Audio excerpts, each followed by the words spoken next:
वाह मामा, क्या स्वाद है। अरे मेरे राजा, राजा आरती और मसाला।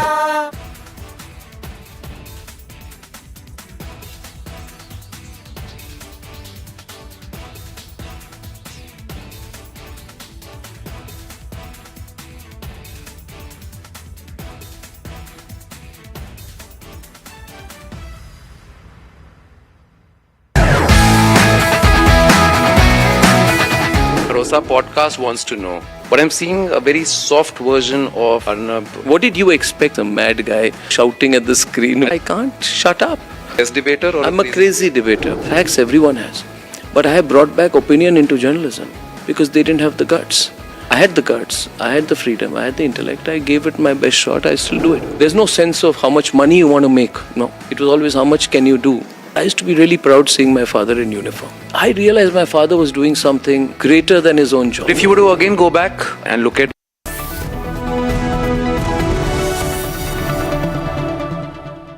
चमकी चाट से क्या बना है? सैंडविच लस्सी और छाछ हर घूंट में चमकी चाट, ड्राई फ्रूट और दही बड़े। चमकी चाट से स्वाद बढ़े। असली स्वाद सिर्फ चमकी चाट। AU करंट अकाउंट के साथ मिलता है free UPI QR overdraft facility और एक ही ऐप से बैंक के सारे काम। AU सोच बदलो और बैंक भी।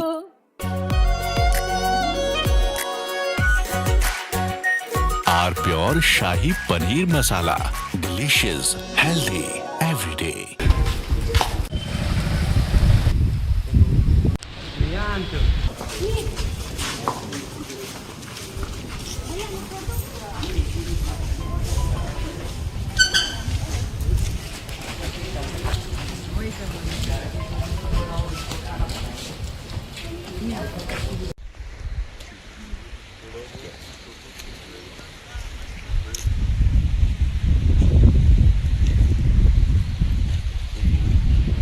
एक घटना है, यही घटना स्थल भी आया हूँ। जो रात में घटना घटी उसमें महिला घर में अकेली थी। हाँ, रात में 2-3 बजे की घटना है, मैं यही घटना स्थल भी आया हूँ। जो रात में घटना घटी उसमें महिला घर में अकेली थी, उसके बच्चे बाहर थे, पति उसका। From Asia's largest news headquarters, setting the agenda for Bharat.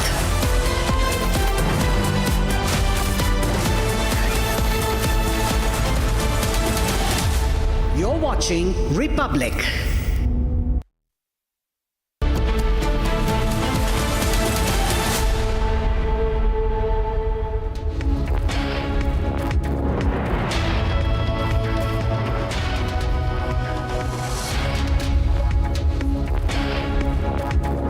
A very warm welcome, viewers. You're watching Republic TV. This is Shivam Dutt Mehta, and top focus stories include the war that is going on, that is the West Asian conflict, and also the ultimatum to Pakistan government that have been given by the Pakistan occupied Kashmir protesters. We'll get you all the details of this story and a lot more, but first up, let's have a look at the top headlines of the hour.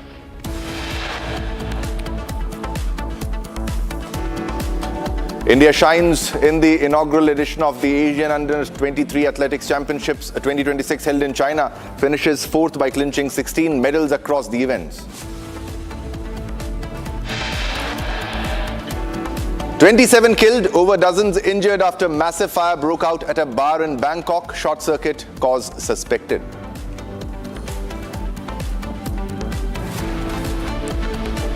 US strikes reach deep inside central Iran. Explosions reported in Iran's Condemns region. HIMARS launches reported across the Gulf.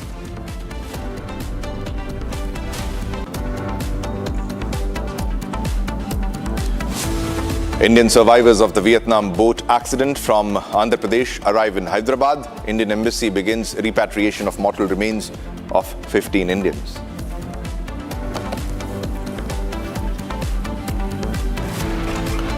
And JAAC sets deadline to Islamabad to implement its 38-point charter of demands.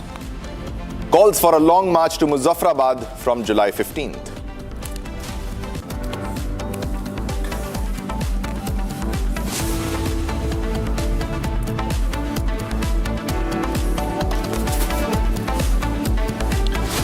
All right, viewers, let's begin with the first big story that we are tracking. This is from the West Asian conflict, and this is coming from Bahrain. Now, Iran claims attack on Bahrain's Sheikh Issa airbase. Now, this is the IRGC who has said that it targeted several facilities at the Sheikh Issa airbase in Bahrain in the second phase of its retaliatory operation. Now, in a statement, the IRGC said its aerospace forces struck helicopter maintenance facilities, a hangar housing a P-8 aircraft, state-of-the-art modern state-of-the-art technology P-8 aircraft, and a US military drone command and control center. So they are also claiming an attack on a drone command and control center. The IRGC said the attacks were carried out in response to the continued US military action against Iran. Now, it added that its retaliatory attacks were continuing, and it will continue, and they will punish the US military. So they've also said that all the US bases become legitimate targets in the similar lines as they earlier mentioned in the previous strikes. They claim that all the US bases are legitimate targets for the IRGC. All right, Colonel Rajiv Bagga joins us for more explanation, for in-depth analysis on what exactly is happening. Thanks a lot, Colonel Bagga, for joining at this moment. But we are back to war again, and we need your analysis. Why do you think it has escalated back to a level even when the funeral processions were on, sir? Over to you for all the latest. Good morning, Mr. Shivam. Am I audible? Yeah, 100%. Yeah. Okay, good, very nice. You know, like over a period of time, whatever the development has taken place in past 1 week, I must say, that I feel that the MOU, 14 MOU, which was signed, was certainly uneven. There were certainly certain loopholes, you see. And above all, you must have noticed that during the funeral of the Supreme Leader of Iran, the entire world has participated. That has also given an indication that Iran is not in isolation. Now, why this thing escalation has taken place again? There are two red lines which Iran is thinking that this should not happen and all. That is one of the major reasons for the MOU to collapse is that especially that control of a Strait of Hormuz. You know, according to Iran, they insisted on a very careful drafted clause 5 of MOU, which gave that the passage which that every country going to take is through Oman. But whereas US was insisting that there has to be a different one, and that was a little apprehension because the US started thinking that they are leaving certain amount of taxes on it. Yeah. Then the attack of Iran on a various vessel, that is what US is claiming. And certainly thereafter, the remorse which Iran and the Gulf countries and, they have definitely, and they displayed a big banner that they will take some kind of action against US. So this is what the major reason which has this type of a development has taken place, and Iran always feel very firmly that US has certainly violated their sovereignty and they are taking action. Yeah. Right. Okay. Colonel Bagga, stay with us. We have another breaking development. We'll go across to that. We need your voice on that too, your comment on that too. Now, the IRGC has claimed that a fuel depot and ammunition storage facilities at Prince Hassan Air Base in Jordan were set on fire. Now, according to the statement by IRGC, the strikes targeted military infrastructure at the base. Now, this is Jordan's Prince Hassan base, which also has been struck by the Iranian missiles by the Iranian military. The IRGC and the IRGC has claimed that a fuel depot and ammunition storage facilities at Prince Hassan Air Base in Jordan have been struck. Another strike in the series of strikes that are happening right now across the Middle East, and this is the Prince Hassan Air Base which has been struck. Latest visuals also on your screens of the attacks, whether on the Iranian side or whether on the in the Middle Eastern region at US air bases. All right, let's go across to Colonel Bagga. Colonel Bagga, all the countries, all the Middle Eastern countries that gave shelter and space to the US bases, they are the legitimate targets. This was previously also conveyed, but it seems like the Middle Eastern countries don't want to learn a lesson, because it is clear that Iranian firepower is far more superior combined to all the military power, the drones, the rockets, the missiles, the air force of the entire Middle Eastern countries. But nobody is ready to take the message of Iran. What's your analysis on this? Should they listen to Iran and not give a space to US military? That what is my assessment is that you rightly brought out that, that is a kind of a lesson they should learn. And one more thing before I come to your actual point, that is that in bargain for past 15 days, when there was a lull in battle, that US also took us some amount of advantage to revive back these businesses.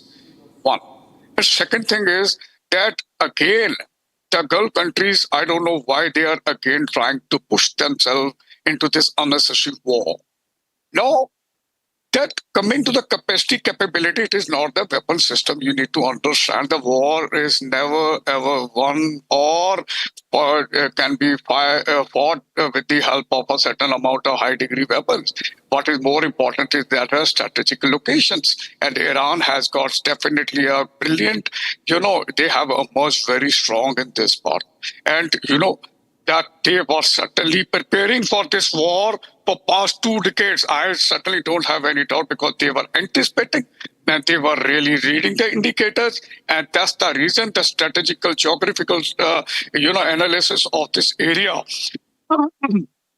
It is certainly in favor of Iran, as I have already mentioned in my previous, interaction with you people.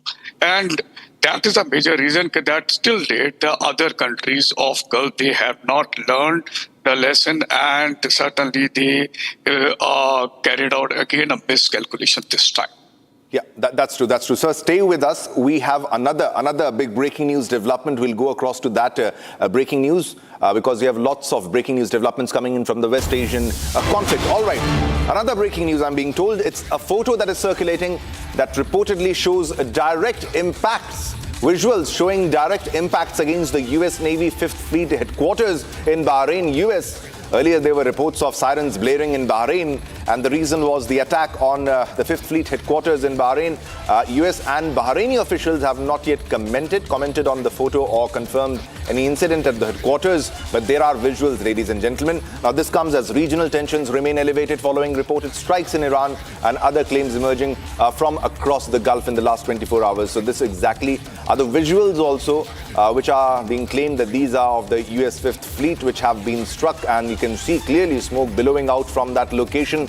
And let's go across to Colonel Bagga for a reaction on this.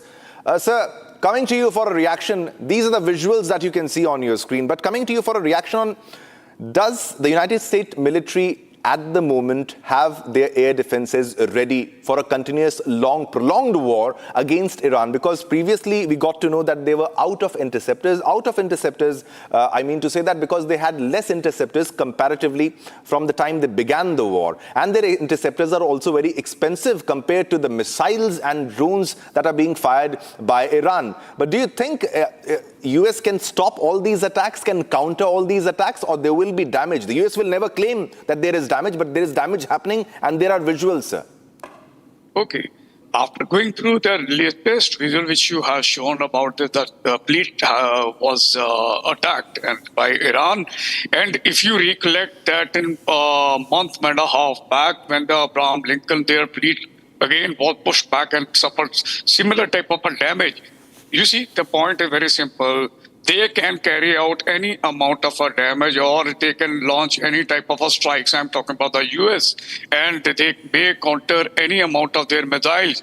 But the only thing is, Iran is certainly not allow any kind of their fleet or the ships to enter this particular region. The reason is very simple. Again, I'm insisting about a geographical pattern, because the area as such in that is not very widened. That is 22 kilometers only. I am talking about the Strait of Hormuz. And wherever the such narrow passage comes, US become a sitting duck. And they are Iran. They don't have to really use any major weapon system. Their boats, the boats which are hiding there in the foxhole of the Strait of Hormuz are sufficient to damage them. And that is one aspect. And second technical part is movement. The ships, they enter in this area. The water in this region is very shallow, and the speed is going to be very slow. So US can only maximum carry out airstrike, they send their drones or missiles, whatever, if it comes to but the bottom line, sir, many lessons were drawn from the US-Afghanistan war also, that we must remember that if your enemy doesn't fear death, you can't win that battle. So that has to be understood. And on the Iranian side, this has pretty much been conveyed that their fighters, they don't fear death. They will fight this battle unto death, and they are ready for that. They're prepared for that. But America has the firepower. It has the big bombers. So stay with us. We have another big breaking news development. I need your comment on that too. This is CENTCOM, that is Central Command of United States, who says that they have completed another wave of strikes against Iran. The US Central Command, that is CENTCOM, has claimed and released a video that they have completed a new wave of offensive strikes against Iran and hitting dozens of targets at multiple locations with precision munitions, they would like to say, to degrade Iran's ability to continue attacking international shipping flows through the Strait of Hormuz. I'm getting to know we have audio on that. Yeah, let's listen into the jets roaring.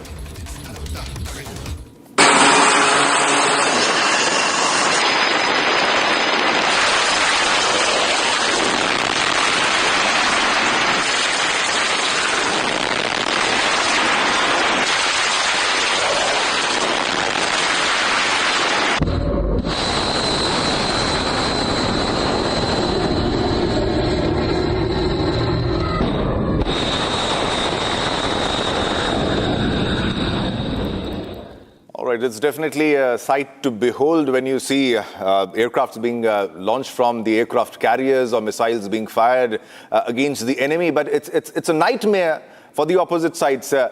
But one should acknowledge the fact that no matter how long Iranian regime can continue and keep fighting a prolonged war against the United States military, but they have the big bombers. And if they make a decision to eliminate all the threats at one go, there is a possibility that they can do, sir.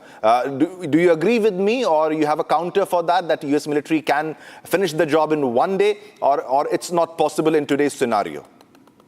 No, sir, it cannot be finished even in a one day or even in the month also. Let me tell you very But Donald Trump claims it, sir. He claims that I can finish the job any time I want. Let it be. In fact, he made a lot of brilliant statements in past also. You see? And, like you missed out one country, that is Vietnam. They still have not learned from the Vietnam, lessons also. The similar thing they are repeating here. As I mentioned, the wars are not fought with a great machinery. There has to be a certain amount of strategies, and Pentagon has certainly not done their homework. There is certain amount of even a contradictor or the differences between Pentagon and the president of US. They need to really understand this part now, that even by carrying out larger strikes and repeated strikes and for whatever days, they will certainly not succeed. The reason is, I'm again insisting, they have to establish a foothold, which they have failed in past, and I think likely it is going to happen now also. Yeah. All right, Colonel Bagga, thanks a lot. Thanks a lot for joining at this moment and for your in-depth analysis on what's unfolding. But I hope the war gets over soon, because nobody is going to win from this war. Nobody is gaining from this war, looking at the oil prices and the inflation and the Strait of Hormuz being choked. Thanks a lot, sir. Thanks a lot. Okay, good day. All right, viewers, now let's move on to another big breaking news development that we're getting because of the West Asian conflict. And this is about the oil prices. As I told you, the Strait of Hormuz becomes a war zone, and there is supposed to be an impact, and the impact is visible now. The oil prices jumped on Monday as Iran attacked Gulf states in response to US strikes in Tehran. Now, consequently, the Brent crude, the index, the Brent crude stood at US $79.17, reflecting a rise of US dollar 3.16. This is big, or 4.16% at the time of filing. Now, at the same time, crude oil stood at US $74.47, gaining US dollar 3.06 or 4.29%. Now, the price movement followed a wave of military actions that disrupted the critical Strait of Hormuz maritime corridor, heightening The concerns over global energy supplies, the escalation triggered widespread regional instability, drawing sharp condemnation from the Organization of Islamic Cooperation, OIC, and triggering formal diplomatic protests as the standoff on the Strait of Hormuz continues. Now, in a statement issued on Sunday by the OIC, General Secretariat strongly denounced Iranian attacks targeting Qatar, Oman, Kuwait, the UAE, Bahrain, and Jordan. Now, the organization labeled the strikes as a flagrant and ongoing violation of national sovereignty and a direct breach of the principles of good neighborliness. Now, the OIC further criticized Iran's ongoing disruption of international trade. All right, we have Rishita joining us from the digital newsroom with all the latest updates. As it was supposed to happen, Rishita, there is an impact, especially on the markets, the international markets, the Indian markets. We'll get the data very soon. But what about the oil prices? How significant of a price rise are we looking at, Rishita? Yes, absolutely. In terms of oil prices, what we have witnessed is a stagnant change once again as the West Asian crisis have escalated again. Now, if we look at GIFT Nifty, the Indian stock market is also likely to open in red today. The trends on GIFT Nifty have indicated a gap down start for the Indian benchmark. GIFT Nifty was trading at 24,040 around 7:45 a.m., which is down by 200 points to what it closed last day. Even in Asia, markets have mostly turned lower after giving up the gains from the earlier session. When we talk about the global cues, Dow Jones was slipping down by 0.3%, S&P was down by 0.3% as well, while Nasdaq was down by 0.5%. Now, of course, the major factor that has sort of stipulated this has been the rise in crude prices. In the early trading, Brent futures had risen around 3.7% to $78 per barrel, while West Texas intermediate futures advanced more than 3% as well. Now, for the entire intraday trading, for what the markets are going to look like, we need to look at how the West Asia crisis escalates, the oil prices as well. Additionally, we also need to keep a check on the FII inflows throughout the day. All right. Shita, stay with us. We have another breaking news development. We'll need your comment on that too. And this is about the stock futures, which have slid as Iran-US strikes escalate. Stock futures slide as Iran-US strikes escalate over the Strait of Hormuz. Oil surges past $78 a barrel as Middle East tensions rattle markets. Nikkei, Kosdaq slide by 1.5% on geopolitical jitters as Hang Seng bucks the trend. Now, Gifty Nifty signals a gap down open for Indian markets, down 207 points. US Treasury yields surged after rise in crude oil prices amid inflation concerns. Now, let's have an analysis. Let's have a check on the global markets also. Rishita, what's happening with the global markets? And you can draw a comparison with the global markets, the Hang Seng and the US markets and the Indian markets, if you can do so. Rishita. Right. Of course. So overnight, the global markets had closed in red. Dow Jones had slipped by 135 points, while S&P 500 futures lost by 0.3%. Now, if we look at Asian markets, the situation has been very similar. South Korea's Kopsi has plunged over 5%, while the small cap Kosdaq has fallen over 1.98%. Now, Japan's benchmark Nikkei has lost 225 points, while the Topix declined by 0.52%. Australia, on the other hand, as well, lost 0.35%, while mainland China CSI 300 was down by 0.64%. So overall, if we take a larger outlook towards the markets today, it is likely to trade in red, but we need to stay in store for what happens throughout the day. All right, Harshita, thanks a lot for all the updates. Keep a track of all the developments. We'll come back to you as more details emerge. Thanks a lot. All right, viewers, now let's move on to another top story that we are tracking. U.S. Senator and Trump's staunch ally, Lindsey Graham, has died at the age of 71. His office had confirmed of his death, saying he died from a brief and sudden illness. The South Carolina senator was just back from his Ukraine visit and spoke about ending the war with Russia. Now, a staunch Trump supporter and a fierce opponent of the Iran nuclear capabilities. Now, Lindsey Graham had a legacy of becoming the hawkish GOP foreign policy voice, which Trump relied so much. Now, on the other hand, his death has also raised several questions among his fan base from the MAGA camp, demanding for a probe. More in this report. U.S. Senator and Trump's strongest ally, Senator Lindsey Graham, has passed away at 71. The news has come as a big shock as the incident happened just at the backdrop of an intensifying war against Iran. His office had released a statement saying the leader was suffering from a brief and sudden illness. Just days prior, the South Carolina senator was walking the front lines in Kyiv, marking his 10th trip to Ukraine, and made a speech about ending the war with Russia.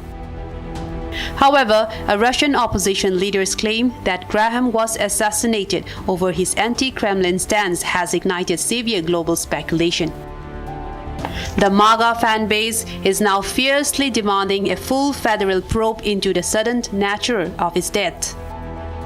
His final breakthrough occurred in Kyiv, locking a massive bipartisan Russia sanctions deal with President Donald Trump. A veteran and a legacy of 30 years in public office, Lindsey Graham leaves behind a complex legacy, evolving from Trump's fiercest primary rival to his closest congressional confidant. On the global stage, Graham was a relentless hawk, fiercely advocating for preemptive military strikes against Iran. World leaders, including Israeli Prime Minister Benjamin Netanyahu, are grieving the loss of America's premier interventionist defender. As flags fly at half-mast, Washington prepares to say goodbye to a U.S. legislative titan and a tall figure of the current Trump administration.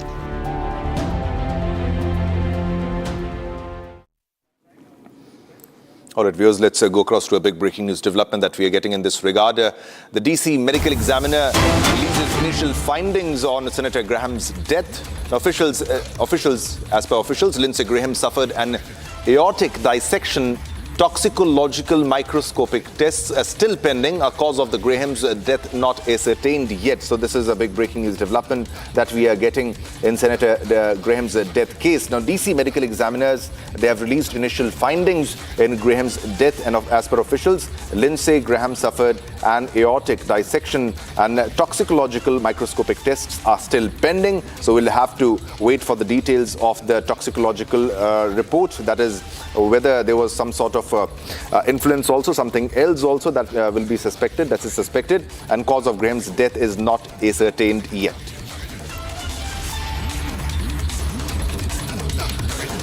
All right, viewers, let's move on to another big story that we are tracking. India showcased a strong performance at the inaugural Asian Under-23 Athletics Championships, clinching 2 gold medals through javelin sensation Anand Singh and the formidable women's 4x400-meter relay team, contributing to a total haul of 16 medals. Now, the tally also included 4 silver and 9 bronze medals. Now, the athletes are expected to arrive in India tomorrow.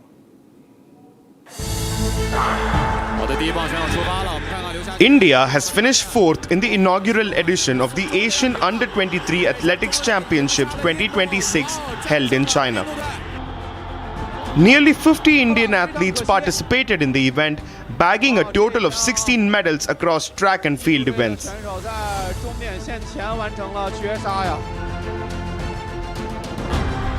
The relay teams led the charge for India, accounting for 4 medals. Shravani Sachin Sangle was the most successful Indian athlete, returning with 3 medals, including a gold each from the mixed 4x400 meters and the women's 4x400 meters relay.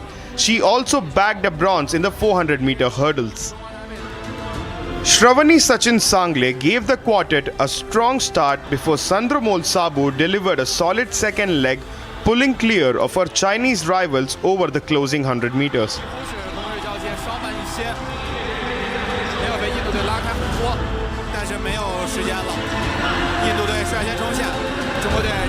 Pravalika Narimala and Nafiza Khatun then protected India's advantage to complete a commanding victory. Meanwhile, the men's 4x400 meters and the women's 4x100 meter teams added silver medals. India's other gold medal came on the final day of the competition, with Anand Singh winning the men's javelin throw. Shivam Lohakare claimed bronze in the same event. Meanwhile, Bhopal athlete Shakil also bagged a bronze medal in the men's 800-meter event. Delivering an outstanding performance against some of Asia's finest middle distance runners, Shakil clocked an impressive 1 minute 48 seconds to secure a podium finish. The young Indian athletes have stamped their mark on the inaugural edition of the Asian Games Under-23 Championship. All right, it's time to slip into a short commercial break, but don't go anywhere because we have a lot more lined up for you. Coming up after the break, JAAC sets deadline to Islamabad to implement its 38-point charter of demands, calls for a long march to Muzaffarabad from July 15th.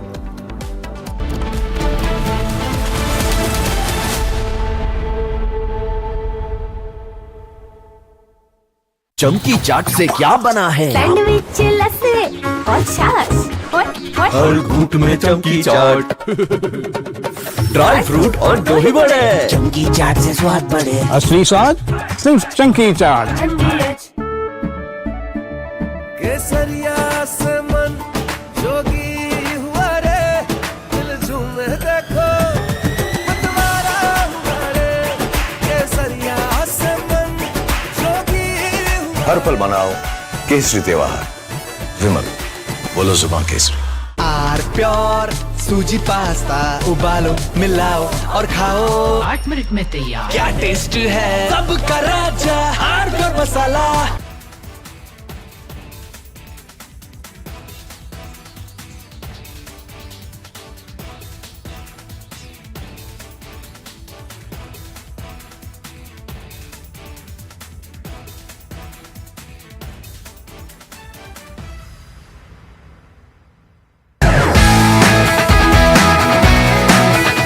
Rosa podcast wants to know, but I'm seeing a very soft version of Arnab. What did you expect? A mad guy shouting at the screen. I can't shut up. As debater or I'm a crazy debater. Facts everyone has. But I have brought back opinion into journalism because they didn't have the guts. I had the guts, I had the freedom, I had the intellect. I gave it my best shot. I still do it. There's no sense of how much money you want to make. No. It was always how much can you do. I used to be really proud seeing my father in uniform. I realized my father was doing something greater than his own job. If you were to again go back and look at from where you started as a journalist. Coming up after a short break, JAAC sets deadline to Islamabad to implement its 38-pointer charter of demand, calls for long march to Muzaffarabad from the 15th of July after a short break.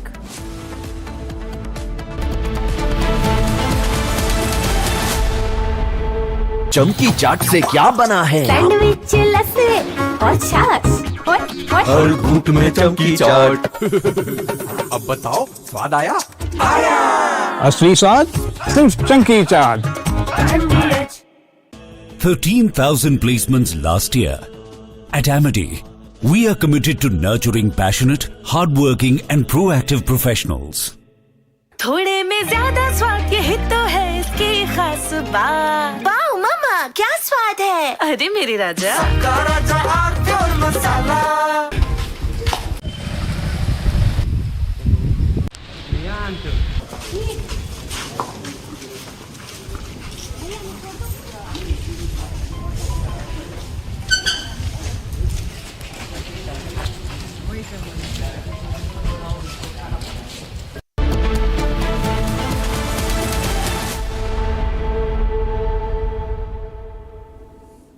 Hello and a very good morning. You're watching live and breaking on Republic TV. My name is Nayan. India's defense story is entering a transformative new era powered by indigenous innovation, cutting-edge emerging technology and also rapidly expanding defense industrial ecosystem. As the nation accelerates its journey towards strategic self-reliance and the vision of Viksit Bharat 2047, Republic brings to you together, in fact, policymakers, defense leaders, innovators and industry pioneers shaping the future of national security. Join us on the 18th of July in New Delhi for the Republic Defense Forces First Conflict, Bharat, the defense powerhouse, where the spotlight will be on the next generation of military technologies, advanced defense platforms, indigenous capabilities, and the governments and industry partnerships driving India's technological transformation. Stay tuned for insightful conversation, exclusive perspectives, and the ideas that will define the future of India's defense ecosystem. It's now time for the headlines. Let's delve in. India shines in the inaugural edition of the Asian U23 Athletics Championship 2026 held in China. Finishes fourth by clinching 16 medals across the event. 27 killed, over dozens injured after massive fire broke out in a bar in Bangkok. Short circuit cause suspected.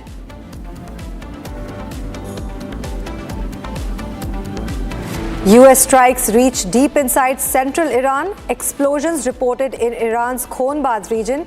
HIMARS launches reported across the Gulf. Indian survivors of the Vietnam boat accident from Andhra Pradesh arrive in Hyderabad. Indian embassy begins repatriation of mortal remains of the 15 Indians. JAAC sets deadline to Islamabad for implementing its 38-pointer charter of demands, calls for a long march to Muzaffarabad from the 15th of July.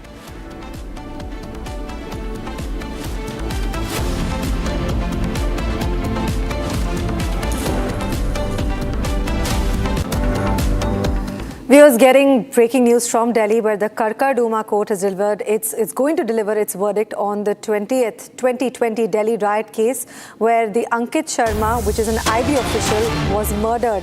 Now, the 11 accused are also going to be a part of this, which includes the former Aam Aadmi Party councillor Tahir Hussain, who is the main accused.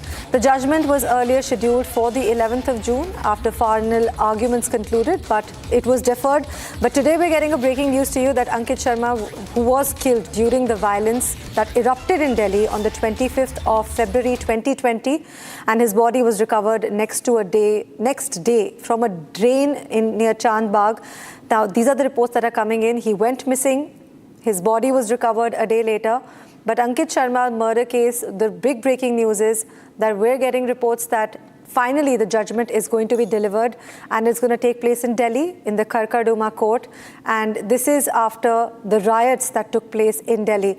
Now, he was stabbed by multiple times. There were wounds. There was sharp force injuries that were found on his body. And he was an IB official and somebody who was highly respected and dignified. In fact, this has come after the prosecution has alleged that a mob had targeted him during the riots and dumped his body into the drain after killing him. So, getting reports that development that his verdict of this case is going to be finally delivered. Now, allegedly, taking you back to what exactly happened on the 25th of February 2020, when Ankit Sharma was stabbed, he was killed by a mob. There were sharp, blunt forces, marks on his body, and his body was thrown in a drainage next to a drainage. I have my colleague Saurabh joining us for more updates from New Delhi right now. Saurabh, thank you so much, first of all, for joining us at this hour. In fact, Saurabh, there is a verdict that is finally going to come. We understand that there were riots and Ankit Sharma was killed, who was an IB official. And the main accused in this whole conversation is understood to be Tahir Sharma, who is an ex-AAP councillor. What are the other updates that you have for us right now? Yes, as you rightly mentioned, that the main accused in this case is former Aam Aadmi Party councillor Tahir Hussain. And he at that time lived at Karawal Nagar, and I want to tell our viewers that this IB officer Ankit Sharma was also a resident of Karawal Nagar, and according to his father, Ankit Sharma's father Ravinder Kumar, he told that on the day of 25th February 2020, Ankit Sharma came back from his office, and after that he went outside, but he never returned home. And he got to know about this murder from the local boys who were present at that time on the spot. They told the father that your son was heading towards the violent mob, and at that time the mob attacked him with multiple stab injuries were there on the body of Ankit, and after killing him, they have taken him to the nearby masjid, and from where they thrown Ankit Sharma in a Khajuri Khas drain, which is a big drain present at that spot. And a day later, Ankit Sharma's body was recovered from that drain, and according to that only, Dayalpur police station has registered a complaint in this matter. However, the case is since then going on, and now on March 23, 2023, this charges were framed against the main accused Tahir Hussain and the other 10 co-accused present in this case. And today, the Karkarduma court is set to pass its verdict on this whole matter. And the charges, there are serious charges on Tahir Hussain like murder, rioting, and others. I want to tell our viewers that on the terrace of Tahir Hussain, several petrol bombs and other sharp objects were found, which indicated that he was the mastermind of this whole conspiracy. And the public has also shown the visuals of the terrace, that from his terrace only there were petrol bombs thrown under the house, and several mobs were instigated by Tahir Hussain only. And this is the protest, this is the CAA protest during which this incident took place. And in Delhi riots 2020, more than 53 people were dead. Back to you. Right. Thank you, Saurabh, for giving us those details, and really appreciate that. We're now going to be shifting our focus to another story, Saurabh. So thank you so much for joining us on Republic. In fact, the Jammu court has sent 3 accused publishers for a 10-day remand, which is in counter to the anti-book row that had taken place. Now, we tell you what happened. In a court in Jammu, it has sent and arrested 3 people to 10 days of police remand. 3 people have been sent to a 10-day police remand. This means that the police has given 10 days to question them as a part of their investigation. Now, Inderpal Singh, Amardeep and Girish Arora, these are the 3 people who are going to be, who are the accused that are arrested. And of course, we're going to give you details about the other people as well. Now, the Counter-Intelligence Jammu, the security agency, they were all produced by before the Jammu court, and Inderpal Singh, Amardeep and Girish Arora have been remanded. Now, this significant publishers, which is the dominant publisher, Oberoi Book Service, has been blacklisted by the Jammu and Kashmir government. We're going to give you details on this while I have my colleague Gursimran, who's joining me for a live conversation right now. Gursimran, what are the updates that we're getting on these publishers that have been blacklisted? See, as we speak, what we are picking up that these 2 publishers, the total of 3 individuals that were arrested, that includes Inderpal Singh from the Oberoi Book Services, Amardeep from the dominant publisher, and the content curator Girish Arora. They have been arrested by the Counterintelligence Jammu yesterday, and based on the investigation, they were arrested because first they were called for the questioning, and when their answers were not up to the mark, they were not cooperating in the investigation, they have been arrested. Now the Jammu court has given 10 days police remand to them, and the police will be questioning. Also important to mention that all of those who are still under scanner can be arrested. We are told that there are more arrests that are likely in the case, including the coordinator of the Smuggled Shiksha. They are also under the scanner. Apart from this, both the authors, that is Hilal Ahmed and Santosh Meena, they are still at large, or whether these are the non-existent characters, that is being worked upon by the Jammu and Kashmir Police Counterintelligence Wing as we speak. Right. Okay, Gursimran, thank you, and keep tracking this for us. We will get back to you for more updates on this anti-book row that's taking place. Right now, shifting our focus to another breaking news that's coming in from the West Asia war. As the US-Iran war is escalating, there are multiple locations where Iran has been again bombarded with. This includes the Mahashahar, Jask, Sirik, Bandar Abbas, and also the Kesham port, which have been hit. This is another breaking news that we're getting at this hour. These are happening during the escalated war that has taken now a new fresh chapter, and these are retaliatory responses that are coming from the United States side, and the CENTCOM is basically aiming to stop Iran from attacking the commercial ships in the strategic Strait of Hormuz. And these are the fresh attacks which the United States CENTCOM has now taken in the southern part of Iran.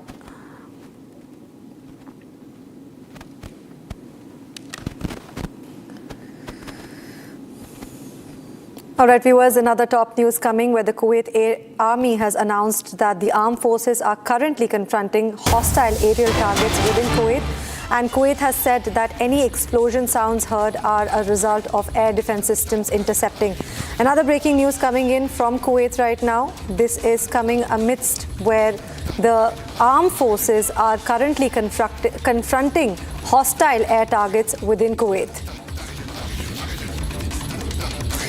We're continuing to track these developments for you, and we will bring you the updates as they come in. But the authorities in Kuwait are currently urging everyone to adhere to the safety and security protocols that are issued by the competent authorities. The Kuwait has intercepted so far the Iranian drone missiles and the government of Kuwait is asking and urging the residents to remain in safe and follow the instructions.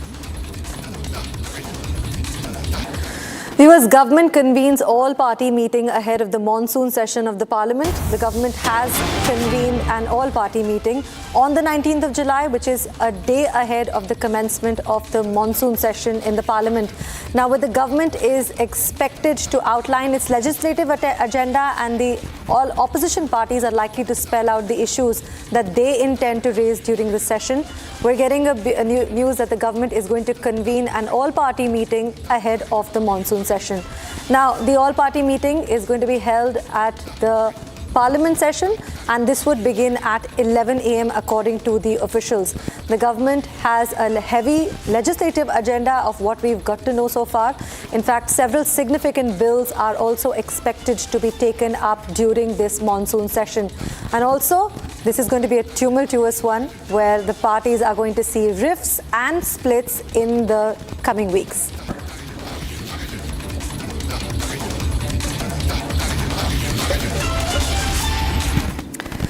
Viewers, getting breaking news again from China, where the typhoon Bavi has made a powerful landfall in the eastern China's Zhejiang province. Now, packing maximum sustained winds at 144 kilometers per hour, regarded as the strongest storm hit by the Chinese mainland this year. Bavi triggered massive evacuations, forcing nearly 2 million people out of their high-risk coastal regions into emergency shelters. Now, the nation's meteorological agency has issued its first red alert for rainstorms alongside an orange typhoon alert. Now, all of these alerts are leading to the mass cancellation of over 1,000 flights, trains, ferry services across Shanghai, Hangzhou, and also neighboring provinces. Now, before the striking, the storm system has intensified deadly monsoon landslides in the Philippines and also brought severe weather in parts of Taiwan and also southern Japan. So a lot of monsoon updates we're giving you, but right now, let's delve into this report. 下都很好了，所有南阳庄，也是徐金山他们家商店电线杆子也倒了，车也冲跑了，桥头的电线杆子也倒了，他们家都完全要淹了，他们家超市啊，满了，啥都淹了。我也车，他们的车也那样了，我们这商店也淹了，连我们家都满了，都淹了我们家，我们这商店。 把脚往上搁个，都淹了这东西呀、冰箱，看看，哦。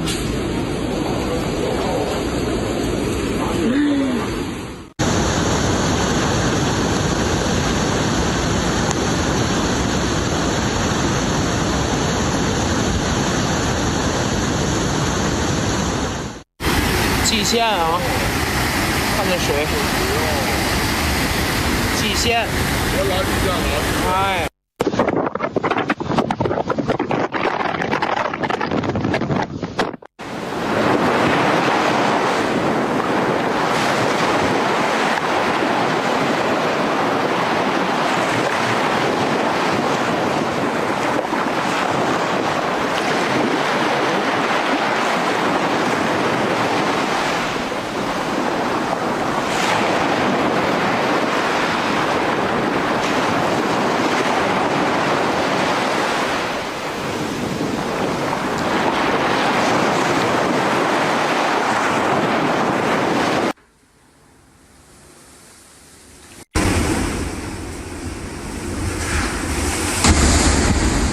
就把心没顿顿的，啊，那，说碰不可干，咋好？我这副包子那不干。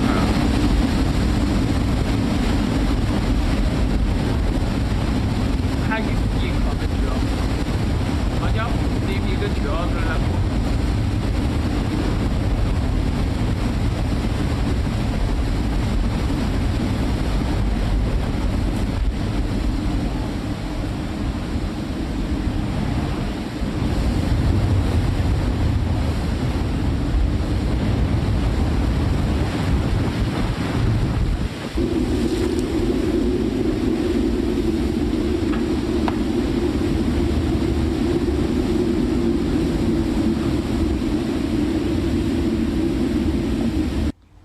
去。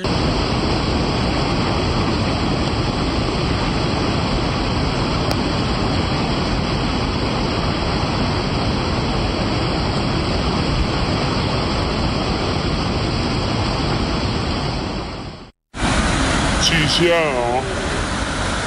看见谁？极限！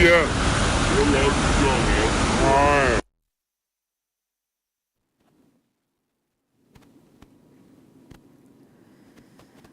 Viewers, US Senator and Trump's staunch ally Lindsey Graham has died at the age of 71. His office had confirmed his death, saying he died from a brief and sudden illness. The Southern Carolina senator was just back from the Ukraine visit and had spoken much about the ending of the war with Russia. In fact, a staunch Trump supporter and a fierce opponent of the Iran nuclear, Lindsey Graham had a legacy of becoming the hawkish GOP foreign policy voice, which Trump relied so much on.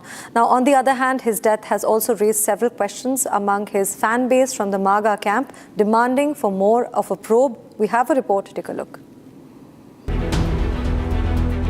U.S. Senator and Trump's strongest ally, Senator Lindsey Graham, has passed away at 71. The news has come as a big shock as the incident happened just at the backdrop of an intensifying war against Iran. His office had released a statement saying the leader was suffering from a brief and sudden illness. Just days prior, the South Carolina senator was walking the front lines in Kyiv, marking his 10th trip to Ukraine, and made a speech about ending the war with Russia. However, a Russian opposition leader's claim that Graham was assassinated over his anti-Kremlin stance has ignited severe global speculation. The MAGA fan base is now fiercely demanding a full federal probe into the sudden nature of his death. His final breakthrough occurred in Kyiv, blocking a massive bipartisan Russia sanctions deal with President Donald Trump. A veteran and a legacy of 30 years in public office, Lindsey Graham leaves behind a complex legacy, evolving from Trump's fiercest primary rival to his closest congressional confidant. On the global stage, Graham was a relentless hawk, fiercely advocating for preemptive military strikes against Iran.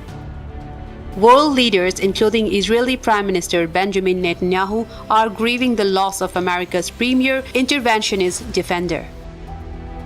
As flags fly at half-mast, Washington prepares to say goodbye to a U.S. legislative titan and a tall figure of the current Trump administration. Here's getting another breaking news where the Joint Parliamentary Commission examining the 130th Constitution Amendment Bill is expected to adopt its report on the 17th of July. Now, this is going to happen before they submit to the Parliament. The Joint Parliamentary Committee, or the JPC, is examining the proposed 130th Constitution Amendment, which is expected to be adopted for its report on the 17th of July. Now, this report will then be again submitted to the Parliament. The proposed amendment has definitely triggered a big political debate because at the center of this controversy is a provision that mandates the automatic removal of the Prime Minister, of the Chief Minister and the Union and State Ministers from the office. So the 130th Constitution Amendment Bill has moved ahead, but we're going to give you more details with my colleague Harsh joining us for a conversation right now. Harsh, there's a big political debate around this JPC amendment. It's the 130th Constitutional Amendment Bill, and it is expected to be adopted as for its report on the 17th of July. What are the updates that you have for us? Right, and very rightly pointed out by you that the Joint Parliamentary Committee is currently holding back-to-back meetings. This is regarding the 130th Constitution Amendment Act, and this bill, in fact, will be adopted on July 17th. This comes just 2 days ahead of the monsoon session of the Parliament that is scheduled to begin on July 28th. Now, why it is very significant? Because this particular amendment bill has a provision that talks about the removal of the Prime Minister, of the Chief Minister, or of the Union Ministers, including the Ministers of States, from their respective offices if they remain in judicial custody for severe offences. Now, this is something that has sparked debate, and this comes just ahead of the monsoon session of the parliament that is scheduled to take place on July 20th. Now, what we are learning so far is the Joint Parliamentary Committee is going to adopt this particular bill on July 17th. Okay. And this is going to be very significant because it is not only going to be presented in regards to the 130th Constitution Amendment Act, but it has a very significant provision that includes the provision to remove the Prime Minister, the Chief Minister, the Union Minister, and the Minister of State from the respective offices if they continue to remain in judicial custody, especially in regards to some severe offences. Now, this comes just 2 days ahead of the monsoon session of the parliament that is scheduled to begin on July 20th. Nan. Right, Harsh. Thank you so much for giving us those updates. Indeed, a very, very prominent and something that has been taking a lot of storms in terms of political debate. Harsh, thank you so much for giving us those updates.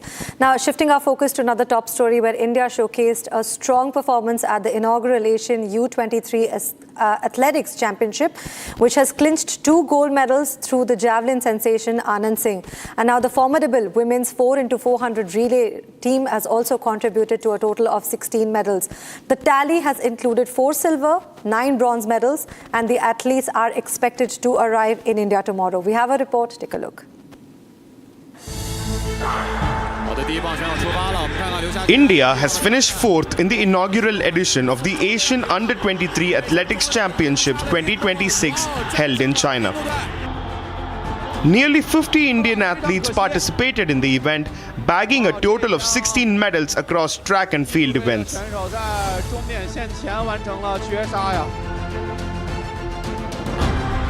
The relay teams led the charge for India, accounting for 4 medals. Shravani Sachin Sangle was the most successful Indian athlete, returning with 3 medals, including a gold each from the mixed 4x400 meters and the women's 4x400 meters relay. She also bagged a bronze in the 400-meter hurdles. Shravani Sachin Sangle gave the quartet a strong start before Sandramol Sabu delivered a solid second leg, pulling clear of her Chinese rivals over the closing 100 meters.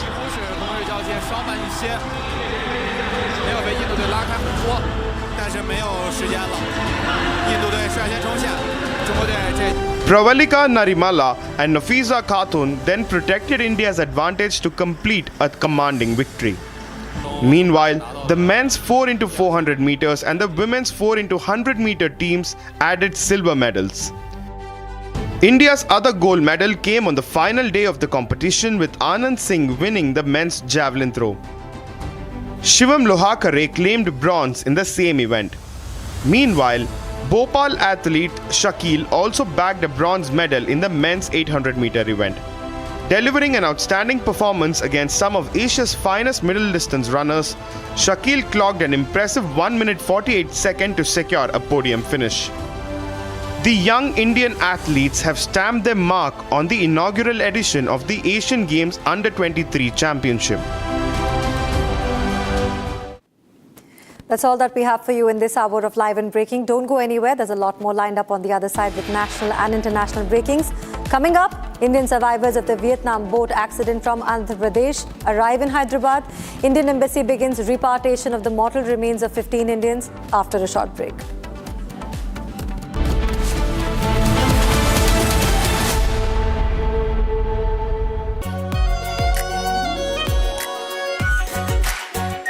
Our pure Shahi Paneer Masala. Delicious, healthy, every day. रानी, इस घर में कुछ है जो टूटता नहीं। ये pillar कभी नहीं टूटेगा। रुंगटा स्टील TMT से बना। रुंगटा नहीं तो घर स्ट्रॉन्ग नहीं। रुंगटा स्टील TMT बार एकदम सॉलिड।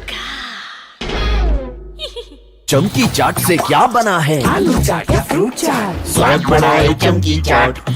क्या बात है? स्वादिष्ट पकोड़े और फरसान, अरे चमकी चाट है इसकी जान। असली स्वाद सिर्फ चमकी चाट।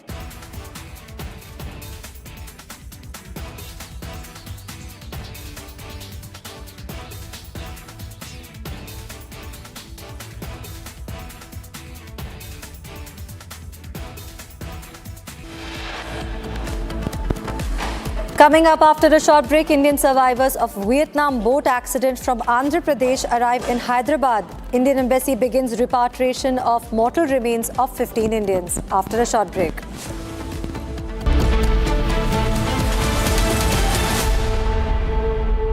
प्योर सूजी पास्ता उबालो मिलाओ और खाओ 8 मिनट में तैयार क्या टेस्ट है सबका राजा pure masala AU current account के साथ मिलता है free UPI QR overdraft facility और एक ही ऐप से बैंक के सारे काम। AU सोच बदलो और बैंक भी। चमकी चाट से क्या बना है सैंडविच लस्सी और छाछ हर घूंट में चमकी चाट ड्राई फ्रूट और दही बड़े चमकी चाट से स्वाद बढ़े असली स्वाद सिर्फ चमकी चाट। केसरिया से मन जोगी हुआ रे दिल झूमे देखो मतवारा हुआ रे केसरिया से मन जोगी हुआ। हर पल मनाओ केसरी त्योहार। विमल बोलो जुबान केसरी। थोड़े में ज्यादा स्वाद यही तो है इसकी खास बात। वाओ मामा क्या स्वाद है। अरे मेरे राजा सबका राजा प्योर मसाला।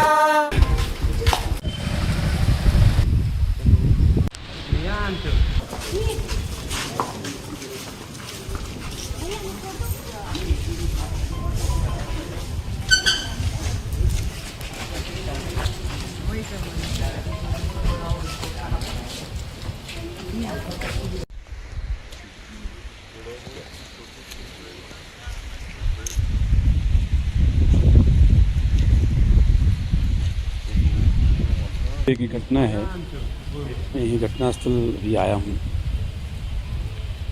जो रात में घटना घटी उसमें महिला घर में अकेली थी। हाँ, रात में 2-3 बजे की घटना है, मैं यही घटनास्थल भी आया हूँ। जो रात में घटना घटी उसमें महिला घर में अकेली थी, उसके बच्चे बाहर थे, पति उसका परेशान जो है डेथ हो गई है। उसके घर में 2-3 बजे के आसपास कुछ लोग घुसे, 5-6 लोग बता रहे हैं, और उसमें जो है उनके साथ उनके घर में पूरी सर्च किया, उसका सामान चांदी लिए हैं और उसके साथ बलात्कार की घटना भी किया गया है। साथ ही From Asia's largest news headquarters, setting the agenda for Bharat.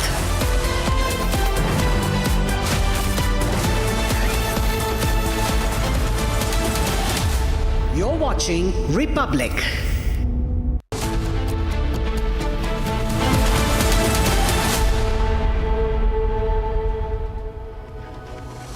Hello and welcome viewers, you're watching live and breaking on Republic TV with me, Ishita Mitra. Now, Republic School of Journalism, India's most sought after life learning program, has now opened its applications for its 2026 batch. Now, RSJ was launched with a single mission to train the next generation of journalists, not in classrooms but on the field live, as news breaks covering elections, wars and the biggest stories of our times under the direct mentorship of India's best journalists at the Republic Media Network. And the results speak for themselves. 100% of students from RSJ's inaugural batch are now placed working in newsrooms. The new batch now begins this August, and aspiring journalists can apply online at www.republicschoolofjournalism.com or call on the number given below to know more. And with that, let's cut across to the headlines we're tracking on Republic TV this morning. India shines in the inaugural edition of Asia Under-23 Athletic Championship 2026 held in China, finishes 4th by clinching 16 medals across the events. At least 27 killed, over dozens injured after massive fire breaks out at a bar in Bangkok. Short circuit, possibly the cause. US strikes now reach deep inside central Iran. Explosions reported in Iran's Condemns region. HIMARS launches are reported across the Gulf. Iran says it targeted US-linked bases in Bahrain, Kuwait and Jordan, claiming strikes on Sheikh Issa Air Base and 2 Kuwaiti air bases as well. Indian survivors of Vietnam boat accident from Andhra Pradesh now arrive in Hyderabad. Indian embassy begins a repatriation of mortal remains of 15 deceased Indians.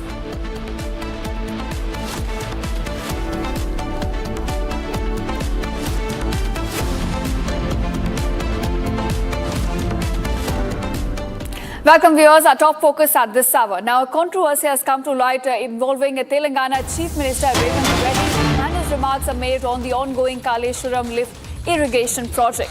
Now, the issue in fact has sparked a row in the state as a Bharat Rashtra Samiti sought an apology from the CM over his remarks, blood on crops and belt treatment statements. In fact, the BRS has now been pressurizing Reddy over the issue of providing irrigation water to farmers. In fact, and while he was making a remark on Kaleshwaram project, he said that the blood of these leaders, in fact, should be used to spill on the crops. Now, Reddy, in fact, made these remarks while BRS is now seeking an apology on this. In fact, he went on to say that BRS leaders needed belt treatment for their lives. So clearly, a statement that has now led to a political controversy erupting in Telangana, with BRS now demanding an apology from Telangana Chief Minister. In fact, let's listen into what exactly the Chief Minister of Telangana said, which has now resulted in this big controversy.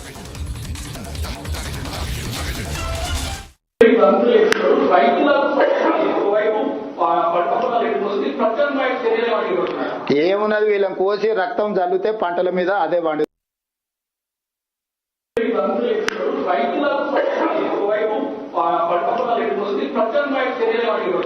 ఏమున్నది వీళ్ళని కోసి రక్తం జల్లితే పంటల మీద అదే పండు. All right, so that was the statement made by Telangana Chief Minister Revant Reddy, which has now led to a major political row erupting in the state. Of BRS at the moment is now seeking an apology, an unconditional apology from Telangana Chief Minister over the statement that he made over Kaleshwaram project. In fact, he said that the leaders, they deserve a belt treatment, while also saying that their blood should be spilled and sprayed over these crops. In fact, my colleague Aishwarya also joins us with more details on this. Aishwarya, take us through exactly what the Chief Minister of Telangana said and what is that BRS leaders are now seeking from him. Well, Revant Reddy on Saturday, while giving a presentation on a Kaleshwaram face-off between BRS and Congress, because the BRS was claiming that because of upcoming drought-like situation in Telangana, the farmers are facing a very drought-like situation, are facing issues for at the irrigation forefront, and even the crops are drying out, and that is the reason the Kaleshwaram project, the Medigada dam, everything should be lifted. The water should be pumped out of these dams that were built during the BRS regime. But however, the Congress government had clearly claimed that the National Dams Authority have said that these dams that were built during the BRS regime have not been in proper condition. There are several irregularities as well as safety lapses, and that is the reason, even though we have dams and we have water storage facilities, the Telangana government could not use because of the corruption that was involved during the construction of dams, which led to its irregularities and safety lapses. And that is how unleashing a very unapologetic attack against the BRS leaders during the presentation, and claiming that the farmers are suffering because of the inefficiency and the corruption that went on in the BRS regime. He said that they deserve a belt treatment, both KTR and Harish Rao, for misguiding the farmers and showing that the Congress government does not support them. They deserve a belt treatment because it is their fault, their mistakes that is leading up to this situation, that is leading up to this particular farmers' drought-like situation. On the other hand, when questioned by the journalist, saying that if the water cannot be pumped from these dams, what is the solution for the farmers who are suffering for water, who are waiting for some rescue, for some relief? He said that the KTR and Harish Rao's wrists can be cut and their blood can be used for the fields, for the crops to grow. However, this particular statement did not go well with BRS, who are asking a very unconditional apology from Revant Reddy, and he's saying that this language is very unbecoming of a CM.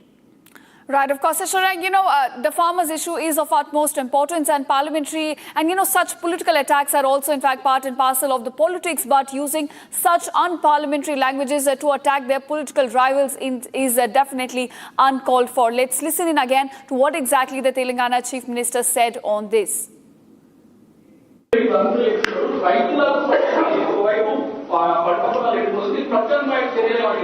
ఏమున్నది వీళ్ళని కోసి రక్తం జల్లితే పంటల మీద అదే పండు.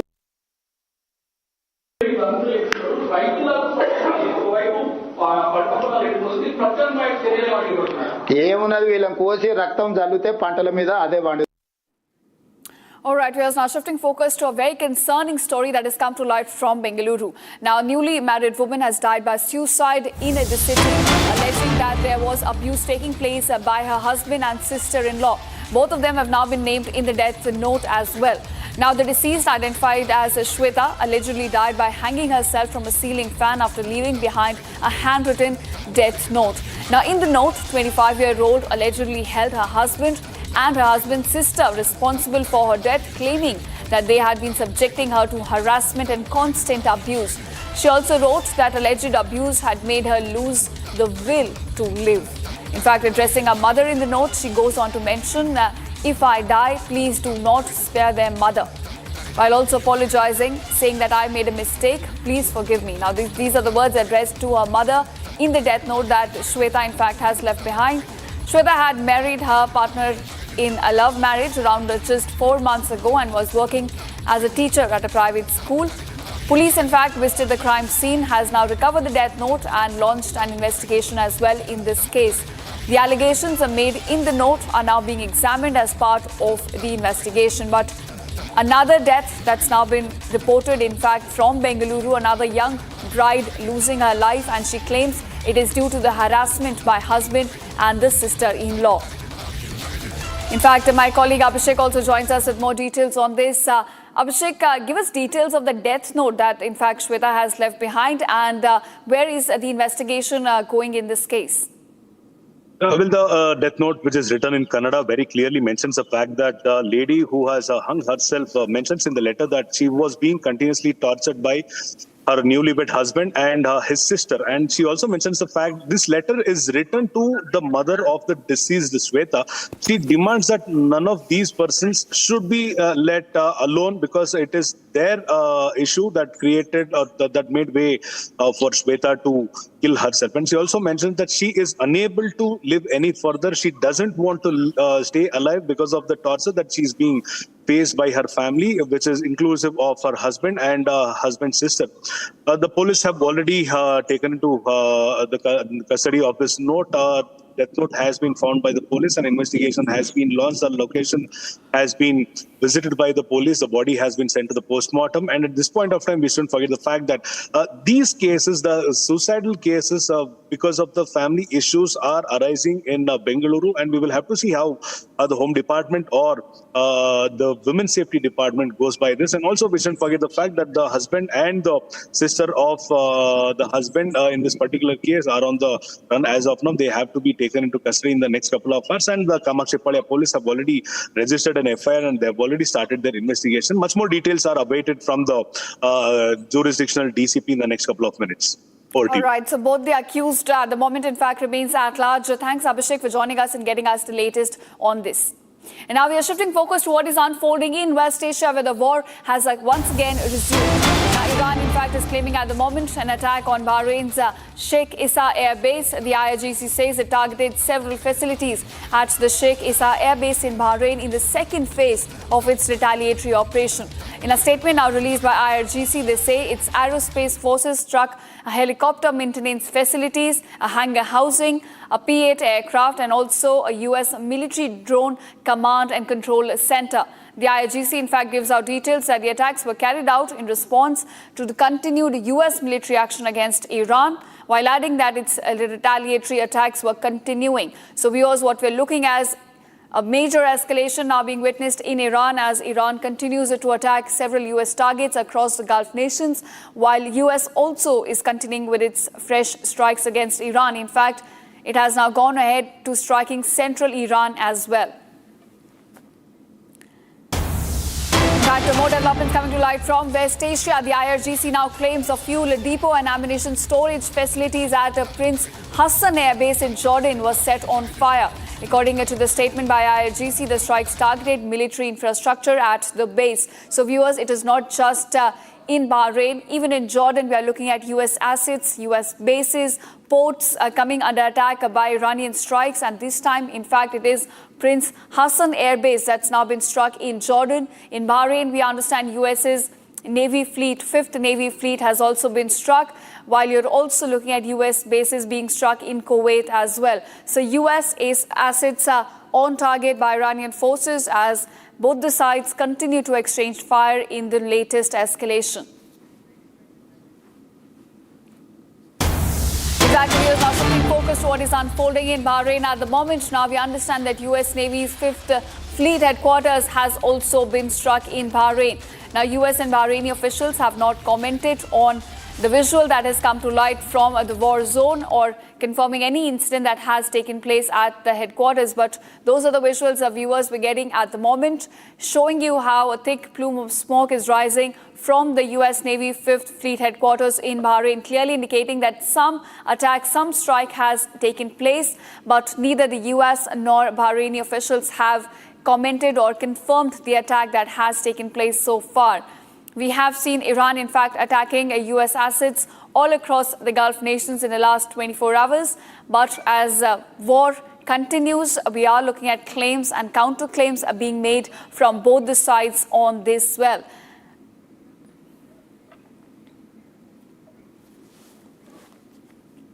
All right, we are now shifting focus to how our markets are reacting to a big escalation that's now being witnessed in West Asia. Now, we understand Sensex and Nifty are both opening in red as the global cues away on the markets. Nifty, in fact, has slipped below 24,050, while Sensex is down by 600 points. IT media buck the trends. Earnings, in fact, if you have to watch HCL, Tech, ICCI, Prudential, AMC, all of them are the stocks to track today. Gold prices have also plummeted amid expectations of higher central bank interest rates, while TCS is so far bucking the crisis, rising over 1% amid market turmoil. So the impact also visible of the West Asia war on the market, as both Sensex and Nifty are opening in red today amid weak global cues weighing on the market. Nifty, in fact, to give you a number, has now slipped below 24,050, while Sensex is down by 600 points. So those are the crucial market updates we're tracking at the moment as the war in West Asia continues to escalate and impact global markets as well. So those are the figures we're getting at the moment, that Sensex and Nifty both, in fact, have opened in red. We are, in fact, looking at Indian currency also slipping, while the global price of oil seems to be surging as Strait of Hormuz is now shut again. And we are looking at both Iran and the US exchanging fire, and an impact on the markets globally is clearly visible now. Sensex and Nifty have both opened in red today as the weak global cues now on weigh on Indian markets, while Sensex, viewers, has slipped below 24,050. Sensex has now slipped by 600 points. All right, viewers, now shifting focus to what is happening in Ram Mandir theft case. Now, a 3-member SIT is probing the alleged theft of donations that took place at the Ram temple, and it is now likely to visit Ayodhya soon. The 3-member SIT will visit Ayodhya as part of its probe into the alleged theft of donations that took place at the temple. Now, viewers, when it goes to Ayodhya, the team is expected to gather evidence, examine the temple records, and question those who are linked to the case as the investigation now expands and deepens in this case. So, continued investigation, in fact, now underway in a Ram Mandir theft case, as the 3-member SIT, which is a crucial part of the entire investigation, will be visiting Ayodhya.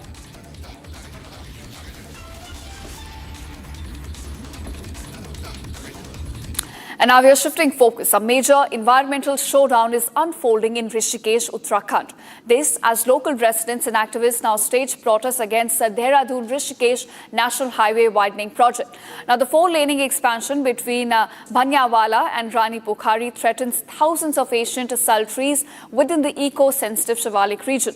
Protesters have now sustained a 5-day sit-in, warning that destroying the canopy will cause local temperatures to soar, disrupt the rainfall patterns, and deplete vital groundwater levels. Here's a report to take a look. और जो हमारा यहाँ पे oxygen जो दे रहे हैं हमें इतने बड़े बड़े वृक्ष, इसको काटे ना, इसकी कैनपी आपने उखाड़ दी है, पूरी जो सनलाइट पड़ रही है रोड पे पड़ रही है, अब हीट इतनी ज्यादा बढ़ेगी कि ग्लोबल वार्मिंग वगैरह सब इफेक्ट होगा ही होगा।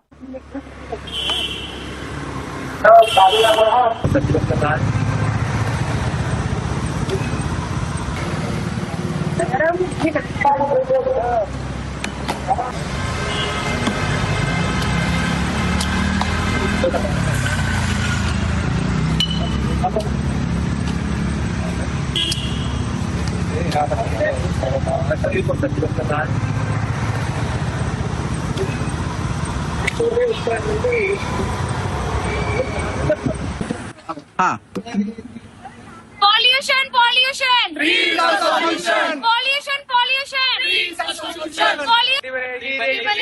बनेगी रेगिस्तान, मत लो इन पेड़ों की जान, धरती बनेगी रेगिस्तान, मत लो इन पेड़ों की जान, धरती बनेगी रेगिस्तान।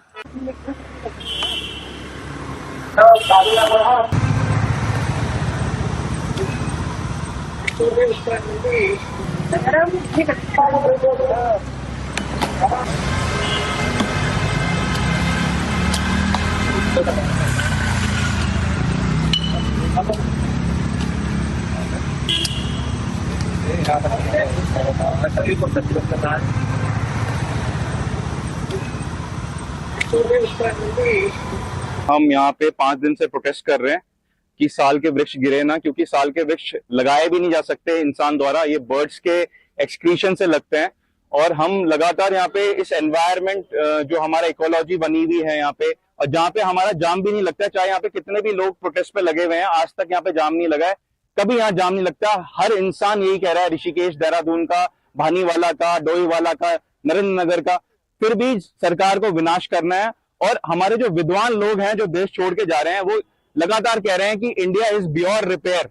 तो मतलब लाइक आप देख रहे हैं कि बस हम पे उत्तराखंड एक आशा है कि जो हमारा स्टेट है वो कम से कम हम रिपेयर कर सके, अभी समय है। और हम यही कहना चाहते हैं कि इसमें ज्यादा से ज्यादा संख्या में आप आइए, और जो हमारा यहाँ पे ऑक्सीजन जो दे रहे हैं हमें इतने बड़े बड़े वृक्ष, इसको काटे ना, इसकी कैनपी आपने उखाड़ दी है, पूरी जो सनलाइट पड़ रही है रोड पे पड़ रही है, अब हीट इतनी ज्यादा बढ़ेगी कि ग्लोबल वार्मिंग वगैरह सब इफेक्ट होगा ही होगा। तो आपसे दरख्वास्त है कि आप अपने पेड़ों के लिए जरूर आए यहाँ पे, और लगातार ये पेड़ काटने पे लगे हुए हैं। इन्होंने कल हमें बोला भी था कि हम आगे नहीं काटेंगे और सुप्रीम कोर्ट के ऑर्डर का इंतजार करेंगे, पर फिर दोबारा इनका एक नया परपंच शुरू हो जाता है, ये पेपर लेके आते हैं और फिर पेड़ काटने शुरू कर देते हैं। हम यहाँ पर ये जो फॉरेस्ट की कटाई हो रही है इसके लिए क्या मामला क्या है? मामला ये है कि हम नहीं चाहते कि ये पेड़ कटे, और इनका कहना है कि इसको 4 लेन बनाना है। अभी अभी हमने सुना कि ये इसलिए किया जा रहा है ताकि बॉर्डर में हमारे सैनिक जल्द से जल्द पहुंच सके। प्रशासन तो कह रहा है कि इसमें सभी की फैसिलिटी है सबके लिए। सर कौन सी फैसिलिटी है? किसी भी अधिकारी आके हमें खुल के नहीं बता रहे, मतलब कौन सी फैसिलिटी है? सर जो ट्रैफिक की बात है ना सर, वो हमारी सिटी के अंदर है, और जो ट्रैफिक होता है वो 4 धाम के लिए होता है। तो क्या मतलब ये फ्यूचर में 4 धाम को भी आप पूरा पहाड़ काट के 4 लेन करने वाले? पूरा प्रोजेक्ट आप जरा आकर के हमें यहाँ पे समझाइए। और सबसे बड़ी बात सर, जो ये कह रहे डेवलपमेंट, मैं पूछना चाहूंगी, जब हम ही नहीं रहेंगे तो डेवलपमेंट किस बात का होगा? सर जो अमीर लोग है ना वो विदेश चले जाते हैं जब ज्यादा गर्मी पड़ती है और स्टेट चेंज कर लेते हैं। हम जो मिडिल क्लास है या फिर जो गरीब लोग है ना सर, वो यही रहते हैं। और आज ऋषिकेश की और ये आसपास की यह हालत हो चुकी है कि बिना इसी के हम सरवाइव नहीं कर पाते हैं। तो मैं गवर्नमेंट से कहना चाहूंगी कि हमें ऐसा कोई भी डेवलपमेंट नहीं चाहिए जिसके लिए हम बाद में ऑक्सीजन के सिलेंडर लेके पीछे घूमे, जैसे हमने कोविड में किया। And now viewers, India showcased a strong performance at the inaugural Asian Under-23 Athletics Championship, clinching about 2 gold medals through javelin sensation Anand Singh and the formidable women's relay team, contributing to a total haul of about 16 medals. Now the tally also included 4 silver and 9 bronze medals. The athletes are now expected to arrive in India tomorrow. Here's a report. Take a look.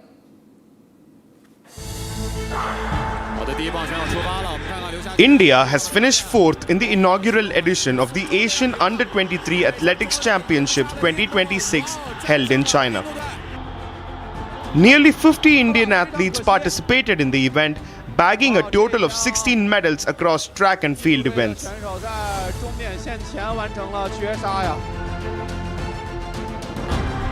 The relay teams led the charge for India, accounting for 4 medals. Shravani Sachin Sangle was the most successful Indian athlete, returning with 3 medals, including a gold each from the mixed 4x400 meters and the women's 4x400 meters relay. She also bagged a bronze in the 400-meter hurdles. Shravani Sachin Sangle gave the quartet a strong start before Sandramol Sabu delivered a solid second leg, pulling clear of her Chinese rivals over the closing 100 meters.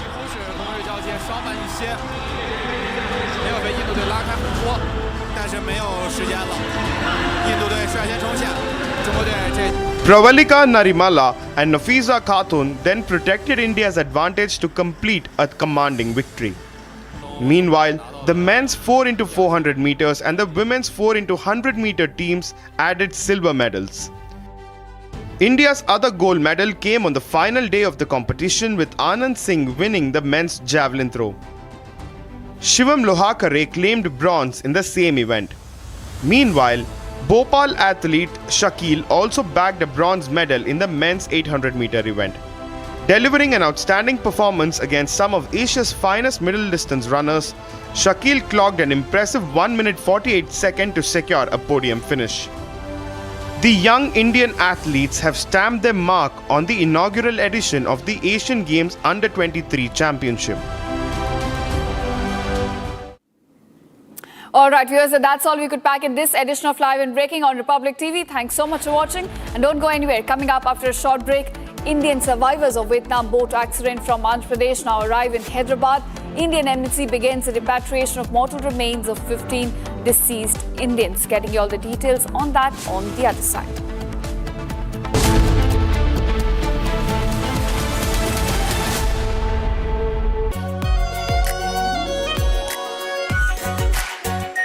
Are pure shahi paneer masala, delicious, healthy, everyday. रानी, इस घर में कुछ है जो टूटता नहीं। ये पिलर कभी नहीं टूटेगा। रुंगटा स्टील TMT से बना। रुंगटा नहीं तो घर स्ट्रॉन्ग नहीं। रुंगटा स्टील TMT बार एकदम सॉलिड। प्यास बुझाए, ठंडक लाए, सबको भाए जीरा से। MTH का जलजीरा जीरा से। जीरा से असली रिफ्रेशिंग, असली स्वाद, असली मजा। AU सेविंग्स अकाउंट में मिलते हैं amazing benefits, paperless banking and higher interest, वो भी हर महीने। Money money money money every month. सोच बदलो और बैंक भी। आर प्योर सूजी पास्ता उबालो, मिलाओ और खाओ। 8 मिनट में तैयार। क्या टेस्ट है, सबका राजा R pure masala.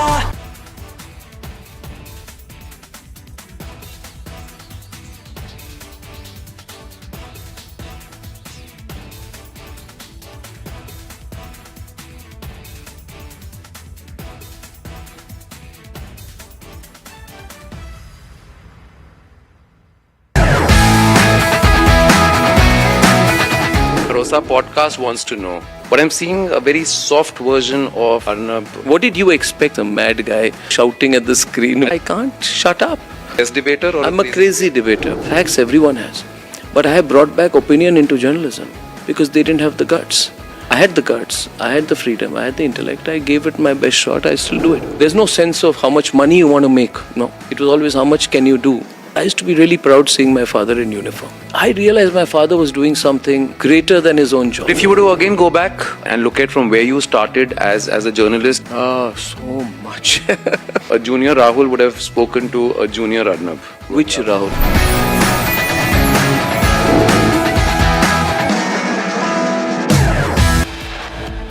Coming up after a short break, US strikes now reach deep inside central Iran. Explosions reported in Iran's Condemns region. Hamas launches reported across the Gulf.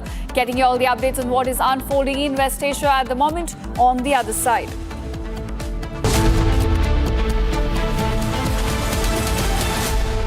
चमकी चाट से क्या बना है? सैंडविच, लस्सी और छाछ और हर घूंट में चमकी चाट। अब बताओ, स्वाद आया? आया। असली स्वाद सिर्फ चंकी चाट। केसरिया से मन जोगी हुआ रे, दिल झूमे देखो मतवारा हुआ रे। केसरिया से मन जोगी हुआ। हर पल मनाओ केसरी त्योहार। विमल, बोलो जुबान केसरी। थोड़े में ज्यादा स्वाद, यही तो है इसकी खास बात। वाओ मामा, क्या स्वाद है। अरे मेरे राजा, राजा आरती और मसाला।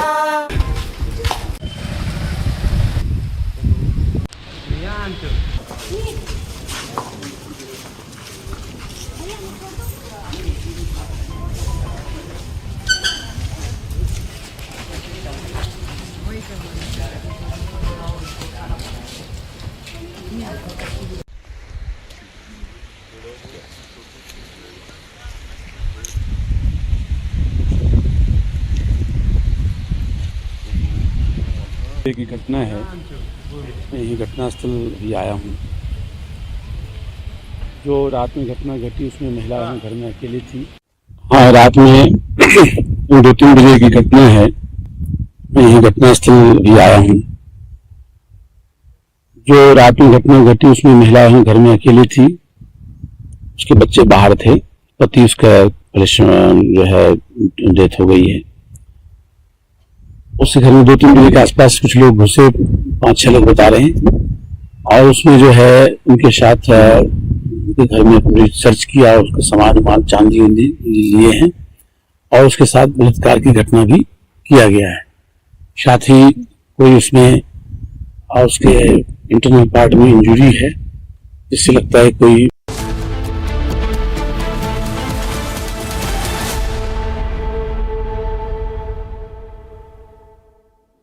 Hello and welcome viewers, you're watching live and breaking on Republic TV with me Ishita Mitra. Now viewers, India's defence story is entering a transformative new era powered by indigenous innovation, cutting edge emerging technology and a rapidly expanding defence industrial ecosystem. So as the nation accelerates its journey towards strategic self-reliance and the vision of Viksit Bharat 2047, Republic brings together the policy makers, defence leaders, innovators and industry pioneers shaping the future of national security. Join us on 18 July in New Delhi for Republic Defence Forces First Conclave, Bharat, the Defence Powerhouse, where the spotlight will be on next-generation military technologies, advanced defence platforms, indigenous capabilities, and the government and industry partnerships driving India's technological transformation. Stay tuned for insightful conversations, exclusive perspectives, and the ideas that will define the future of India's defence ecosystem. And with that, let's cut across to the headlines we're tracking on Republic TV this morning. India shines in the inaugural edition of Asian Under-23 Athletics Championship 2026 held in China, finishes 4th by clinching 16 medals across the events. Over 27 killed and dozens injured after massive fire breaks out at a pub in Bangkok, short circuit as the cause suspected. US strikes reach deep inside central Iran. Explosions reported in Iran's Condemns region. Hamas launches reported across the Gulf. Iran says it targeted US-linked bases in Bahrain, Kuwait and Jordan, claiming strikes on Sheikh Issa Air Base and 2 Kuwaiti bases as well. Indian survivors of Vietnam boat accident from Andhra Pradesh arrive in Hyderabad. Indian embassy begins a repatriation of mortal remains of 15 deceased Indians.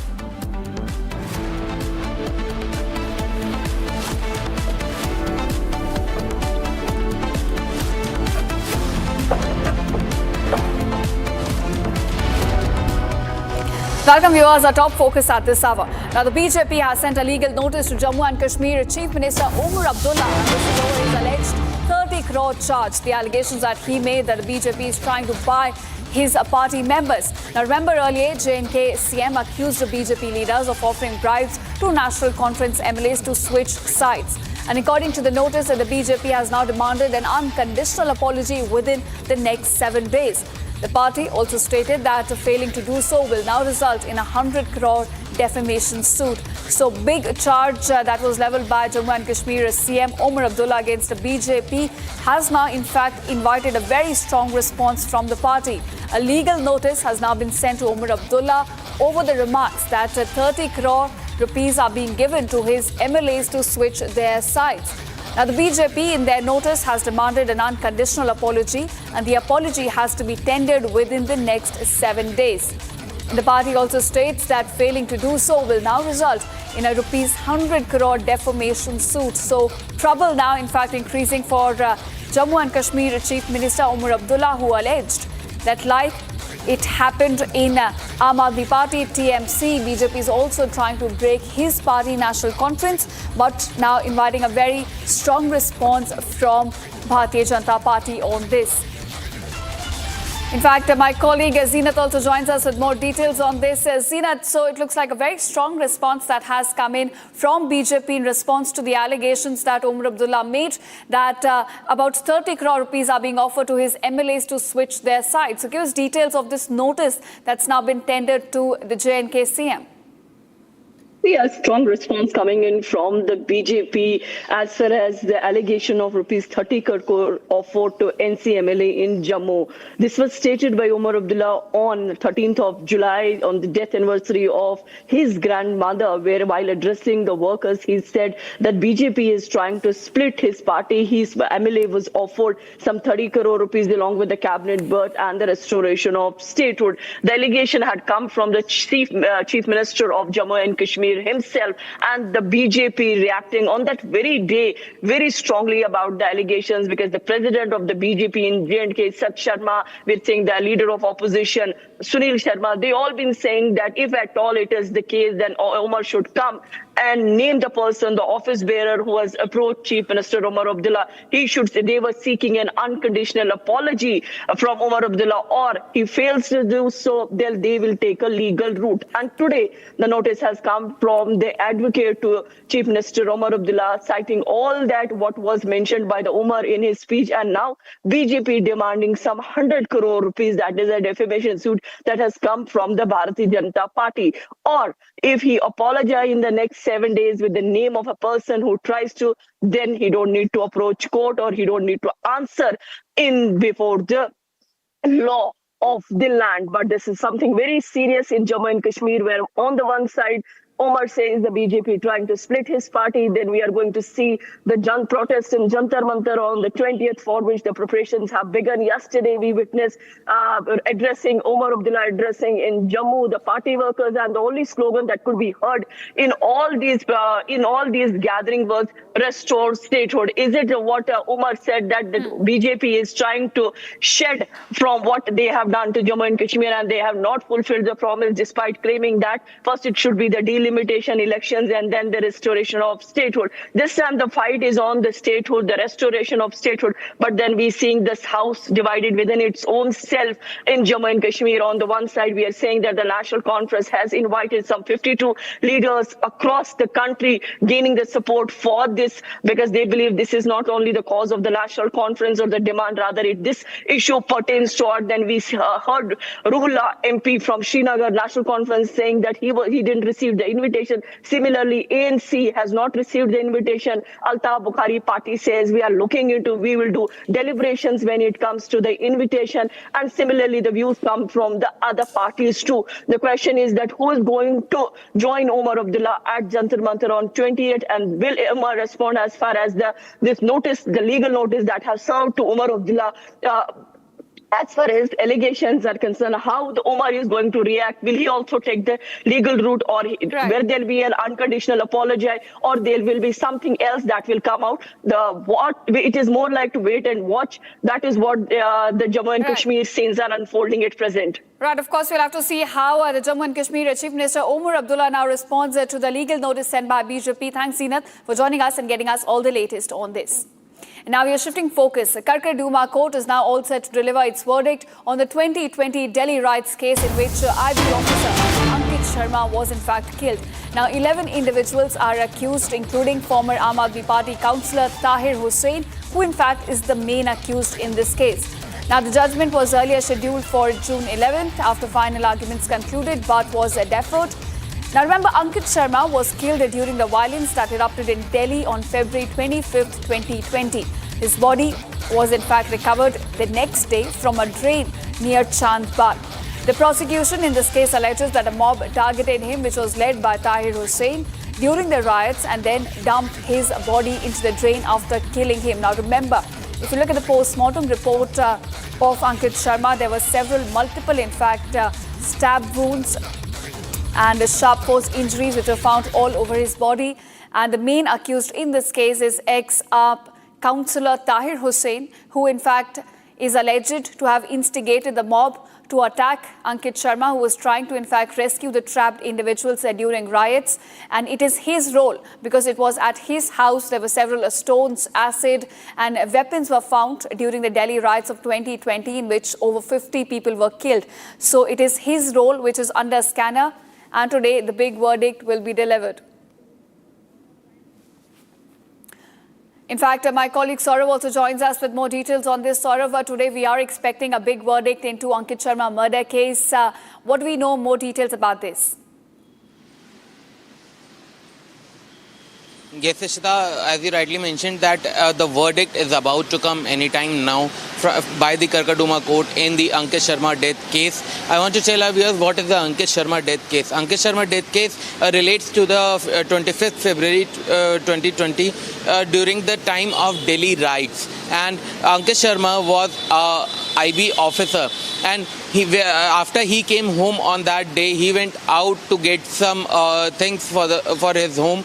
However, he never returned back. According to the father of Ankit Sharma, Ravinder Sharma, told the police that several of the locals came to his house and they told that his son was thrown into a drain, a nearby drain, and a day later his body was recovered from that drain. The main accused in this case is Tahir Hussain, who is a former AAP councillor, and he, along with the 10 other accused, have been named in this case. And Tahir Hussain is the main co-conspirator in the Delhi riot case.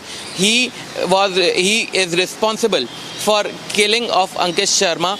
When Ankit Sharma started moving forward towards the mob attacked him, and he was stabbed multiple times by that mob, and due to that he lost his life. And after this doesn't stop here. After that, when the Ankit Sharma was stabbed multiple times, the mob taken him to a nearby masjid situated in Chandbagh, and after that he was thrown into a Khajuri Khas drain which is situated in Chandbagh only. And after that his body was recovered the very next day, and the complaint was registered in Dayalpur police station. Right. And now this case is going on, and the sections and the charge sheet was framed on March 23, 2023 by the trial court, and the trial court, Karkaduma court, is now set to pronounce its verdict in this case anytime soon. Now. In fact, sort of keep tracking all the updates, and we'll come back to you when the verdict is delivered by Karkaduma court in this case. Thanks so much. And now, viewers, a massive war of words has erupted in Telangana after Chief Minister Revanth Reddy made controversial remarks about the PRS leaders over the state's irrigation crisis, prompting the opposition to now accuse him of using inflammatory language instead of addressing farmers' concern. Now, viewers, when questioned on how farmers would cope if drought-like conditions persist, the Chief Minister Revanth Reddy said, and I quote him here, "If you cut BRS leaders and spill their blood on the farms, farmers will be able to cultivate their crops." He goes on to say their ego and fat will be enough for the crops. In fact, he also adds that BRS leaders are being too smart. They need belt treatment now. So clearly very unparliamentary language used by Telangana Chief Minister against the opposition, as he now says that their blood should be spilled on the crops. And this is when he was questioned about farmers' woes of not getting irrigation water. Let's take a listen, in fact, to what the Chief Minister said.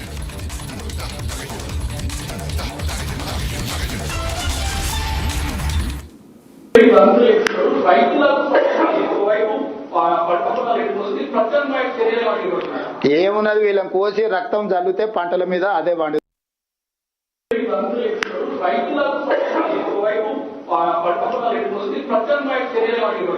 ఏమున్నది వీళ్ళని కోసి రక్తం జల్లితే పంటల మీద అదే పండు. And now, viewers, in fact, on this, we're getting a reaction from BRS as well. Now, BRS working President K.T. Rama Rao on Sunday slammed the Chief Minister Revanth Reddy over his remarks about spilling the blood of BRS leaders to cultivate the agricultural lands. In fact, he accused the ruling Congress of having a long history of violence against Telangana and vowed to fight for farmers' water rights. So, BRS at the moment is now demanding an unconditional apology from Telangana Chief Minister on this. My colleague Aishwarya has been very closely tracking this story. She also joins us now. Aishwarya, we understand that this was a remark made by the Telangana Chief Minister. He said that BRS leaders' blood should be spilled over the crops, maybe then they can grow. And now BRS reacting to that has demanded an unconditional apology. So clearly a war of words has now escalated in Telangana.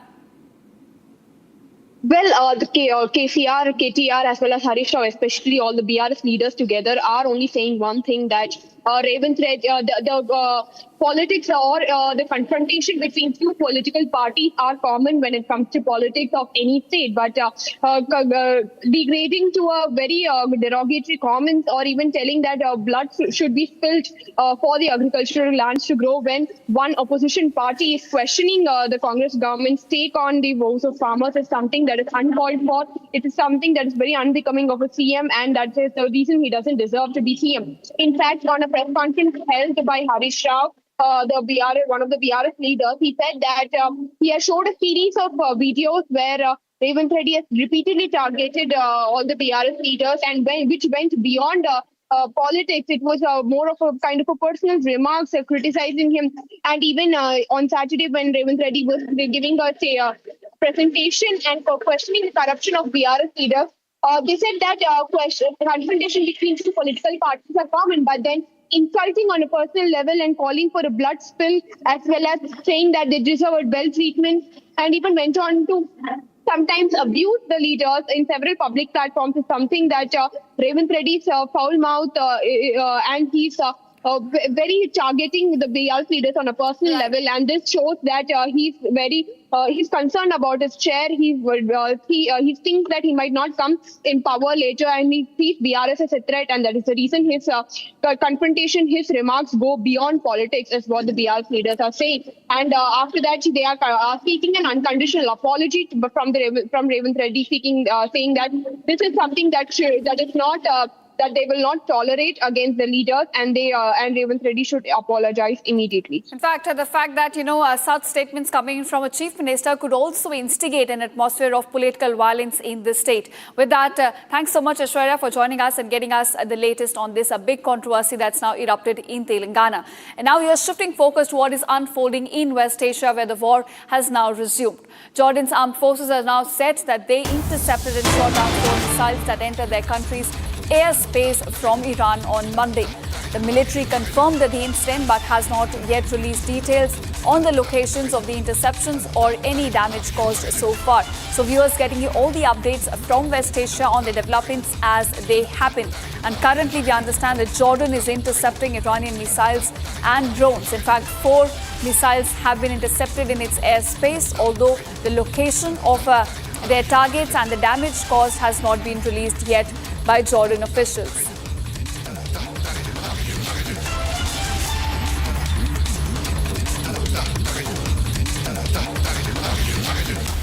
And now we are shifting focus to what is unfolding in China at the moment. Now, Typhoon Bafi made a powerful landfall in eastern China's Zhejiang province, packing maximum speed of about 144 kilometers per hour.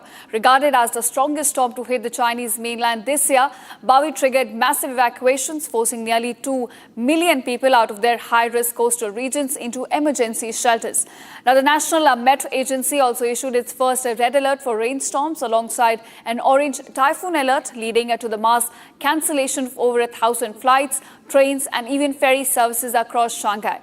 Now, neighboring provinces have also been impacted, and before striking China, the storm system intensified deadly monsoonal landslides in the Philippines as well and brought severe weather to parts of Taiwan and southern Japan as well. Here's a report. Take a look. 陆流南阳庄，这是许金山他们家厂建电线杆子也倒了，车也冲跑了，桥头的电线杆子也倒了，他们家都完全要淹了，他们家超市啊。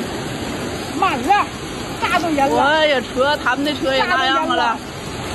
我们这商店也淹了。连我们家都满了，都淹了我们家。我们这商店，把脚往上哥哥。都淹了这东西呀、这冰箱，看看，厚啊！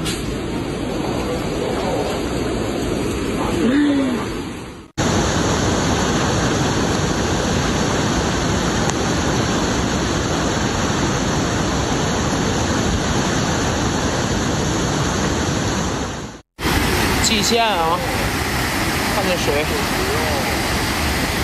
蓟县，哎。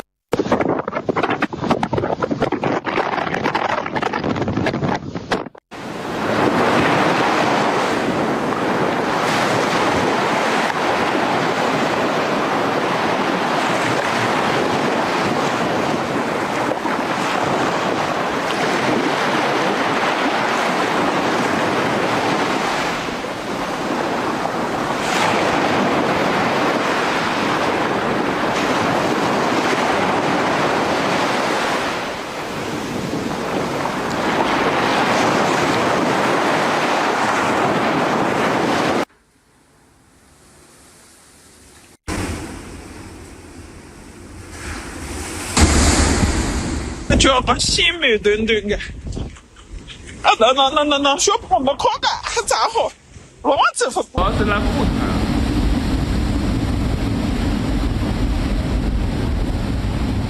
还有一个车，好像另一个车是那不。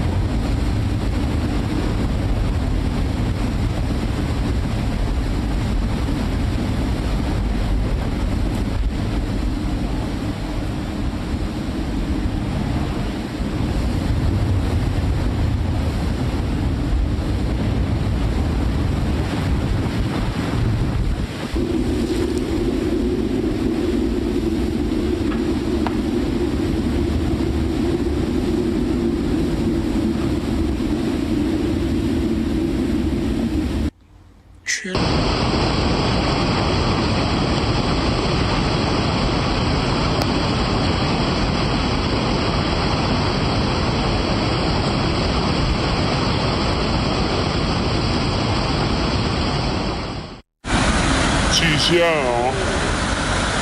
看见水，蓟县，哎。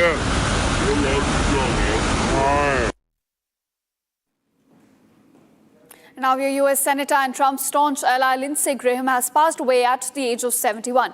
His office had confirmed of his death, saying that he died from a brief and sudden illness. The South Carolina senator was just back from his Ukraine visit and spoke about ending the war with Russia as well.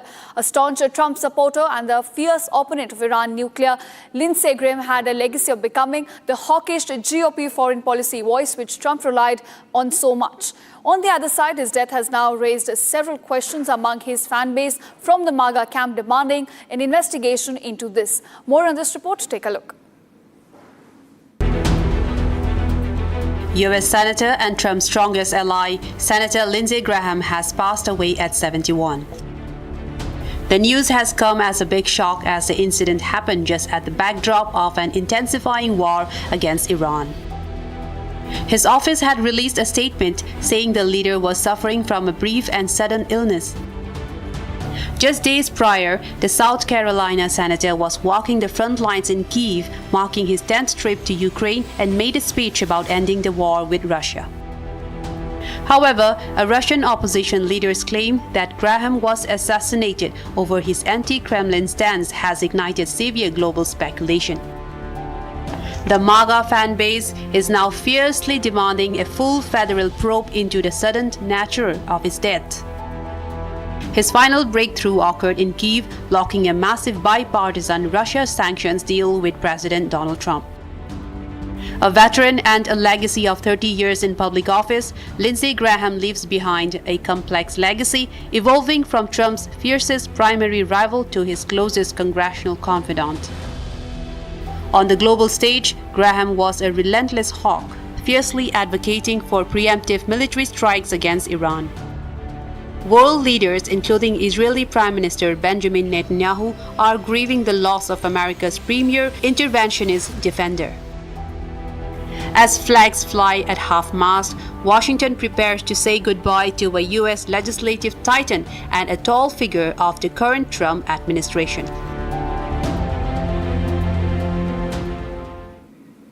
And now, viewers, as monsoon fury continues across India, civic apathy continues to take lives as well. Children have tragically lost their lives after falling into an 8 to 10 feet deep rainwater-filled pit in an agricultural land in Delhi's Mukhmelpur area on Sunday evening. The Delhi Fire Services received information about the incident around 5:55 p.m., prompting two rescue teams to then rush to the spot and launch a search operation. Now, the bodies of both the children were later recovered from the pit and sent to hospital for a post-mortem. They will be handed over to their families once formalities are completed, and officials continue to gather further details, including the identities of these victims. But viewers, this is another case that has come to light, not an isolated incident. We have seen several such cases coming to light, but this time it is two children which have lost their lives to civic apathy. As such, open drains, uncovered rain-filled pits continue to cost us lives across India's metropolitan cities. In fact, my colleague Sahil also brings us a ground report about the kind of lapses and the negligence which costed these two children their lives. Take a listen. Delhi के अलीपुर थाना इलाके में पानी से भरे गहरे गड्ढे में डूबने के कारण 2 बच्चों की मौत हो जाती है। बच्चों का नाम नीतीश और आयुष बताया जा रहा है। शाम 6 बजे के आसपास की पूरी घटना है और इस वक्त हम अलीपुर के उत्तराखंड गांव के खेत के अंदर मौजूद हैं। तस्वीरों में आपको एक बड़ा सा गहरा गड्ढा नजर आ रहा है, इसमें पानी भरा हुआ है। 8 से 10 फीट ये पूरा गड्ढा गहरा है। शाम 6 बजे के आसपास जहाँ पे हम मौजूद हैं, यहाँ पर बच्चे खेल रहे थे। अचानक से पैर स्लिप होता है और पैर स्लिप होने के कारण जो है बच्चे दोनों इस गड्ढे में गिर जाते हैं। ये आप तस्वीरों में देख सकते हैं, बच्चों की जो चप्पलें हैं वो यहाँ पे पड़ी हुई हैं। बच्चे अंदर डूब जाते हैं, कोशिश करते बाहर आने के लिए, लेकिन गड्ढा काफ़ी ज़्यादा गहरा था। जो लोग खेतों में काम कर रहे थे वो भागकर यहाँ पर आते हैं। गाँव वालों को जानकारी दी जाती है और इसी दौरान PCR कॉल के जरिए पुलिस को भी जानकारी दी गई। गाँव के लोग आते हैं, बच्चों को बाहर निकाला जाता है, लेकिन तब तक देर हो चुकी थी क्योंकि दोनों बच्चों की मौत हो चुकी थी। 6 बजे के आसपास की है मेरे सामने। क्या हुआ? मैं सर यहाँ पे बकरी चरा रहा था, तो वो बच्चे यहाँ पे बैट बॉल खेल रहे थे, तो उनका मेरे को लग रहा है सर ये बॉल चला गई, तो वो बॉल के चक्कर में पैर फिसल गया। वो एक बच्चा गया नीचे पानी में, तो दूसरे ने बचाने के चक्कर में वो भी अंदर गड्ढे में चला गया। सर फिर आसपास के हमने आवाज़ चिल्ली विल्ली मारी है, तब हमारे यहाँ पे आए बंदे, हमारी कॉलोनी के, उत्तराखंड कॉलोनी दिल्ली 36 के, तो वो आए, बड़े बड़े भाई आए। हमने बोला भाई एक बार ये 100 नंबर कॉल कर दो यार, 2 बच्चे डूब गए हैं। फिर वो भाई लोगों ने, उनको तैरना आता है, वो भाई ने पहले वो करे, उन बच्चों को निकाला। एक बच्चा तो 10 मिनट पहले निकाल दिया था, एक बच्चा निकला है आधे घंटे बाद। और सर हमने जब भी फ़ोन करा PCR भी आ गई है और एम्बुलेंस भी आ गई है। और हम ये किसकी ज़मीन है ये? सर ये ज़मीन का हमें नहीं पता है किसकी है किसकी नहीं है। बारिश के पानी से या खेतों में पानी दिया तो उसका ये सर ये बारिश का पानी में है। ये गड्ढों, इन गड्ढों को हो गया है कम से कम 3 महीने। अच्छा, किस लिए किया गया था गहरा गड्ढा? ये सर मेरे को लग रहा है इनकी घास खराब हो जाती है पार्क वालों की, तो इन्होंने इसलिए करवाए गए हैं ये गड्ढे। तो सर ये करवाए गए हैं, तो इसमें थोड़ा कर देते, कुछ बाढ़ वाड़ कर देते तो बच्चों को पता चल जाता।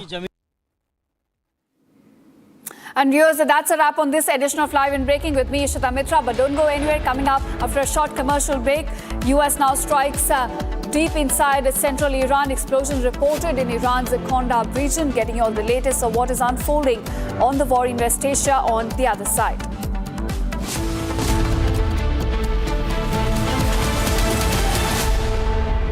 चमकी चाट से क्या बना है? सैंडविच, लस्सी और छाछ और हर घूंट में चमकी चाट, ड्राई फ्रूट और दही बड़े। चमकी चाट से स्वाद बढ़े। असली स्वाद सिर्फ चमकी चाट। यानी इस घर में कुछ है जो टूटता नहीं। ये पिलर कभी नहीं टूटेगा। रुंगटा स्टील TMT से बना। रुंगटा नहीं तो घर स्ट्रॉन्ग नहीं। रुंगटा स्टील TMT बार एकदम solid.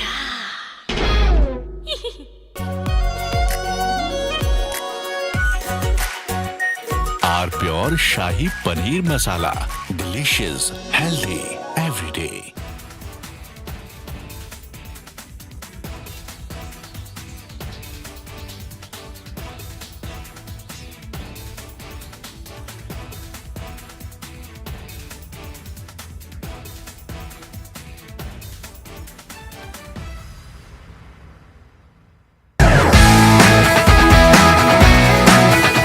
Rosa podcast wants to know, but I'm seeing a very... Coming up after a short break, Indian survivors of Vietnam boat accident from Andhra Pradesh now arrive in Hyderabad. Indian embassy begins a repatriation of mortal remains of 15 deceased Indians.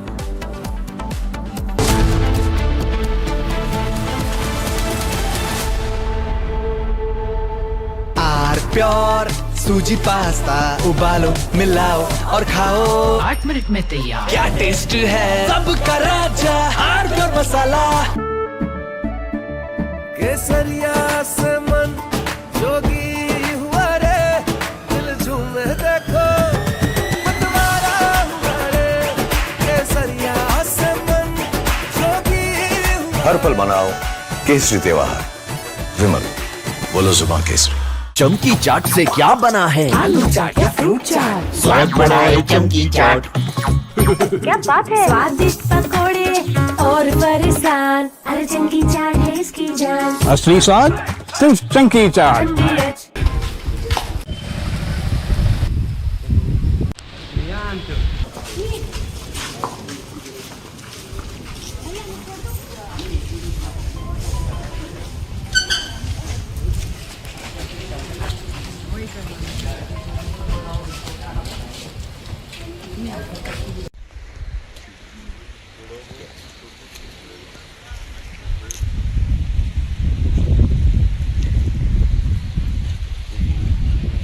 की घटना है, मैं यही घटनास्थल भी आया हूँ।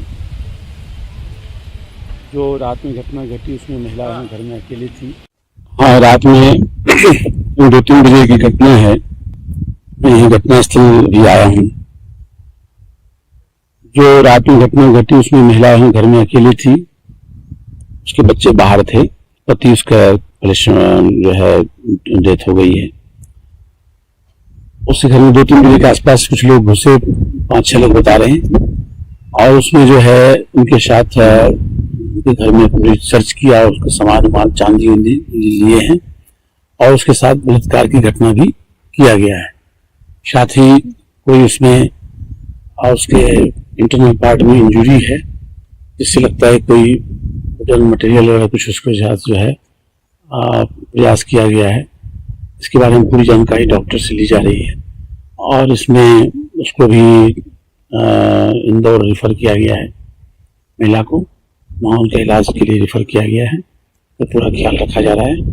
बाकी हम लोग पूरी टीम यहाँ पे जो है हमारी लगी है, एफएसएल की टीम भी आई है, हमारे जो फिंगरप्रिंट की टीम भी है, हमारे साइबर प्लस जो हमारी आसपास के थाने की टीम यहाँ पे आ गई है।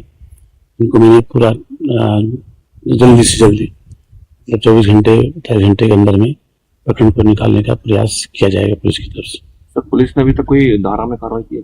हाँ, पुलिस इसमें जो है क्योंकि आदमी इसमें 5-6 बताए जा रहे हैं, तो डकैती की धारा प्लस 376 जो उसने बलात्कार किया है, इसकी धारा इसमें लगेगी। There is outrage in the area after the incident. Demands are being made for a fair. From Asia's largest news headquarters, setting the agenda for Bharat.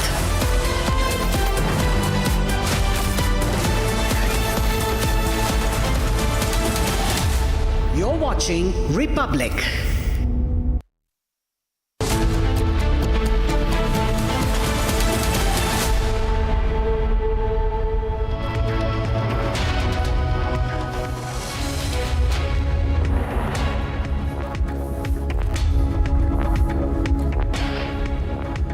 A very warm welcome, viewers. You're watching Republic TV. This is Shivam Dutt Mehta, and the top focus today is the West Asia conflict, because there are continuous strikes by the US military, and also there are retaliatory strikes being conducted by the IRGC at various US bases in the entire Middle East. So we are back to war. The entire Middle East is engulfed in the war between Iran and the United States of America. We'll get you all the latest details of this and a lot more, but first up, let's have a look at the top headlines of the hour.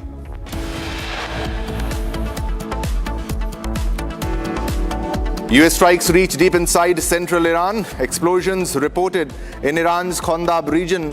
HIMARS launches reported across the Gulf.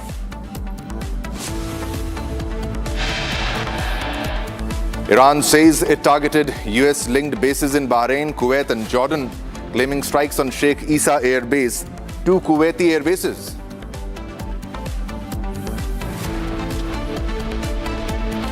Delhi court to deliver verdict in Ankit Sharma murder case in 2020 Delhi riots case.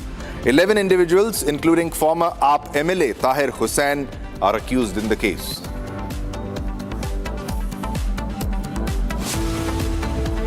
BRS Congress clash over Revant Reddy's blood remark against BRS. Party demands unconditional apology.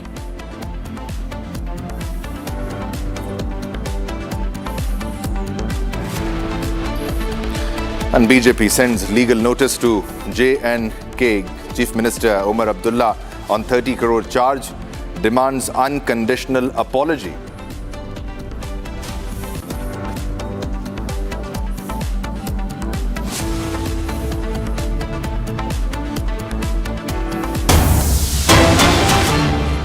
All right, viewers, let's begin this bulletin with a big breaking news development, and this is coming from Maharashtra, and this is about Sharad Pawar. Maharashtra Minister Chandrakant Patil has said that NCP SP Chief Sharad Pawar is facing pressure from within his party to take a political decision, either by joining NDA or aligning with a larger opposition party. Now, speculation regarding a merger of the NCP or an alliance with the NDA has already been circulating in political circles. Now, Chandrakant Patil's statement has further intensified this speculation. So that's the big question. What's happening in Maharashtra? Are we looking at any more changes, any more developments? Because this is the statement by Chandrakant Patil, Maharashtra Minister Chandrakant Patil, who has said that NCP SP, that is NCP Sharad Pawar faction, is facing pressure from within his party to take a political decision, either by joining NDA or aligning with a larger opposition party. Speculation regarding a merger or the NCP on alliance with the NDA has already been circulating.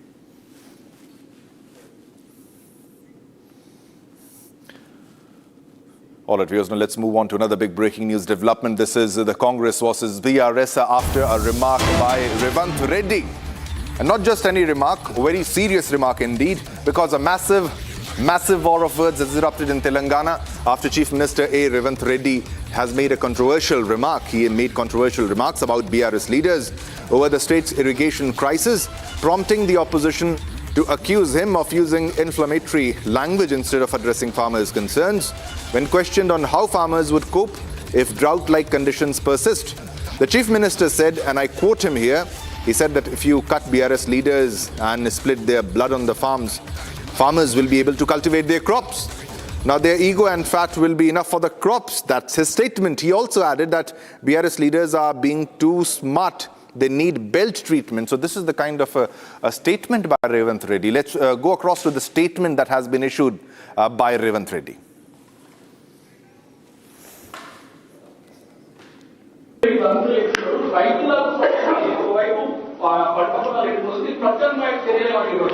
ఏమున్నది వీళ్ళని కోసి రక్తం జల్లితే పంటల మీద అదే పండు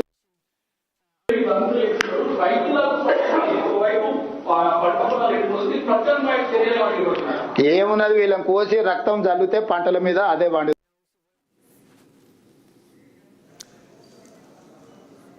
All right. There has been also a reaction in this case, and let's go across to the reaction that we are getting in this case, because this has led to a row between Congress and BRS.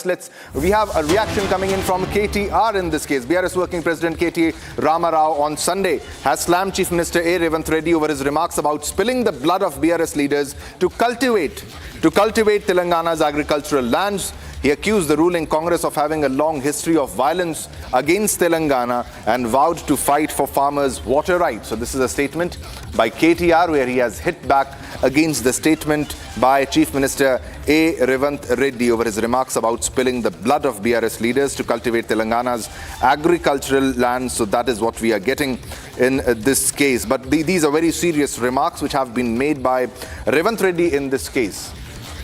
All right, we have BRS spokesperson Rahul Sridhar Reddy joining us. Coming to you for a reaction. Rahul, if you can comment on the kind of statement and why such a wrong statement, I would like to say, because the use of word and cutting hands and the way the statement has been made. What will be your first reaction? This calls for violence indeed. Yeah, I mean, it became a practice for the Chief Minister Revant Reddy to lash out, at the BRS party leaders. He doesn't maintain any decorum. And these statements definitely not up to the standards of a Chief Minister. Speaking violence, instigating violence against the opposition leaders, spilling out the blood and all that. I mean, the Congress, top leadership also must, take note of all these things basically. How their Chief Minister is behaving. A leader, a Chief Minister must be ideal and an example to the cabinet and all other MLAs and other leaders in the system, in the entire state. But he himself is, provocating license, using this language. And I'm really, really speechless on this.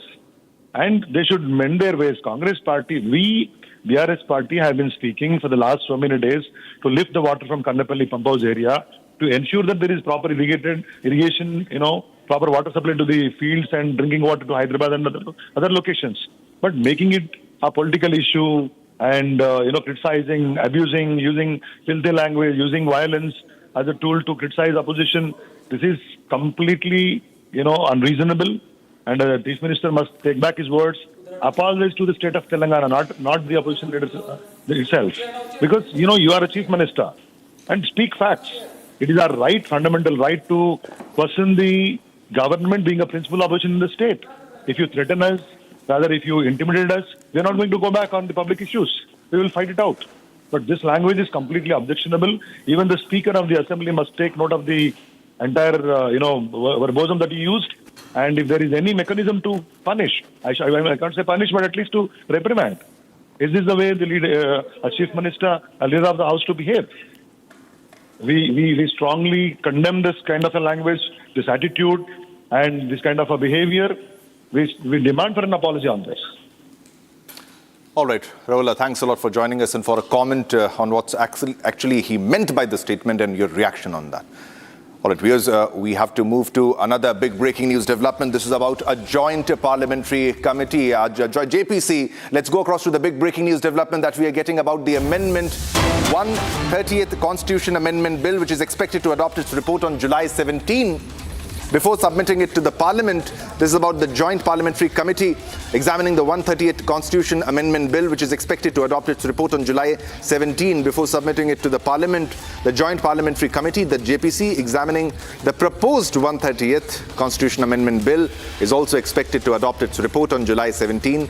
Before the submission to the Parliament, the bill has sparked political debate over a provision that mandates the automatic removal of the Prime Minister, the Chief Ministers and Union or State Ministers from the office if they remain in judicial custody for 30 consecutive days in cases involving serious offences.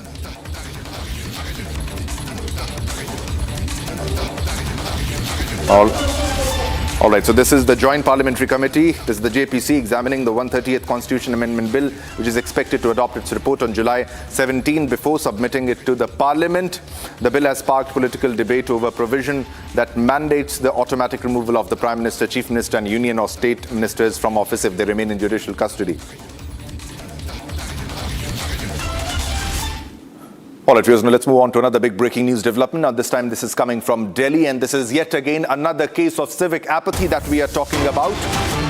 Another case of civic apathy, ladies and gentlemen, where two children have tragically lost their lives after falling into an 8 to 10 feet deep water-filled pit in an agricultural field that we are talking about in Delhi's Mukhmelpur area on Sunday evening. Now, the Delhi Fire Services have received information about the incident around at 5:55 p.m., prompting two rescue teams to rush to the spot and launch a search operation, and the bodies of both the children were later recovered from the pit and sent to a hospital for post-mortem. They will be handed over to their families once the formalities are completed and as authorities continue to gather further details, including the identities of the victims. These are the visuals, ladies and gentlemen, coming on your screen.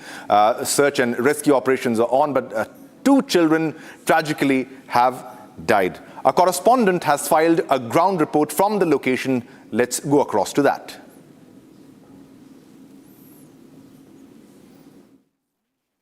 Delhi के अलीपुर थाना इलाके में पानी से भरे गहरे गड्ढे में डूबने के कारण 2 बच्चों की मौत हो जाती है।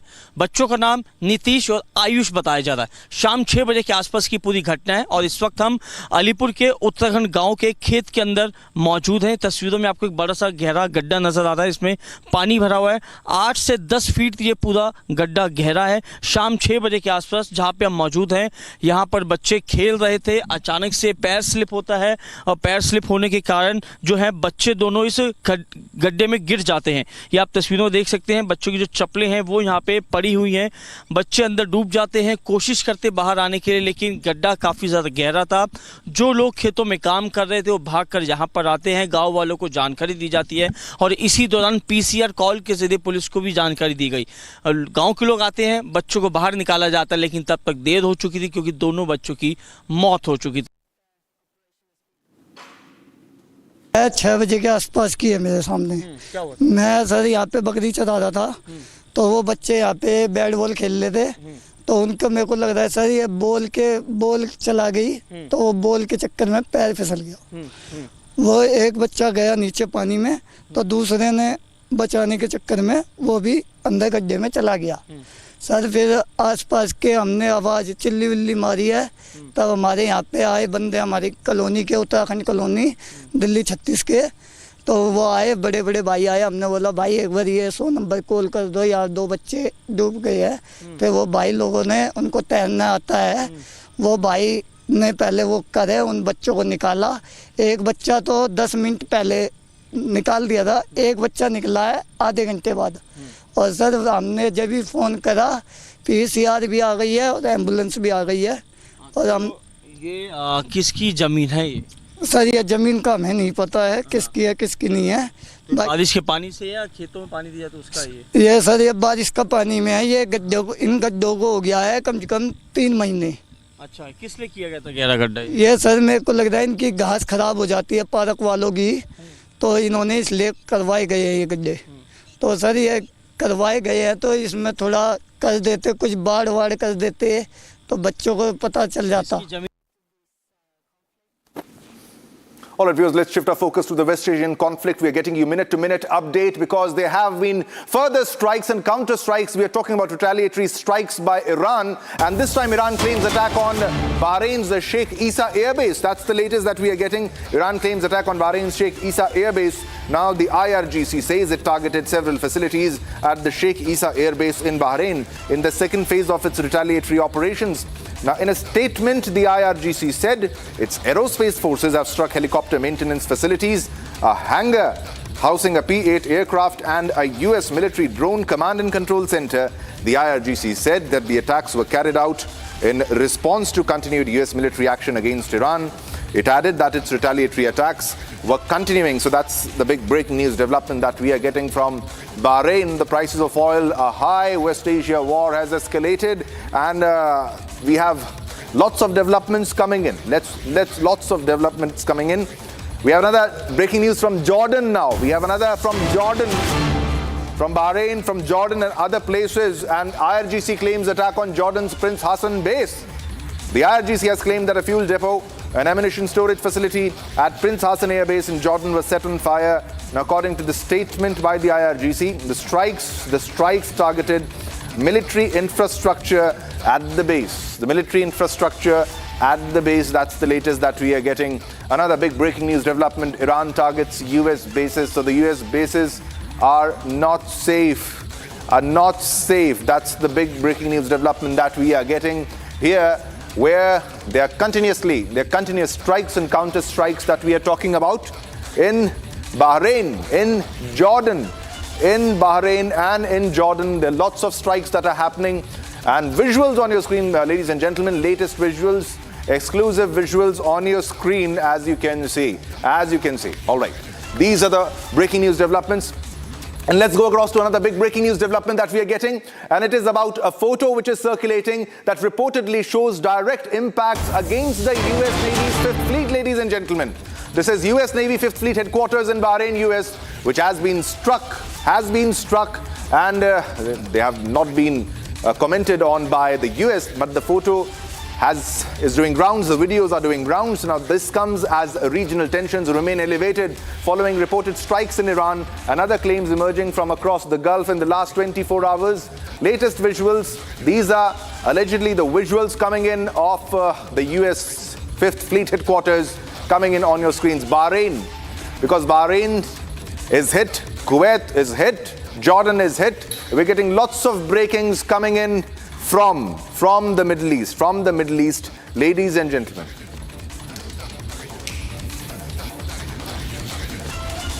All right, Chandrakala is live with us with all the latest updates on the story. Chandrakala, the entire Middle East is back to war again. We are talking about Jordan, we are talking about Bahrain, we are talking about Kuwait, and there have been many strikes deep inside Iran itself, but Iran has the firepower and it is retaliating. Over to you for all the latest details.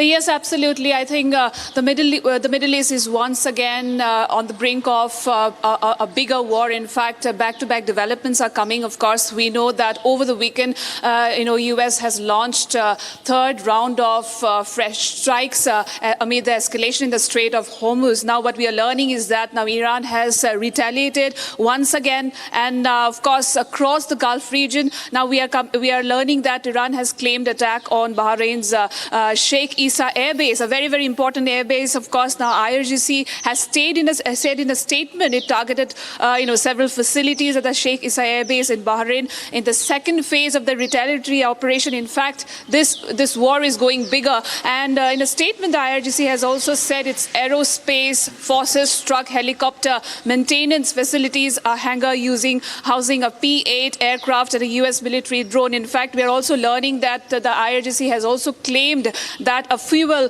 depot and ammunition storage facilities at Prince Hassan Air Base in Jordan were set on fire. In fact, more details are awaited as far as Iran's attack on these Gulf nations are concerned, and more reactions are awaited as far as the Gulf leaders are concerned. We have seen Kuwait responding to it. Well, this attack comes after US has launched its third round of strikes on Iran after Iran has attacked few commercial ships transiting in the Strait of Hormuz. In fact, we are also learning is that a MV Galaxy off the coast of Oman was also attacked by Iran, wherein 11 Indian nationals were on board, and what we are learning is that 10 of them has been rescued and one is still missing. So yes, a very, very the war has started. This is another bigger war, in fact, and rapid developments are coming in.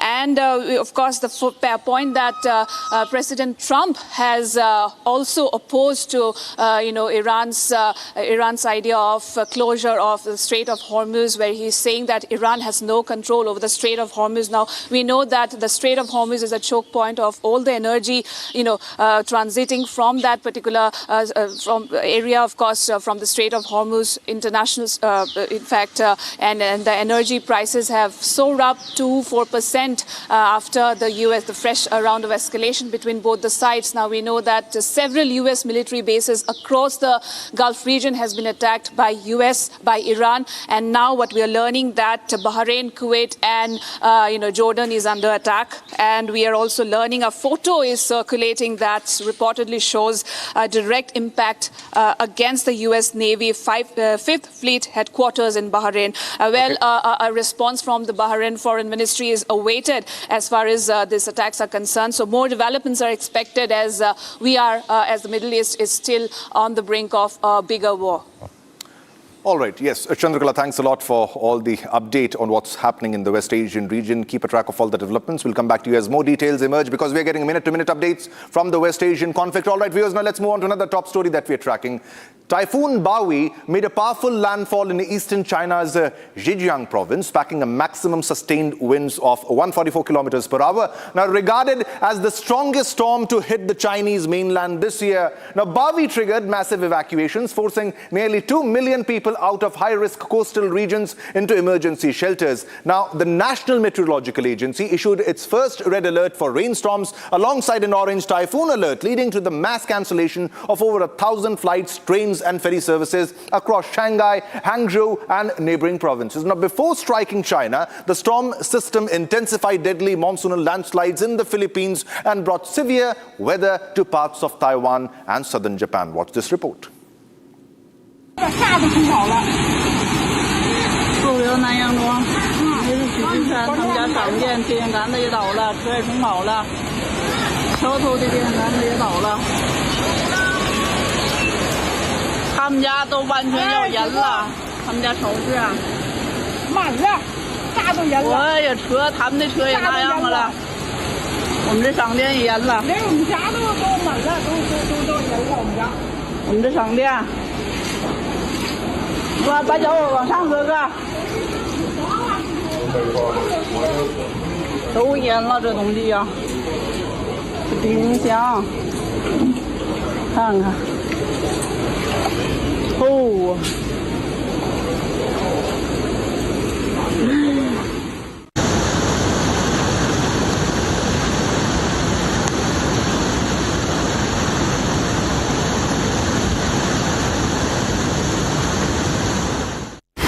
蓟县啊，看这水，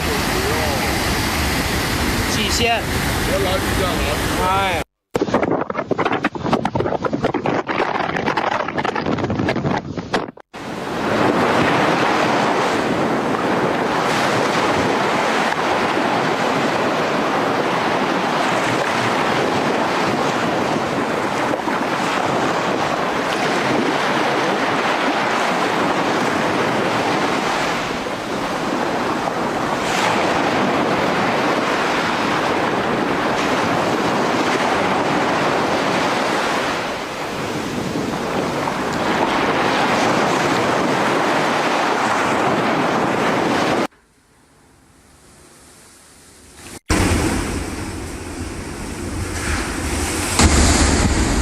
就把心没顿顿的，那小朋友可干咋好？我这副包是那不谈。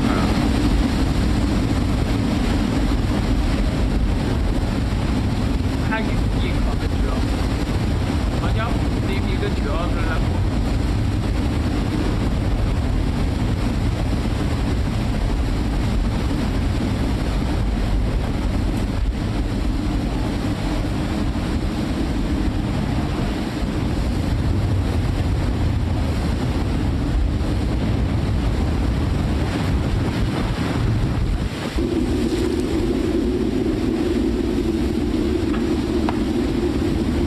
蓟县啊，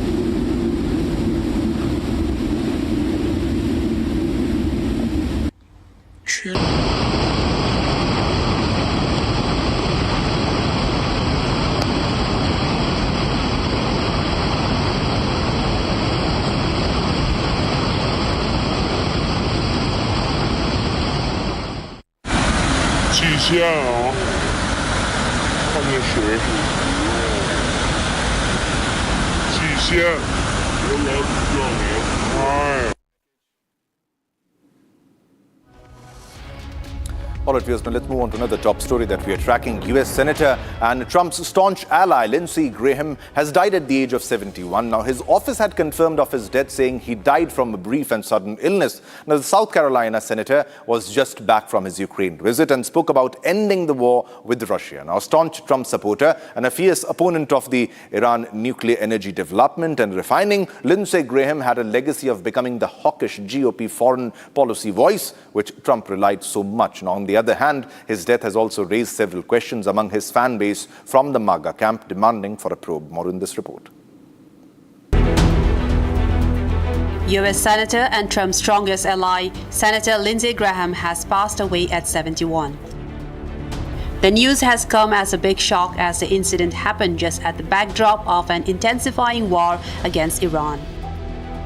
His office had released a statement saying the leader was suffering from a brief and sudden illness.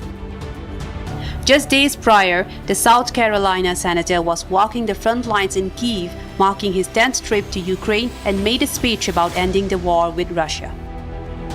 However, a Russian opposition leader's claim that Graham was assassinated over his anti-Kremlin stance has ignited severe global speculation. The MAGA fan base is now fiercely demanding a full federal probe into the sudden nature of his death. His final breakthrough occurred in Kyiv, blocking a massive bipartisan Russia sanctions deal with President Donald Trump. A veteran and a legacy of 30 years in public office, Lindsey Graham leaves behind a complex legacy, evolving from Trump's fiercest primary rival to his closest congressional confidant. On the global stage, Graham was a relentless hawk, fiercely advocating for preemptive military strikes against Iran. World leaders, including Israeli Prime Minister Benjamin Netanyahu, are grieving the loss of America's premier interventionist defender. As flags fly at half-mast, Washington prepares to say goodbye to a U.S. legislative titan and a tall figure of the current Trump administration. All right, viewers, now Republic School of Journalism, India's most sought-after live learning program, has now opened applications for its 2026 batch. Now, RSJ was launched with a single mission: to train the next generation of journalists, not in classrooms, but on the field, live as news breaks, covering elections, wars and the biggest stories of our times, under the direct mentorship of India's best journalists at the Republic Media Network. And the results speak for themselves. 100% of students from RSJ's inaugural batch are now placed working in newsrooms. Now the new batch begins this August, and aspiring journalists can apply online now at www.republicschoolofjournalism.com or call 836-999-5400 to know more. All right, viewers, time to slip into a short commercial break, but don't go anywhere because we have a lot more lined up after the break. Coming up after the break, ladies and gentlemen, Delhi court to deliver verdict in Ankit Sharma murder case in 2020 Delhi riots case. 11 individuals, including former AAP MLA Tahir Hussain, are accused in the case.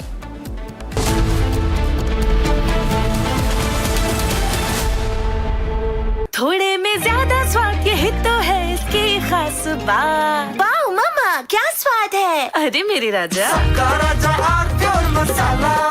AU savings account में मिलते हैं amazing benefits, paperless banking and higher interest, वो भी हर महीने। Money money money money every month. सोच बदलो और बैंक भी। चमकी चाट से क्या बना है? आलू चाट या फ्रूट चाट, स्वाद बनाए चमकी चाट। क्या बात है? स्वादिष्ट पकोड़े और फरसान, अरे चमकी चाट है इसकी जान। असली स्वाद सिर्फ चमकी चाट।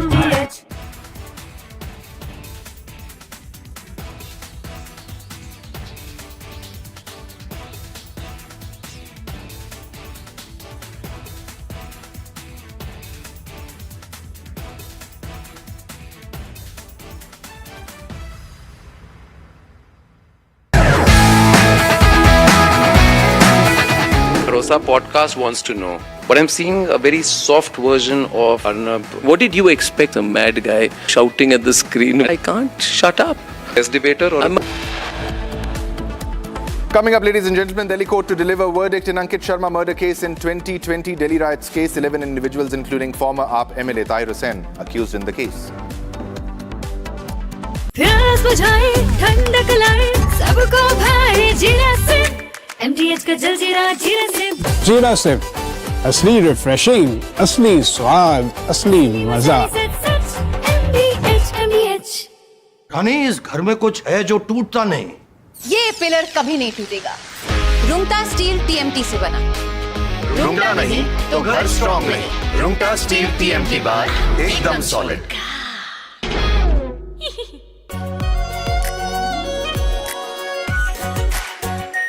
Are pure shahi paneer masala, delicious, healthy every day.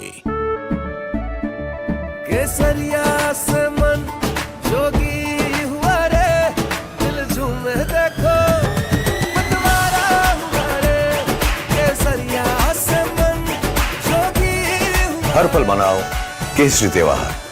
विमल, बोलो जुबान केसरी। चमकी चाट से क्या बना है? सैंडविच, लस्सी और छाछ और हर घूंट में चमकी चाट। अब बताओ स्वाद आया? आया। असली स्वाद सिर्फ चंकी चाट।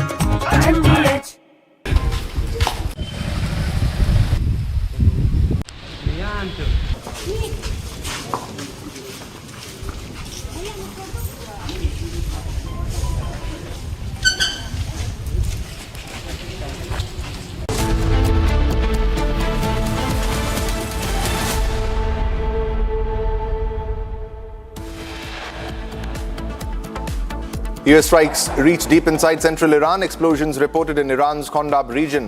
HIMARS launches reported across the Gulf. Iran says it targeted US-linked bases in Bahrain, Kuwait and Jordan, claiming strikes on Sheikh Issa Air Base, 2 Kuwaiti air bases. Delhi court to deliver verdict in Ankit Sharma murder case in 2020 Delhi riots case. 11 individuals, including former AAP MLA Tahir Hussain, are accused in the case. BRS Congress clash over Revanth Reddy's blood remark against BRS. Party demands unconditional apology.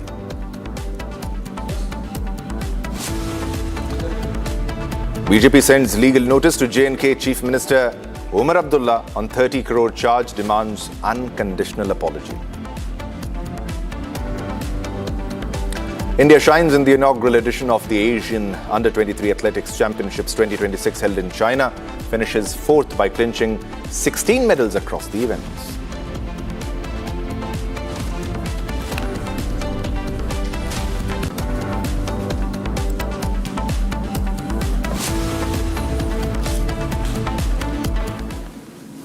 All right, viewers, now let's go across to the big breaking news development that we are getting on the legal notice development. Now, the BJP has sent a legal notice to Jammu and Kashmir Chief Minister Omar Abdullah over his alleged 30 crore charge.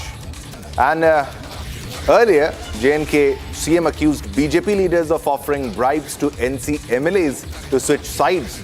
Now, according to the notice, the BJP has demanded an unconditional apology within 7 days. And the party has also stated that failing to do so will result in a 100 crore defamation suit. Now, the BJP has sent a legal notice to Jammu and Kashmir Chief Minister Omar Abdullah over his alleged 30 crore allegations charge of offering bribes to leaders. That's the big development here. Now, let's go across to the reactions that we are getting in this case. Our correspondent spoke with Deputy CM and others. Let's go across to that.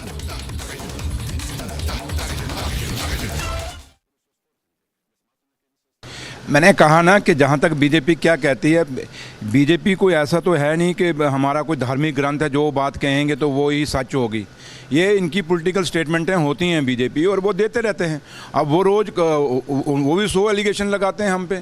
अब ये सियासत करनी है तो सियासत फिर आप court कचहरियों से नहीं सियासत होती। अगर आप किसी पे कोई इल्ज़ाम लगाते हैं तो फिर इल्ज़ाम को बर्दाश्त करने की भी आप लोग भी बर्दाश्त करने का मादा रखिए। हम लोग भी कितना कुछ इनकी बातों का बर्दाश्त करते हैं, लेकिन जब बीजेपी पे थोड़ी सी बात आए तो ये कोर्ट का सहारा लेते हैं। लेकिन जहाँ तक ताल्लुक है कि उमर साहब ने जो बात कही है, उमर साहब ऐसे बात कहते नहीं हैं, वो सोच समझ के कहते हैं। और जहाँ तक ताल्लुक है कि बीजेपी अब कोर्ट कचहरियों में जाना चाहती है तो वो उसका अपना उसकी अपनी मर्जी है। लेकिन जहाँ तक ताल्लुक है कि बीजेपी को भी सोचना होगा कि हम भी बिलो दी बेल्ट ना जाएं। पॉलिटिक्स का एक लेवल होता है, उसके कुछ एथिक्स होते हैं। और बीजेपी जब अपने आज ये जो कुछ हो रहा है पूरा जम्मू कश्मीर में, ये कौन लेके आया? बीजेपी के अपने लोग रोज़ सुबह उठते हैं। क्या उनकी बयानबाजी, उनकी लैंग्वेज देखिए, उनके जो वर्ड वो यूज़ करते हैं उमर साहब के लिए या बाकी लोगों के लिए, क्या ये शब्दावली ठीक है? क्या एलओपी ने कहा है सरकार गिर रही है। इसलिए मैंने कहा कि जब ये बात कहें तो वो सच है, जब हम कहें तो फिर इनको दर्द होती है। अब दर्द तो अब क्योंकि हम सच कहते हैं, ये झूठ पे हैं, तो झूठ पे ज़्यादा बंदा टिकता नहीं है, तो लिहाजा इनको जो बोलते हैं बोलने दीजिए। अब रोज़ एलओपी सब कहता है सरकार में, इस पर कितने बार हम कहा हम सरकार नहीं बनाएंगे, लेकिन एनसी टूट रही है, सरकार गिर रही है। ओ भैया, उनको को तोड़ लो यार, एलओपी साहब को कहो तोड़ ले यार, कब हम कितनी बार कह चुके हैं। वो रोज़ कहता है मेरे एमएलए मुफ्त आ रहे हैं, कभी कहता है पैसे के आ रहे हैं, कभी कहता है ऐसे आ रहे हैं। जो तू करना है कर लो भैया, हम कब एलओपी साहब को मना कर रहे हैं? एलओपी साहब को हम कोई हाथ जोड़ें, कोई मिन्नतें कर रहे हैं जनाब मत करो मत करो। हम तो एलओपी साहब को कहते हैं जो कल तोड़नी है आज तोड़े, हम भी पता लगे कौन टूटता है, ताकि कम से कम दोबारा इलेक्शन तो आएगा ना सरकार वो बनाएंगे, हमारी टूट जाएगी, फिर इलेक्शन आएगा ना, देखते हैं फिर कौन कौन जो टूटेगा कोई जीत के आता है क्या। All right, let's go across to Gursimran, who is joining us with all the latest updates in this matter. Now, there are allegations and there are counter-allegations, Gursimran, and there's a notice that has been given by the BJP, and they've said that if you fail to offer an apology, we'll file a defamation suit, and that will amount to 100 crore rupees. Over to you for all the latest in this story. See, 7 days time has been given by the Bharatiya Janata Party to Umar Abdullah to actually tender an unconditional apology, or they have to face a 100 crore defamation. Right now, we have with us the state president of the Bharatiya Janata Party, Sat Sharma, with me. Sir, मुझे ये बताइए किस तरह से अब रणनीति है, क्योंकि हमने देखा कि अब जो है लीगल नोटिस भेज दिया गया है उमर अब्दुल्ला को। ये कहा गया है कि 7 दिन में माफ़ी मांगे या फिर 100 करोड़ का मानहानि का दावा। देखिए, सीधे तौर पर कल भी मैंने आपके माध्यम से उनके ध्यान में लाया था कि उनको माफ़ी मांगनी चाहिए या उससे पहले नाम हमारे सामने सार्वजनिक करें। अगर वो नाम सार्वजनिक नहीं कर सकते तो वो माफ़ी मांगे, बगैर शर्त जो है वो माफ़ी मांगे। अगर वो माफ़ी नहीं मांगते तो उन्हें लीगल नोटिस दिया जाएगा। वो लीगल नोटिस हम लोगों ने दे दिया है, और आज मैं तो सीधे तौर पर अपने एडवोकेट्स के भी ध्यान में लाया है, जो बेस्ट पॉसिबल लीगल एक्शन उनके ऊपर हो सकता है होना चाहिए, क्योंकि हम लोग नहीं चाहते। देखिए, एक बड़े पद के ऊपर बैठना, अपने पद की गरिमा को मेंटेन नहीं करना, मैं तो चाहता था बड़ा नोटिस, बड़ी राशि उनके ऊपर डालता, लेकिन उनकी हैसियत के हिसाब से ही मैंने 100 करोड़ रुपया जो है उनके ऊपर क्लेम किया है। हालांकि जो नुकसान भारतीय जनता पार्टी का उन्होंने करने की कोशिश की है वो अमूल्य है। विश्व की सबसे बड़ी पॉलिटिकल पार्टी, जिस पॉलिटिकल पार्टी के प्रधानमंत्री जी के साथ पूरा विश्व जो है वो चल रहा है, उस पॉलिटिकल पार्टी की गरिमा को ख़त्म करने की, छवि को ख़राब करने की कोशिश जो है मुख्यमंत्री जी ने की है।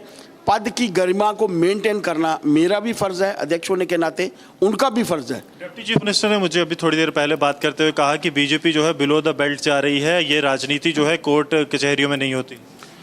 राजनीति कोर्ट कचहरियों में नहीं होती, क्या अभद्र भाषा से होती है?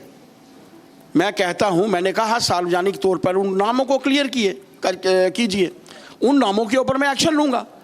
अपने तौर पर क्या भारतीय जनता पार्टी के अध्यक्ष ने, क्या सत शर्मा ने उनके साथ बातचीत की है? क्या हमारे एलओपी ने उनके साथ बातचीत की है? He should name the individual MLA also. अघोषित नाम कह के क्या वो अपने आप का बचाव कर रहे हैं? 2 वर्ष के अंतराल में 3 भी काम उनके माध्यम से नहीं हुए हैं।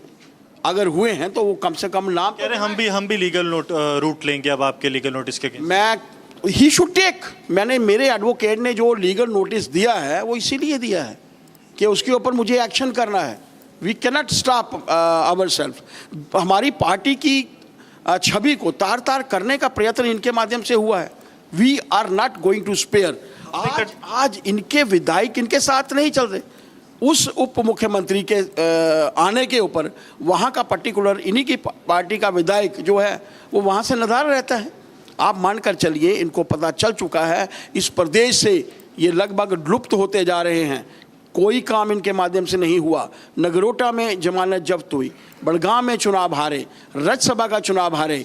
इतने चुनाव हारने के बाद वो जानते हैं वो जीतने की स्थिति में नहीं है, तो इसीलिए उनके माध्यम से अपशब्द, अबयान, ऐसे बयान। 19 तारीख आखिरी डेट है माफ़ी मांगने की। 20 को दिल्ली में बड़ा प्रदर्शन नेशनल कॉन्फ्रेंस ने रखा है। देखिए, डेमोक्रेटिक देश है, इनको हक है, हम रोक नहीं सकते। ये कल भी कर सकते थे, लेकिन क्यों इन्होंने 20 तारीख चुनी? इन्होंने 20 तारीख इसलिए चुनी कि हमारा देश कोई बड़े, हमारे जितने मेंबर पार्लियामेंट्स हैं, बड़े कम मेंबर पार्लियामेंट्स इनके माध्यम से चुनकर आए, यहाँ से नामित हुए हैं, लेकिन वो कार्य करने का समय होता है। उस कार्य को ख़राब करने का प्रयत्न वो कांग्रेस भी करती है, एक नेशनल कॉन्फ्रेंस भी आज जो है करने का प्रयत्न कर रही है, क्योंकि 20 तारीख को संसद लगेगी और संसद में वो लाइमलाइट में रहना चाहते हैं। मैं तो ये कहूँगा, देश के हित के बारे में सोचिए मुख्यमंत्री जी।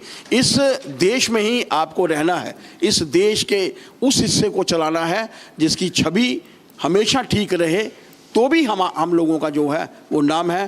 कोर्ट में वो भुगतेंगे तो हम भी उनके साथ हैं, खड़े हैं, उनके अगेंस्ट हम लोग खड़े रहेंगे, इसमें कोई दो राय नहीं। बहुत बहुत शुक्रिया sir. So this was the BJP State President Sat Sharma who was sharing the details that BJP has sent a legal notice and now they are looking forward for an apology from the Chief Minister of Jammu and Kashmir, Omar Abdullah. Yes, back to studios. All right, Goswami, thanks a lot and keep a track of all the developments. We'll come back to you as more details emerge. So this is Gursimran who is joining us from Jammu and Kashmir. All right, viewers, now let's move on to another big story that we are tracking. This is Maharashtra Minister Chandrakant Patil, who has said that NCP SP Chief Sharad Pawar is facing pressure from within his own political party to take a political decision. That is either by joining NDA or align with a larger opposition party.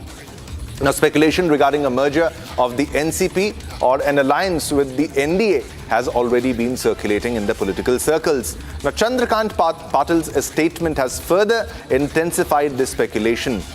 Now, this is getting big. What exactly is happening? We are tracking all the developments in this case because Chandrakant Patil has hinted towards the pressure that is being faced by NCP SP Chief Sharad Pawar.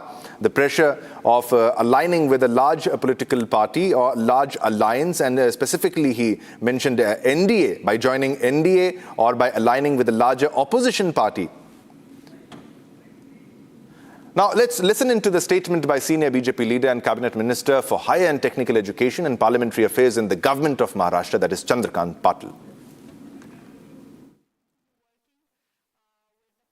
तुम्हाला सध्या विषय नाही. तुम्ही रोज स्टोऱ्या तयार करता, त्या स्टोऱ्यांवर सकाळी एकाला विचारता, बरोबर ऑपोजिशनच्या दुसऱ्याला विचारता. आज तरी असं मला काही हे नक्की आहे. आता एक विश्लेषक म्हणून म्हणायचं, नेता म्हणून मी माझी भूमिका ठरवलेली आहे.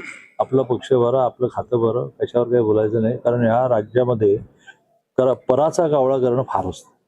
पण आता एक विश्लेषक म्हणून असं म्हणेल की आता पवार साहेबांना त्यांच्या तब्येतीची आणि वयाची जी स्थिती आहे ते काहीतरी निर्णय करावा लागेल. हे त्यांच्या लोकांचं प्रेशर आहे. मग तुम्ही काहीतरी निर्णय करा. अजून 3 वर्ष 2.5 वर्ष आहेत लोकसभेला, 3 वर्ष आहेत विधानसभेला, केंद्रात त्यांचं सरकार आहे, राज्यात त्यांचं सरकार आहे. पण तुम्ही हे म्हणा की नाही नाही सगळं ठीक आहे पण आपल्याला विरोधी पक्षाचं राहायचं आहे, तर मग विरोधी पक्षातला मोठा गट गाठूया, असं त्यांच्या लोकांचं प्रेशर असणं स्वाभाविक आहे. त्यांचा प्रेफरन्स फक्त शिंदे गट आणि भाजप एवढाच विचारून सांगतो. All right, Revati is live with us with all the latest details in this matter. Now, this is a very serious comment, Revati, which has been made by somebody who's part of the cabinet in Maharashtra government, that is Chandrakant Patil, that we are talking about. What exactly does he mean by saying that he has pressure from within the party? Over to you for all the latest updates in this story.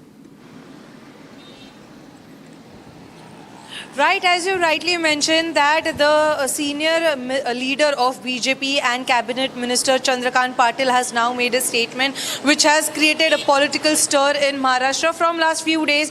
We are very much closely following this, and also a few days ago from specifically from NCP SP party, we can see that the stance related the NDA government or specifically CM or the PM of the nation, the stance has been very much blunt. And now, as mentioned by Chandrakant Patil, that considering Sharad Pawar's age and also the condition in his party, the pressure is rising. And also a few days back on Republic, we exclusively saw that there is a high possibility of NCP SP splitting up, and also this comes a day before just this particular statement made by the cabinet minister. So yes, there are some movements going on, and also in the near future, it shouldn't be a shock for anyone if we see the biggest political turmoil once again in Maharashtra when the NCP SP will be split and will be joining hands. Also, as mentioned by the minister Chandrakant Patil, we can see that yes, the pressure is rising because Sharad Pawar wants to stabilize his particular party because Supriya Sule has her all attention in the center. So considering the situation in Maharashtra, he needs someone, his party to be led. And also we shouldn't be forgetting the fact that before the accident of late Deputy Chief Minister Ajit Pawar, there were talks about the merger between the two NCPs. So as I mentioned earlier, it shouldn't be a shock for anyone if the NCP is splitting or joining hands with NDA or the India Alliance. Over to you. All right, thanks a lot for all the updates in this story. Keep a track of all the developments. We'll come back to you as more details emerge. All right, viewers, we have another big breaking news development that we are tracking. Let's go across to that breaking news that we are getting this time from Karnataka. And this is about a birthday celebration in Karnataka, which has sparked a major political controversy after photos and videos from the event went viral on social media. Now, this is about a history sheeter called Rowdy Sheeter Das. Rowdy Sheeter Das, also known as Kingmaker Das, was seen celebrating with BJP MLA SR Vishwanath and several BJP leaders. Now, the birthday celebration was held in Alur. Now, the MLA was seen cutting the cake and extending birthday wishes to Das. Now, Das is a rowdy sheeter registered at Yalahanka Chikkalakala police station and is facing allegations related to land grabbing in Yalahanka, Neelamangala and Dasarahalli areas.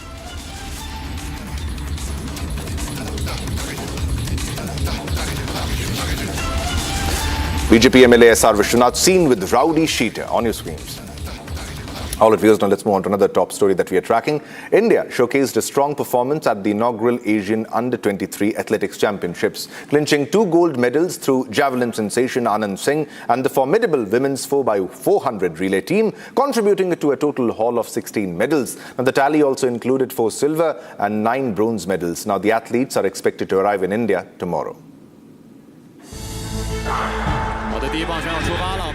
India has finished 4th in the inaugural edition of the Asian Under-23 Athletics Championships 2026 held in China. Nearly 50 Indian athletes participated in the event, bagging a total of 16 medals across track and field events.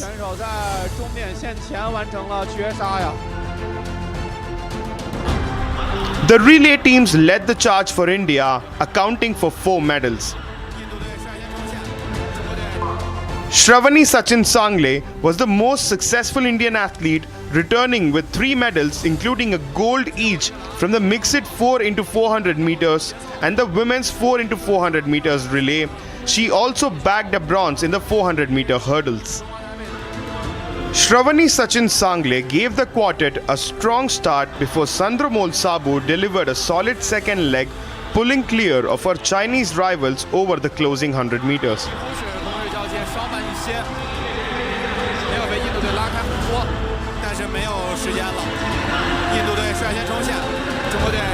Pravalika Narimala and Nafiza Khatun then protected India's advantage to complete a commanding victory.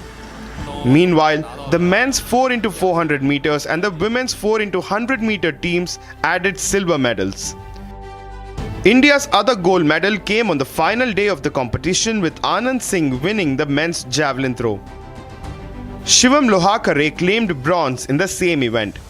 Meanwhile, Bhopal athlete Shakil also bagged a bronze medal in the men's 800-meter event. Delivering an outstanding performance against some of Asia's finest middle distance runners, Shakil clocked an impressive 1 minute 48 seconds to secure a podium finish. The young Indian athletes have stamped their mark on the inaugural edition of the Asian Games Under-23 Championship. All right, viewers, now let's move on to another big breaking news development that we are getting, and this is government convenes all-party meeting ahead of the monsoon session of the parliament. Now, the government has convened an all-party meeting on July 19th, a day ahead of the commencement of the monsoon session of the parliament, with the government expected to outline its legislative agenda and the opposition parties likely to spell out the issues they intend to raise during the session. Now, the all-party meeting held ahead of every parliament session would begin at 11 a.m. As per the officials, now the government has a heavy legislative agenda and several significant bills are expected to be taken up during the session. Now the session is expected to be tumultuous, with some opposition parties having seen rifts and splits in the recent weeks. Many parties have seen rifts and splits in the recent weeks, and this is another development, which is the all-party meeting which has been convened by the government in this case, and this is ahead of the monsoon session of the parliament.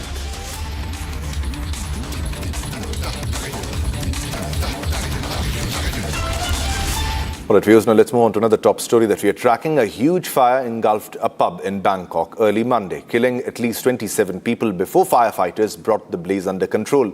Now, as per officials, this is the statement, the number of casualties is 27. Now, Thai Prime Minister Anutin also visited the site with rows of bodies laid out at the scene as police and emergency crews worked around him. Now, footage shared online by first responders showed a huge blaze raging and smoke pouring from the front door of the Na Lat Prao pub in the northern part of the Thai capital, with people trying to flee as thick black smoke billowed into the sky.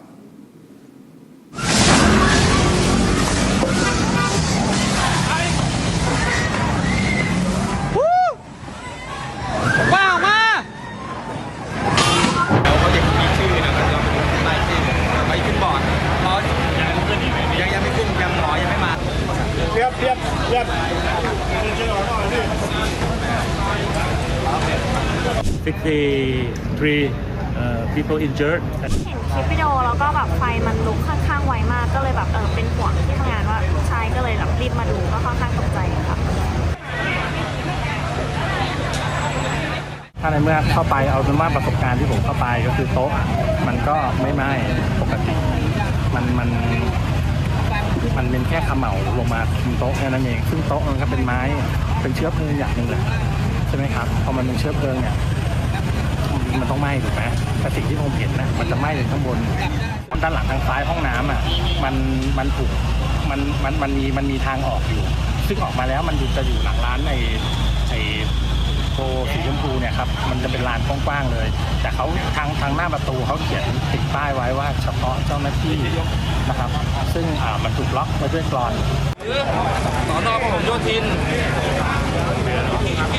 แล้วท่านจะทราบรุ่นน้องที่เป็นนักร้องอะค่ะแล้วก็มีนักดนตรีหลายคนเลยค่ะที่ตอนแรกสูญหายค่ะเพราะว่าทราบตอนแรกก็คือติดต่อใครไม่ได้เลยรู้แค่ว่าไฟไหม้แล้วรู้ว่าเพื่อนเล่นอยู่ที่นี่ก็เลยพยายามติดต่อเพื่อนๆที่อยู่ที่นี่ค่ะทีนี้จากคำบอกเล่าที่อยู่ข้างในก็คือว่าตอนไฟมันขึ้นมันมืดหมดเลยค่ะไฟดับหมดเลยแล้วก็มีแต่ควันเนี่ยก็คือมันก็มองหากันไม่เจออะไรเงี้ยไม่มันเป็นคนนักร้องเลยมันกำลังขึ้นร้องเลย I asked one musician that happened to be on the stage when the incident took place. He said that there was a fire at the cutout switch, and after that thing happened very quickly, and there was blasting, and everybody tried to flee themselves from the smokes and the flame. So many of them were not able to make their way out because they went to the back of the building, tried to hide themselves away from the smokes and flames in the toilet, and that's where we found most of the bodies. Right now, we have been able to bring the deceased bodies out. There are already 27 bodies. The rest were sent to hospitals already, and we are still checking their conditions.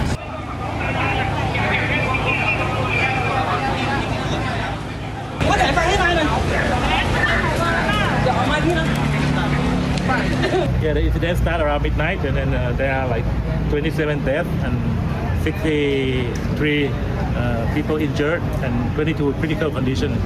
ก็ว่ารายงานว่าอย่างนั้นนะก็คงไม่อยู่ในนั้นนะครับ เข้าใจว่าไฟมันติดเร็วแล้วก็ไปตามThe source, the cause of the fire is still under investigation by the police department. But I think the fire brigade arrived within 5 minutes from the notification. But the fire already spread quickly and lot of smoke and flame. So I think we have to investigate what is the really cause of the casualties.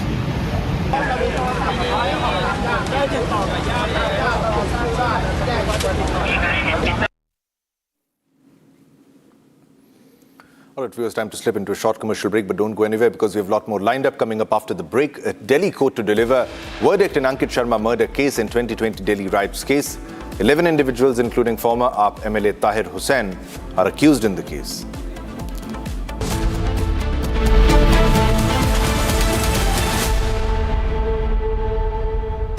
Pure suji pasta उबालो मिलाओ और खाओ 8 minute में तैयार। क्या taste है सबका राजा pure masala. AU savings account में मिलते हैं amazing benefits, paperless banking and higher interest, वो भी हर महीने। Money money money money every month. सोच बदलो और बैंक भी। चमकी चाट से क्या बना है? सैंडविच लस्सी और छाछ हर घूंट में चमकी चाट, ड्राई फ्रूट और दही बड़े। चमकी चाट से स्वाद बढ़े। असली स्वाद सिर्फ चंकी चाट।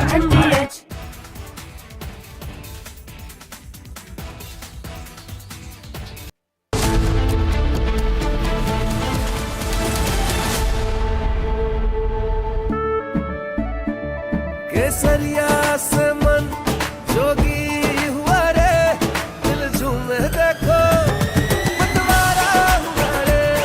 केसरिया से मन जोगी हुआ। हर पल मनाओ केसरी त्योहार। विमल, बोलो जुबान केसरी। थोड़े में ज्यादा स्वाद, यही तो है इसकी खास बात। वाओ मामा, क्या स्वाद है। अरे मेरे राजा, सबका राजा pure masala.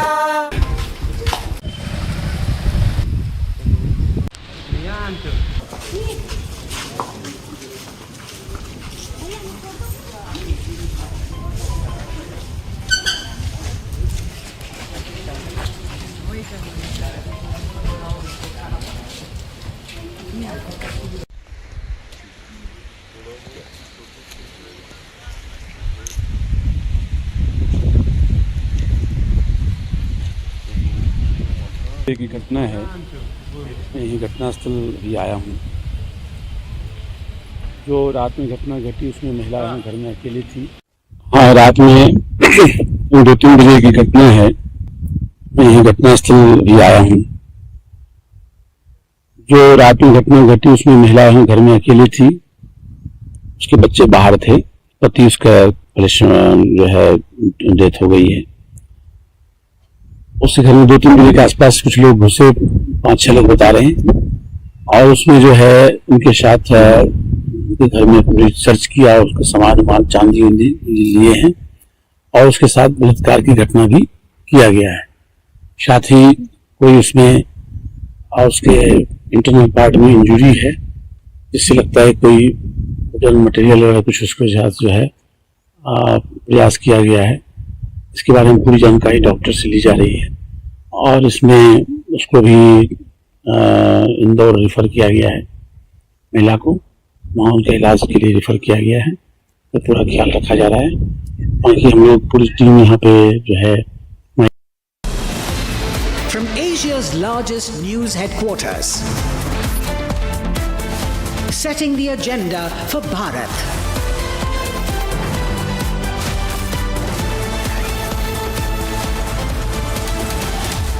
You're watching Republic.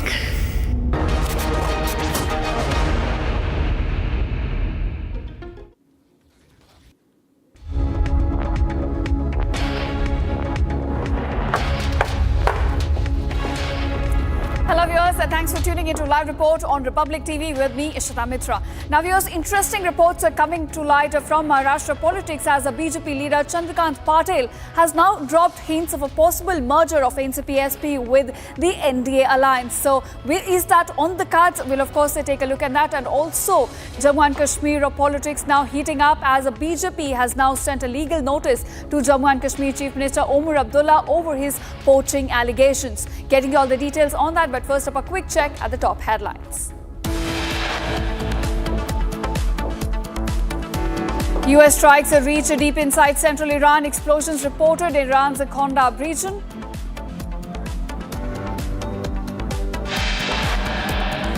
Iran says it targeted US-linked bases in Bahrain, Kuwait and Jordan, claiming strikes on Sheikh Issa Air Base and 2 Kuwaiti air bases. Delhi court to deliver verdict in Ankit Sharma murder case in 2020 Delhi riots. 11 individuals, including former AAP MLA Tahir Hussain, among the accused. BRS Congress clash over Revant Reddy's blunt remarks against BRS leaders. Party now demands unconditional apology. BJP sends legal notice to Jammu and Kashmir Chief Minister Omar Abdullah over his poaching allegations.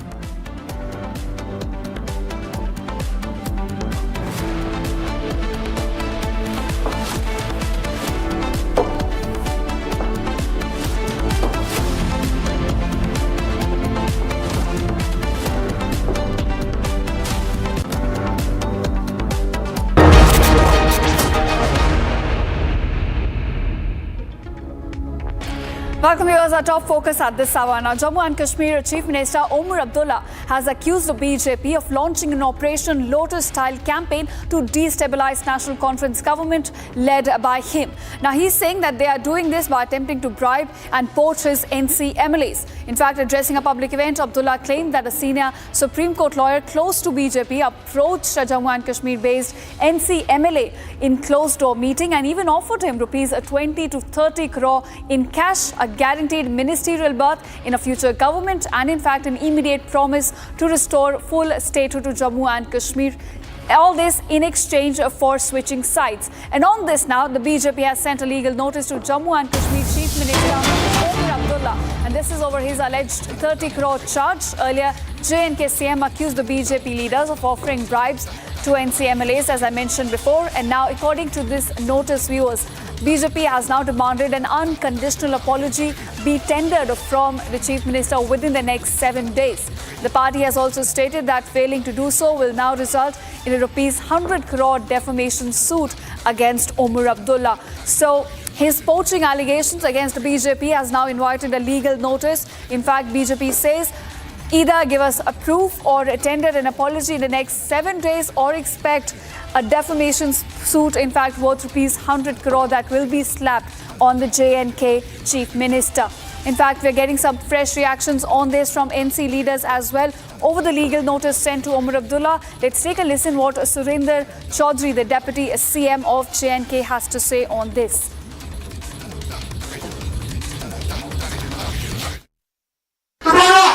National conference को तोड़ने की कोशिश की जा रही है और आज जहां के पैसों की लालच नहीं चली, जहां के मिनिस्ट्रियों की लालच नहीं चली, वहां आप बंद कमरे में मेरे एमएलए को कह रहे हो आओ हमारे साथ, आप जब आओगे तो हम आपको रियासत देंगे। अल्लाह गवाह है, अगर मेरे जम्मू के एक एमएलए ने मुझे कमरे में आके ये बात नहीं कही हो, सुप्रीम कोर्ट का बीजेपी का एक ओहदेदार, सुप्रीम कोर्ट का वकील, बीजेपी का ओहदेदार मेरे एक जम्मू के एमएलए को बंद कमरे में कहता है हम 20 से 30 करोड़ एक मिनिस्ट्री और रियासत का दर्जा, आप हमारे साथ चलो। उनको लगता है कि इन लोगों का ईमान इतना सस्ता है। देखिए यहां स्टेज पे एक भी आप आपको नजर नहीं आएगा। जो 20 करोड़ में क्या 100 करोड़ में अपनी हमारी बात देखने के लिए तैयार है।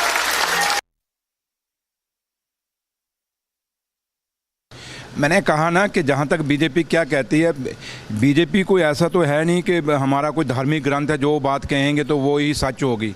ये इनकी पॉलिटिकल स्टेटमेंटें होती हैं बीजेपी, और वो देते रहते हैं। अब वो रोज़ वो भी 100 एलिगेशन लगाते हैं हम पे। अब ये सियासत करनी है तो सियासत फिर आप कोर्ट कचहरियों से नहीं सियासत होती। अगर आप किसी पे कोई इल्ज़ाम लगाते हैं तो फिर इल्ज़ाम को बर्दाश्त करने की भी आप लोग भी बर्दाश्त करने का मादा रखिए। हम लोग भी कितना कुछ इनकी बातों का बर्दाश्त करते हैं, लेकिन अब जब बीजेपी पे थोड़ी सी बात आए तो ये कोर्ट का सहारा लेते हैं। लेकिन जहाँ तक ताल्लुक है कि उमर साहब ने जो बात कही है, उमर साहब ऐसे बात कहते नहीं हैं, वो सोच समझ के कहते हैं। और जहाँ तक ताल्लुक है कि बीजेपी अब कोर्ट कचहरियों में जाना चाहती है तो वो उसकी अपनी मर्जी है। लेकिन जहाँ तक ताल्लुक है कि बीजेपी को भी सोचना होगा कि हम भी बिलो द बेल्ट ना जाएं। पॉलिटिक्स का एक लेवल होता है, उसके कुछ एथिक्स होते हैं। और बीजेपी जब अपने आज ये जो कुछ हो रहा है पूरा जम्मू कश्मीर में, ये कौन लेके आया? बीजेपी के अपने लोग रोज़ सुबह उठते हैं। क्या उनकी बयानबाजी, उनकी लैंग्वेज देखिए, उनके जो वर्ड वो यूज़ करते हैं उमर साहब के लिए या बाकी लोगों के लिए, क्या ये शब्दावली ठीक है? क्या एलओपी ने कहा है सरकार गिर रही है। इसलिए मैंने कहा कि जब ये बात कहें तो वो सच है, जब हम कहें तो फिर इनको दर्द होती है।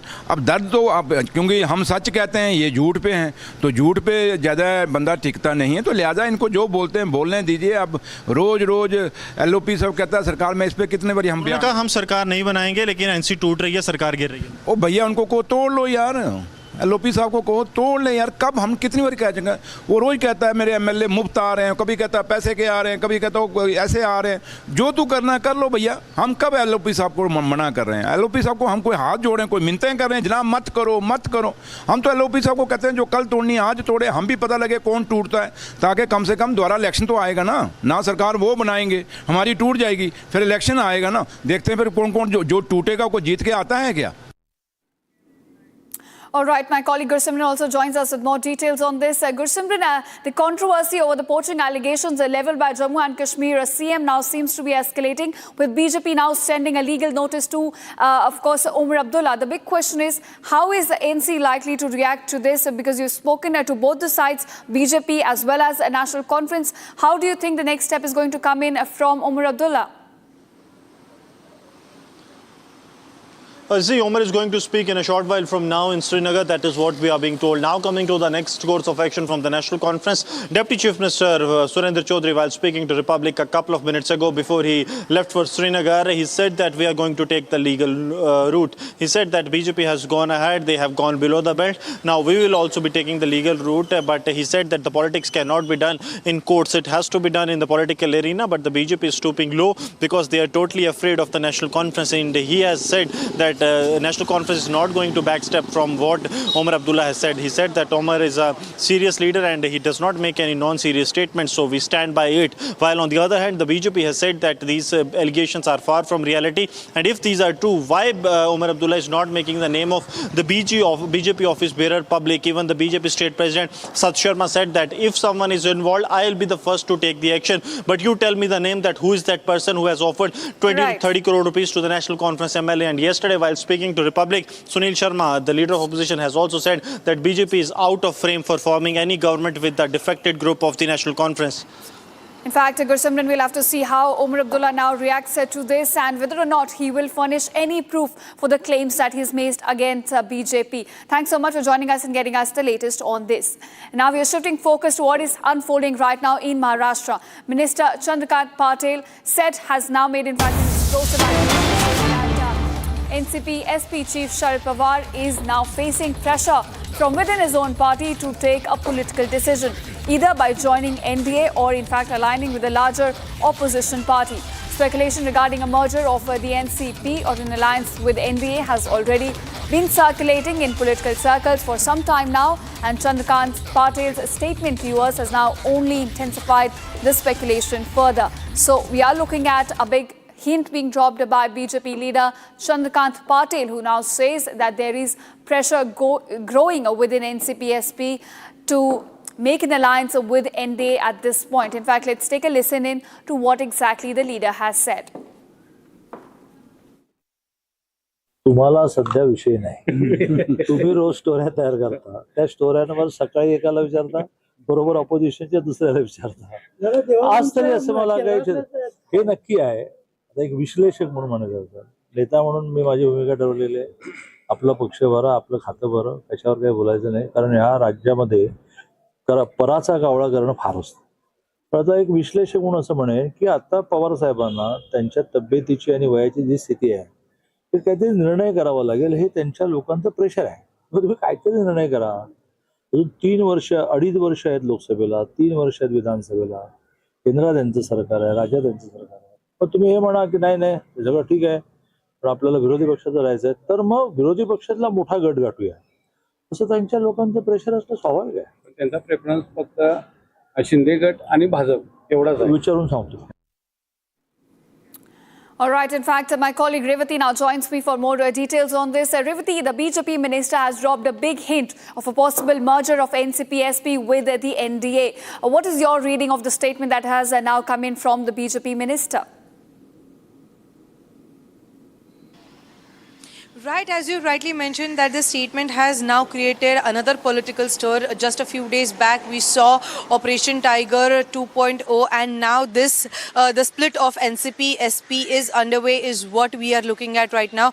Also, a few days back on Republic, we exclusively saw that there are talks about NCP-SP splitting up, and out of 8 MPs, 5 MPs are ready to join hands. But as of now, the picture isn't clear whether they will be joining hands with NDA or the India Alliance. But yes, there's the biggest political turmoil in Maharashtra in the upcoming days. Also, if we currently look at the stance of the NCP-SP leaders about the current government or PM Modi, that has been little blunt. Also, they have been backing up PM Modi, and also they are all praises for CM Devendra Fadnavis. Not only that, but also Sharad Pawar met Eknath Shinde in his cabin at the Vidhan Bhavan, where there was a crucial high-level meeting. So now in the upcoming days, it shouldn't be a shock for everyone if NCP-SP join hands with NDA or India Alliance. Over to you. In fact, Revati, as you mentioned, there was a meeting that took place of Sharad Pawar, who heads NCP-SP, with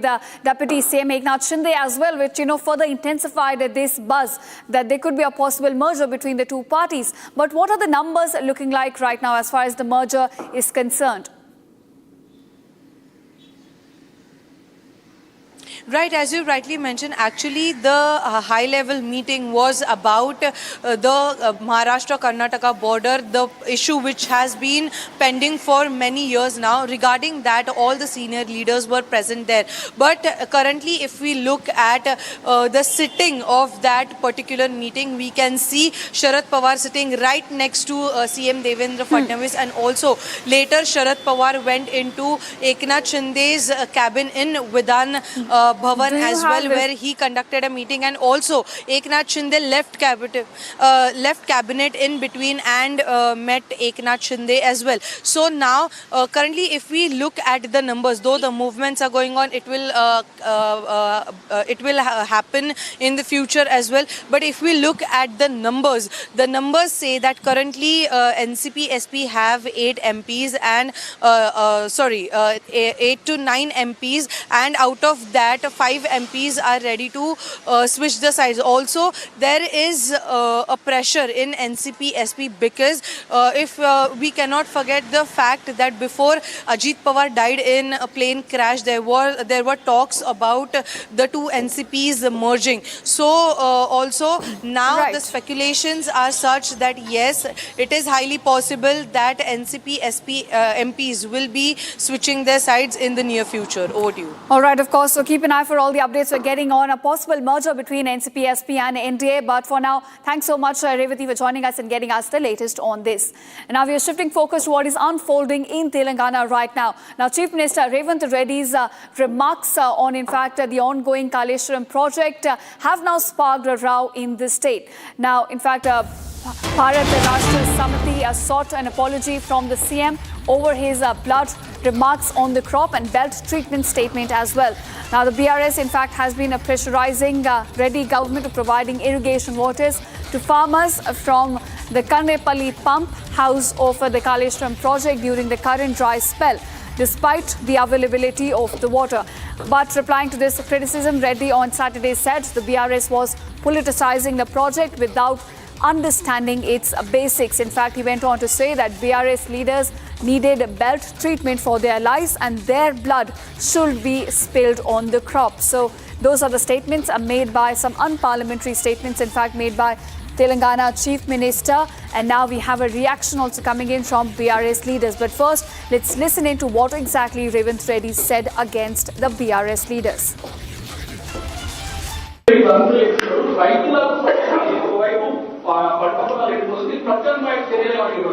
ఏమున్నది వీళ్ళని కోసి రక్తం జల్లితే పంటల మీద అదే పండు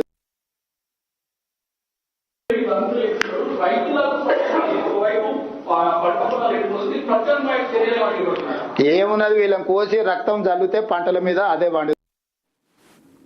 All right. In fact, my colleague Aishwarya also joins with more details on this. Aishwarya, a big controversy coming to light from Telangana over the Chief Minister's blunt remarks against BRS leaders. Now, at the moment, BRS leaders are demanding an unconditional apology. Any reaction that is coming in from a Chief Minister on this now? Until now, Revanth Reddy is yet to react on his remarks that he has given. However, what we are listening is that there is no remorse from the Congress government as well as Chief Minister Revanth Reddy's comments, because what BRS is claiming is that these comments made by Revanth Reddy or the Congress leaders is a repeated remark, repeated foul play that is coming into play, coming into action from Revanth Reddy, because earlier as well he had made some very derogatory comments against KCR, against KTR, and even went on to even say that he will hang KCR for the corruption he has done. And yesterday, he said that KTR and Harish Raw's blood should be spilled for the crops instead of water. When asked a simple question, what will be the alternative source for water purposes for the irrigation? Because what Congress is claiming is that the Kaleshwaram project, the National Dam, the Medigada Dam, all of these are made out of corruption. It's built on corruption money, and that is the reason they are not in a very proper inside the security the conditions that are prescribed for dams, and that is the reason they are not able to open the pump the water from these dams for the farmers, and that is the reason we are facing such drought-like situation, and the farmers are suffering lack of water problems. But however, when a journalist questioned Revanth Reddy, saying that you are claiming that the Medigada pump water dam is not in a working condition and the water cannot be pumped out for the farmers' use, what is the solution that Chief Minister Revanth Reddy and the Congress government is thinking of? He just said that the BRS, KTR and Harish Raw wrists will be cut and their blood will be used to grow the crops. So the BRS is reacting very strongly on the statement, saying that the politics are on one end, but attacking on a personal level, making such comments against their leaders, as well as promoting violence, is something that they should not go well with the public as well. And this is not becoming, he does not deserve to be a chief minister, is what the BRS is also claiming. Earlier also, when we saw several BRS leaders reacting to this, saying that Congress is promoting violence in the name of governance, and even Chief Minister in his position, he's promoting violence, and that is that is uncalled for, and it is not and it is a very unbecoming of the CM. They are demanding for an apology from Revanth Reddy and the Congress government, and saying that they are only fighting as a principal opposition and only vocalizing the problems faced by the farmers and bringing it to the notice of the Chief Minister.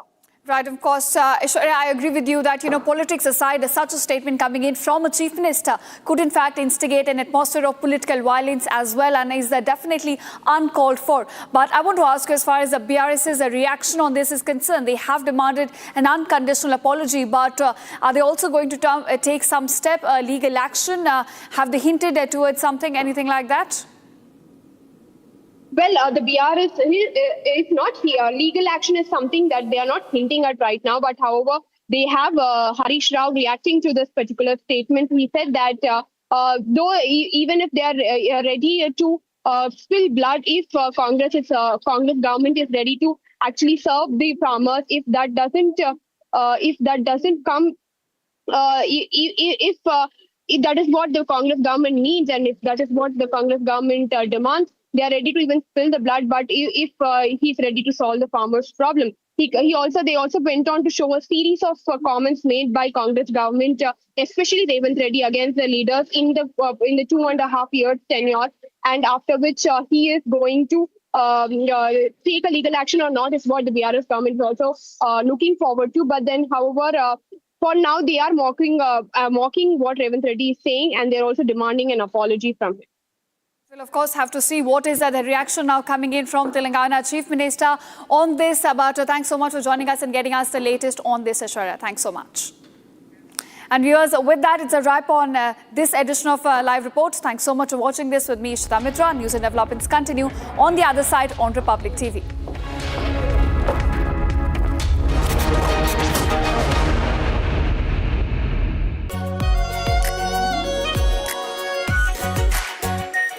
Our Pure Shahi Paneer Masala. Delicious, healthy, every day. 13,000 placements last year. At Amity, we are committed to nurturing passionate, hardworking and proactive professionals. चमकी चाट से क्या बना है? Sandwich, लस्सी और छाछ।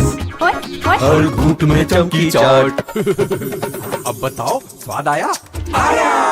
असली स्वाद सिर्फ चमकी चाट। केसरिया से मन जोगी हुआ रे, दिल झूमे देखो मतवारा हुआ रे, केसरिया से मन जोगी हुआ। हर पल मनाओ केसरी त्योहार। विमल, बोलो जुबान केसरी। आर प्योर सूजी पास्ता उबालो, मिलाओ और खाओ। 8 मिनट में तैयार। क्या टेस्ट है सबका राजा, आर प्योर मसाला।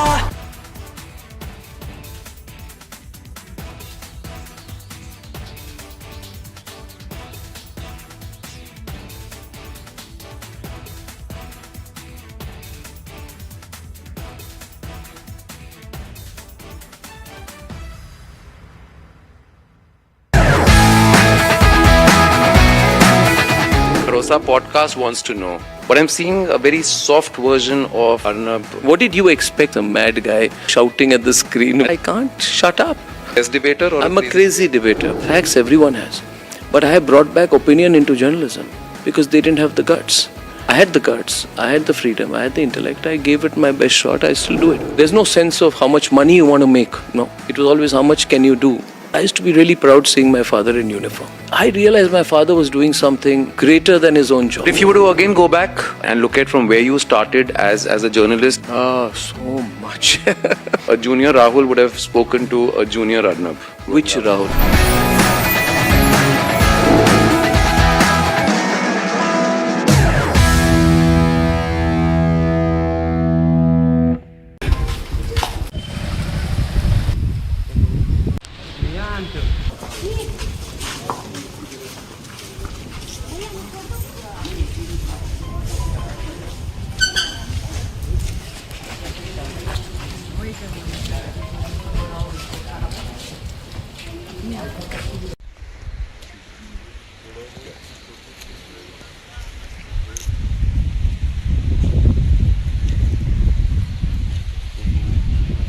की घटना है, यही घटनास्थल भी आया हूँ।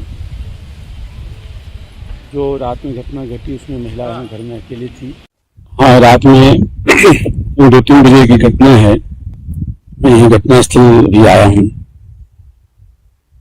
जो रात में घटना घटी उसमें महिला घर में अकेली थी, उसके बच्चे बाहर थे, पति उसका जो है डेथ हो गई है।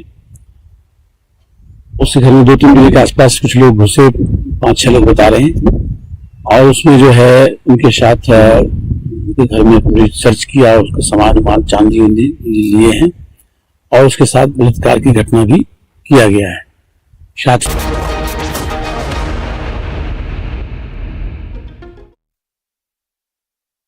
चमकी चाट से क्या बना है? सैंडविच, लस्सी और छाछ। हर घूंट में चमकी चाट। अब बताओ, स्वाद आया? आया। असली स्वाद सिर्फ चमकी चाट। केसरिया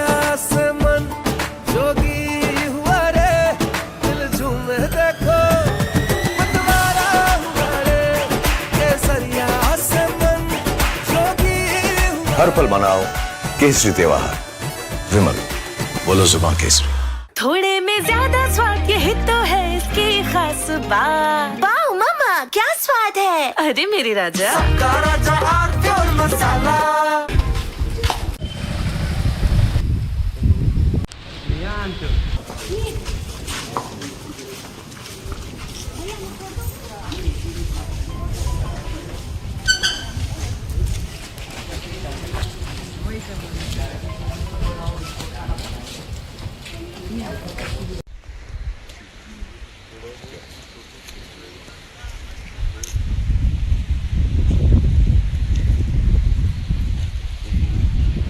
की घटना है, मैं यही घटनास्थल भी आया हूँ।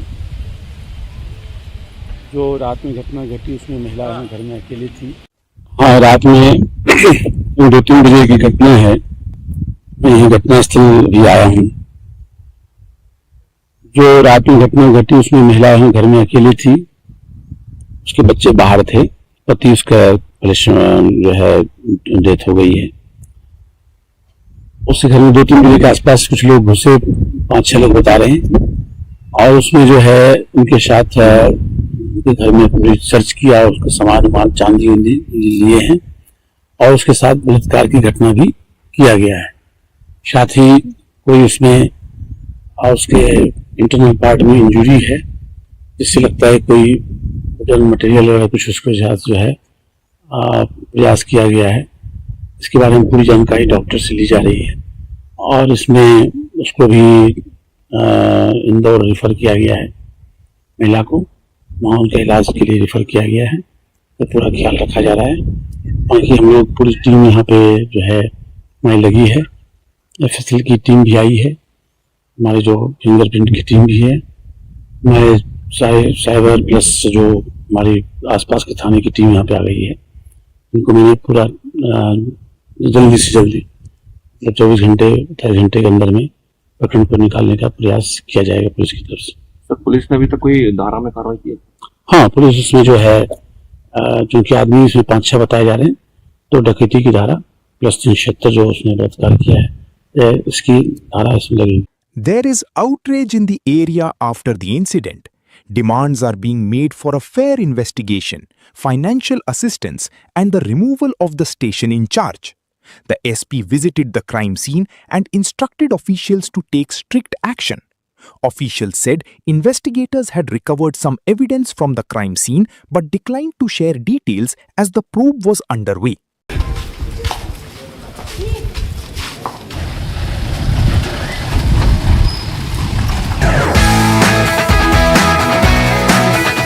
Rosa podcast wants to know, but I'm seeing a very soft version.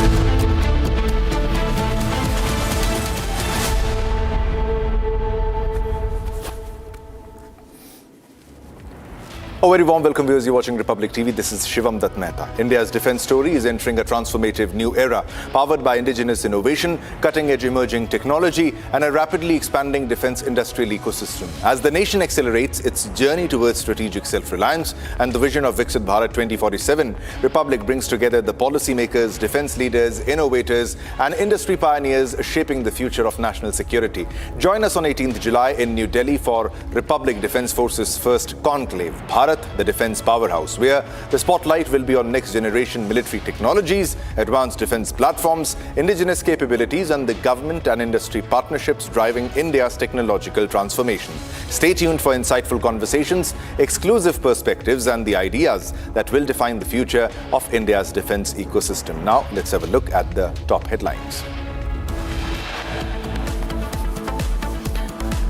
And India shines in the inaugural edition of the Asian Under-23 Athletics Championships 2026 held in China.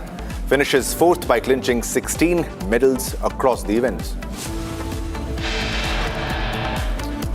US strikes reach deep inside central Iran. Explosions reported in Iran's Condemns region. HIMARS launches reported across the Gulf. Iran says it targeted US-linked bases in Bahrain, Kuwait and Jordan, claiming strikes on Sheikh Issa Air Base, 2 Kuwaiti air bases.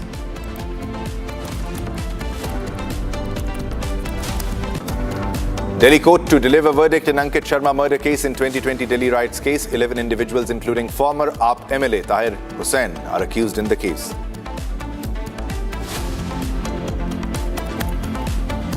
BRS Congress clash over Revant Reddy's blood remark against BRS. Party demands unconditional apology.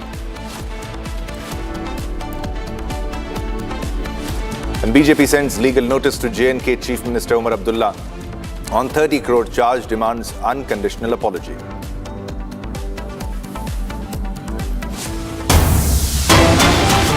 All right, viewers, we're getting another big breaking news development coming in from the West Asian conflict, and this is yet again from Bahrain.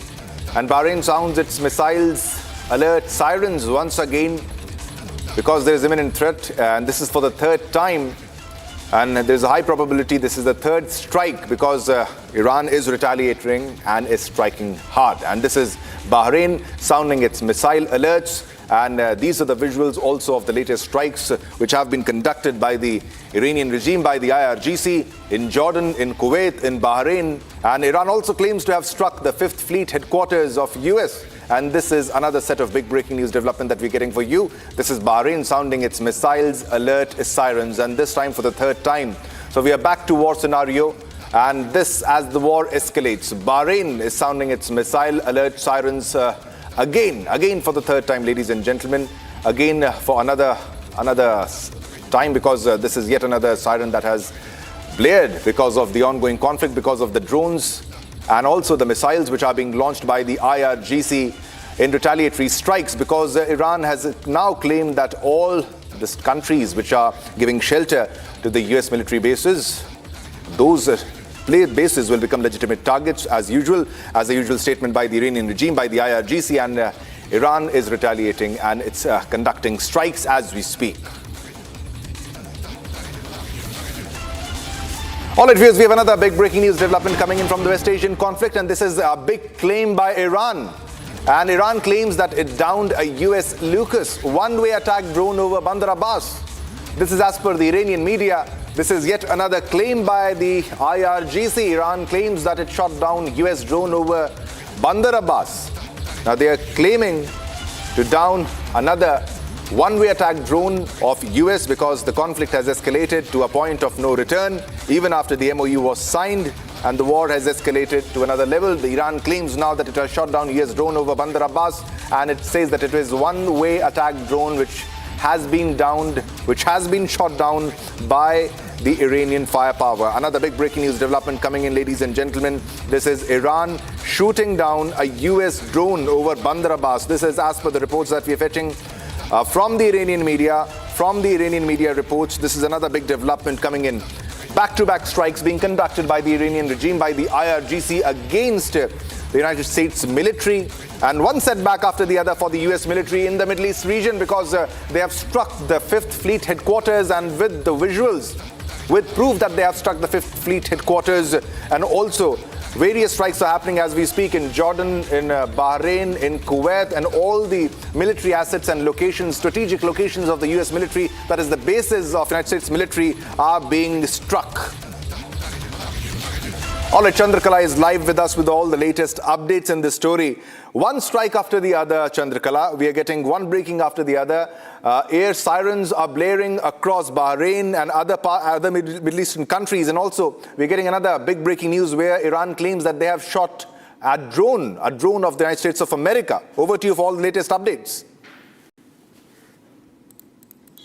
Yes, absolutely. I think the tension is mounting as far as the West Asia region is concerned. Now, Iran has retaliated, of course, across the Gulf region, attacking U.S. military facilities. Now, latest reports are coming in wherein, of course, what we are learning is that Iran's army has claimed that its air defenses shot down a U.S. drone. Its air defenses shot down a U.S. drone over the southern city of Bandar Abbas. In fact, what we are learning is that the army said the interception occurred while air defense units were responding to enemy attacks and securing the country's airspace. Now, this comes in retaliation to US's fresh launch of attacks against Tehran amid the escalating situation in the Strait of Hormuz. Of course, US has cited the reason being, of course, Iran has has, attacked several commercial ships, vessels, and across the Strait of Hormuz, and taking. Of course, U.S. has attacked on Iran after that, and now the reported interception came hours after the U.S. launched a new wave of strikes on military and infrastructure targets across Iran, including sites in the Bushehr, Khuzestan, and Hormozgan provinces, as well as rail infrastructure linking Tehran and Mashhad. So yes, rapid developments. Earlier, the point to be highlighted here, this is the Lucas drone, which has been reverse engineered from the Iranian Shahid drone. So now the United States military has changed their strategy, and they're using drones. They will be using more drones in the future because they can't fight a very expensive war, because they were out of interceptors, and now they are fighting a drone warfare against Iran, and they are fighting, and Iran is also shooting down something that is reverse engineered of their own drone, that is the Shahid drone. This is Lucas drone. Chandrakala. Yes, absolutely. Now Iran is claiming it has downed a U.S. Lucas one-way attack drone over Bandar Abbas. Now this is another strategy being undertaken by U.S. The point that we cannot afford war at this moment. The world has already dealt with a lot of such consequences as far as these wars are concerned, be it energy prices, and of course now that this war has become even bigger, and we are also learning that America is concerned about Iran's strong reaction. And a few reports suggest that in its recent operations, the United States has refrained from targeting centers that might force Iran to react strongly, and they have now started using drones. And this is another such attacks being happen over the weekend. Thanks a lot of all the updates. We have another development. Let's go across to that, because let's focus on games now. India has showcased a strong performance at the inaugural Asian Under-23 Athletics Championship, clinching two gold medals through javelin sensation Anand Singh and the formidable women's 4x400 relay team, contributing to a total haul of 16 medals. Now, the tally also included 4 silver and 9 bronze medals. Now, the athletes are expected to arrive in India tomorrow, and we have an esteemed guest with us. We have Tahura Khatun joining us, who is Under-20 relay gold medalist, joining us live. बहुत-बहुत शुक्रिया ताहुरा हमारे साथ जुड़ने के लिए। और सबसे पहले तो मैं आपको बधाई देता हूं पूरे रिपब्लिक मीडिया नेटवर्क की तरफ से, देश की तरफ से। बहुत शानदार, बहुत उम्दा काम किया गया आपके द्वारा। और आप कैसा महसूस कर रही हैं? एक बड़ा सिंपल सा सवाल है, लेकिन एक भावना आपकी जानना हमारे लिए बहुत जरूरी, क्योंकि हम भी उतने उत्साहित हैं जितने आप उत्साहित हैं, जितनी आप खुश हैं। ताहुरा। बहुत खुश है सर, क्योंकि बहुत सालों का मेहनत के बाद मेडल आया है मेरा। ये मेरा सपना था, तो उधर जगह मेडल आया, बहुत खुश है। बिल्कुल ताहुरा, देखिए जैसे बड़े बड़े जो अपने एथलीट्स होते हैं वो बताते हैं कि भाई जब 100 मीटर की रेस दौड़ी जाती है, 400 की रेस दौड़ी जाती है, वो तो एक ही बार दौड़ी जाती है, लेकिन उसके पीछे जो परसिस्टेंस आपकी रहती है, आपकी जो ट्रायल रहते हैं, उसमें जो आप अपना पसीना बहाते हैं, कितनी मेहनत करनी पड़ती है, क्योंकि देश के पूरे बच्चे आपको देख रहे हैं, यंगस्टर्स आपको देख रहे हैं, वो सोचते हैं कि भाई एक 400 मीटर की रिले हमें दौड़नी है, उसमें 100 मीटर एक दौड़ेगा, 100 मीटर एक दौड़ेगा, लेकिन आप हमें बताइए मेहनत कितनी करनी पड़ी, और आपको सपोर्ट, आज के भारत में सपोर्ट किस तरीके से आपको मिल रहा है ताहुरा? मेहनत तो सर बचपन से, कि मेरे को गेम करते हुए अभी 10 साल हो रहा है। 10 सालों के बाद मैं जाके इंडिया को रिप्रेजेंट किया हूँ, उधर जाके हम लोग को मेडल आया, तो सालों का मेहनत लगता है सर। हम लोग घर छोड़ के हम लोग हॉस्टल में रहता है, जैसे कि मैं एनसीओ में रहता हूँ कोलकाता साई में, तो घर बार छोड़ के हमें हॉस्टल में रहना पड़ता है, पूरा साल हम हॉस्टल में ही रहते हैं, तो मेहनत सुबह शाम करना पड़ता है सर। उसके बाद जाके और रिले दौड़ा जाता है। पहले तो हम लोग को इंडिविजुअल गेम में अच्छा करना पड़ता है सर, जैसे कि मेरा 400 इवेंट है, तो मैं मेरा गेम में अच्छा करूँगी, उसके बाद मुझे रिले में चांस मिलेगा, तो मेहनत तो बहुत करना पड़ता है सर। बिल्कुल बिल्कुल ताहुरा, एक बात मुझे बताइए कि जब स्पोर्ट्स की बात आती है तो जो देश की जनता है, कह लीजिए, हर जगह एक ही खेल नजर आता है उनके दिमाग में, उनके मन में, कि भाई क्रिकेट है, क्रिकेट है, जबकि इतने ज़्यादा स्पोर्ट्स हैं, कबड्डी है, खो खो है, रीले है, लॉन्ग जंप है, हाई जंप है, इतने रेसेस हैं तरह तरीके के। क्या आपको लगता है कि थोड़ा सा उतना इनकरेजमेंट नहीं मिलता है जितना? अब देखिए, बिल्कुल सेलिब्रिटी बना देते हैं क्रिकेटर्स को, लेकिन आप जो गोल्ड लेकर आ रहे हैं, आपको लगता है थोड़ा सा और ज्यादा ध्यान देना चाहिए और इन्वेस्टमेंट करना चाहिए? वो तो करना चाहिए सर, क्योंकि बहुत लोगों को पता ही नहीं कि एथलेटिक्स क्या है। बहुत लोगों को पता नहीं है ऐसे कि एथलेटिक्स गेम क्या है। तो ध्यान अभी तो ध्यान दे रहा है, धीरे धीरे और ज्यादा देना चाहिए, क्योंकि अभी क्रिकेट फुटबॉल लेके ज्यादा इंडिया में चर्चा चलता है। तो और भी गेम है, उसमें भी ध्यान देना चाहिए। ताहुरा, जब आपने ये फील्ड चुना तो अक्सर देखा जाता है कि माँ बाप का या तो साथ मिलता है या बिल्कुल साथ नहीं मिलता। कहते हैं बेटा या तो पढ़ाई कर लो या तो खेल लो, अगर खेलोगे तो फिर तुम्हारा करियर बेकार हो जाएगा। आपके माँ बाप ने आपको कितना सपोर्ट किया? क्योंकि ये आज देश के माँ बाप भी देख रहे हैं, उनके लिए भी समझना है कि भाई जब हमारे बच्चे अब उनको सपोर्ट करते हैं तो देखिए हमारी बेटी जाएगी विदेश में और गोल्ड लेकर आएगी। तो आपके माता पिता का क्या रोल था आपके? मेरा माता पिता भी तो बहुत साथ है। माता पिता इवन मेरा ब्रदर है, सिस्टर है, उनका भी बहुत साथ दिया है मेरा, क्योंकि घर वाला का सपोर्ट मिला है, फिर मेरा कोच लोगों को सपोर्ट मिला है, दोस्त लोगों को सपोर्ट मिला है, सीनियर दीदी लोगों को सपोर्ट मिला है, भैया लोगों को, तब जाके मैं आज इस जगह पे पहुंचा हूँ। तो सबका साथ मिला है। ठीक है, सबका साथ मिल रहा। और अच्छा, एक जरा ये समझाइए कि आप मेडल आपने जीता और ट्रेनिंग आप इस फील्ड में आए कब से? मतलब किस उम्र में? भी आपकी उम्र बहुत कम है, लेकिन फिर भी आपने शुरुआत कब से करी कि भाई क्या कौन सी राइट एज है कि आपको, लड़कियां खास तौर पर जो बच्चियां देख रही हैं, उनको समझाने के लिए, माँ बाप भी जाने कि हम जैसे लोग भी जाने कि कब बच्चे को खेल में उसकी शुरुआत करनी चाहिए? ऐसे तो मैं बचपन से, मैं सब 4th क्लास में 3 क्लास में था तब से मैं स्टार्ट किया हूँ सर।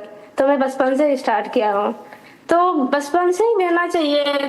जैसे कि किसी किसी को गेम में इंटरेस्ट रहता है, किसी को पढ़ाई में रहता है, तो बचपन से देखना चाहिए बच्चों को किस में इंटरेस्ट है।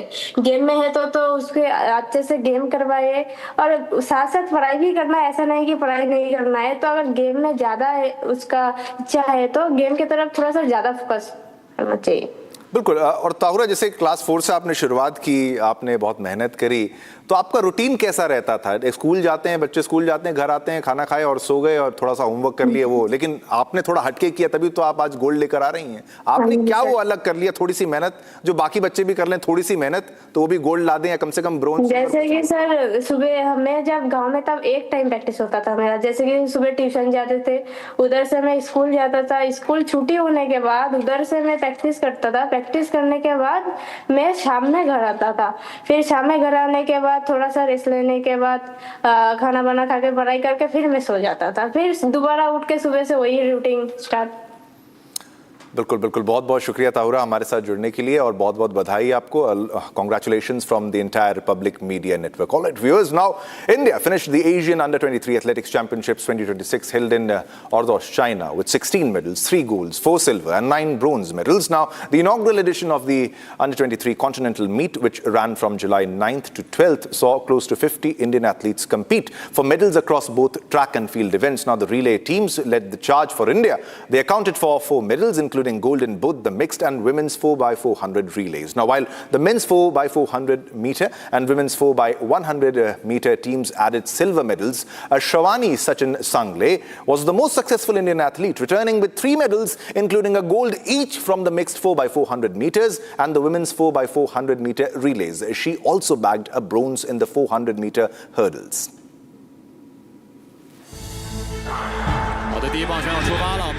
India has finished 4th in the inaugural edition of the Asian Under-23 Athletics Championships 2026 held in China.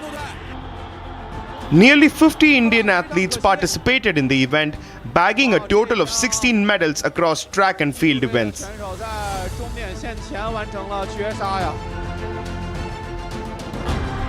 The relay teams led the charge for India, accounting for 4 medals.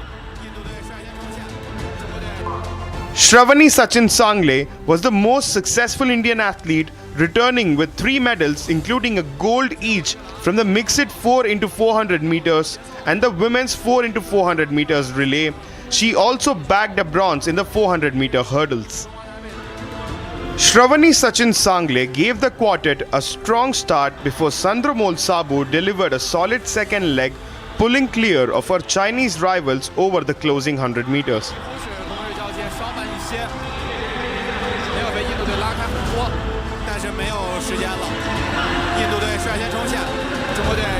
Pravalika Narimala and Nafiza Khatun then protected India's advantage to complete a commanding victory. Meanwhile, the men's 4x400 meters and the women's 4x100 meter teams added silver medals. India's other gold medal came on the final day of the competition, with Anand Singh winning the men's javelin throw. Shivam Lohakare claimed bronze in the same event. Meanwhile, Bhopal athlete Shakil also bagged a bronze medal in the men's 800 meter event. Delivering an outstanding performance against some of Asia's finest middle distance runners, Shakil clocked an impressive 1 minute 48 seconds to secure a podium finish. The young Indian athletes have stamped their mark on the inaugural edition of the Asian Games Under-23 Championship.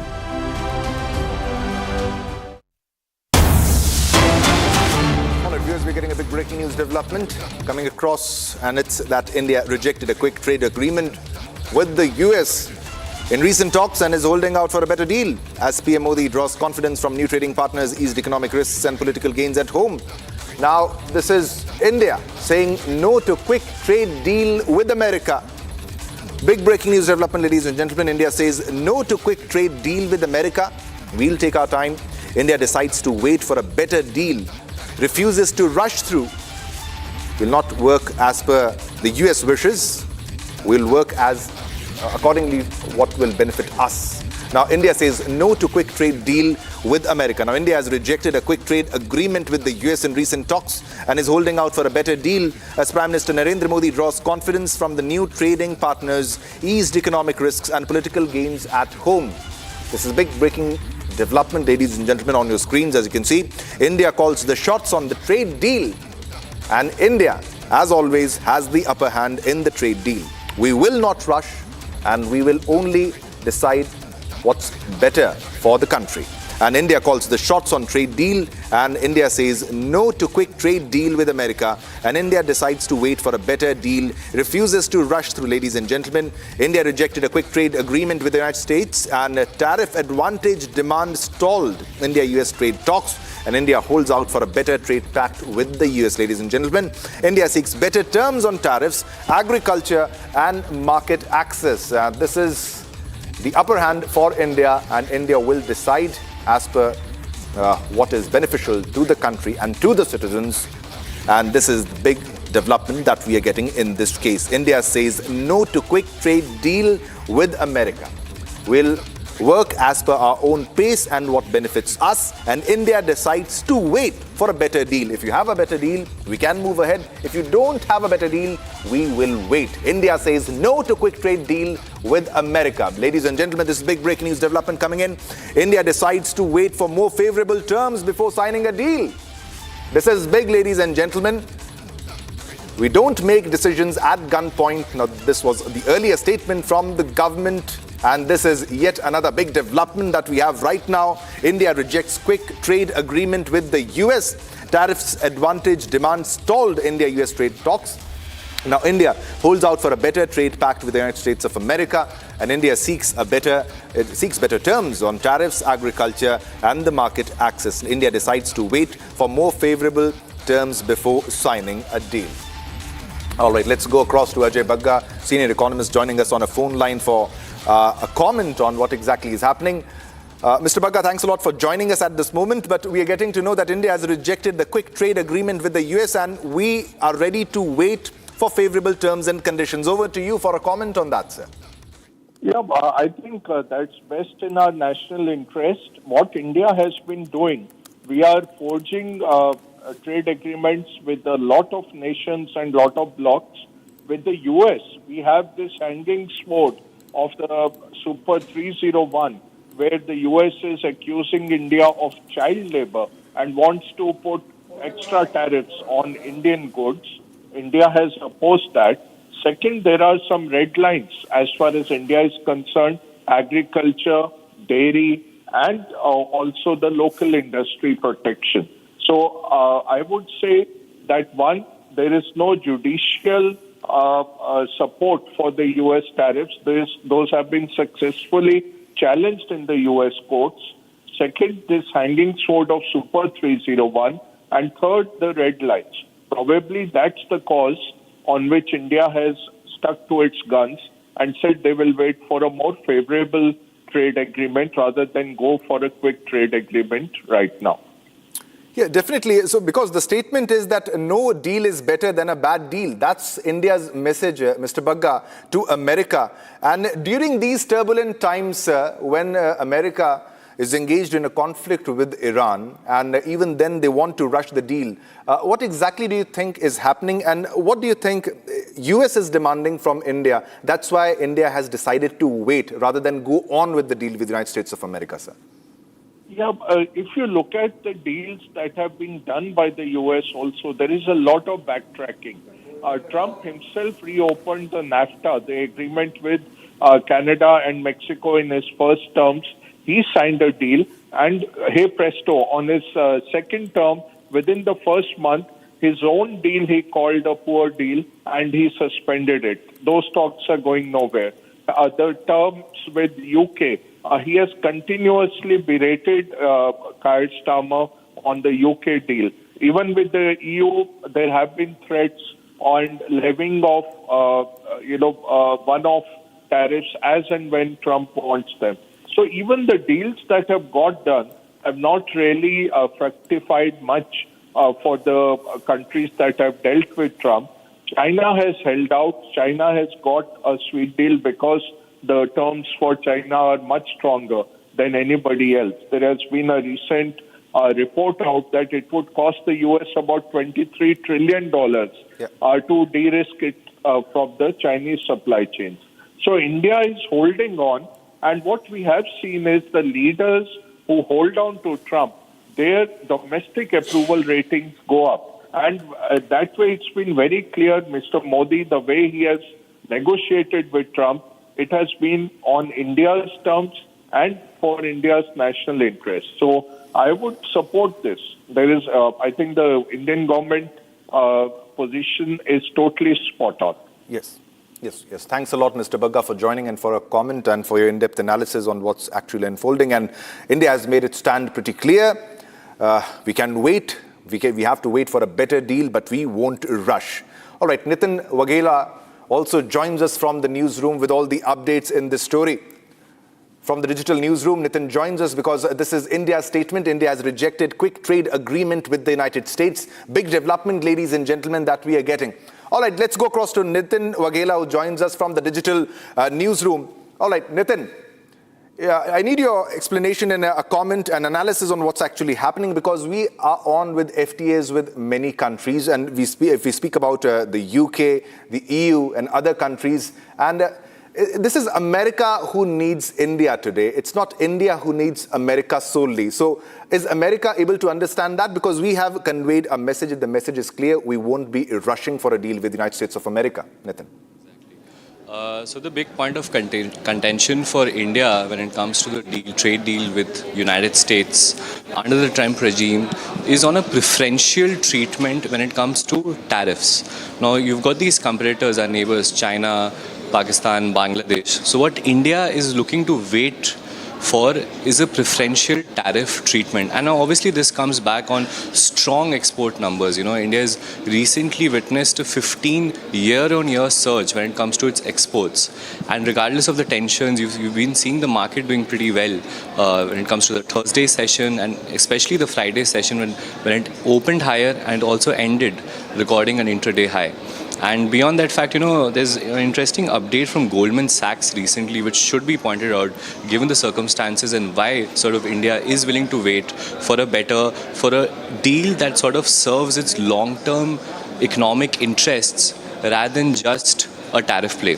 So Goldman Sachs raised India's 2026 forecast to 6.8% recently, lowered inflation concerns and as well as the current account deficit. Back to you. Yeah, definitely, Nitin, because we want an upper hand comparatively when we speak about the tariffs compared to China, because we have never been as hostile as China is for United States of America. And also because India is confident, because all the tariffs that were imposed by Donald Trump, they always get challenged in its country, in their country. So is that also one of the reason? And do you think that presently also with the export surge, we have an upper hand comparatively to China when it comes to trade and the way and the pace at which we are growing today when it comes to dealing with America?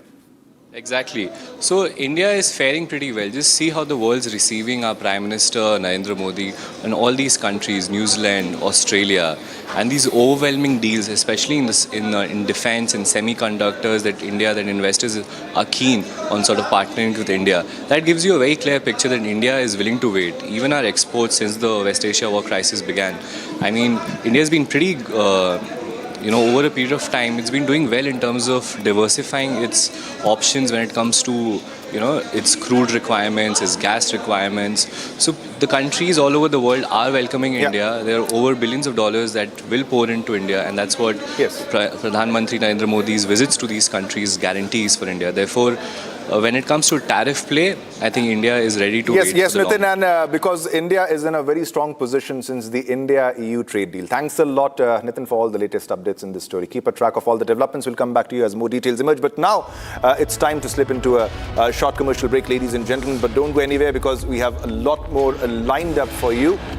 Coming up after the break, ladies and gentlemen, US strikes reach deep inside central Iran. Explosions reported in Iran's Condemns region. HIMARS launches reported across the Gulf.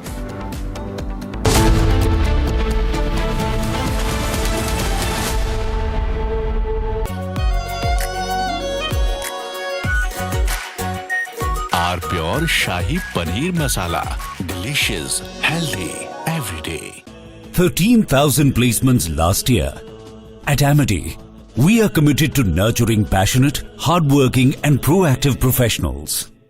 चमकी चाट से क्या बना है? Sandwich, लस्सी और छाछ। हर घूंट में चमकी चाट। अब बताओ, स्वाद आया? आया। असली स्वाद सिर्फ चमकी चाट।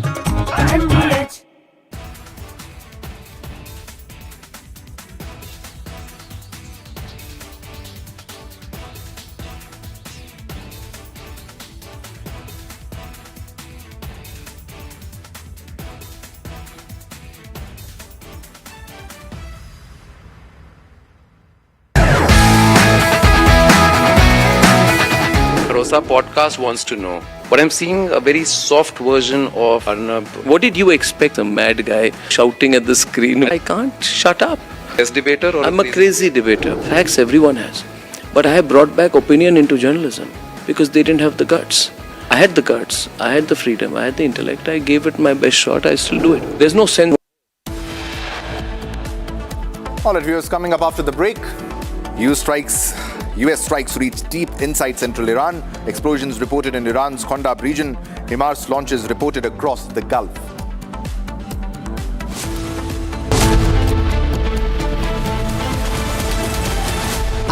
प्योर सूजी पास्ता उबालो मिलाओ और खाओ 8 मिनट में तैयार क्या टेस्ट है सबका राजा हार्डकोर मसाला केसरिया से मन जोगी हुआ रे दिल झूमे देखो मतवारा हुआ रे केसरिया से मन जोगी हुआ हर पल मनाओ केसरी त्योहार विमल बोलो जुबान केसरी चमकी चाट से क्या बना है आलू चाट या फ्रूट चाट स्वाद बनाए चमकी चाट क्या बात है स्वादिष्ट पकोड़े और परेशान अरे चमकी चाट है इसकी जान असली स्वाद सिर्फ चमकी चाट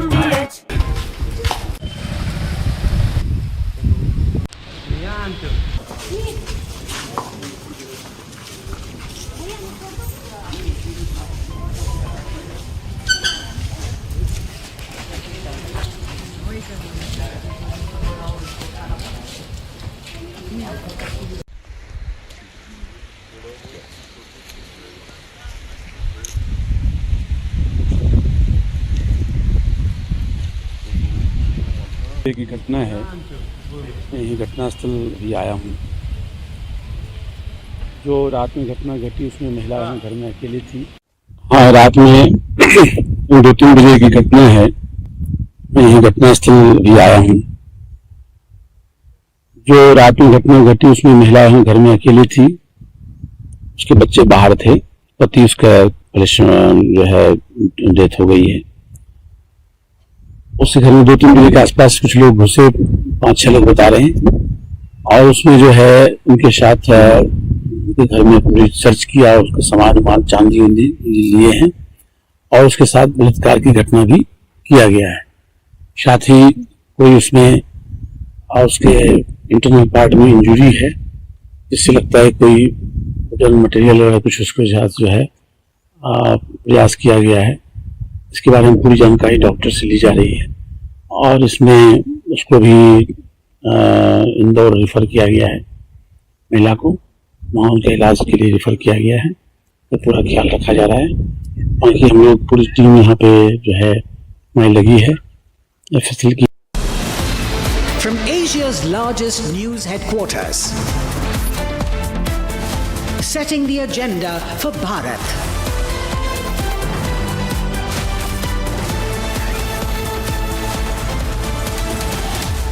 You're watching Republic.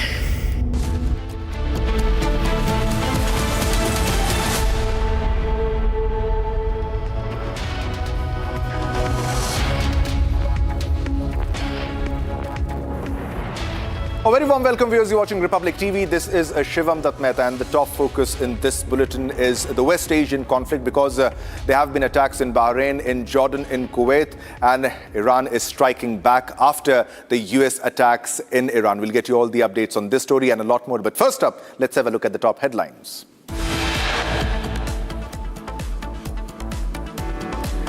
India shines in the inaugural edition of the Asian Under-23 Athletics Championships 2026 held in China, finishes 4th by clinching 16 medals across the events.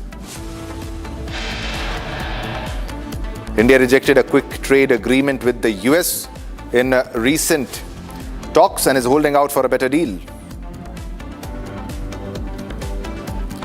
US strikes reach deep inside central Iran. Explosions reported in Iran's Condemns region. HIMARS launches reported across the Gulf. Iran says it targeted US-linked bases in Bahrain, Kuwait, Jordan, claiming more strikes on Sheikh Isa Air Base, 2 Kuwaiti air bases.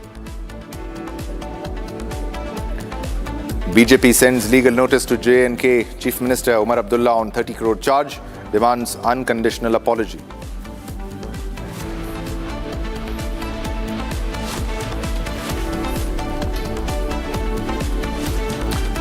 All right, viewers, let's begin this bulletin with a big breaking news development. This is from the Supreme Court. Now, the Supreme Court has begun hearing the case on the alleged Ram Mandir donation theft row, the embezzlement row. Now, the Supreme Court has directed that a notice be issued to the Ram Mandir Trust.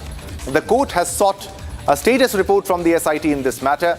During the hearing, counsel informed the bench that an SIT has been constituted and cited certain developments, including CCTV footage, calling them perishable.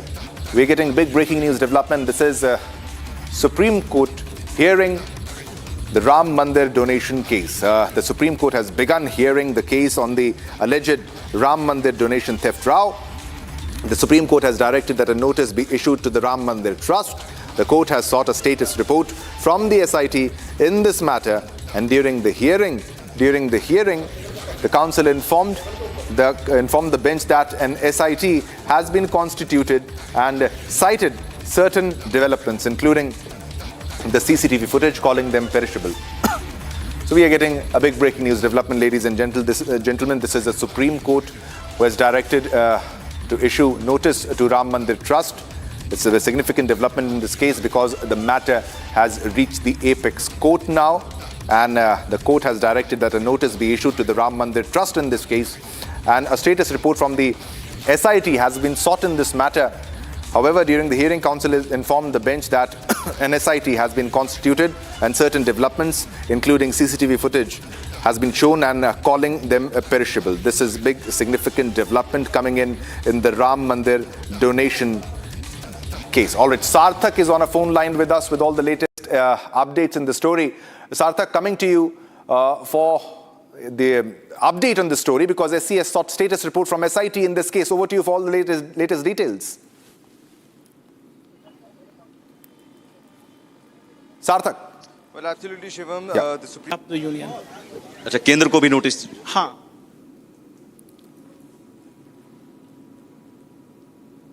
Yeah, please say, Sarthak. Yeah.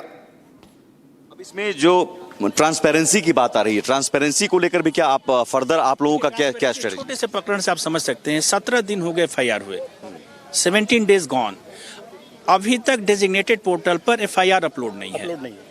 हम इस बात को समझ नहीं पा रहे हैं, मैं एडवोकेट हूँ, काफी दिनों की प्रैक्टिस है, मैं इस बात को समझ नहीं पा रहा हूँ कि इस FIR के साथ ऐसी सेंसिटिविटी क्या है कि इसको पब्लिक के बीच में नहीं लाया जा रहा। तो ये अपलोड हो जाना चाहिए था, डायरेक्टिव से कोर्ट्स के कि 24 घंटे के अंदर इसको अपलोड किया जाए। अभी तक ये अपलोड नहीं है, मैंने कल चेक किया, कल तक अपलोड नहीं है। क्या ये आपने तर्क रखा?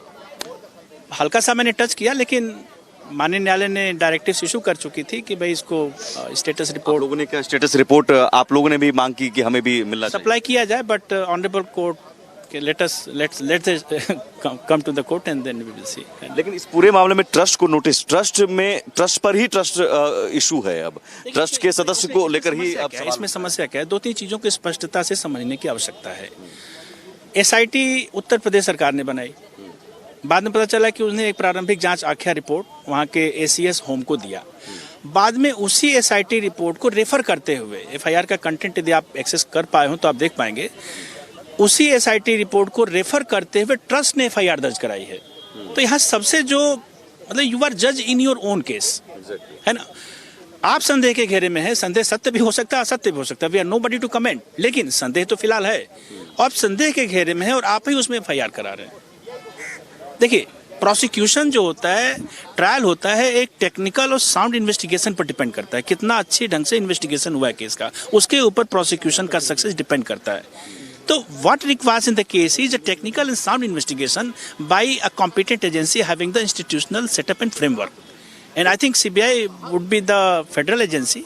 No better agency is there in India to investigate. इसके लिए तैयार है। तुषार मेहता का अप्रोच कैसा लगा? मतलब वो तैयार है? We cannot say anything about that. लेकिन स्टेट की मशीनरी पर आप कह रहे हैं भरोसा नहीं है?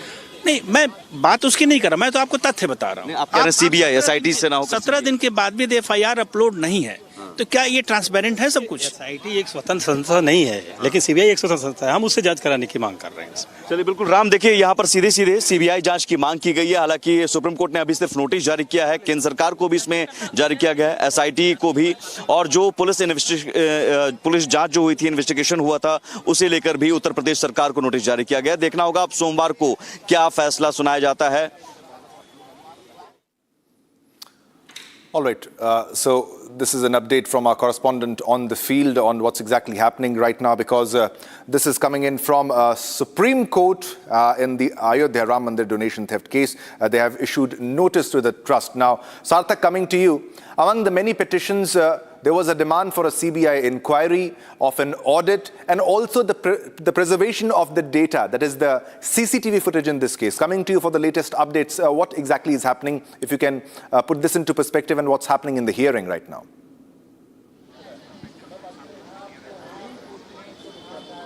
Well, absolutely, Shivam. It is a major development as Supreme Court has accepted the PIL. It has started hearing the matter. It has begun hearing the matter.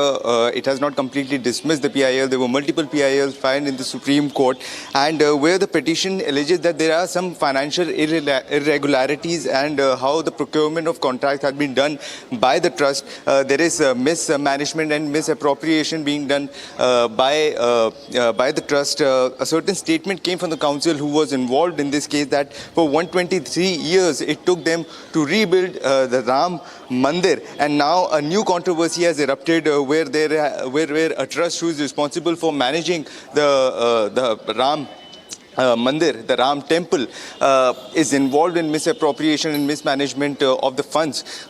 As a matter of fact, a few days ago, when the entire controversy erupted, the UP government formed an SIT. Investigation is ongoing. However, what they're demanding at this point, the petitioner in the Supreme Court demands that a separate CBI, an individual CBI probe should be involved in this case. A separate investigation should be done by CBI, and because they do not really rely and trust the investigating bodies and the police and the SIT that has been formed by the UP government.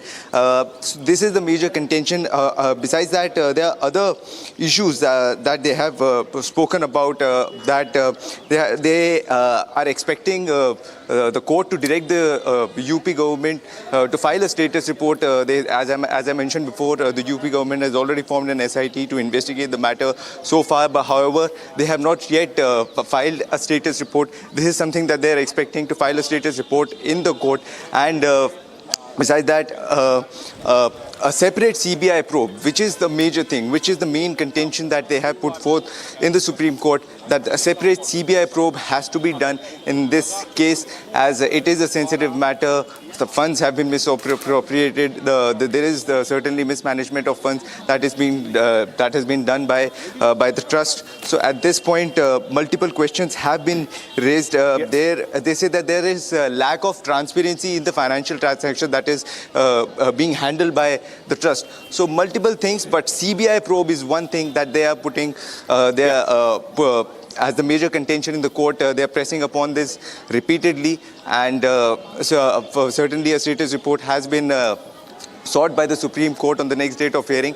And S.G. Tushar Mehta, who is representing the government in this case, says that a proper status report will be filed by the SIT that has been formed by the UP government. All right, thanks a lot, Sarthak, for all the updates. Keep a track of all the developments. We'll come back to you as more details emerge. Thanks a lot. All right.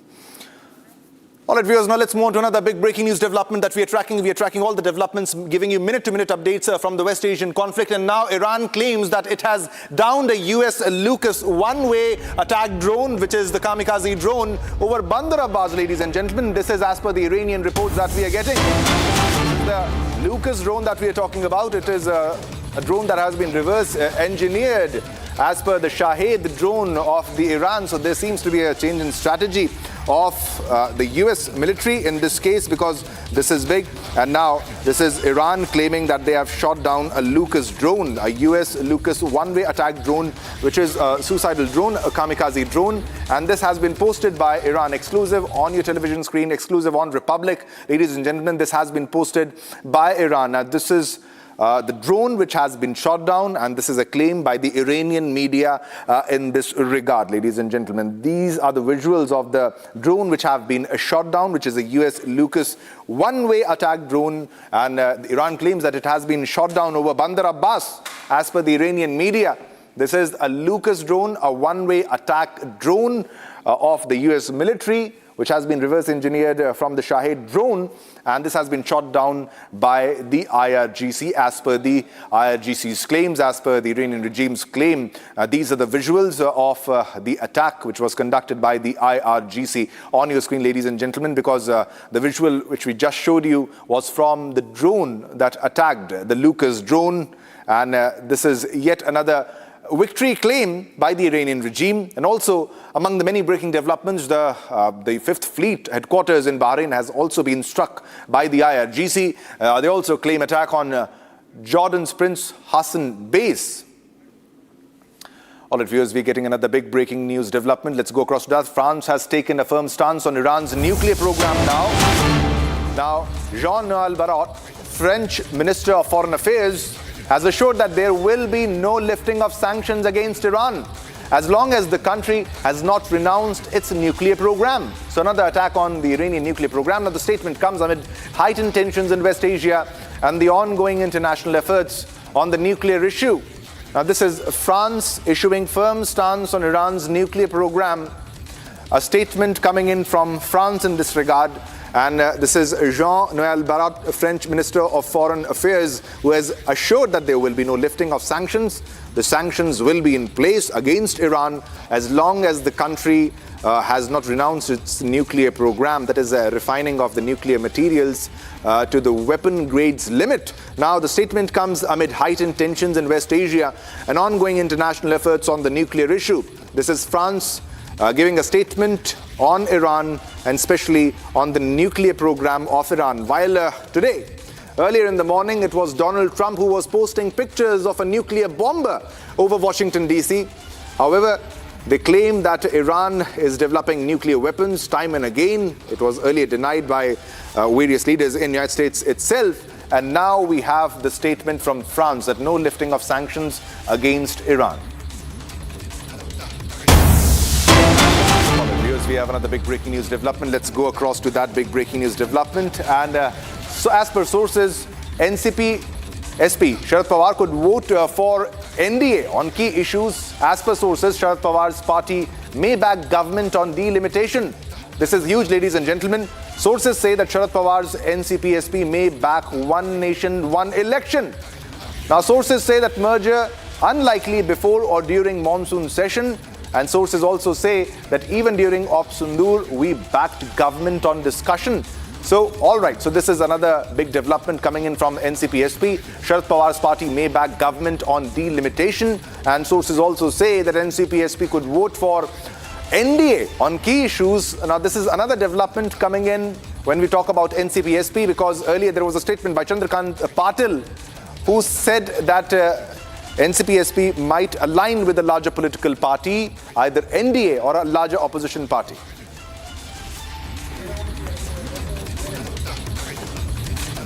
This is another big breaking news development that we're getting. Sharad Pawar's party may back government on delimitation. This is another development that we're getting. NCP-SP could vote for NDA on key issues. That's what we are getting, ladies and gentlemen. Another set of development when we talk about NCP-SP. The party may back government on delimitation.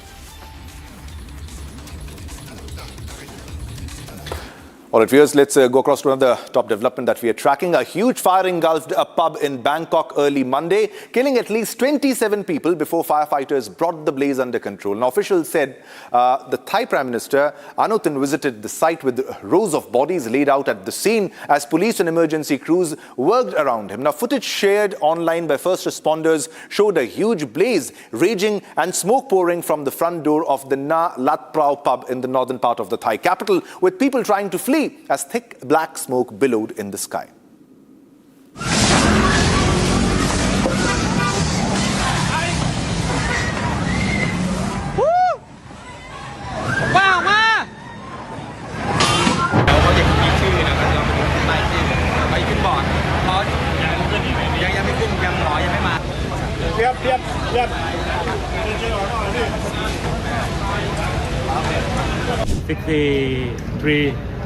People injured.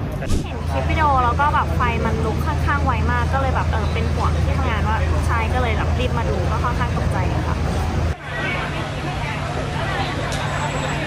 ถ้าในเมื่อเข้าไปเอาเป็นว่าประสบการณ์ที่ผมเข้าไปก็คือโต๊ะมันก็ไม่ไหม้ปกติมันเป็นแค่เขม่าลงมาบนโต๊ะแค่นั้นเองซึ่งโต๊ะมันก็เป็นไม้เป็นเชื้อเพลิงอย่างหนึ่งแหละใช่ไหมครับพอมันเป็นเชื้อเพลิงเนี่ยมันต้องไหม้ถูกไหมแต่สิ่งที่ผมเห็นนะมันจะไหม้ถึงข้างบนด้านหลังทางซ้ายห้องน้ำอ่ะมันถูกมันมีทางออกอยู่ซึ่งออกมาแล้วมันจะอยู่หลังร้านในโตสีชมพูเนี่ยครับมันจะเป็นลานกว้างๆเลยแต่เขาทางหน้าประตูเขาเขียนติดป้ายไว้ว่าเฉพาะเจ้าหน้าที่นะครับซึ่งมันถูกล็อกไว้ด้วยกลอนสน.พหลโยธินแล้วท่านจะทราบรุ่นน้องที่เป็นนักร้องค่ะแล้วก็มีนักดนตรีหลายคนเลยค่ะที่ตอนแรกสูญหายค่ะเพราะว่าทราบตอนแรกก็คือติดต่อใครไม่ได้เลยรู้แค่ว่าไฟไหม้แล้วรู้ว่าเพื่อนเล่นอยู่ที่นี่ก็เลยพยายามติดต่อเพื่อนๆที่อยู่ที่นี่ค่ะทีนี้จากคำบอกเล่าที่อยู่ข้างในก็คือว่าตอนไฟมันขึ้นมันมืดหมดเลยค่ะไฟดับหมดเลยแล้วก็มีแต่ควันเนี่ยก็คือมันก็มองหากันไม่เจออะไรเงี้ยมันเป็นคนนักร้องเลยมันกำลังขึ้นร้องเลยI asked one musician that happened to be on the stage when the incident took place. He said that there was a fire at the cutout switch, and after that thing happened very quickly, and there was blasting, and everybody tried to free themselves from the smokes and the flame. So many of them were not able to make their way out because they went to the back of the building try to hide themselves away from the smokes and flames in the toilet, and that's where we found most of the bodies. Right now, we have been able to bring the deceased bodies out. There are already 27 bodies. The rest were sent to hospitals already, and we are still checking their conditions.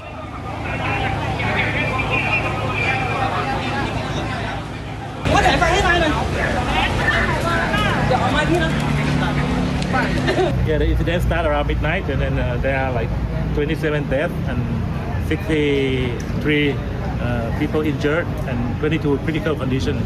ก็ว่ารายงานว่าอย่างนั้นนะก็คงต้องอยู่ในนั้นนะครับก็เข้าใจว่าไฟมันติดเร็วแล้วก็ไปตามThe source, the cause of the fire is still under investigation by the police department. But I think the fire brigade arrived within 5 minutes from the notification. But the fire already spread quickly and a lot of smoke and flame. So I think we have to investigate what is the really cause of the casualties.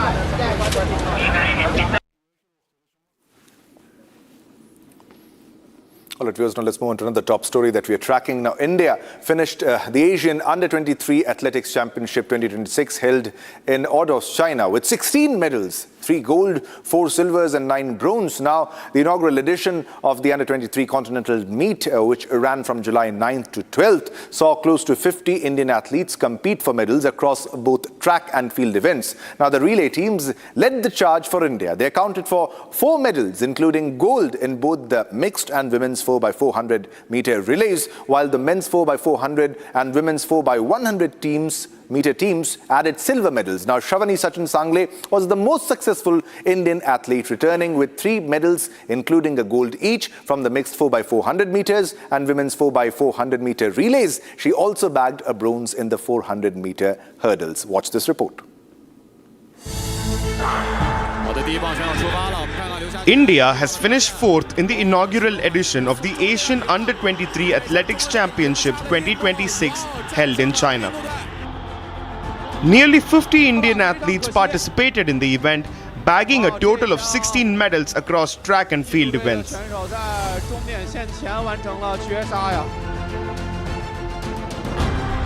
The relay teams led the charge for India, accounting for 4 medals. Shravani Sachin Sangle was the most successful Indian athlete, returning with 3 medals, including a gold each from the mixed 4x400 meters and the women's 4x400 meters relay. She also bagged a bronze in the 400 meter hurdles. Shravani Sachin Sangle gave the quartet a strong start before Sandramol Sabu delivered a solid second leg, pulling clear of her Chinese rivals over the closing 100 meters.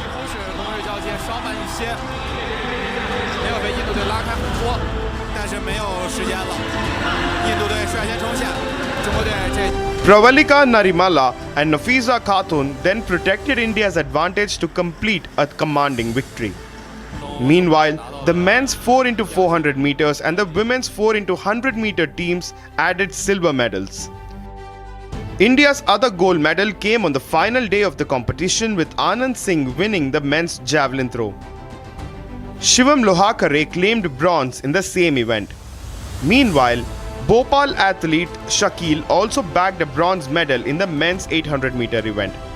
Delivering an outstanding performance against some of Asia's finest middle distance runners, Shakil clocked an impressive 1 minute 48 seconds to secure a podium finish. The young Indian athletes have stamped their mark on the inaugural edition of the Asian Games Under-23 Championship. All right, viewers, we have another big breaking news development from the West Asian conflict, and this is Iran's Atomic Energy Organization, which has denied attack on Bushehr nuclear plant. Iran's Atomic Energy Organization has denied any claims circulating on social media about an attack on the Bushehr nuclear power plant. stating that the facility is in a completely normal, safe and stable condition with all units operating without interruption, because there were earlier reports, ladies and gentlemen, when the US struck Iran that the Bushehr nuclear power plant has been struck in the strikes conducted by the US military, by the CENTCOM. Iran says that operations at Bushehr nuclear power plant are stable and normal because the earlier claims was an attack in the premises of the Bushehr nuclear power plant. It was not actually confirmed that whether a nuclear reactor has been struck in the strikes conducted by the US military. But now Iran says that operations at Bushehr nuclear power plant are stable, everything is safe, everything is normal, and everything is all right when we talk about the Bushehr nuclear power plant in Iran. Now this is the claim of Iran, the Iranian claim that says that operation at the Bushehr nuclear power plant is stable. Big breaking news development coming in from the West Asian conflict. We are bringing you minute-to-minute update of what's happening in the West Asian region.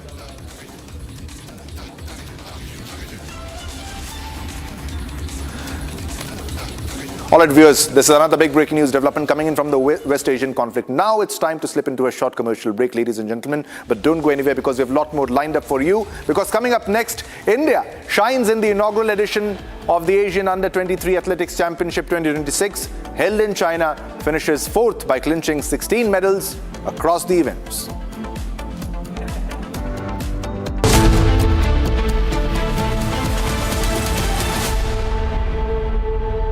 चमकी चाट से क्या बना है? Sandwich, लस्सी और छाछ हर घूंट में चमकी चाट, ड्राई फ्रूट और दही बड़े, चमकी चाट से स्वाद बढ़े, असली स्वाद सिर्फ चमकी चाट। AU सेविंग्स अकाउंट में मिलते हैं amazing benefits, paperless banking and higher interest, वो भी हर महीने। Money money money money every month. सोच बदलो और बैंक भी। थोड़े में ज्यादा स्वाद, यही तो है इसकी खास बात। वाओ मम्मा, क्या स्वाद है? अरे मेरे राजा, राजा और मसाला।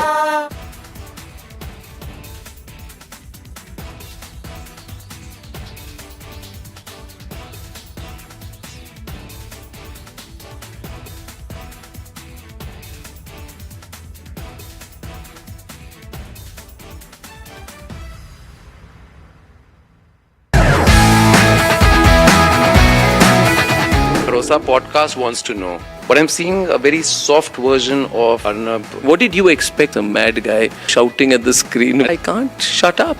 As debater or I'm a crazy debater. Facts everyone has. But I have brought back opinion into journalism because they didn't have the guts. I had the guts, I had the freedom, I had the intellect. I gave it my best shot. I still do it. There's no sense of how much money you want to make. No, it was always how much can you do. I used to be really proud seeing my father in uniform. I realized my father was doing something greater than his own job. If you were to again go back and look at from... All right, viewers, coming up after the break, more details. India bags 16 medals. India shines in the inaugural edition of the Asian Under-23 Athletics Championships 2026 held in China, finishes 4th by clinching 16 medals across the events.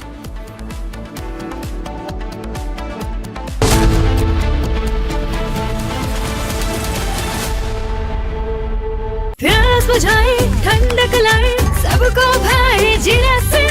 MTH का जल जीरा, जीरा से। जीरा से असली refreshing, असली स्वाद, असली मजा। MTH 13,000 placements last year. At Amity, we are committed to nurturing passionate, hardworking and proactive professionals.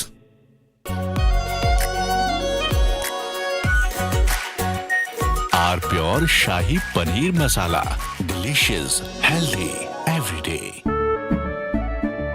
केसरिया से मन जोगी हुआ रे, दिल झूमे देखो मतवारा हुआ रे। केसरिया से मन जोगी हुआ। हर पल मनाओ केसरी त्योहार, विमल बोलो जुबान केसरी। चमकी चाट से क्या बना है? आलू चाट या फ्रूट चाट, स्वाद बढ़ाए चमकी चाट। क्या बात है? स्वादिष्ट पकोड़े और बरसान, अरे चमकी चाट है इसकी जान। असली स्वाद सिर्फ चमकी चाट।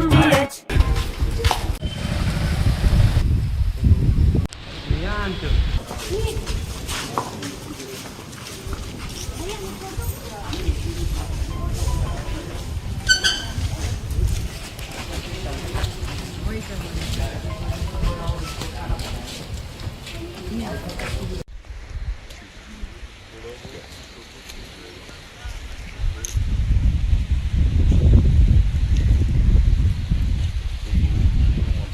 घटना है, मैं यही घटनास्थल भी आया हूँ। जो रात में घटना घटी उसमें महिला घर में अकेली थी। हाँ, रात में 2-3 बजे की घटना है, मैं यही घटनास्थल भी आया हूँ। जो रात में घटना घटी उसमें महिला घर में अकेली थी, उसके बच्चे बाहर थे, पति उसका जो है डेथ हो गई है। उसके घर में 2-3 बजे के आसपास कुछ लोग घुसे, 5-6 लोग बता रहे हैं, और उसमें जो है उनके साथ उनके घर में पूरी सर्च किया, उसका सामान चांदी लिए हैं, और उसके साथ बलात्कार की घटना भी किया गया है।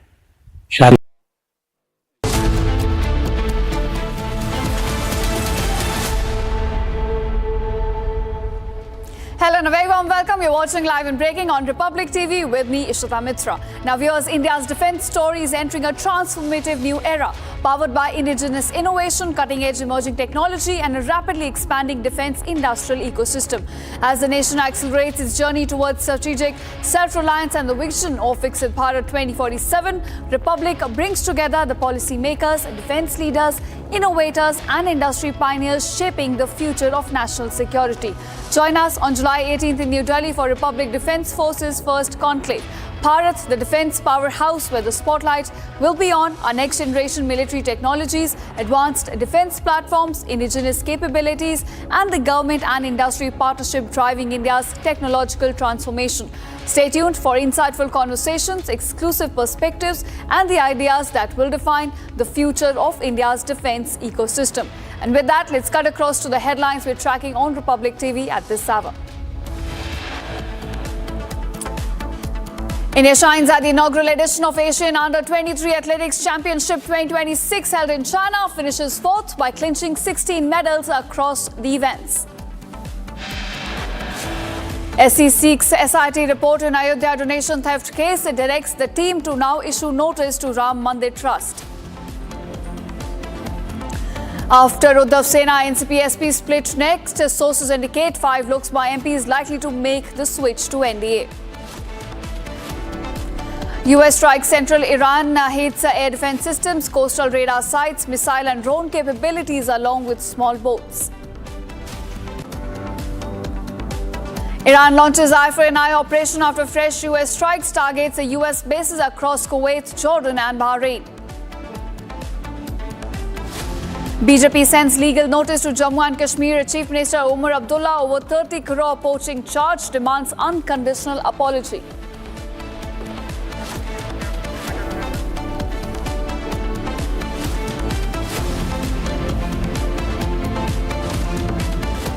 All right, here's our top focus at this hour. Now, Ministry of Information and Electronics Technology Secretary has in fact responded on Meta child sexual abuse scandal. Now, the Secretary says that Meta has now responded on the scam scandal, and Meta in fact responded to government notice on child sexual abuse content on Saturday. Now, remember, Republic reported on this very child sexual abuse material on Meta as well. Republic flagged that how the CSAM content continues to be available on Meta platforms. It continues to push for such content on its platforms. And now the Secretary says the government right now is examining Meta's response on child sexual abuse content. Government in fact says appropriate action will be taken on Meta after due examination. So right after Republic flagged and exposed how Meta's algorithm continues to push for child sexual abuse content across its platforms, we are now looking at the Secretary of Ministry of Information and Electronics Technology saying that government currently is examining the response given by Meta and the due action will be taken after examination. In fact, my colleague Nitin also joins us with more details on this. Nitin, right after we flagged, in fact, we continue to expose how Meta's algorithm is now pushing for child sexual abuse content across its platforms. We are looking at the Ministry of Information and Electronics Secretary saying that government at present is examining the response given by Meta and the action will be taken after the examination. Exactly. So the latest development when it comes to the Meta CSAM case is the fact that Meta has formally issued a proper detailed response to the notice that was issued by the Ministry of Information, the MeitY, and it's sort of this detailed response is expected to give the government detailed cues as to how this actually occurred, how the CSAM, the child sexual abuse material was proliferated, propagated through its advertisements in Instagram and on several other meta platforms such as Facebook. And obviously we've been tracking this story very closely, and all the developments are something that we are bringing it to our viewers as and when we get updates. And so what the ministry's secretary has mentioned, S. Krishnan, is that it's currently under examination. The reply was received on Saturday to a notice issued by Ashwini Vaishnav on July 4th. And what we are looking at in terms of a detailed response is the fact that how much revenue was Meta able to generate through pornographic content in terms of editorials to third-party links. And Republic not only found third-party pornographic content transmitted via Instagram's platform, but also first-party content that deliberately, in a way, because of the lack of guardrails, automated guardrails on part of Meta's ecosystem, which came to light. Back to you. All right, Nitin, keep tracking all the updates we're getting on this. And for now, thanks so much for joining us and getting us the latest information. Now we're shifting focus to more breaking news we're getting from Maharashtra politics. Now NCP's Sharad Pawar faction, in fact, we understand, could vote for NDA on key issues in the upcoming parliament session. Now sources indicate that Sharad Pawar's party may back the government on delimitation bill. In fact, Sharad Pawar's NCP-SP may back one nation, one election as well. Now sources are indicating to Republic that a merger is unlikely before or during the monsoon session. Sources also say that even during the Op Sindoor, we backed government. In fact, NCP-SP had backed the government on discussion as well. So what we are understanding right now is that ahead of the monsoon session, some understanding could be developed between NDA as well as NCP-SP, and there could be voting that could take place from NCP-SP leaders in favor of the government. In fact, my colleague Revati also joins us with more details on this. Revati, our sources are telling us that as far as the monsoon session is concerned, Sharad Pawar faction could in fact back the government on the delimitation issue. Right, as you rightly mentioned, now currently we have 2 to 3 issues pending in the center, and during the monsoon assembly, it is likely said that during or after the monsoon session, the NCP-SP faction might join hands with NDA because there are many pending bills or something bigger to achieve. They need the numbers in the center. Not only that, but also if we look at the stance of the NCP-SP leaders during Operation Sindoor or any other big decisions from the center, we have seen that NCP-SP backing the NDA-led government. And also, if we look at the statements given by the NCP-SP leaders after Operation Sindoor, we can see that their stance was slightly blunt.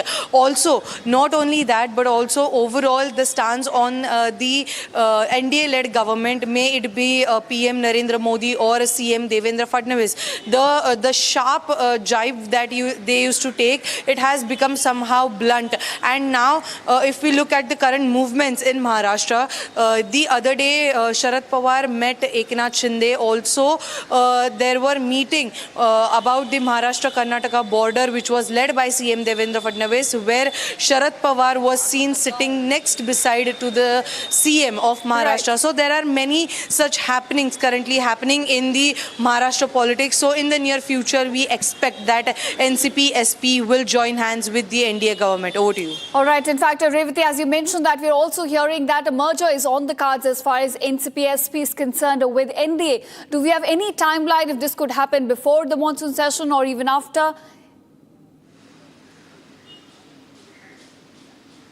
As of now, there is no such timeline as to when shall we expect this. But yes, out of 9 MPs, 1 of Rajya Sabha and other 8 of the Lok Sabha, out of 8, 5 are ready to switch their sides, but no names have come forward. Also, some days ago, if we look, that Sunetra Pawar and Parth Pawar held a high-level meeting with Amit Shah, and it is said that even then the talks about NCP-SP splitting and joining hands with the NDA-led government or the NCP-AP faction, so the talks about the same were happening. So in the near future, as I mentioned earlier, it is likely possible that the NCP-SP will be joining hands with the NDA-led government. Over to you. Okay, thanks so much, Revati, for joining us and getting us the latest on this possible split, in fact, that could take place within NCP-SP and a merger that is also on the cards with NDA. Thanks so much. And now we are shifting focus to more breaking news we're getting at this hour from West Asia. Now, amid the escalation that is being witnessed between Iran and the US, the Iranian Foreign Ministry spokesperson has come out with a very strong statement vowing that Iran will pursue justice for its every leader and for every citizen killed in this war. So as we look at both the sides now exchanging fire, the spokesperson Ismail Baghai has come out with a statement saying that they will take revenge for every Iranian leader that has been killed, for every citizen that has lost its life in this escalation. So that is the statement coming in from Iran at the moment.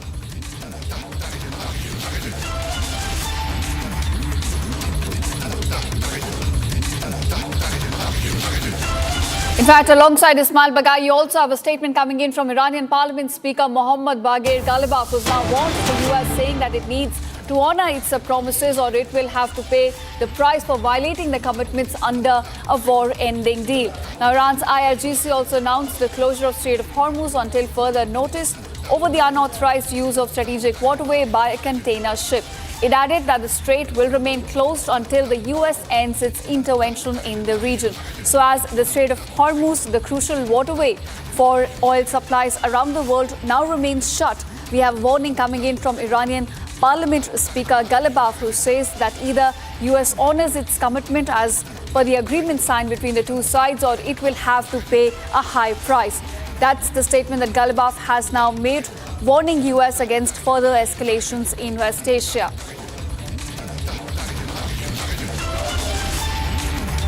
In fact, viewers, as both the sides continue to exchange fire, we are looking at all the Gulf states also being roped in these latest escalations. IRGC now has claimed to have destroyed a US ground-to-ground missile base in Kuwait.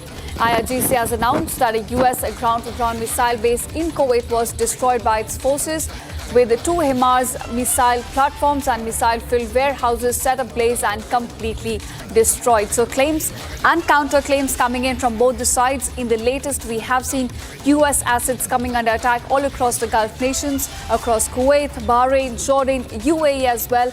And now IRGC claiming that a missile base in Kuwait has now been struck. And in fact, HIMARS launchers have been destroyed as part of this attack.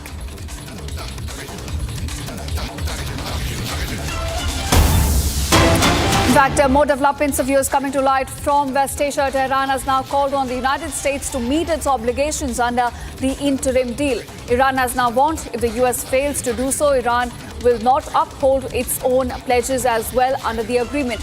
The statement comes amid rising tensions and follows the recent US strikes in the region. So viewers, we're looking at the entire collapse of the 14-point agreement that was signed between the two sides. Iran clearly now stating that if US will not uphold its obligation, it's part of the bargain, Iran will also in fact not meet its obligations signed under the deal. So an entire collapse of the agreement is what is now being witnessed in West Asia as both the sides continue to exchange fire.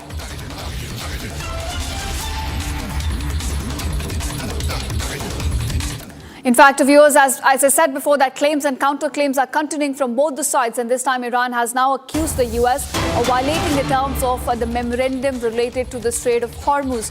Foreign Ministry spokesperson Baghai says the text of memorandum explicitly states that the arrangement for reopening of the strait are to be carried out by Iran. He added that fundamentally Clause 5 of the memorandum is not open to interpretation in a way that would allow the Americans to make decisions based on their own reading of it. Bagai also goes on to mention that instead of allowing Iran to reopen the strait in accordance with the memorandum, the Americans have now cheated from day one. By inciting and enlisting the cooperation of regional countries, they attempted to bypass the route coordinated with Iran. So, viewers, this is what Republic had also flagged before, that there were two different interpretations being put forward by both the sides regarding the opening of Strait of Hormuz and the control over the waterways. And now, this is what has essentially triggered the recent escalation. In fact, Bagai continues to mention that America has cheated on Hormuz deal. Bagai accuses US of violating the MOU, the 14-point MOU that was signed between the two sides virtually. In fact, we had Donald Trump and you also had the president of Iran, Masoud Pezeshkian, both signing on the agreement. But now it looks like what we're witnessing is the entire collapse. And what has triggered the collapse is that the Strait of Hormuz. There are two different interpretations regarding that coming up from both the sides. And now Bagai accuses US of cheating on the Hormuz deal. Bagai is saying that US currently is violating the points that were agreed upon in the memorandum of understanding signed between the two sides. So essentially, the misunderstanding and the two different interpretations from both Iran and the US have now triggered the latest escalations.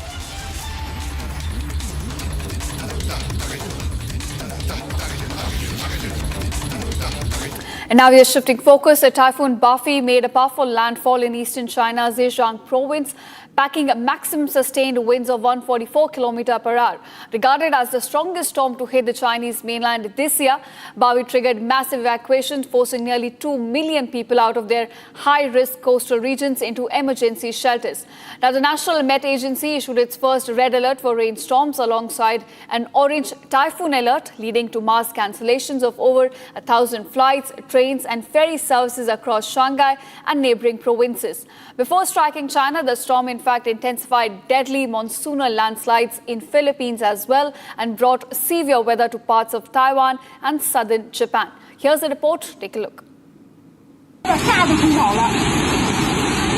后游南阳庄，这是许金山他们家厂建电线杆子也倒了，车也冲跑了，桥头的电线杆子也倒了，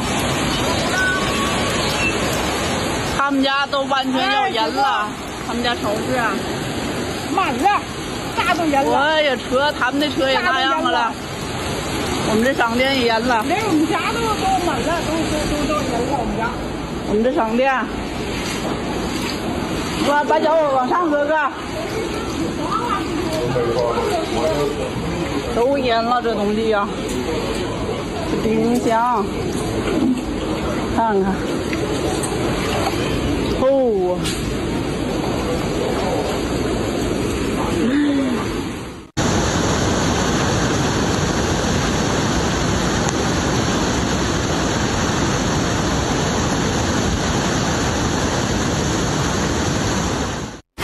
蓟县啊，看这水，蓟县，哎。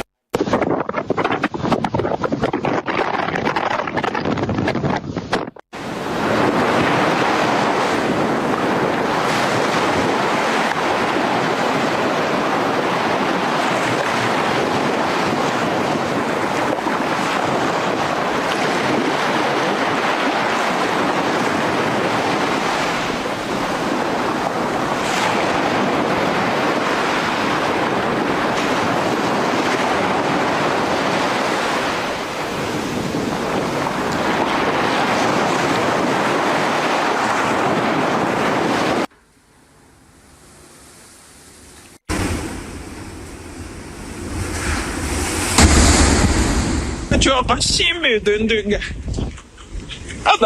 那小朋友可干咋好？老子不。我是来不谈。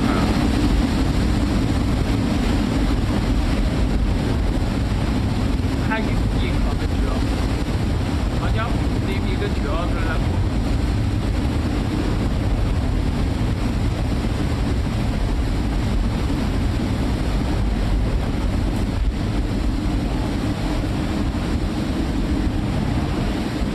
这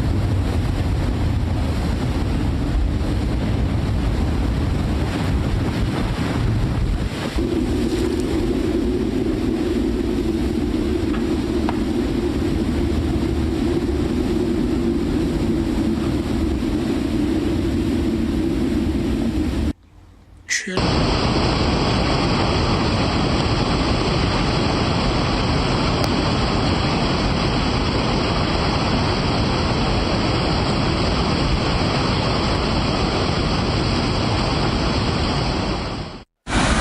极限啊！看见谁？极限！我来叫你，哎。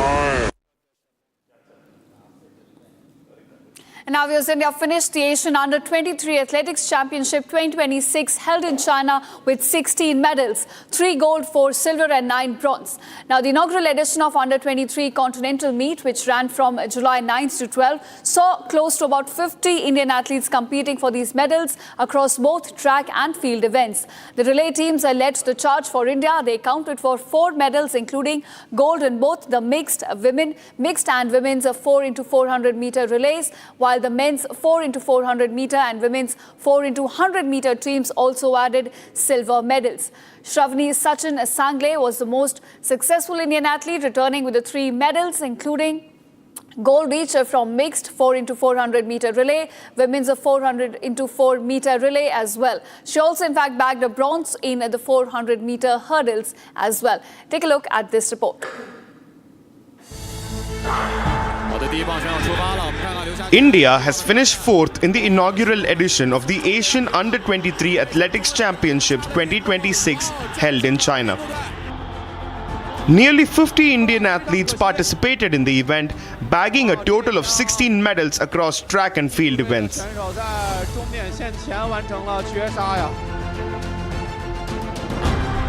The relay teams led the charge for India, accounting for 4 medals. Shravani Sachin Sangle was the most successful Indian athlete, returning with 3 medals, including a gold each from the mixed 4x400 meters and the women's 4x400 meters relay. She also bagged a bronze in the 400 meter hurdles. Shravani Sachin Sangle gave the quartet a strong start before Sandramol Sabu delivered a solid second leg, pulling clear of her Chinese rivals over the closing 100 meters.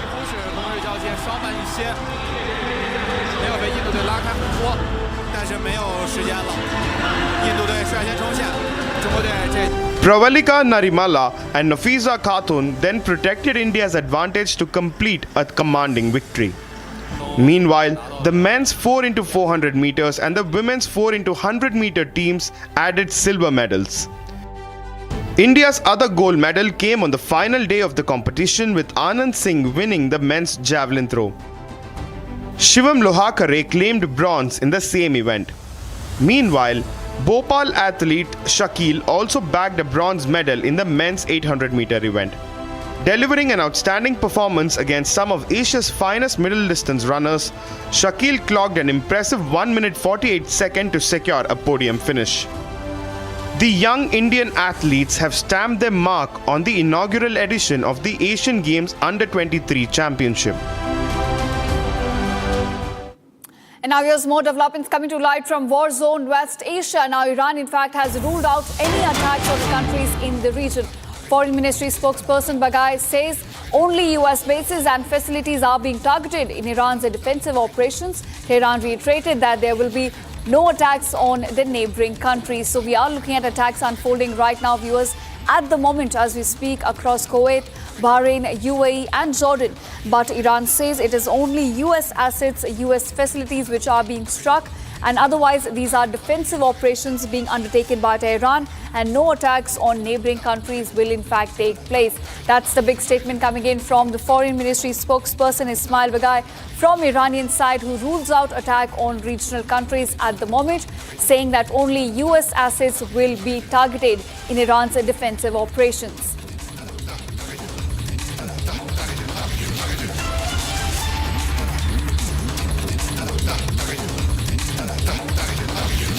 And now viewers, in a big escalation, we are looking at Iran claiming it downed a US Lucas, a one-way attack drone over Bandar Abbas. According to Iranian media, these are the claims being made by IRGC at the moment, that as US continues to conduct fresh strikes across Iranian landscape, a US Lucas one-way drone has now been shot down over Bandar Abbas. Now remember, Bandar Abbas, in fact, has been hit in the latest US strikes. And IRGC now claiming that a US Lucas one-way drone has been shot down over Bandar Abbas in defensive operations. So that's the statement coming in from IRGC over the latest escalation that is now being witnessed. In fact, they've also put out visuals of the US Lucas drone being shot down over Bandar Abbas by IRGC forces. So those are the visuals put out by Iranian media showing a Lucas one-way drone being shot down over Bandar Abbas. In fact, viewers, as the war in West Asia continues to escalate, we are looking at Gulf nations also being roped in. Bahrain, in fact, right now is witnessing attacks as incoming missiles are intercepted in its airspace. These are Iranian missiles, cruise and ballistic missiles being shot by Iran towards its airspace. And Bahrain at the moment is intercepting these hostile aerial targets, is what we understand. In fact, war raid sirens are being sounded across Bahrain as second time Iranian missiles are now being intercepted in its airspace at the moment. So we are looking at attacks now unfolding across the Gulf nations, and something what we also witnessed in the 3-month war. And looks like we're back to square one as all across the Gulf nations now Iranian missiles are being intercepted across the airspace.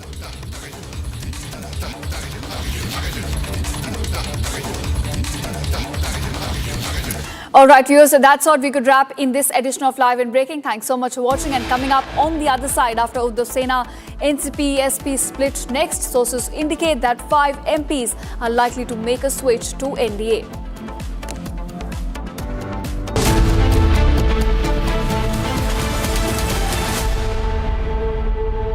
चमकी चाट से क्या बना है? Sandwich, लस्सी और छाछ। हर घूंट में चमकी चाट, ड्राई फ्रूट और दही बड़े। चमकी चाट से स्वाद बढ़े। असली स्वाद सिर्फ चमकी चाट। AU करंट अकाउंट के साथ मिलता है free UPI QR overdraft facility और एक ही ऐप से बैंक के सारे काम। AU सोच बदलो और बैंक भी। आर प्योर सूजी पास्ता उबालो मिलाओ और खाओ 8 मिनट में तैयार। क्या टेस्ट है सबका राजा R pure masala.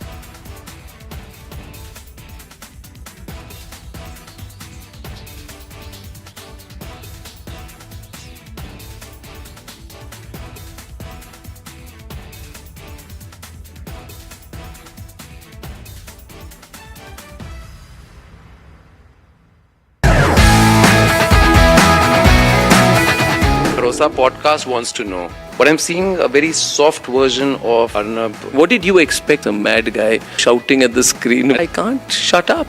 As debater or I'm a crazy debater. Facts everyone has. But I have brought back opinion into journalism because they didn't have the guts. I had the guts, I had the freedom, I had the intellect. I gave it my best shot. I still do it. There's no sense of how much money you want to make. No, it was always how much can you do. I used to be really proud seeing my father in uniform. I realized my father was doing something greater than his own job. If you were to again... Coming up after a short break, after Uddhav Sena, NCP, SP split next. Sources now indicate 5 Lok Sabha MPs likely to make the switch to NDA. Getting you all the updates on that on the other side.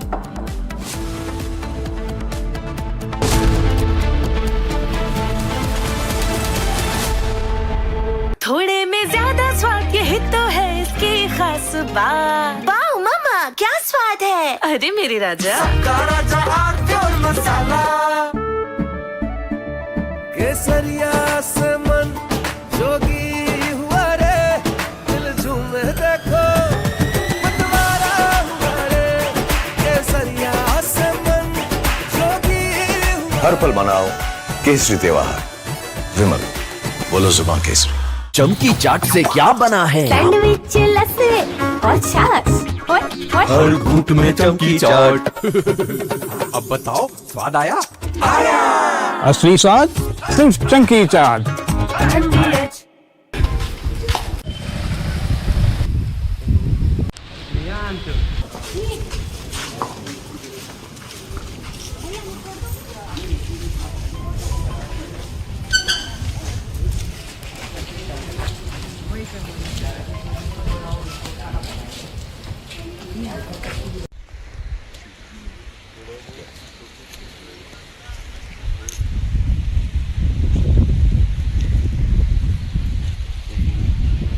एक घटना है, मैं यही घटनास्थल भी आया हूँ।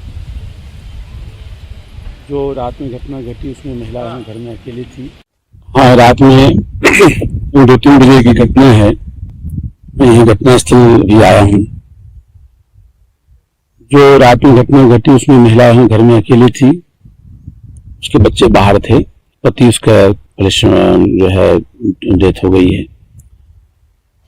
उसके घर में 2-3 बजे के आसपास कुछ लोग घुसे, 5-6 लोग बता रहे हैं, और उसमें जो है उनके साथ उनके घर में पूरी सर्च किया, उसका सामान चांदी लिए हैं, और उसके साथ बलात्कार की घटना भी किया गया है।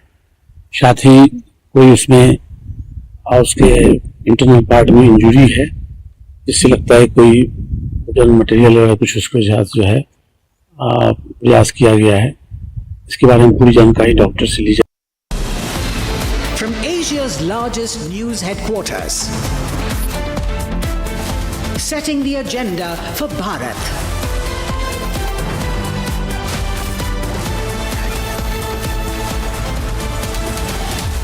You're watching Republic.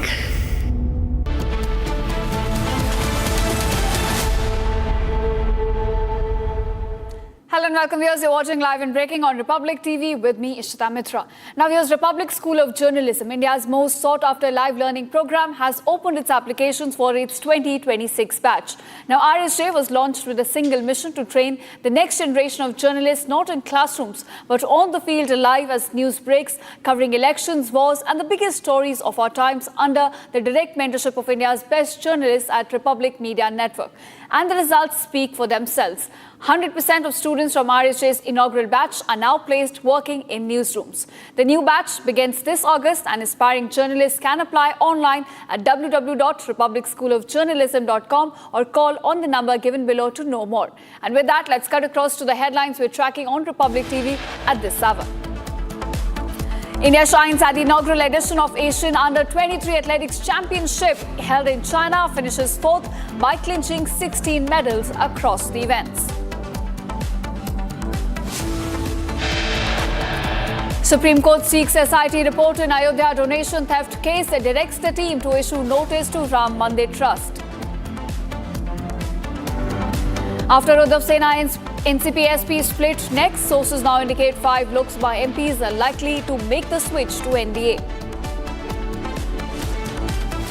US strikes central Iran, hits air defense systems, coastal radar sites, missile and drone capabilities along with small boats. Iran launches eye for an eye operation after fresh US strikes, targets US bases across Kuwait, Jordan and Bahrain.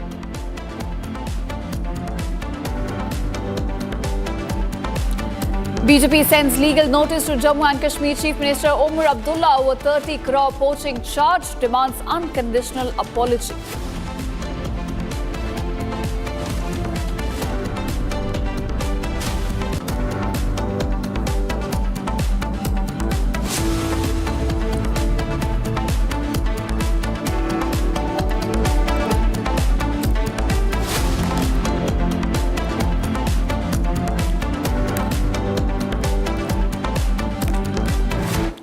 Welcome viewers, our top focus at this hour. Now, Ministry of Electronics and Information Technology Secretary has given out a big statement on Meta child sexual abuse scandal.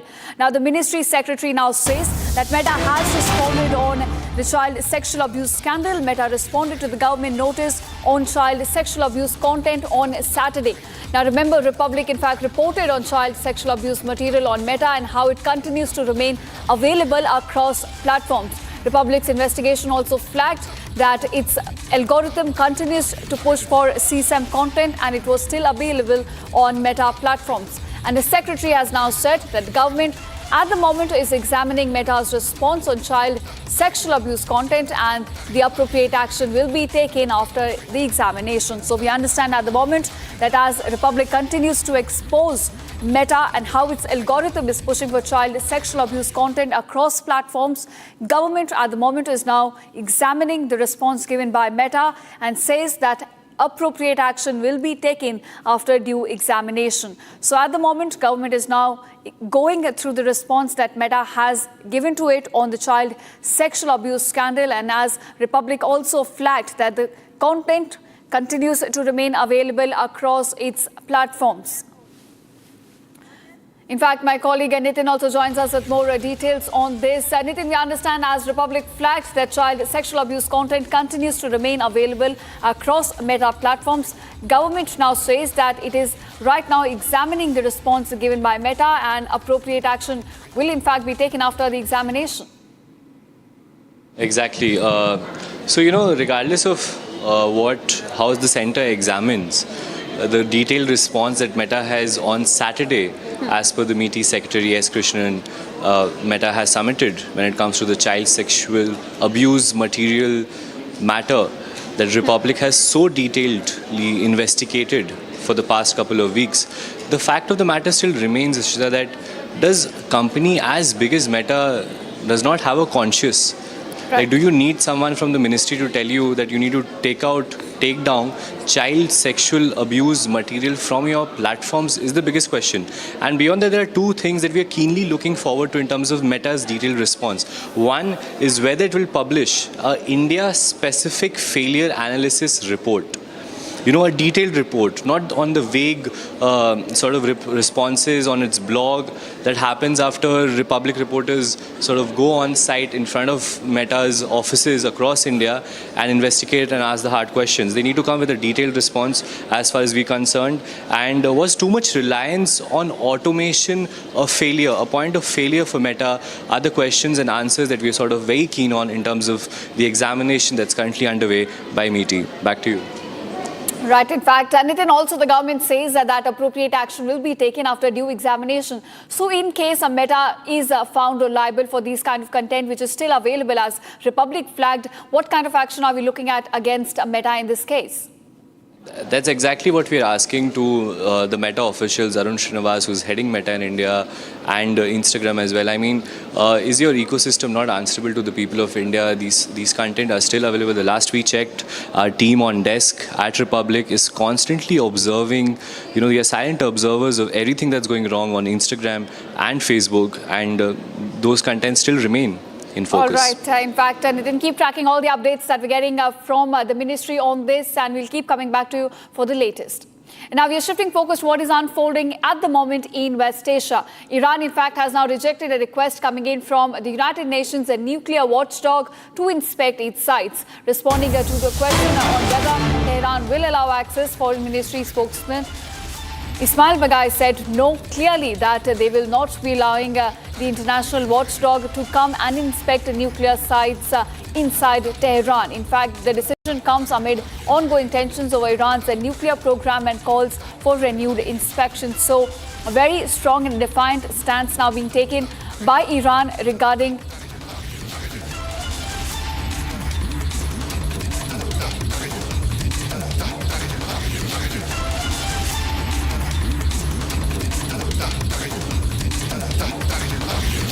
In fact, viewers, let's shift focus and see what is unfolding right now in Maharashtra politics. At the moment, we understand that a possible split is there on the cards for NCP-SP. We understand that Sharad Pawar faction, in fact, may also back the government on several key issues in the upcoming monsoon session, including the delimitation bill as well, which, remember, was not passed due to the opposition's blocking of the bill in the last parliament session. But we understand that right now there is some understanding that's now been reached between NCP-SP leaders as well as NDA, and in the coming monsoon session, we could be looking at NCP, in fact, giving support to the bills that the centre would want to get passed. So a big breakthrough, in fact, coming in as far as Maharashtra politics is concerned. We are looking at a split that could possibly now take place within NCP-SP, as 5 Lok Sabha MPs, we understand, are also likely to make a switch to NDA. And more than that, for this monsoon session, we understand that there is some understanding that's now been reached between Sharad Pawar party as well as NDA, and they could in fact be backing the central government's bill on this. In fact, my colleague Niranjan also joins us with more details on this. Niranjan, we understand that some understanding has now been reached between NCP-SP leaders and NDA, and they could be backing NDA on key issues in the upcoming parliament session. Well, we spoke to some people in the NCP Sharad Pawar faction, and one of the things that they tell us is, if we weren't going to back them on key issues, then by now we would have suffered the same fate as the Uddhav Sena. Trying to say that obviously there was some kind of understanding with the BJP on these matters. They mentioned one time in the past 1 year when they have taken the side of the government, when they've broken ranks from the India alliance to take the government's stand on the issue of the discussion when it came to Operation Sindoor. They said on national security issues, on national issues, we have taken a stand with the government, breaking ranks if needed. So in that context, couple of possibilities in this monsoon session. One, they say that there is a possibility of NCP Sharad Pawar faction backing the government on delimitation. Now this is big. Now they might decide to break ranks and back the government on delimitation. Secondly, they might back the government on one nation, one election. Now these are real possibilities. Now if this happens, this is going to be a big breakthrough. Now perhaps the government also knows its mission is not to sort of break parties, or maybe it is to break parties. We don't know what the mission is. But the ulterior motive is to get 362 votes. Right. Now, where will they get the 362 votes from? So, by hook or by crook, like they say, right? I mean, you either break parties or you reach an understanding with parties. I think the case with Sharad Pawar's party, as of this minute, some insiders say that, off record, I mean, they were joking that, there are so many factions within even Sharad Pawar's own party that some want, there is very few want an alliance with the BJP or a merger with the BJP. There are some, like they say, Rohit Pawar, who wants a merger, if at all, with the Congress party. So it's very difficult to say who the merger will happen with or when it will happen. But one thing they are very clear about is that on key issues like delimitation, like one nation, one election, if required, they will back the government on these issues. And I think ultimately that's what the government wants. The government wants the numbers.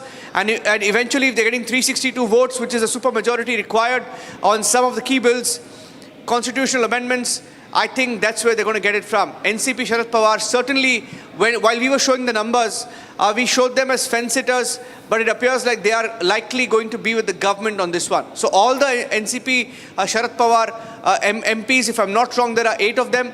All of them could be voting for the government. Right, of course, there are 8 MPs in Lok Sabha and about 1 in Rajya Sabha. So definitely this could be a big boost for NDA, which wants to reach that magic number of 362 as far as their bills are concerned in the upcoming session. But we're also hearing that a split is also likely in the party, as 5 MPs are currently in talks with NDA leaders. So what are we fetching on that front? Well, this has been in the realm of speculation. Reason being, Sharad Pawar did not engage the government. I think initially, after the split between him and his nephew Ajit Pawar, after that split, he sort of has been miffed.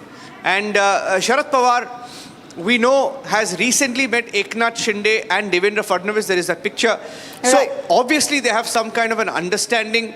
But there is some speculation that even if they were to break party, 5 of them would be joining. There would be a 2/3 majority requirement for anybody to stake claim to the party.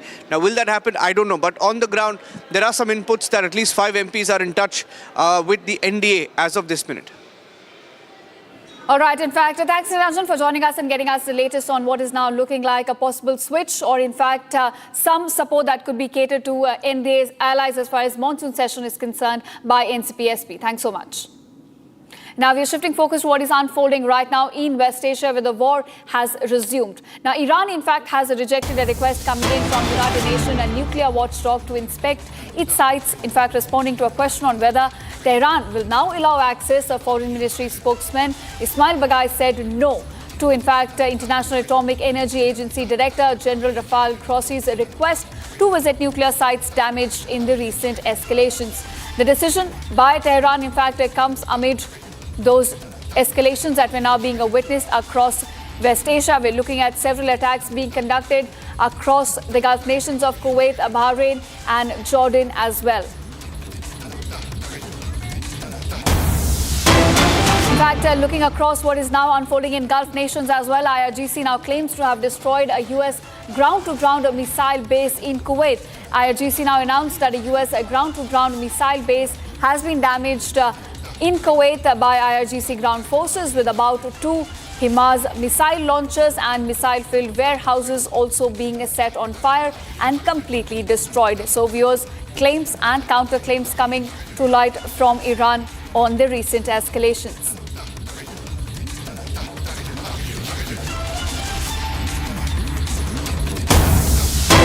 In fact, more statements coming to light from Tehran as Iran now says that US has not met its obligations under the interim deal signed between the two sides. Iran has now issued a warning saying that if US fails to do so, Iran will not uphold its pledges as well under the agreement. The statement comes amid rising tensions and follows the recent US strikes conducted across Iranian landscape. So Iran clearly stating that if US will not hold to its end of bargain, Iran will also not uphold its pledges signed as per the 14-point agreement.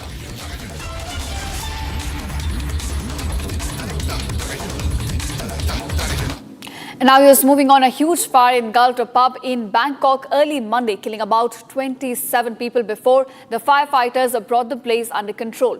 Now, the Prime Minister of the country visited the site with rows of bodies being laid out at the scene as police and emergency crews worked around him.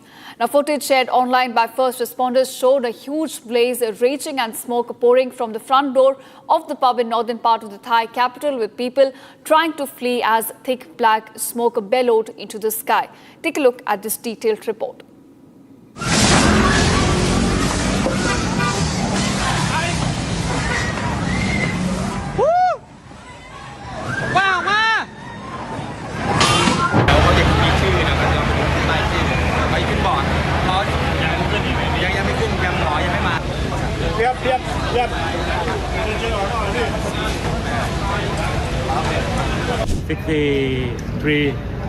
People injured. คลิปวิดีโอแล้วก็แบบไฟมันลุกค่อนข้างไวมากก็เลยแบบเป็นห่วงที่ทำงานว่าใช่ก็เลยแบบรีบมาดูก็ค่อนข้างตกใจค่ะ ถ้าในเมื่อเข้าไปเอาเป็นว่าประสบการณ์ที่ผมเข้าไปก็คือโต๊ะมันก็ไม่ไหม้ปกติมันเป็นแค่ขมเหลาลงมาบนโต๊ะแค่นั้นเองซึ่งโต๊ะมันก็เป็นไม้เป็นเชื้อเพลิงอย่างหนึ่งแหละใช่ไหมครับพอมันเป็นเชื้อเพลิงเนี่ยมันต้องไหม้ถูกไหมแต่สิ่งที่ผมเห็นนะมันจะไหม้ถึงข้างบนด้านหลังทางซ้ายห้องน้ำอ่ะมันถูกมันมีทางออกอยู่ซึ่งออกมาแล้วมันจะอยู่หลังร้านไอโฟสีชมพูเนี่ยครับมันจะเป็นลานกว้างๆเลยแต่เขาทางหน้าประตูเขาเขียนติดป้ายไว้ว่าเฉพาะเจ้าหน้าที่นะครับซึ่งมันถูกล็อกไว้ด้วยกลอนสน.พหลโยธินแล้วท่านจะทราบรุ่นน้องที่เป็นนักร้องค่ะแล้วก็มีนักดนตรีหลายคนเลยค่ะที่ตอนแรกสูญหายค่ะเพราะว่าทราบตอนแรกก็คือติดต่อใครไม่ได้เลยรู้แค่ว่าไฟไหม้แล้วรู้ว่าเพื่อนเล่นอยู่ที่นี่ก็เลยพยายามติดต่อเพื่อนๆที่อยู่ที่นี่ค่ะทีนี้จากคำบอกเล่าที่อยู่ข้างในก็คือว่าตอนไฟมันขึ้นมันมืดหมดเลยค่ะไฟดับหมดเลยแล้วก็มีแต่ควันเนี่ยก็คือมันก็มองหากันไม่เจออะไรเงี้ยไม่มันเป็นคนนักร้องเลยมันกำลังขึ้นร้องเลยI asked one musician that happened to be on the stage when the incident took place. He said that there was a fire at the cutout switch, and after that thing happened very quickly, and there was blasting, and everybody tried to free themselves from the smokes and the flame. So many of them were not able to make their way out because they went to the back of the building, tried to hide themselves away from the smokes and flames in the toilet, and that's where we found most of the bodies. Right now, we have been able to bring the deceased bodies out. For there are already reached 27 bodies. The rest were sent to hospitals already, and we are still checking their conditions.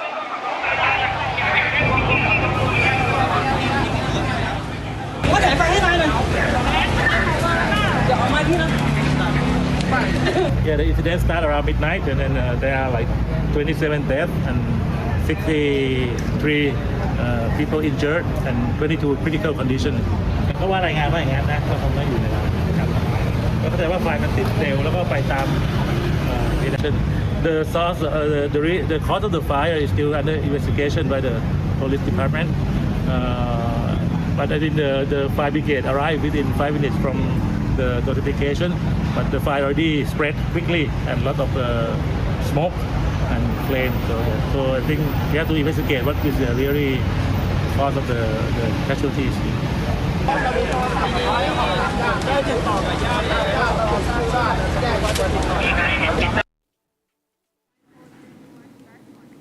All right, viewers, now India finished in Asian Under-23 Athletic Championship 2026 held in China with 16 medals, 3 gold, 4 silver and 9 bronze. The inaugural edition of Under-23 Continental Meet, which was ran from July 9th to July 12th, saw close to 15 Indian athletes competing for medals across both track and field events. The relay teams led the charge for India. They counted for about 4 medals, including the gold in both the mixed and women's relays. Now, Shravani Sachin Sangle was the most successful Indian athlete, returning with about 3 medals, including a gold each from mixed 4x400 meters and women's 4x400 relays. She in fact also bagged a bronze in 400-meter hurdles race. Here's a detailed report. Take a look.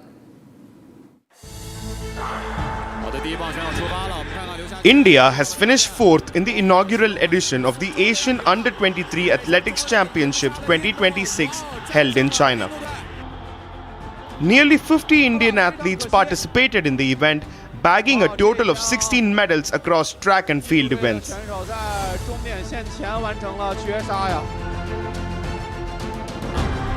The relay teams led the charge for India, accounting for 4 medals. Shravani Sachin Sangle was the most successful Indian athlete, returning with 3 medals, including a gold each from the mixed 4x400 meters and the women's 4x400 meters relay. She also bagged a bronze in the 400-meter hurdles.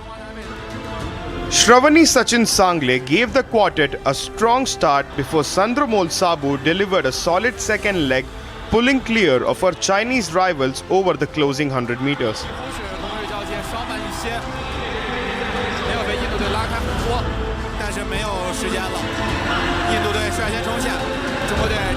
Pravalika Narimala and Nafiza Khatun then protected India's advantage to complete a commanding victory. Meanwhile, the men's 4x400 meters and the women's 4x100 meter teams added silver medals. India's other gold medal came on the final day of the competition, with Anand Singh winning the men's javelin throw. Shivam Lohakare claimed bronze in the same event. Meanwhile, Bhopal athlete Shakil also bagged a bronze medal in the men's 800-meter event. Delivering an outstanding performance against some of Asia's finest middle-distance runners, Shakil clocked an impressive 1 minute 48 seconds to secure a podium finish. The young Indian athletes have stamped their mark on the inaugural edition of the Asian Games Under-23 Championship. Viewers, now more and more reactions are pouring in as tensions continue to escalate in West Asia. France has now taken a firm stance on Iran's nuclear program. French Minister of Foreign Affairs has now assured that there will be no lifting of sanctions against Iran as long as the country has not renounced its nuclear program. The statement, in fact, comes amid heightened tensions in West Asia and ongoing international efforts on the nuclear issue. So, viewers, as this continues to remain a contested issue between both the sides, US and Iran, we're now looking at France also taking a very defiant stance on this, saying that no sanctions will be lifted from the country until and unless Iran takes a firm stance on its nuclear issue. So a big statement coming in from French Minister of Foreign Affairs, who now declares that there will be no lifting of sanctions imposed on Iran. This comes as we are looking at both the sides who continue to exchange fire in West Asia.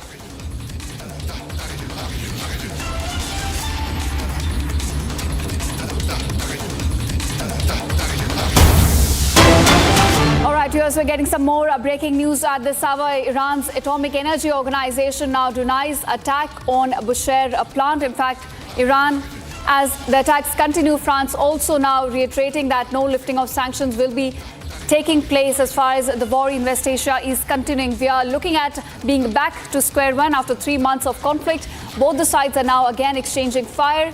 U.S. assets across Kuwait, Bahrain and Jordan are under attack as U.S. continues to now attack several targets across Iranian landscape. So France also now entering the war with a big statement coming in on Iran's nuclear program.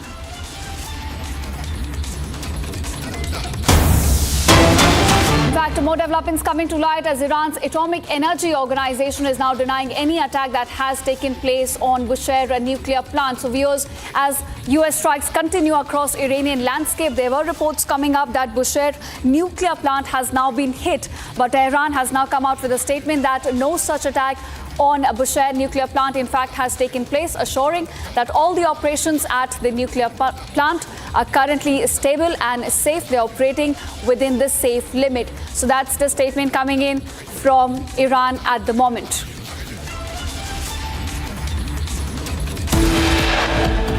Now here's coming up after a short break. After Uddhav Sena, NCP-SP split next. Sources now indicate 5 Lok Sabha MPs likely to make a switch to NDA. Getting you all the updates on that on the other side.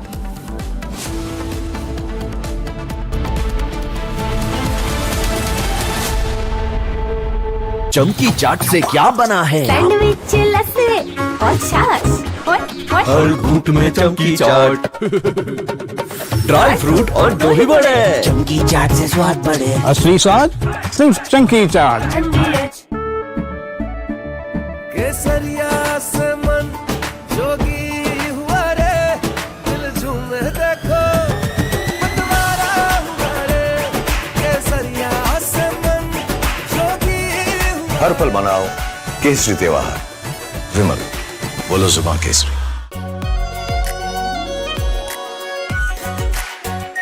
R pure shahi paneer masala, delicious, healthy every day.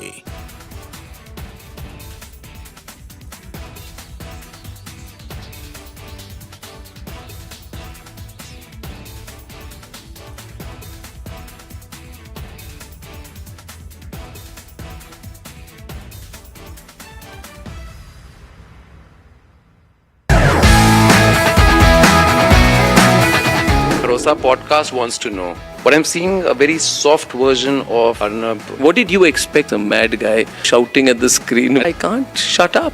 As debater or I'm a crazy debater. Facts everyone has.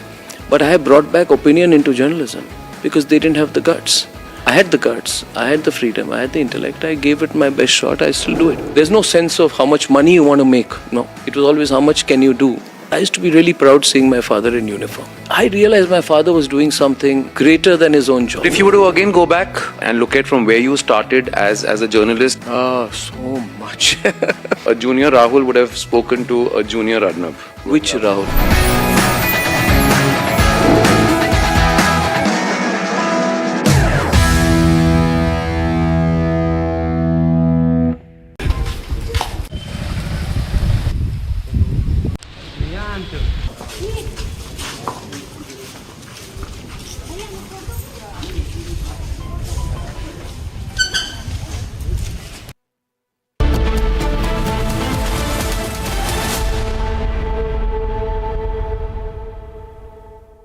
$13,000 placements last year.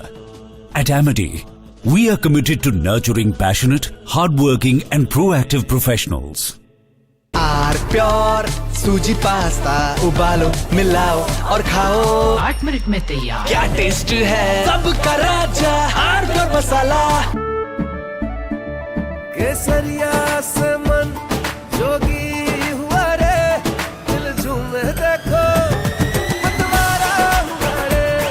केसरिया से मन जोगी हुआ। हर पल मनाओ केसरी त्योहार। विमल, बोलो जुबान केसरी। प्यास बुझाए, ठंडक लाए, सबको भाए जीरा से। MTH का जलजीरा जीरा से। जीरा से असली रिफ्रेशिंग, असली स्वाद, असली मजा।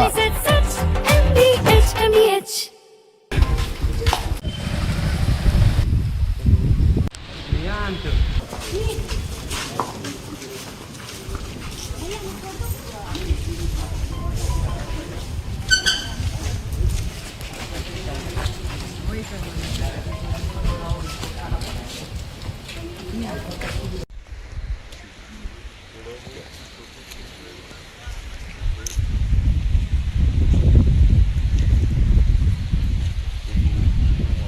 घटना है, मैं यही घटनास्थल भी आया हूँ। जो रात में घटना घटी उसमें महिलाएं घर में अकेली थी। हाँ, रात में 2-3 बजे की घटना है, मैं यही घटनास्थल भी आया हूँ। जो रात में घटना घटी उसमें महिलाएं घर में अकेली थी, उसके बच्चे बाहर थे, पति उसका जो है डेथ हो गई है। उसके घर में 2-3 बजे के आसपास कुछ लोग घुसे, 5-6 लोग बता रहे हैं, और उसमें जो है उनके साथ उनके घर में पूरी सर्च किया, उसका सामान चांदी लिए हैं, और उसके साथ बलात्कार की घटना भी किया गया है। साथ ही कोई उसमें और उसके इंटरनल पार्ट में इंजरी है, जिससे लगता है कोई होटल मटेरियल वगैरह कुछ उसके साथ जो है प्रयास किया गया है। इसके बारे में पूरी जानकारी डॉक्टर से ली जा रही है, और इसमें उसको भी इंदौर रेफर किया गया है। महिला को वहाँ उनके इलाज के लिए रेफर किया गया है, तो पूरा ख्याल रखा जा रहा है। बाकी हम लोग पूरी टीम यहाँ पे जो है हमारी लगी है, एफएसएल की टीम भी आई है, हमारे जो फिंगरप्रिंट की टीम भी है, हमारे साइबर प्लस जो हमारी आसपास के थाने की टीम यहाँ पे आ गई है।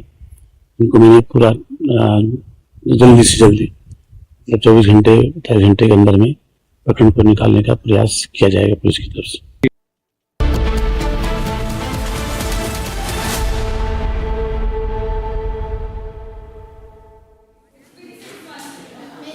Hello viewers, a very good afternoon to you. I'm Chongtham Amrita and you're watching Republic TV. Now, Republic School of Journalism, India's most sought after live learning program, has now opened applications for its 2026 batch. RSJ was launched with a single mission to train the next generation of journalists, not in classrooms, but on the field, live as news breaks, covering elections, wars, and the biggest stories of our times under the direct mentorship of India's biggest journalists at the Republic Media Network. And the results speak for themselves. 100% of students from RSJ's inaugural batch are now placed working in newsrooms. The new batch begins this August, and aspiring journalists can apply online now at www.republicschoolofjournalism.com or call 836-999-5400 to know more. But first, for now, let's take a look at the headlines. India shines at the inaugural edition of the Asian Under-23 Athletics Championship 2026 held in China finishes fourth by clinching 16 medals across the events. Supreme Court seeks SIT report in Ayodhya donation theft case, directs the team to issue notice to Ram Mandir Trust. After UBT Sena and CPSP split next, sources indicate 5 Lok Sabha MPs likely to make the switch to NDA. US strikes central Iranian areas, hits air defense systems, coastal radar sites, missile and drone capabilities, along with small boats. Iran launches Eye for an Eye operation after fresh US strikes, targets US bases across Kuwait, Jordan and Bahrain. BJP sends legal notice to Jammu and Kashmir Chief Minister Omar Abdullah on 30 crore charge, demands unconditional apology.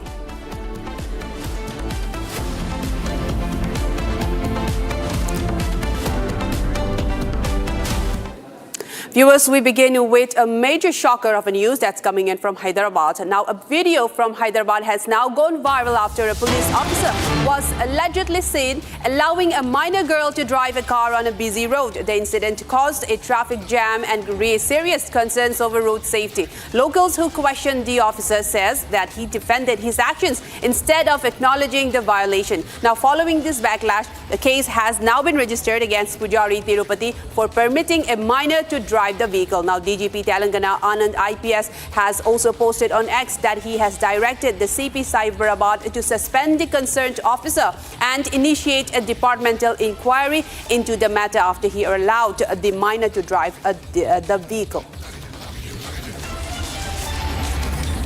Now, viewers, this is in fact a video that has now gone viral where a minor was seen driving a car and also the man defended his actions. This is a video from Hyderabad that has now gone viral. The police officer, he has allowed a minor girl to drive the car on a very busy road, and in fact one big shocker is coming that he has defended his actions. Now on this incident, the DGP Telangana Anand IPS has posted on X that he has now directed the CP Cyberabad to suspend the concerned officer and initiate a departmental inquiry against him. This is the latest action has been taken against the police officer for allowing a minor girl to drive the car on a busy road. You can see these visuals that has gone viral, and the police officer was also defending his actions on this. I'm now joined by my colleague Aishwarya, who has some more details into this matter. Aishwarya, this is in fact a big turning point, or maybe as we can call a shocker of an incident in Hyderabad where a police officer has allowed his relative, maybe a granddaughter or a grandson, that he has allowed to drive this vehicle. In fact, he has gone for a different length of a distance to drive this vehicle on a busy road. Now also we are getting report that to suspend the concerned officer, a matter has also been initiated on this. Tell us more on this, Aishwarya. Well, this particular video which went viral on social media actually garnered attention and also heavy criticism on how a Hyderabad cop, an SI, could allow his 6.5-year-old granddaughter to drive a car. What went viral was when the other passengers who were behind came to confront and actually saw a 6.5-year-old driving the car. They questioned the cop, but he only had to say, I am the cop here, I am the police, so I can do whatever I want. And that response actually went viral all over social media, drawing heavy criticism, leading to his suspension today. The Hyderabad cop, we can see in the video what he was saying to the passengers who were confronting him was that it is an automatic car, and though the granddaughter has the wheels in her hands, it is he who is controlling the entire drive. But however, we can see the video very clearly that the car is struck and it is moving in a very, very slow pace, leading to a heavy traffic congestion in a narrow road. When actually the passengers were in the video began to say that they thought it was a technical fault, and that is the reason they went up to the car to actually help the person who was driving the car. But to a shocker, they actually saw a 6.5-year-old driving a car. But upon confrontation, there was an arrogance in how the Hyderabad cop had reacted, and that is when the video was taken and it was put up on social media. After it went viral, the DGP of Telangana had also taken cognizance of this matter, and he has been suspended today, and also an departmental inquiry has been issued against him. And they also clearly said that such kind of incidents will not be tolerated, and even though if he's a police officer or a common man, allowing a minor to take up a car, drive a car, even giving her the wheels in her hands is something that is intolerable, and it will not be entertained in this Telangana state. That's right. In fact, thank you so much for all of those updates, Aishwarya. And in fact, this will in fact set an example to not repeat such actions again. Now, from that, we move on to Manipur, a major protest that has been continuing in Imphal that has been demanding the justice of the 6 Naga hostages and all lives that has been brutally murdered by Kuki Sioux militants, groups who are under the Sioux groups, the Kuki armed groups. The hundreds filled tribal market in Imphal demanding the justice and arrest of all perpetrators. Now, the protest also demands abrogation of the suspension of operation agreement with the Kuki armed groups who have already broken the ground rules, as they say, the ground rules of the suspension of operation. And the group also demands to declare the Kuki suspension of operation group who are under the agreement, such as the KNFP, as a terrorist organization. And also they have urged to remove the Deputy Chief Minister Nemcha Kipgen from her post and to arrest those who have been named as killers and to prosecute them. And they are still demanding the justice for the Naga hostages that have been killed.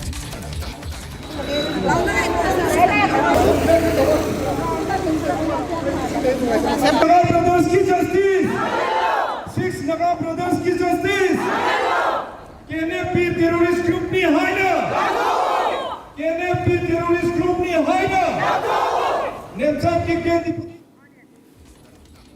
I'm now joined by my colleague Johnson from Imphal, who has more details into this, who has been tracking it in great detail. Johnson, thank you so much for joining us. And we're now getting to see that the demand for the 6 Naga hostages who have been kidnapped and killed brutally, and the people are still demanding justice for them. And one of the main demand is for the abrogation of the suspension of operation. And we are seeing that the latest protests have also demanded the removal of the Deputy Chief Minister. Tell us more into this. Yes, Amrita. The world knows that the 6 Naga hostages have been abducted from Lelong-Baifei on 13 May, and their mortal remains, who are brutally murdered, who are mutilated into pieces, they were recovered after nearly a month from the adjoining village of Lelong-Baifei.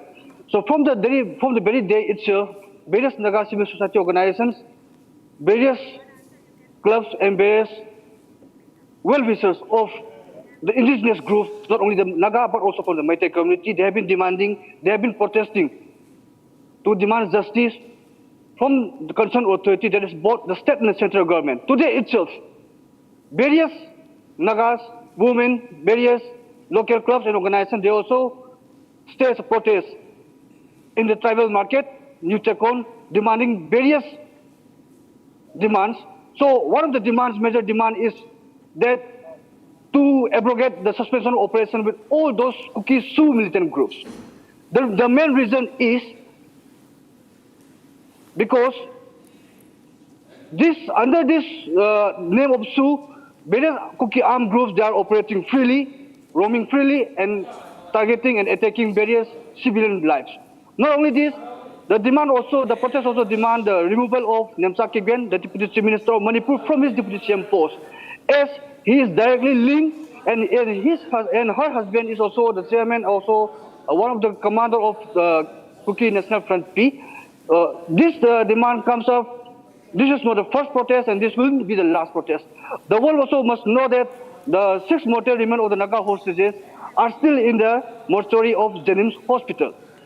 Recently, while talking to the Home Minister of Manipur, Republic got to access to know, and from a very crucial source, Republic team knows that the operation was carried out at Lelong-Baifei, and the operation is still going on. And one of the major breaking sources is that the houses of 2 leaders, one is from the Kuki-Zo Council, Joint Secretary of the Kuki-Zo Council, and Organization Secretary of the Kuki Manipur houses, were raided by the Central Forces, CRPF, and its allied commandos, allied forces, Cobra commandos, during the midnight hours. So for this house raided, even the Kuki-Zo Council have also condemned the Security Act.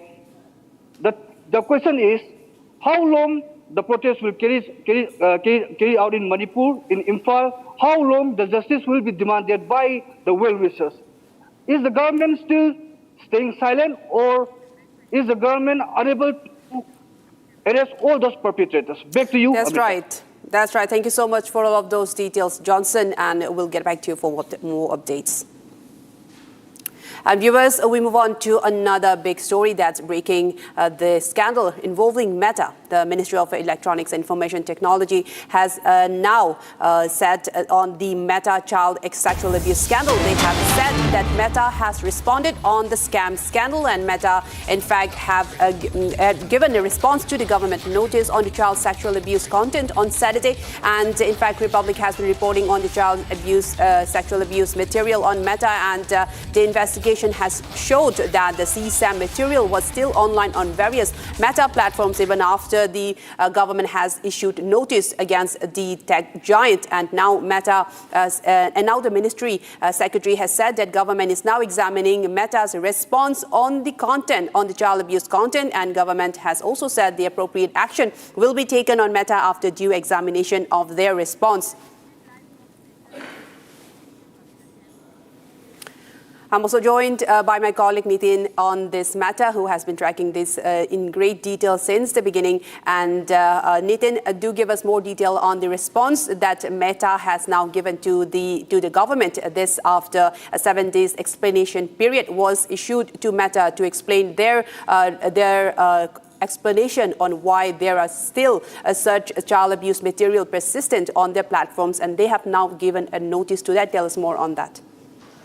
Exactly. So I think Meta, while it's given a very detailed response to MeToo, and the Secretary of the central government has sort of acknowledged that fact, and an action, a very detailed action, a corrective measure is expected from Meta after Centre's examination of its response on the child sexual abuse material matter.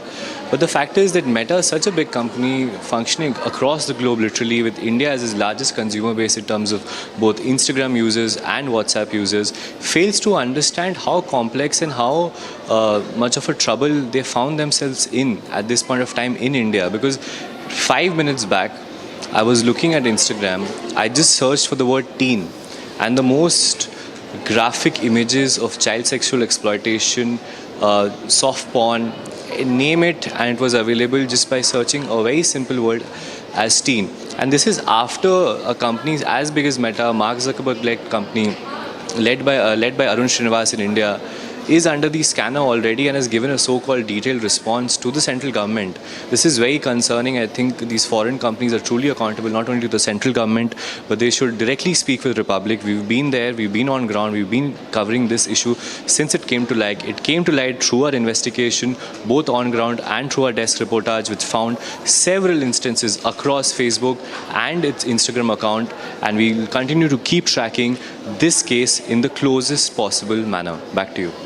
That's right. Thank you so much, Nitin, for joining us on this and for all of those details. And in fact, we'll continue to track the story. In fact, Republic was the only channel who have flagged the child sexual abuse material on these platforms still persisting. And we'll continue to track the story. And for now, we'll move on to another major political development that's coming in from Maharashtra. Now, as per sources, the NCP Sharad Pawar faction has said for the NDA on key matter. This is a big development coming in from Maharashtra. The NCP Sharad Pawar, in fact, could be aligning closer to the NDA.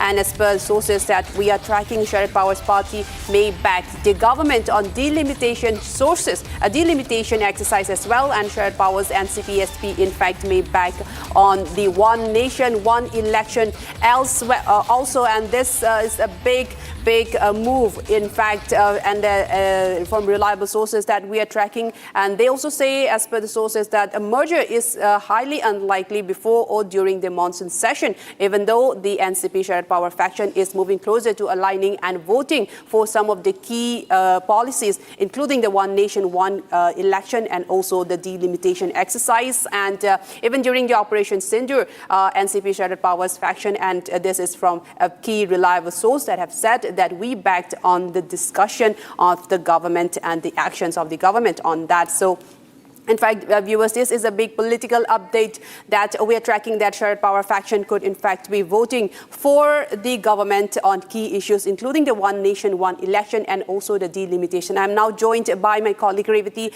from Mumbai, who has some more details on this. Revati, this is a big, major political development. Now we have seen Operation Tiger taking place across Maharashtra, and this is again a big update that the Sharad Pawar faction is now saying that they could back the government on key issues, including the policies such as one nation, one election, and the delimitation exercise. So this is a big move, in fact. Revati, tell us more on what you know about that. Right. To be very honest, from last 2 to 3 years, Maharashtra politics has been a big drama, and this drama again continues after the Operation Tiger 2.0. Now there's a high speculation and talks about the NCP-SP splitting up and joining hands with the NDA or the NCP-AP faction. A few days ago, we exclusively saw on Republic that around 5 MPs are in talks and they are on the verge of split, but the timeline isn't fixed yet. But yes, there are talks and movements about splitting up and joining hands with NDA. Also, the most important thing here to be noted is that a few days back, when Maharashtra's monsoon session was going on, at that particular time, Sharad Pawar and Eknath Shinde met in Vidhan Bhavan in Eknath Shinde's cabin. And when Sharad Pawar entered that cabin, Eknath Shinde they left the session half and he came and met Sharad Pawar. Also, though these speculations are denied by NCP SP leaders, yes, there are some sources which are indicating that in the near future we will see that NCP SP backing up the NDA's decision. Then it may be delimitation or one nation, one election. Over to you. That's right. And in fact, a very big development, as you were saying to Revati. Thank you so much for joining us and giving us all of those inputs. And viewers, we move on to a major story. A huge fire has engulfed a pub in Bangkok early Monday, killing at least 27 people before firefighters brought the blaze under control, officials have said. Now, Thai Prime Minister Anutin has said that visited the area of the site and rows of bodies have been laid out at the scene as police and emergency crews worked around him. Now, footage also shared online by first responders shows the huge blaze raging and smoke pouring from the front door of the Na Lad Prao pub in the northern part of the Thai capital, with people trying to flee as thick black smoke billowed into the sky. Take a look at this report for more.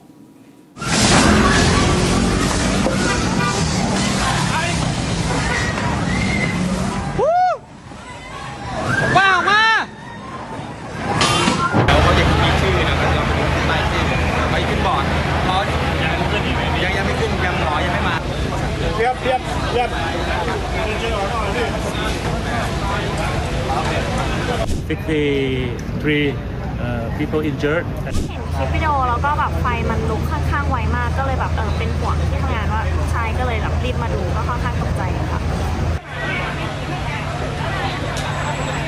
ถ้าในเมื่อเข้าไปเอาเป็นว่าประสบการณ์ที่ผมเข้าไปก็คือโต๊ะมันก็ไม่ไหม้ปกติมันเป็นแค่เขม่าลงมาบนโต๊ะแค่นั้นเองซึ่งโต๊ะมันก็เป็นไม้เป็นเชื้อเพลิงอย่างหนึ่งแหละใช่ไหมครับพอมันเป็นเชื้อเพลิงเนี่ยมันต้องไหม้ถูกไหมแต่สิ่งที่ผมเห็นนะมันจะไหม้เลยข้างบนด้านหลังทางซ้ายห้องน้ำอ่ะมันถูกมันมีทางออกอยู่ซึ่งออกมาแล้วมันจะอยู่หลังร้านในโตสีชมพูเนี่ยครับมันจะเป็นลานกว้างๆเลยแต่เขาทางหน้าประตูเขาเขียนติดป้ายไว้ว่าเฉพาะเจ้าหน้าที่นะครับซึ่งมันถูกล็อกไว้ด้วยกลอนสน.พหลโยธินแล้วท่านจะทราบรุ่นน้องที่เป็นนักร้องอะค่ะแล้วก็มีนักดนตรีหลายคนเลยค่ะที่ตอนแรกสูญหายค่ะเพราะว่าทราบตอนแรกก็คือติดต่อใครไม่ได้เลยรู้แค่ว่าไฟไหม้แล้วรู้ว่าเพื่อนเล่นอยู่ที่นี่ก็เลยพยายามติดต่อเพื่อนๆที่อยู่ที่นี่ค่ะทีนี้มันจากคำบอกเล่าที่อยู่ในก็คือว่าตอนไฟมันขึ้นมันมืดหมดเลยค่ะไฟดับหมดเลยแล้วก็มีแต่ควันอย่างเงี้ยก็คือมันก็มองหากันไม่เจออะไรเงี้ยไม่มันเป็นคนนักร้องเลยมันกำลังขึ้นร้องเลยI asked one musician that happened to be on the stage when the incident took place. He said that there was a fire at the cutout switch, and after that things happened very quickly, and there was blasting, and everybody tried to flee themselves from the smokes and the flame. So many of them were not able to make their way out because they went to the back of the building, tried to hide themselves away from the smokes and flames in the toilet, and that's where we found most of the bodies. Right now, we have been able to bring the deceased bodies out. There are already 27 bodies. The rest were sent to hospitals already, and we are still checking their conditions.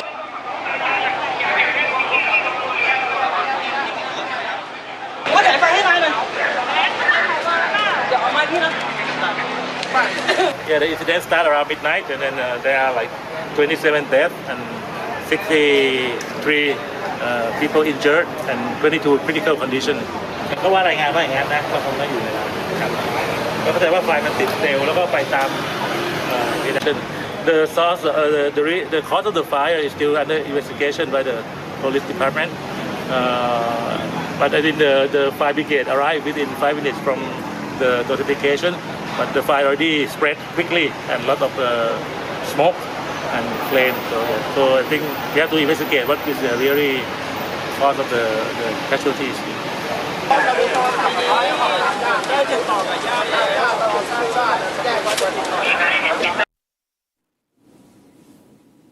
And now shifting focus to a major good news. India finished the Asian Under-23 Athletics Championship 2026 held in Ordos, China with 16 medals, 3 gold, 4 silver and 9 bronze. The inaugural edition of the Under-23 Continental Meet, which ran from July 9 to 12, so close to 50 Indian athletes compete for the medals across both track and field events. The relay teams led the charge for India. They accounted for 4 medals, including gold in both the mixed and women's relays.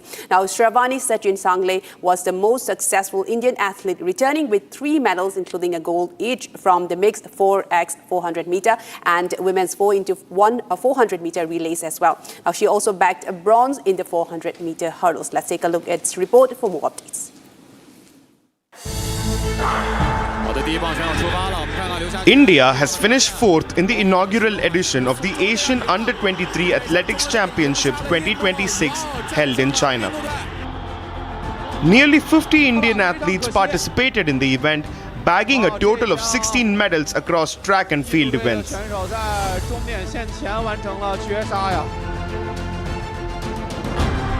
The relay teams led the charge for India, accounting for 4 medals.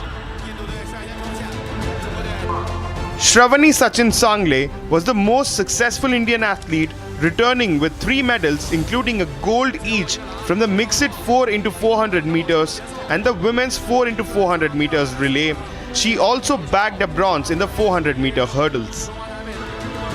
Shravani Sachin Sangle gave the quartet a strong start before Sandramol Sabu delivered a solid second leg, pulling clear of her Chinese rivals over the closing 100 meters. Coming up next, after a very short break, Iran launches Eye for an Eye operation after fresh U.S. strikes, targets U.S. bases across Kuwait, Jordan and Bahrain. Coming up next.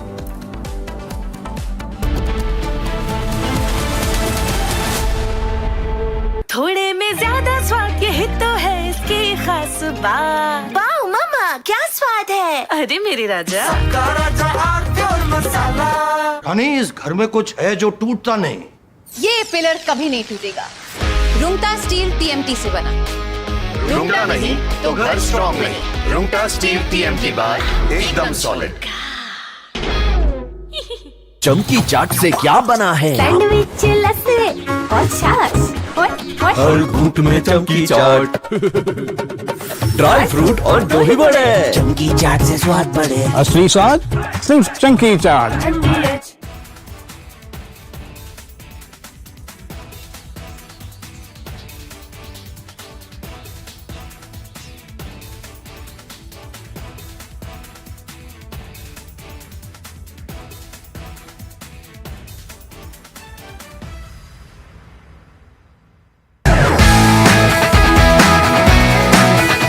Rosa podcast wants to know, but I'm seeing a very soft version of Arnab. What did you expect? A mad guy shouting at the screen. I can't shut up. As debater or I'm a crazy debater. Facts everyone has. But I have brought back opinion into journalism because they didn't have the guts. I had the guts, I had the freedom, I had the intellect. I gave it my best shot. I still do it. There's no sense of how much money you want to make. No, it was always how much can you do. I used to be really proud seeing my father in uniform. I realized my father was doing something greater than his own job. If you were to again go back and look at from where you started as a journalist, so much. A junior Rahul would have spoken to a junior Arnab. Which Rahul?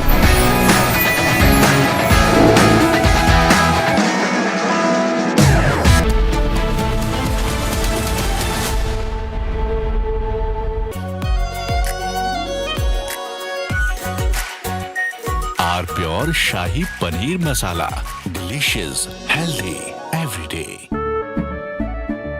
केसरिया से मन जोगी हुआ रे, दिल झूमे देखो मतवारा हुआ रे। केसरिया से मन जोगी हुआ। हर पल मनाओ केसरी त्योहार विमल बोलो जुबान केसरी। चमकी चाट से क्या बना है? सैंडविच लस्सी और छाछ हर घूंट में चमकी चाट। अब बताओ स्वाद आया? असली स्वाद सिर्फ चंकी चाट।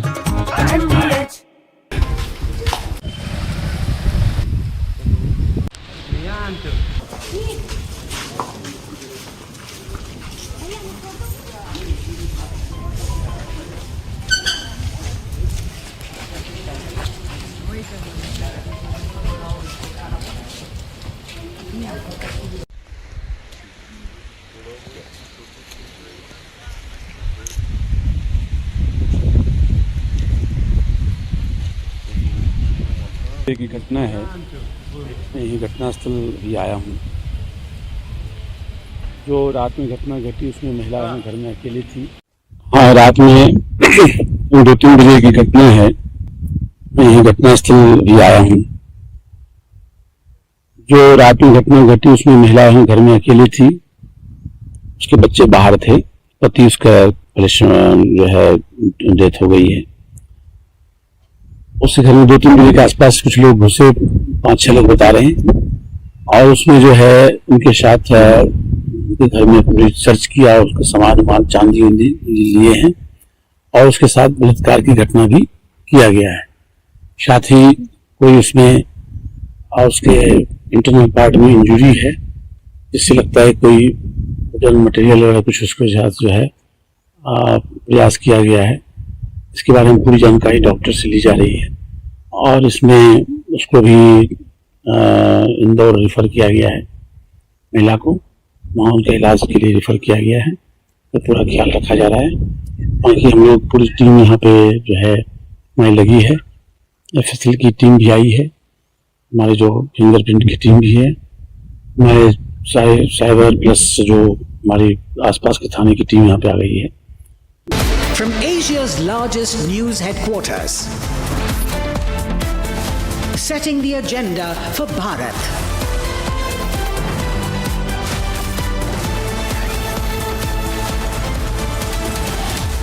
You're watching Republic.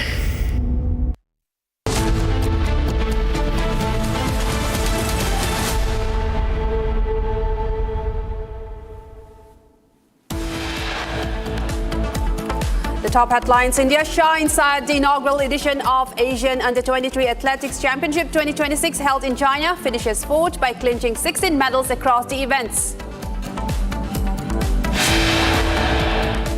The government says that it is now examining Meta's response on child sexual abuse content, appropriate action to follow.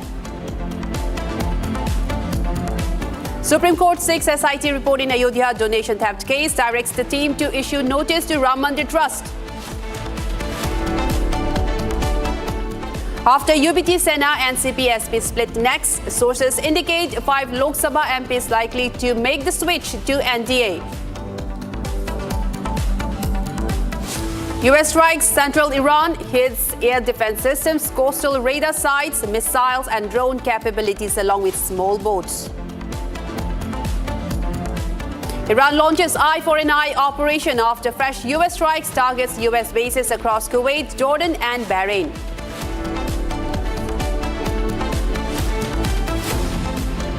BJP sends legal notice to Jammu and Kashmir Chief Minister Omar Abdullah on 30 crore charges, demands unconditional apology.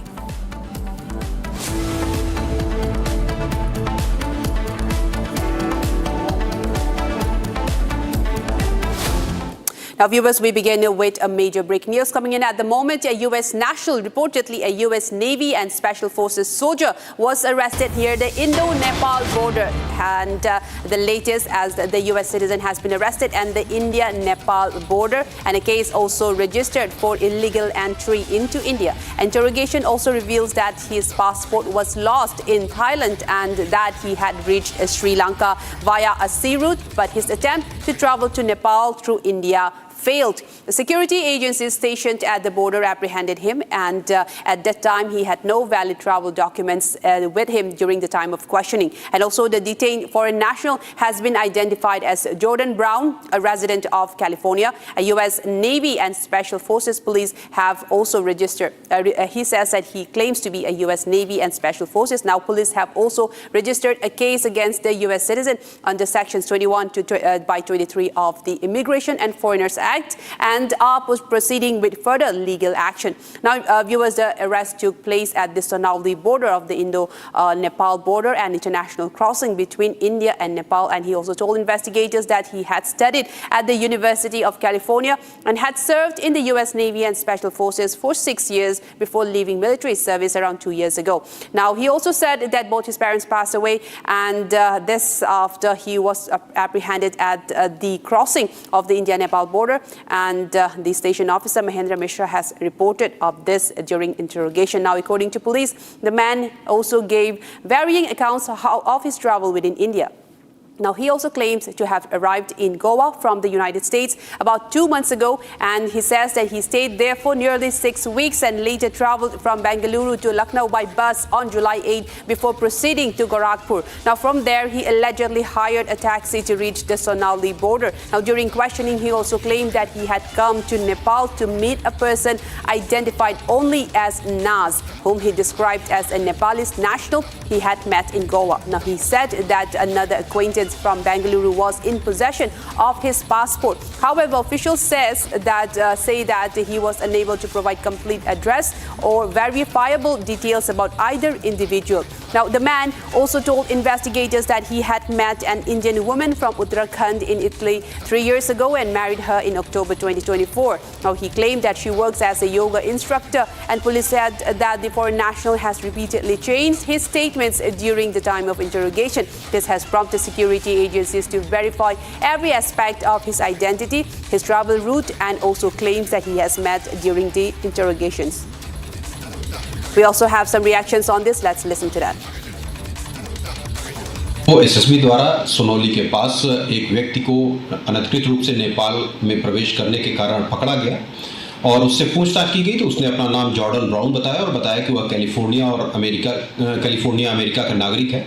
अन्य agency द्वारा भी उससे पूछताछ की गई। पूछताछ में उनके द्वारा बताया गया कि वह टूरिस्ट वीज़ा पर थाईलैंड गया था, जहां उसका पासपोर्ट गुम हो गया। फिर वह किसी माध्यम से जल मार्ग से श्रीलंका पहुंचा, जहां से 2 नवंबर 25 को वह जल मार्ग से ही भारत आया था। तब से वह गोवा में रह रहा था।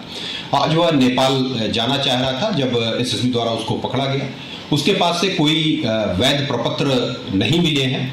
उसके द्वारा बताए गए दावों की जांच की जा रही है कि बिना किसी वैध प्रपत्र के भारत में आने के आरोप में उसके विरुद्ध मुकदमा अपराध संख्या 68/26 अंतर्गत धारा 21/23 इमिग्रेशन एंड फॉरेनर्स एक्ट थाना सोनौली पर पंजीकृत कर अग्रेतर विधिक कार्रवाई प्रचलित है। Well, viewers, that was the statement of the interrogating officer, the station officer, and this was the statement that he gave regarding the foreign national. He claims to be a U.S. citizen who claims that he hails from California and also was served in the U.S. Navy. He has various claims. He has made various claims during that time, and also he did not have any verifiable documents with him along that time, and he did not have his passport. He says that he has lost that in Thailand. He also says that somebody else took it from him. He also says that he met somebody who is identified as Naz in India, and he was going towards the Indo-Nepal border and to meet that person without giving much verifiable addresses on that. So this is a matter still under investigation. He has now been apprehended by the security agencies along the border and has been interrogated on his claims as well. And security agencies are picking up on this to verify further into some of the claims that he made. And interrogation also, in fact, reveals that he, in fact, had lost his passport in Thailand. That was one of the first claims that he said. And he also said that he had reached Sri Lanka via a sea route. And he also said that he reached Goa at first in India, that he directly traveled from the United States to Goa. And then after that, he also traveled to various other places in India and also met with a woman that he met about 3 years ago in Italy and married her, saying that she is also a yoga teacher in India. And he was in fact apprehended along the Sonauli border, which is the Indo-Nepal border, and the security agencies are trying to verify some of the claims that he made. And he has been identified so far as Jordan Brown. He claims to be from California and also claims that he in fact served in the US Navy. So these are some of the claims that he had given during the interrogation, although security agencies are trying to verify some of them as well. And he also says that all of his documents have now been lost so far and did not have it on them during the time of questioning.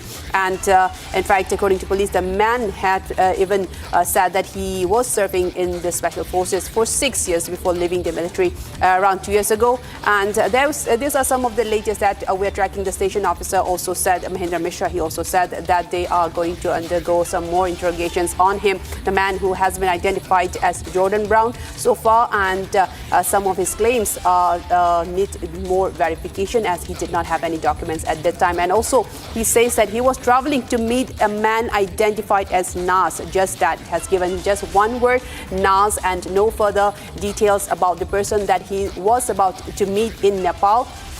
And more information for investigation will in fact reveal who is that person that he was trying to meet. And he was apprehended at around Sonauli area, the region where he was in fact traveling to meet this person, Nas. And the man also told investigators that he had met an Indian woman from Uttarakhand and that he married her. So these are some of the claims that he has made. And although he is now under the custody of the security agencies, who are still undergoing some interrogation on him and the claims that he made. And security agencies are also trying to verify all of every aspect of his claims that he made. And let us also take a listen to the police statement on this regard. Take a listen. पास एक व्यक्ति को अनधिकृत रूप से नेपाल में प्रवेश करने के कारण पकड़ा गया और उससे पूछताछ की गई तो उसने अपना नाम जॉर्डन ब्राउन बताया और बताया कि वह कैलिफोर्निया अमेरिका का नागरिक है। अन्य एजेंसी द्वारा भी उससे पूछताछ की गई। पूछताछ में उनके द्वारा बताया गया कि वह टूरिस्ट वीज़ा पर थाईलैंड गया था, जहां उसका पासपोर्ट गुम हो गया। फिर वह किसी माध्यम से जल मार्ग से श्रीलंका पहुंचा, जहां से 2 नवंबर 25 को वह जल मार्ग से ही भारत आया था। तब से वह गोवा में रह रहा था। आज वह नेपाल जाना चाह रहा था जब एसएसबी द्वारा उसको पकड़ा गया। उसके पास से कोई वैध प्रपत्र नहीं मिले हैं। उसके द्वारा बताए गए दावों की जांच की जा रही है कि बिना किसी वैध प्रपत्र के भारत में आने के आरोप में उसके विरुद्ध मुकदमा अपराध संख्या 68/26 अंतर्गत धारा 21/23 इमिग्रेशन एंड फॉरेनर्स एक्ट थाना सोनौली पर पंजीकृत कर अग्रेतर विधिक कार्रवाई प्रचलित। Right, so that was the statement of the station officer saying that various sections of the Foreigners and Immigration Act has been put on him. And the man during questioning also said that he had come to Nepal to meet a person identified only as Nas. That's all the detail that he gave, and did not even provide an address for this person that he was going to meet. And he said that this particular person, Nas, that he described is a Nepalese national, and that somebody he had met in Goa during his visit there.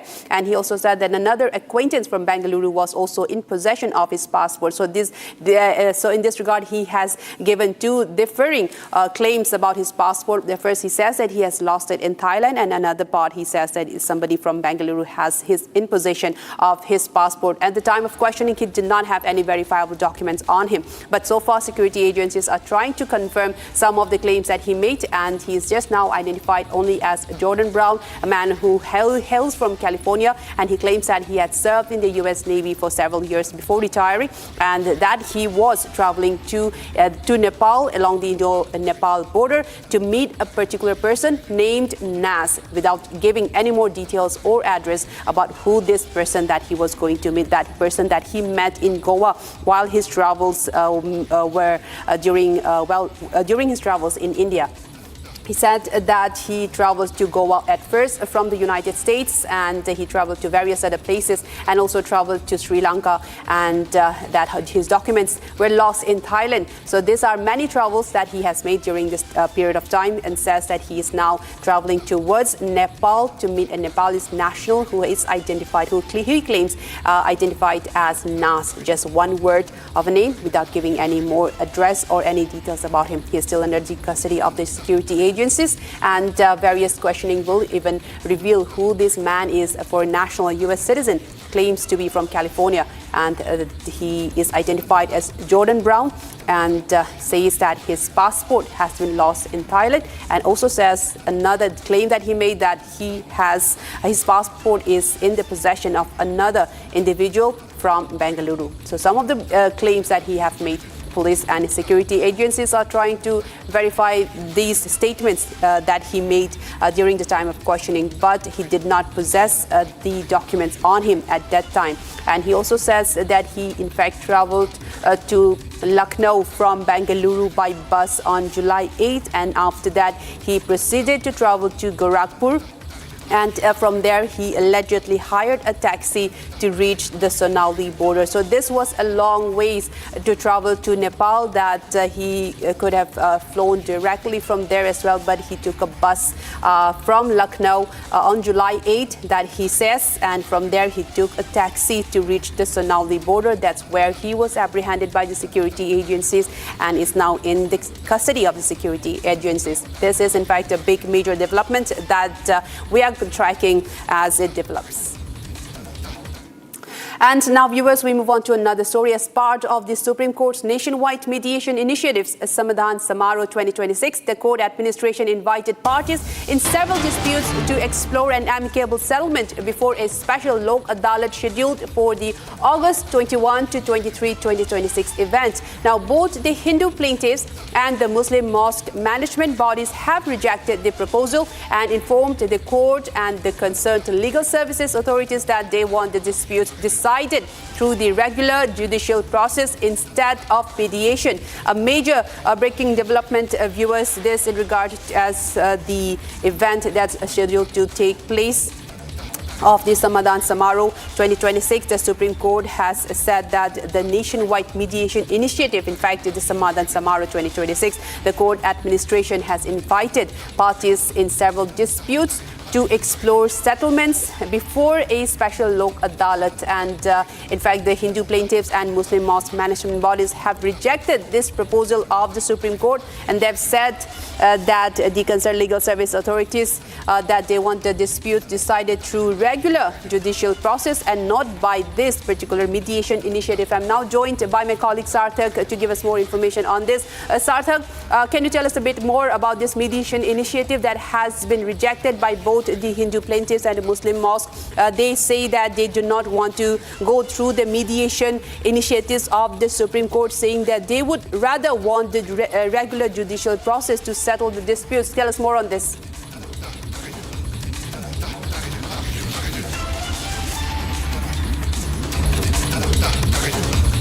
Well, Sarthak, if you can hear me, can you...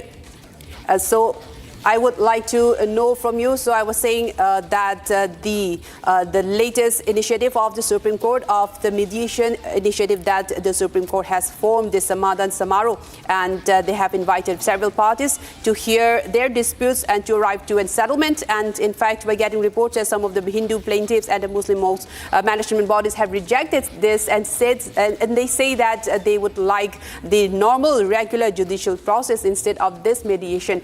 Tell us more on the latest and why they are rejecting this mediation and would seek a rather judicial process on this.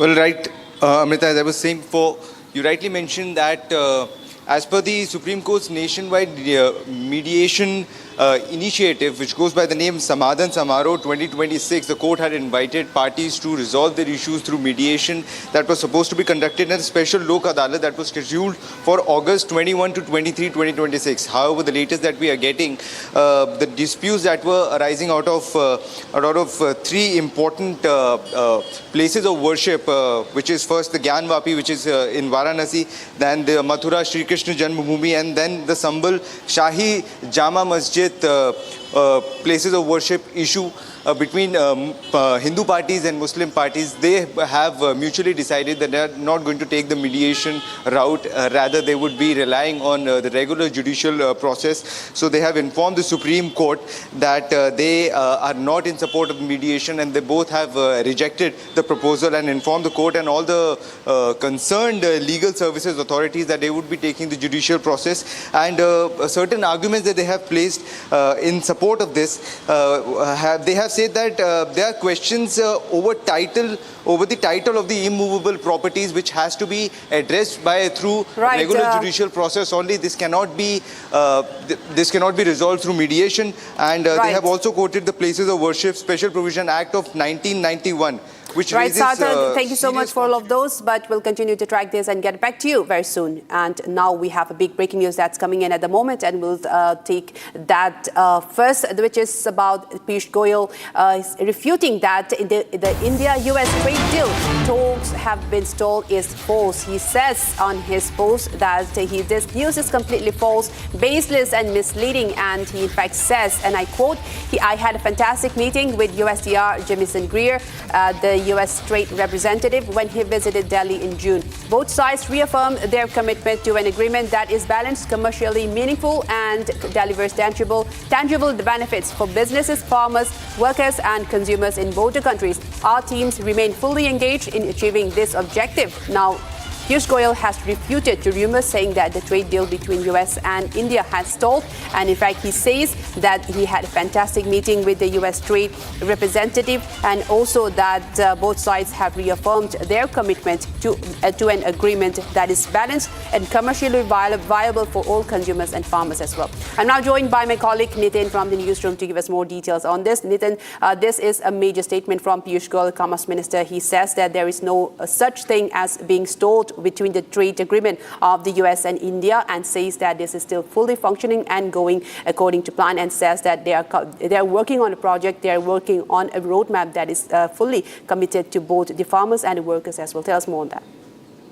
Exactly. So our Commerce Minister Piyush Goyal's tweet clarifies all the doubts that people had after certain reports surfaced online claiming that India and US trade deal was facing a major roadblock in terms of not being able to ascertain the kind of preferential treatment India would get on the dotted line in terms of preferential tariff treatment.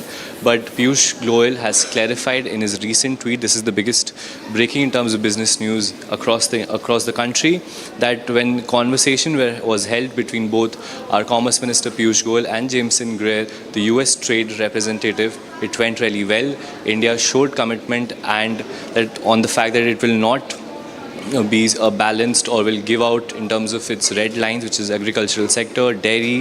What it basically mentioned in his tweet was both sides reaffirmed their commitment to an agreement that is balanced, commercially benefits both businesses in both countries, as well as farmers and workers and consumers across both United States and India. Back to you. That's right. Thank you so much for all of those updates, Nitin. Thank you so much. And viewers, from that, we move on to another breaking story coming in at the moment. India's Trade Secretary Rajesh Agrawal has also made some statements on this. The US trade negotiations are progressing very well, and India and the US has, in fact, continued constructive engagement on the proposed trade deal. Commerce Secretary says that negotiations are progressing well with no major challenges in the ongoing talks. This is a supplement to what Piyush Goyal has also said, that there are no major hurdles between the trade negotiations between US and India, and in fact, trade negotiations with the US are progressing very well. This, in fact, has been stated again, and the latest as what Piyush Goyal has also said. We also have Nitin continuing to join us on this. Now, Nitin, this is again a supplement to what Piyush Goyal had said earlier, as saying that there are no major hurdles between the trade engagement, between the deal, and saying that the Commerce Secretary has in fact said that the negotiations are in fact progressing very well. Tell us more on that. So what basically all of these government officials, including our Commerce Minister Piyush Goyal, and what the Trade Secretary Rajesh Agrawal has mentioned, is the fact that the roadmap towards a clear India-US bilateral trade agreement is clearer than ever for both parties involved, for both of their teams, negotiators on both the United States side and India side. And currently what the Commerce Secretary is stating is that the India and US continue constructive engagement on the proposed trade pact. Now, this trade pact is part of a larger ambitious goal that both countries have set for them, which is $500 billion of trade, bilateral trade between both countries by 2030. So that's the goal, and that's the clarification from Piyush Goyal and the Commerce Secretary Rajesh Agrawal. Yes, in fact, thank you so much for all of those updates and the details, and thank you so much. We'll continue to track the stories between the US and India trade deal. Thank you so much, Nitin, for joining us. And viewers, we move on to another story. Iran has now ruled out any attacks on countries in the region. Foreign Ministry spokesperson Baghai has said that only the US bases and its facilities are being targeted in Iran's defensive operations. And Tehran also reiterated that there will be no attacks on any neighboring countries. This is after there have been a series of escalation between the two regions. US CENTCOM has recently stated that they have completed another round of strikes against Iran, and Baghai has now further stated that these retaliatory attacks will only be targeting US bases and US facilities and not on the neighboring countries. This is unlike the earlier escalation that took place, that was an all-out escalation across the region that targeted various areas. In fact, now Iran has reserved their statement and saying that they will be targeting only the US bases across the region, on only the US facilities, and all the other nations are safe from their targets, and they are not targeting the region as a whole. At that, in this retaliatory attacks are only targeting the US bases, saying that no attacks on any neighboring countries will be done by Iran, and the retaliation is purely against the US bases and its facilities.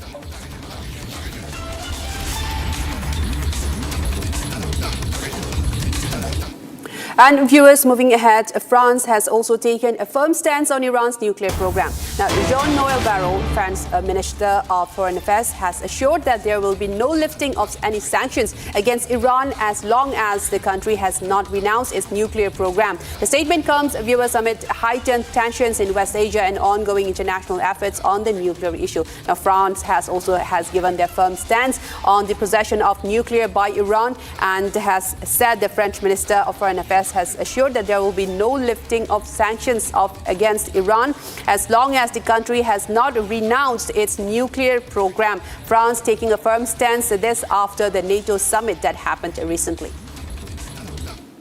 And moving on with more updates from Iran, Iran's Atomic Energy Organization has denied attack on Bushehr nuclear plant.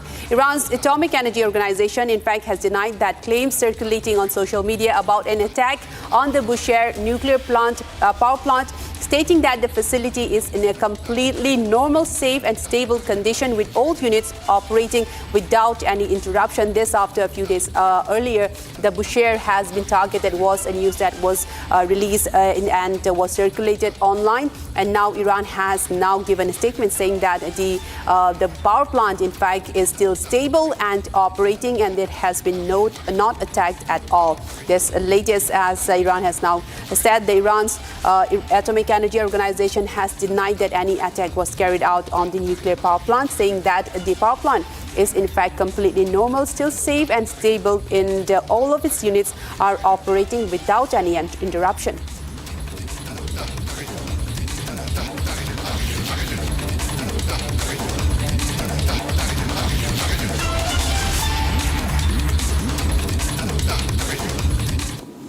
And viewers, with that, we come to the end of this bulletin, but we'll be tracking more stories for you on the other side. Coming up after a very short break, India shines at the inaugural edition of the Asian Under-23 Athletics Championship 2026 held in China, finishes fourth by clinching 16 medals across the events. Coming up next.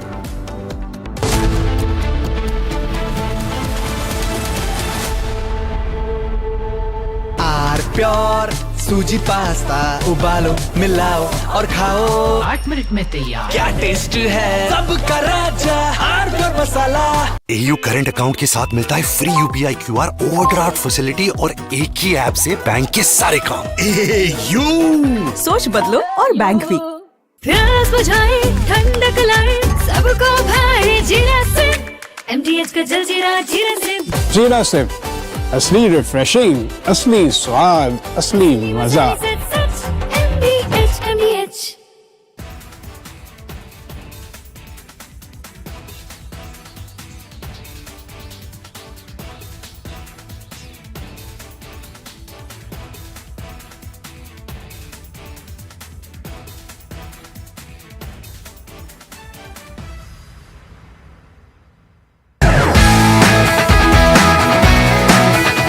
Rosa podcast wants to know, but I'm seeing a very soft version of Arnab. What did you expect? A mad guy shouting at the screen. I can't shut up.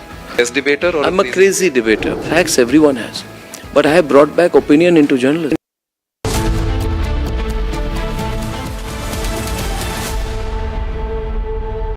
$13,000 placements last year. At Amity, we are committed to nurturing passionate, hardworking and proactive professionals. चमकी चाट से क्या बना है? Sandwich लस्सी और छाछ और हर घूंट में चमकी चाट। ड्राई फ्रूट और दही बड़े। चमकी चाट से स्वाद बढ़े। असली स्वाद सिर्फ चंकी चाट। केसरिया से मन जोगी हुआ रे दिल झूमे देखो मतवारा हुआ रे केसरिया से मन जोगी हुआ। हर पल मनाओ केसरी त्योहार। विमल, बोलो जुबान केसरी। थोड़े में ज्यादा स्वाद यही तो है इसकी खास बात। वाओ मामा क्या स्वाद है। अरे मेरे राजा सबका राजा आर प्योर मसाला।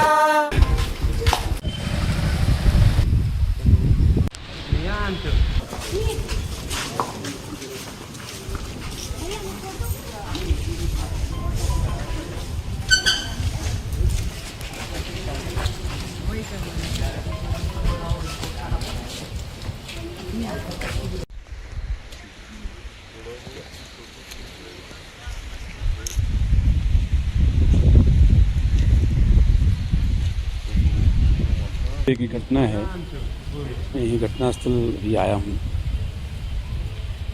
जो रात में घटना घटी उसमें महिला घर में अकेली थी। हाँ, रात में 2-3 बजे की घटना है।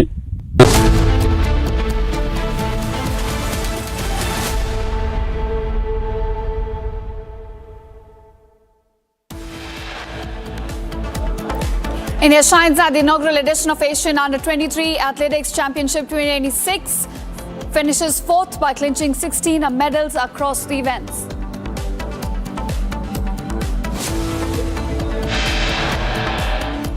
The government says that it is now examining Meta's response on child sexual abuse content. Appropriate action to follow.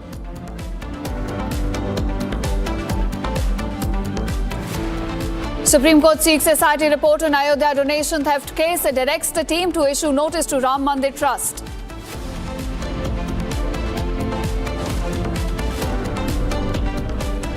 After Uddhav Sena NCP SP split next, sources indicate 5 Lok Sabha MPs likely to make the switch to NDA. US strikes central Iran, hates air defense system, coastal radar sites, missile and drone capabilities along with small boats.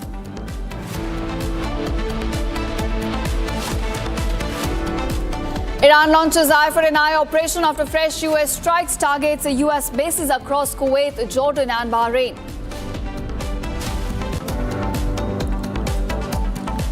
BJP sends legal notice to Jammu and Kashmir Chief Minister Umar Abdullah over 30 crore poaching charge, demands unconditional apology.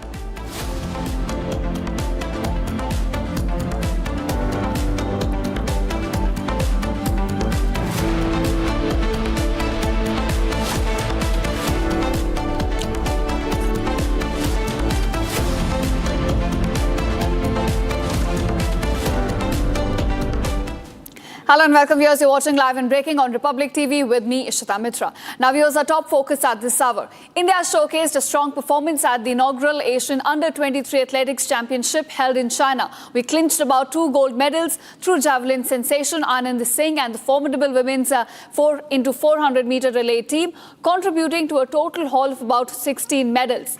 Now the tally also included about 4 silver and 9 bronze medals, and the athletes in fact are expected to arrive in India tomorrow. It's a big, proud movement for the country. In fact, as we're celebrating our young athletes who clinched about a tally of 16 medals at the championship held in China. Now, this included about 3 gold medals, 4 silver medals, as well as 9 bronze medals. Now, as far as a tally on the medal table is concerned, India, in fact, clinched about the 4th position in China.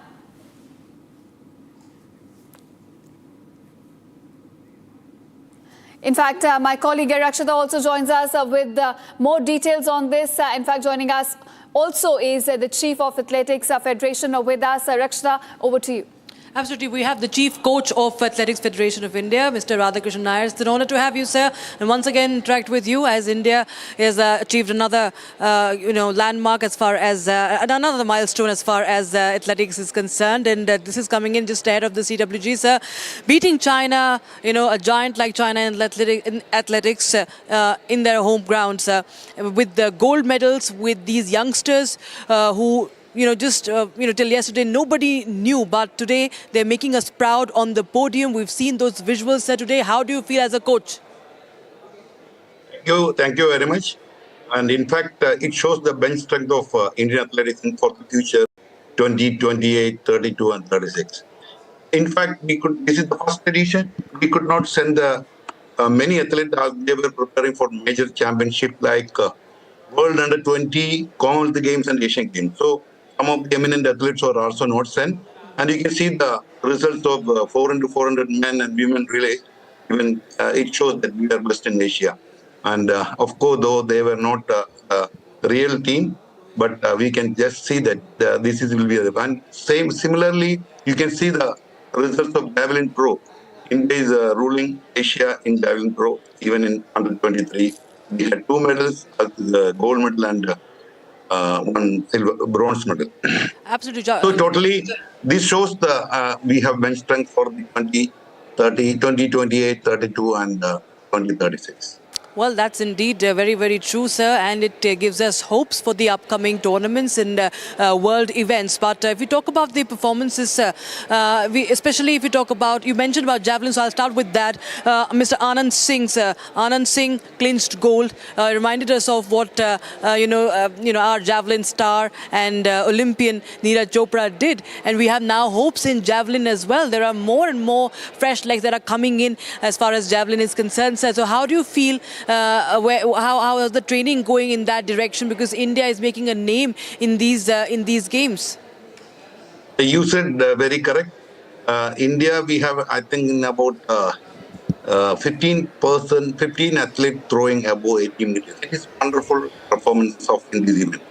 And now we in India itself, we don't know who will be the champion, because we have Neeraj Chopra, we have Sachin Yadav, we have Rohit Yadav, we have Ishwar Singh. They all cross more than 85 meters, and we have Kishore Kumar Jain also.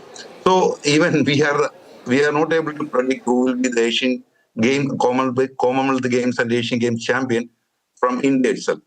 And it is not only javelin. We can look into the result of 4x400 meter relay, men and women.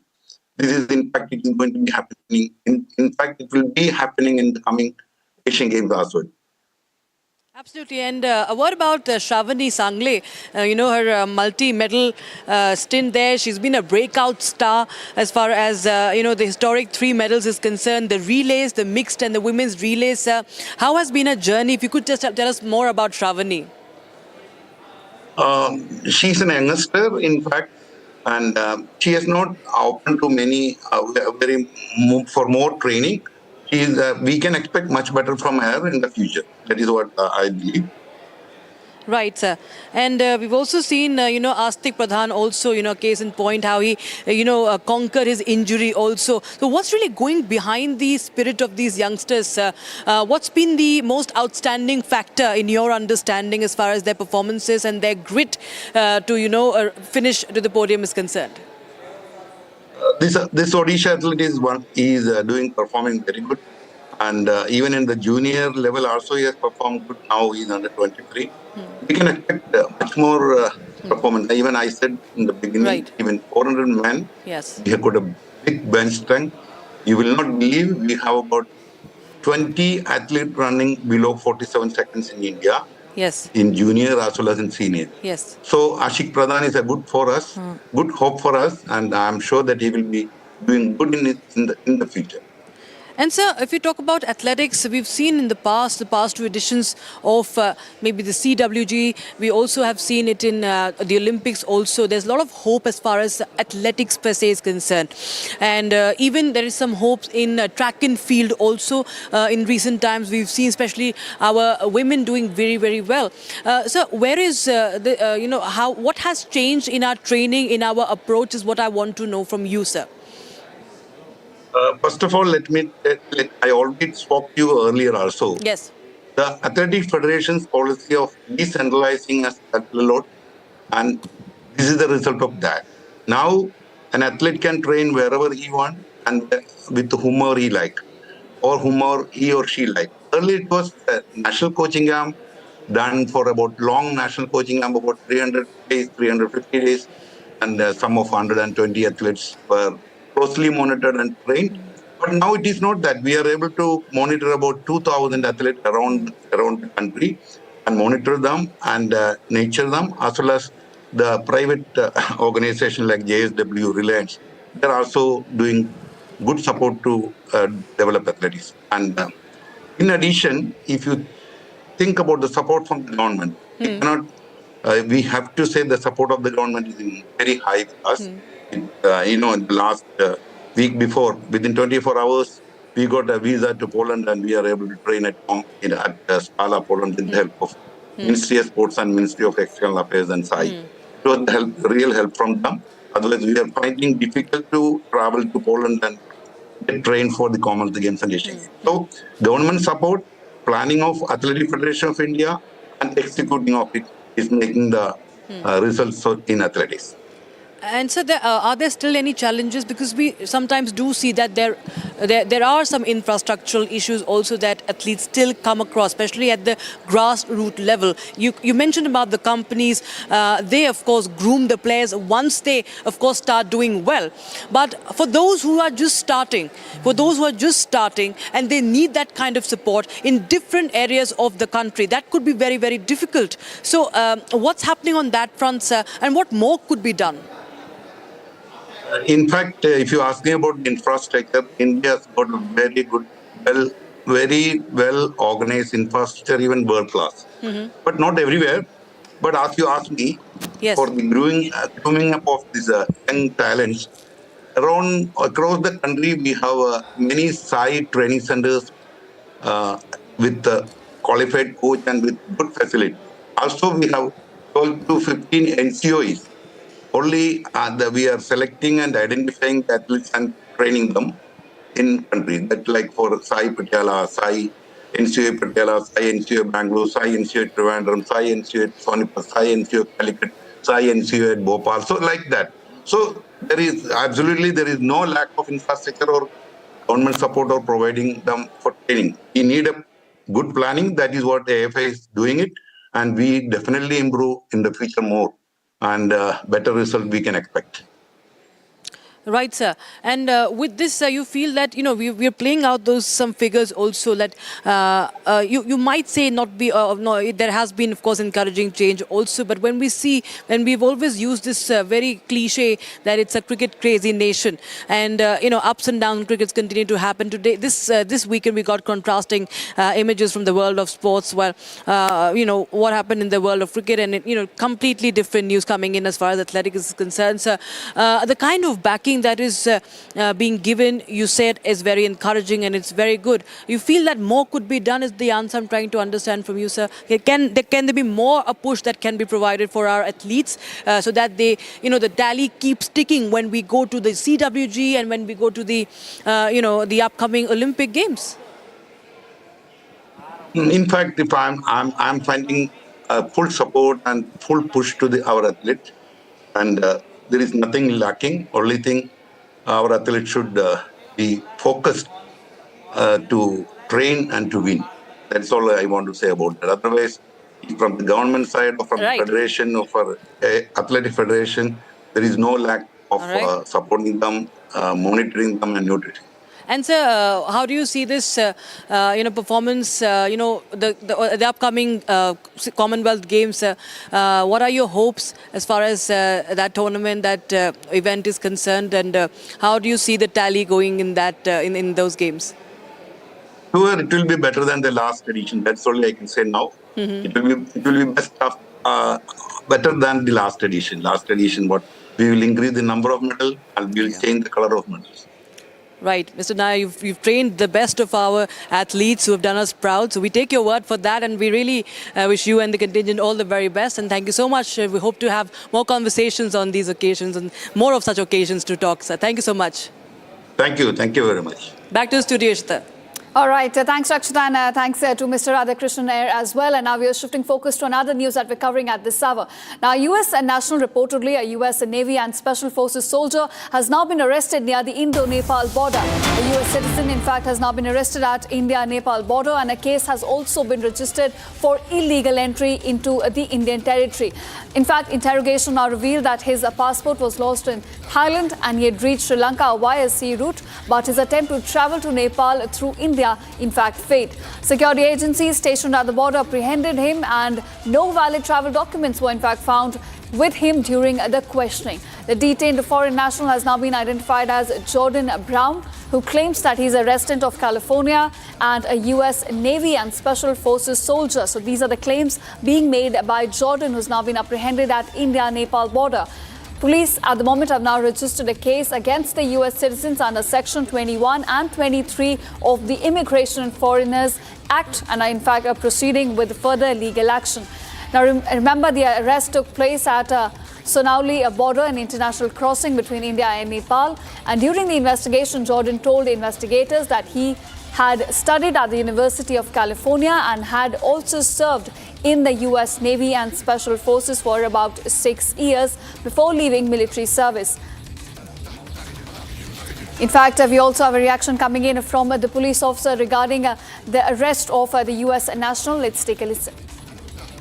वो SSB द्वारा सोनौली के पास एक व्यक्ति को अनधिकृत रूप से नेपाल में प्रवेश करने के कारण पकड़ा गया और उससे पूछताछ की गई तो उसने अपना नाम जॉर्डन ब्राउन बताया और बताया कि वह कैलिफोर्निया अमेरिका का नागरिक है। अन्य एजेंसी द्वारा भी उससे पूछताछ की गई। पूछताछ में उनके द्वारा बताया गया कि वह टूरिस्ट वीज़ा पर थाईलैंड गया था, जहां उसका पासपोर्ट गुम हो गया। फिर वह किसी माध्यम से जल मार्ग से श्रीलंका पहुंचा, जहां से 2 नवंबर 25 को वह जल मार्ग से ही भारत आया था। तब से वह गोवा में रह रहा था। आज वह नेपाल जाना चाह रहा था जब एसएसबी द्वारा उसको पकड़ा गया। उसके पास से कोई वैध प्रपत्र नहीं मिले हैं। उसके द्वारा बताए गए दावों की जांच की जा रही है कि बिना किसी वैध प्रपत्र के भारत में आने के आरोप में उसके विरुद्ध मुकदमा अपराध संख्या 68/26 अंतर्गत धारा 21/23 इमिग्रेशन एंड फॉरेनर्स एक्ट थाना सोनौली पर पंजीकृत कर अग्रेतर विधिक कार्रवाई प्रचलित। All right, joining us on the broadcast is now Major Samar Paltur. Major Tur, how do you look at this incident from security point of view? A US national who claims to have served in US Navy and Special Forces has now been arrested along the India-Nepal border, and in fact, no valid travel documents were found with him. Now the issue is, what my question is, why is it that in India, I mean, we are arresting, be it Maharashtra, be it in the northeast from Calcutta, why are we arresting the American nationals who have a military background? That is the common thing which is coming in amongst everybody. Right. And now this is the third case. So there was one American officer who retired and was a pastor who was converting the people in Maharashtra. He was picked up. Then Matthew Van Dyke, we definitely know he's a stooge of the CIA. Right. He's been the trainer and the distributor. So he's been another mercenary on the loose who's been creating unrest in the Northeast. Now this is another individual who is caught at the border of India and Nepal. So they're definitely trying to create some issue amongst these northeastern states and countries. You have Bhutan, you have Nepal, we have India there, we have Myanmar there, we have Bangladesh there. It's a very sensitive area where we are bordering with many other countries. So it's very easy for the Americans to plant a false flag operation and stir up a misunderstanding between Nepal and India, and probably then India gets busy in tackling the problems from Nepal border itself. So this is a indicator and a evidence that yes, American deep state is very much involved. They are up to some planning which is not in the favor of India. President Trump 2 weeks back himself, disclosed that they spent $21 million in the last elections, in which the victim was ab ki baar 400 par. The BJP couldn't cross 400, despite being very sure of the majority, because the Americans pumped in $21 million. And just prior to the elections, the Americans were visiting only the opposition and Congress ministers in various states. For what? So basically, their bluff has been called out. This US citizen who's been arrested, he needs to be interrogated. His route needs to be again rechecked, from which route he entered. Probably they're saying he's coming from Sri Lanka as well. So Sri Lanka needs to be contacted. Thailand needs to be contacted, because that is the detail that his passport is disclosing. That he's been in Thailand, he's been to Sri Lanka, now he's in Nepal. Then what is the requirement of sorry to interrupt you there, but as you've rightly pointed out, that there is a pattern that's now emerging as far as these Americans' arrests are concerned. You had two being nabbed in Srinagar, then somebody from Northeast as well. Van Dyke was there, and now Jordan Brown as well. So do you think that there is a deliberate attempt being played there to create unrest in India? I certainly feel CIA is having a very active role in this. Okay. Similarly, they have again done a crackdown on the so-called Bishnoi gang and their made-up story that RAW is helping the Bishnoi gang operate on foreign soil, whereas the Indian government had already warned the consulate in Canada about the Bishnoi gang. They'd want the Americans to take action against the Bishnoi gang, and now that they've started, taking action, they are blaming the Indian government, and they are, putting false allegations that there's allegiance of RAW with the Bishnoi gang. So these are baseless allegations only because Matthew Van Dyke is not being granted bail for the anti-terror activities that he'd been doing. He'd been running a terror training camp in the Northeast. Right. He'd been distributing drones and bulletproof jackets and weapons. So I think it is high time that the Indian Ministry of External Affairs sits in front of the American diplomatic mission and they talk face to face with the diplomatic officials and, to draw a red line that these are the red flags which will not be tolerated by India anymore, and it will only deteriorate the relations between US and India in months to come. All right, so very, very concerning, in fact, a development coming to light with the arrest of Jordan Brown. Thanks so much, Major Tur, for joining us and decoding all the developments related to this on us. Now, viewers, in fact, shifting focus to what is now taking place in Thailand. A huge fire now engulfed a pub in Bangkok early morning, killing about 27 people, and this is before the firefighters brought the blaze under control. Thai Prime Minister also visited the site with the rows of bodies laid out at the scene as police and emergency crews worked around him. Footage that was shared online by first responders showed a huge blaze raising and smoke pouring from the front door of the pub in northern part of the Thai capital, with people in fact trying to flee as thick black smoke bellowed into the sky. Here's a detailed report on the entire rescue op and what exactly triggered the blaze in the first place. Take a look.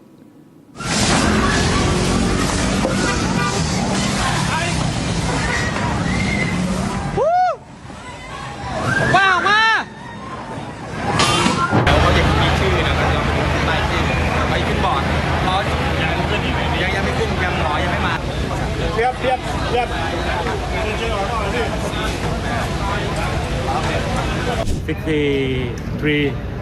people injured. เห็นคลิปวิดีโอแล้วก็แบบไฟมันลุกค่อนข้างไวมากก็เลยแบบเป็นห่วงที่ทำงานว่าผู้ชายก็เลยแบบรีบมาดูก็ค่อนข้างตกใจค่ะ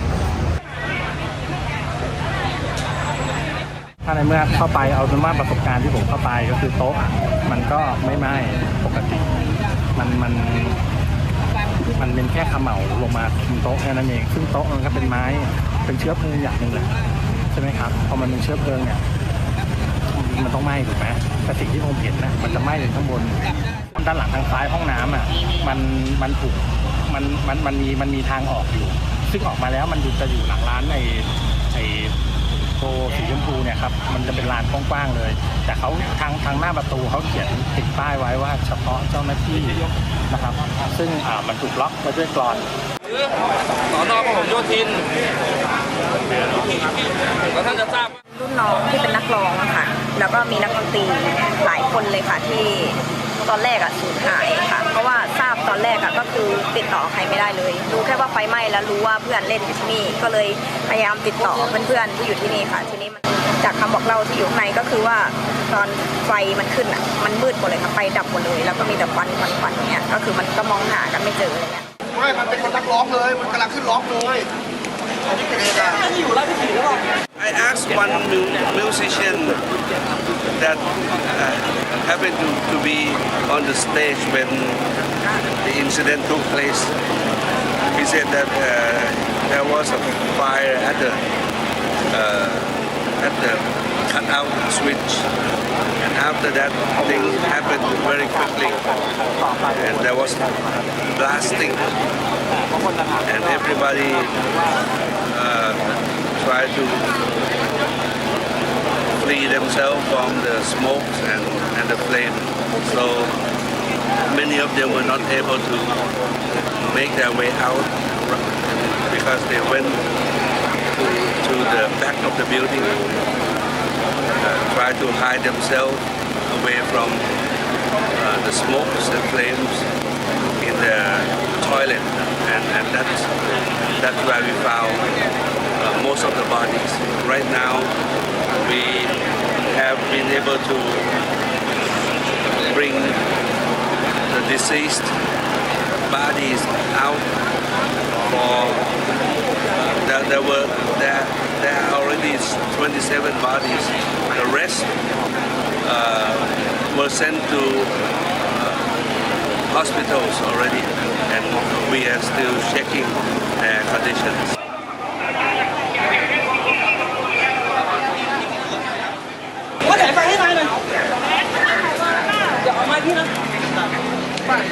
Yeah, the incident started around midnight, and then there are like 27 deaths and 63 people injured and 22 critical condition. ก็ว่ารายงานว่าอย่างนั้นนะก็คงไม่อยู่ในร้านนะครับก็เข้าใจว่าไฟมันติดเร็วแล้วก็ไฟตามThe source, the cause of the fire is still under investigation by the police department. But I think the fire brigade arrived within 5 minutes from the notification.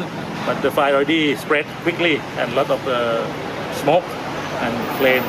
So I think we have to investigate what is the really cause of the casualties.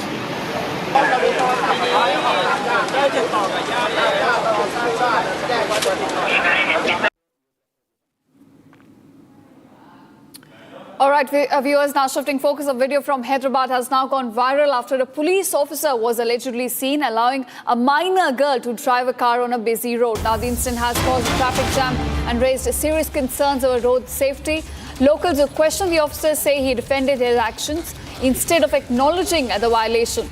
Following the backlash, a case has now been registered against Pujari Tirupati for permitting a minor girl to drive. DGP Telangana Anand IPS posted, in fact, on X that he has now directed the CP Cyberabad to suspend the concerned officer and initiate a departmental inquiry into this matter.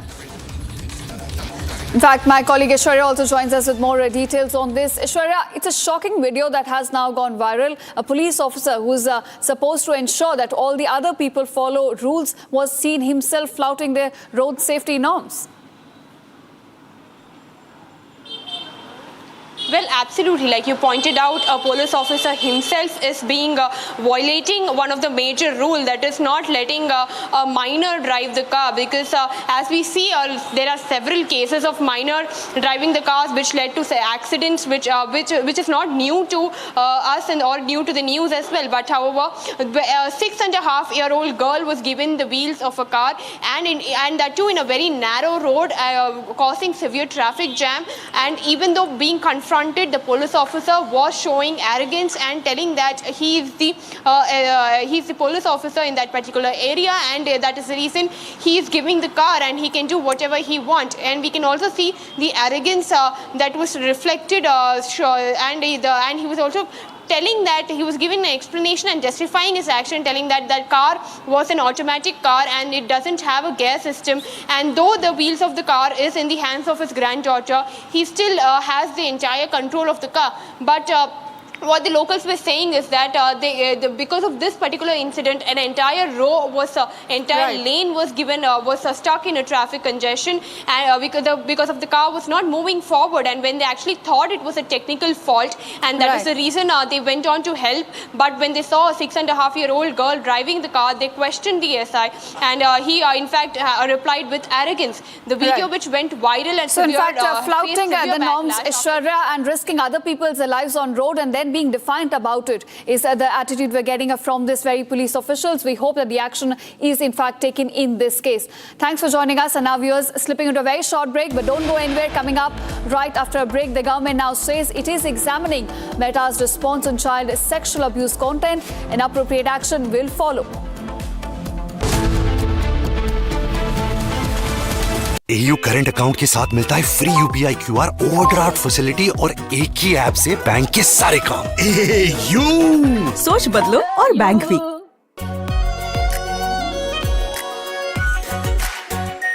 Are pure shahi paneer masala, delicious, healthy everyday. रानी, इस घर में कुछ है जो टूटता नहीं। ये पिलर कभी नहीं टूटेगा। रुंगटा स्टील TMT से बना। रुंगटा नहीं तो घर स्ट्रॉन्ग नहीं। रुंगटा स्टील TMT बार एकदम सॉलिड। प्यास बुझाए, ठंडक लाए, सबको भाए जीरा से। MTH का जलजीरा जीरा से। जीरा से असली रिफ्रेशिंग, असली स्वाद, असली मजा। MTH।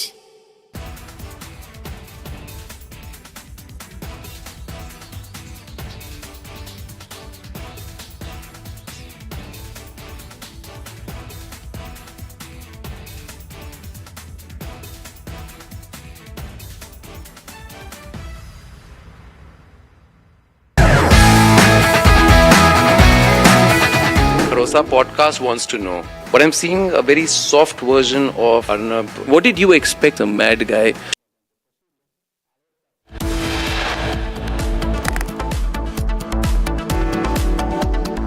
प्यास बुझाए, ठंडक लाए, सबको भाए जीरा से। MTH का जलजीरा जीरा से।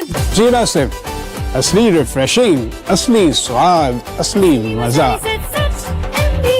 MTH। केसरिया से मन जोगी हुआ रे, दिल झूमे देखो मतवारा हुआ रे। केसरिया से मन जोगी हुआ। हर पल मनाओ केसरी त्योहार, विमल बोलो जुबान केसरी। आर प्योर सूजी पास्ता, उबालो मिलाओ और खाओ 8 मिनट में तैयार। क्या टेस्ट है सबका राजा, R pure masala.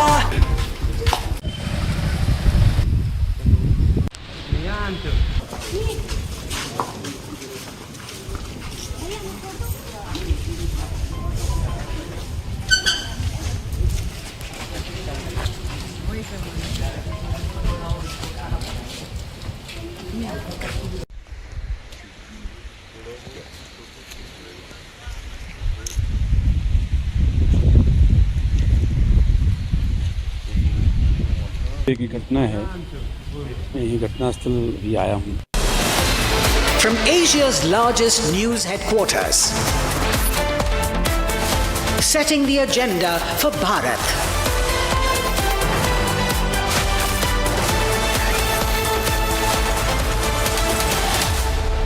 watching Republic.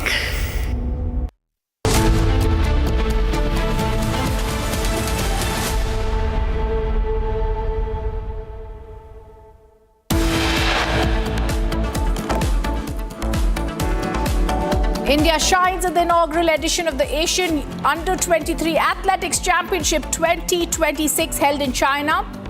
Finishes fourth by clinching 16 medals across the events.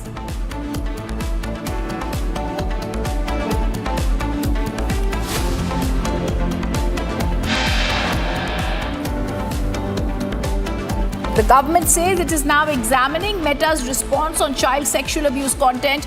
Appropriate action to follow.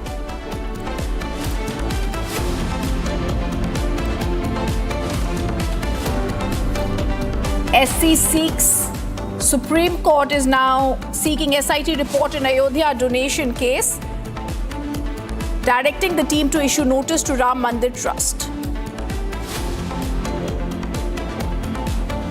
After UBT Sena, NCP SP split next, sources indicate 5 Lok Sabha MPs are likely to make the switch to NDA.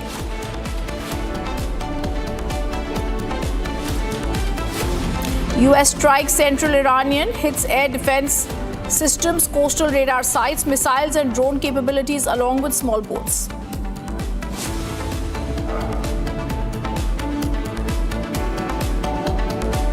Iran launches eye for an eye operation after fresh US strikes. They target US bases across Kuwait, Jordan and Bahrain.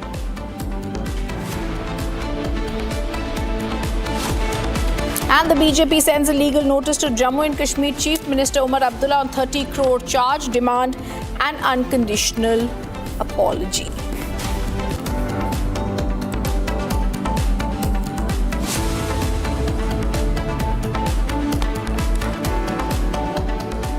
Good evening, welcome to Republic, your top focus story today. POK protesters issue a final ultimatum to Pakistan. It's either martyrdom or accept our rights. Khwaja Mehran advocates' announcement at the Raul Court sit-in protest is clear. Protesters are saying we're only demanding basic rights that were promised to us. I want to go across to my colleague Gursimran to throw light on this final ultimatum to Pakistan. How is this going to now play out, Gursimran? We are seeing a massive sit-in protest in Raul Court. Yes, if we speak of the present situation, the sit-in protests are continuing in the Dhir Eric Cricket Stadium in the Ravla Court, and the people are thronging from different parts of the Pakistan-occupied Jammu and Kashmir to Ravla Court. Now, the protesters in Ravla Court have come out with the new statement in which they have completely conveyed it to the Pakistani establishment that this is a do or die. They said that either our demands are met or we die. It is only the solution that is now left to them. And that's a reality, because we have seen that starting from 2024, 25 and 26, there have been a series of protests that have taken place. Despite assurances being given, there have been no...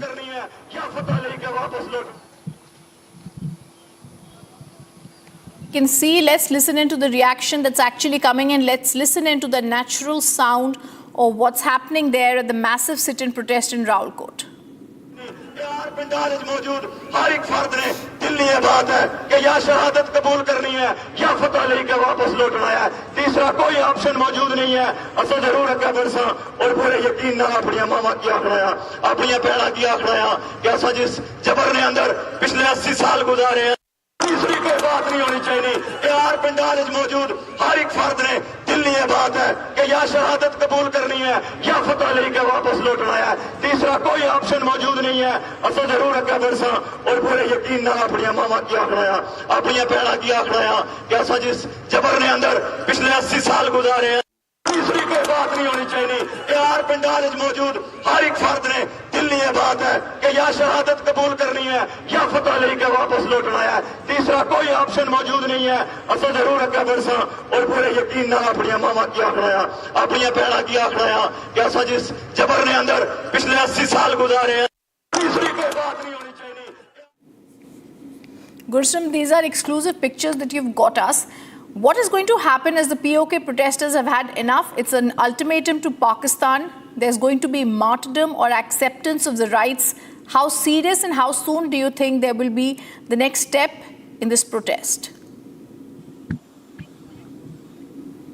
See, we are 2 days to the next step that has been already announced, that is on the 15th of July, when the protesters in Pakistan-occupied Jammu and Kashmir, they will come on the streets of POJK. They have given the long march call, and that is going to start from the Rawalakot and will head towards Muzaffarabad. As we speak today, we have seen large-scale protests taking place. Even the students in uniforms, school uniforms, have come out on the streets of Pakistan-occupied Jammu and Kashmir. In the Eric cricket ground area, they have held the protest, holding the banners that they want peace. They have also sought the intervention of the United States and have said that we are not terrorists as we have been fired upon. So they have sent a message to the Pakistan establishment that starting from 8 to 80, all are on the streets of Pakistan-occupied Jammu and Kashmir, because this time it is their democratic rights, this time it is their humanitarian rights that are the fundamental rights of any of the people living on the earth. But Pakistan has subjected them to the torture. Brute use of force is what has become a new normal in Pakistan-occupied Jammu and Kashmir, and now they want that either they die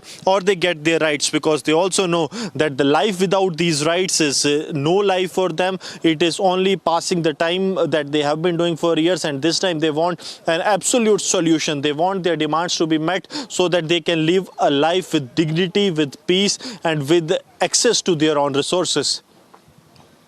All right, thank you, Gursimran, for giving us those details, a top focus that we'll continue tracking. Meanwhile, viewers, shifting focus to Karnataka, where the AI township project tensions are escalating at the Kodiyala in Vidadi during the official land survey that happened as farmers led by women staged a fierce protest. They were carrying brooms opposing the survey. They demanded officials stop the process. It turned violent as farmers allegedly pelted stones. Windshield of an official car was shattered, resulting in further confrontation between farmers and police. I want to go across to Abhishek to get sense of these protests. Abhishek, what is the reason that the land survey exercise turned violent in Karnataka? A police intervention was needed to prevent them, leading to heated arguments between the women and the security personnel. We're also being told, in fact, viewers, that the windshield of an official's car was shattered at this attack. Protesters had blocked vehicles. They continued raising slogans. Take a look at that, and then we go to my colleague.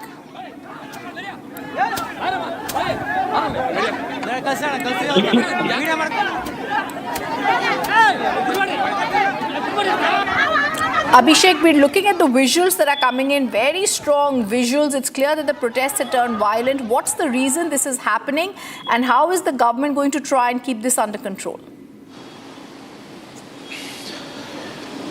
Well, the government has announced that it will continue with the Biddi Township project despite thousands of farmers located in and around Biddi who are against that.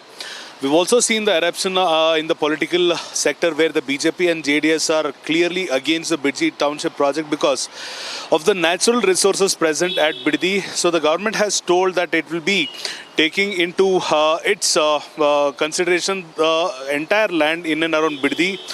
And the survey works had started today. At this point of time, the visuals very clearly speak where the women of Biddi have carried broomsticks and have also pelted stones against officials who were present at Biddi to start with the survey. It is a very clear indication that the farmers and the people of Biddi are against the township project which is about to come in the Biddi in the next couple of years, if at all the government proceeds or plans or executes the plan as per its plan.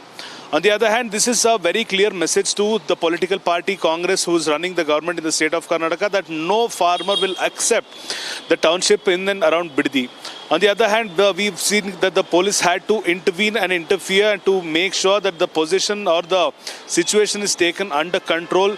Even the police were attacked on a humanity basis. The people didn't want to attack the police because they were there to make sure that the situation doesn't turn any wrong any forth. So this point of time, we shouldn't forget the fact that the farmers are against the project of township. The BJP and JDS is against the project of township. It's only the Congress government along with DK Shivkumar, who is the Chief Minister, who's along with the project, who wants the project to be brought into force no matter what. We've also seen the leaders of the Congress party itself, the ministers in the cabinet of Sidramaya and DK Shivkumar, on various other notes had mentioned that they do not want to continue with this project because the farmers are opposing that. We will have to see how this unfolds in the next couple of days. All right, now as you're telling us what's happening there, Abhishek, the one question that I wanted to ask is, How did these protests begin? Are they getting sponsored?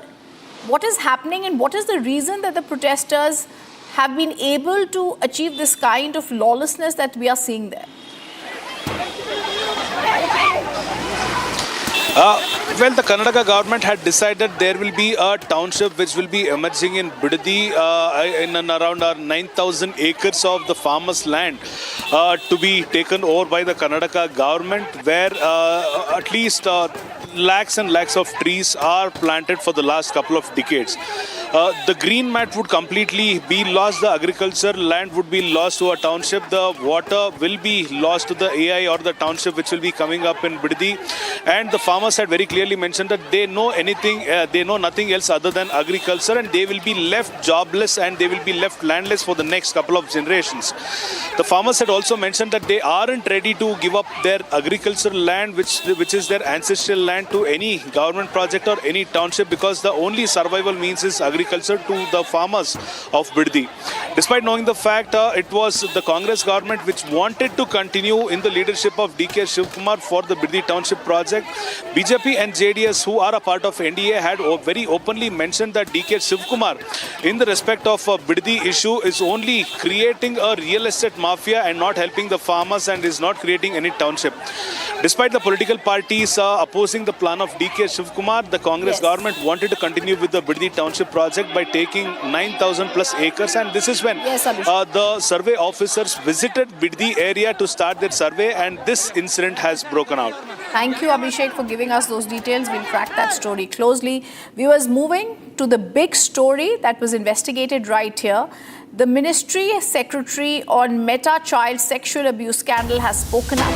They have said Meta has responded on the scam on Saturday, and they have stated Republic reported, remember, on the child sexual abuse material on Meta. The investigation showed CSAM material was still on Meta platforms.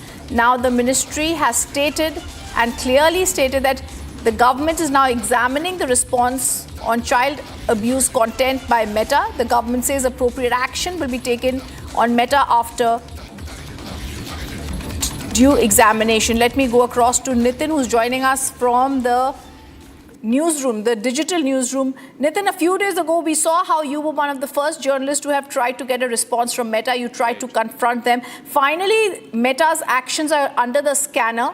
How soon do you think the government could be acting? Any other word that you've had with Meta itself? Right, we've obviously spoken to a lot of former Meta officials, and they're so worried about the consciousness with the Meta is functioning as an organization in our country.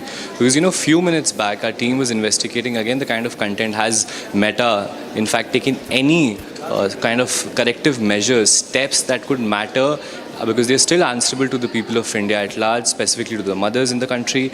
And we saw that as soon as you search, like simple terms, 4-letter terms like teen, child, and you get the most disturbing graphic content on their platforms. It is still available.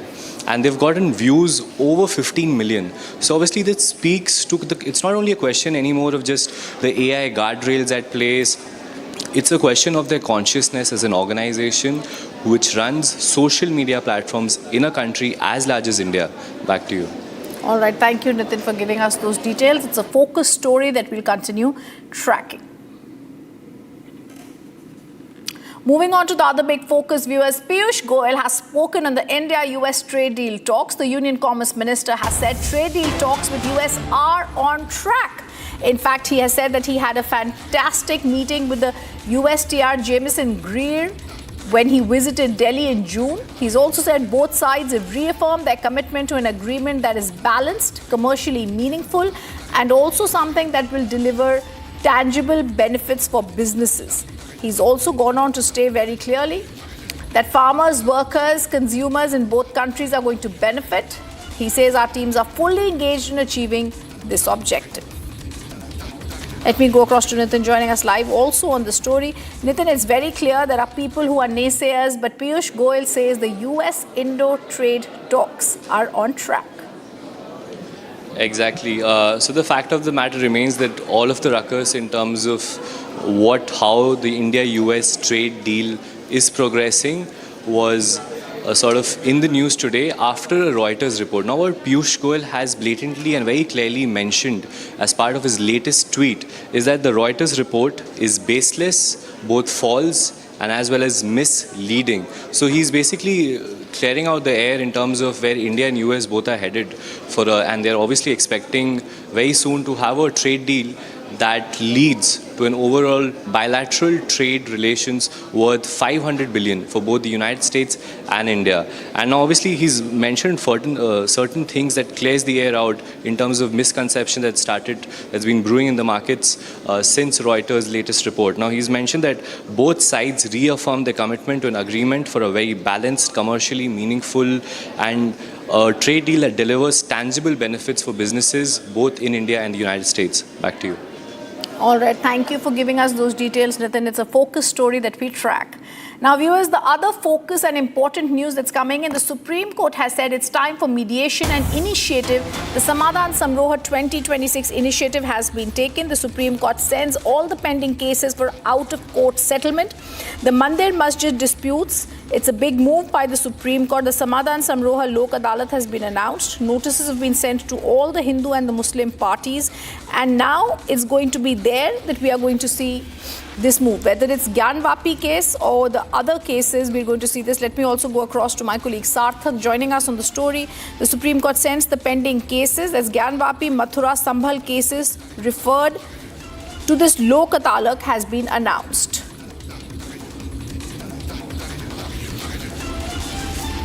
Let me go across to Sarthak. Sarthak, this is a big move. We've seen this earlier also when I remember Republic TV had covered the steps that had been taken during the Ayodhya hearing when mediation had been something that the Supreme Court had considered. I think it's the same view right now. It's mediation initiative taken by the top court. I don't know how successful it will be, but it's an important move, Sarthak, to send all these cases now to mediation.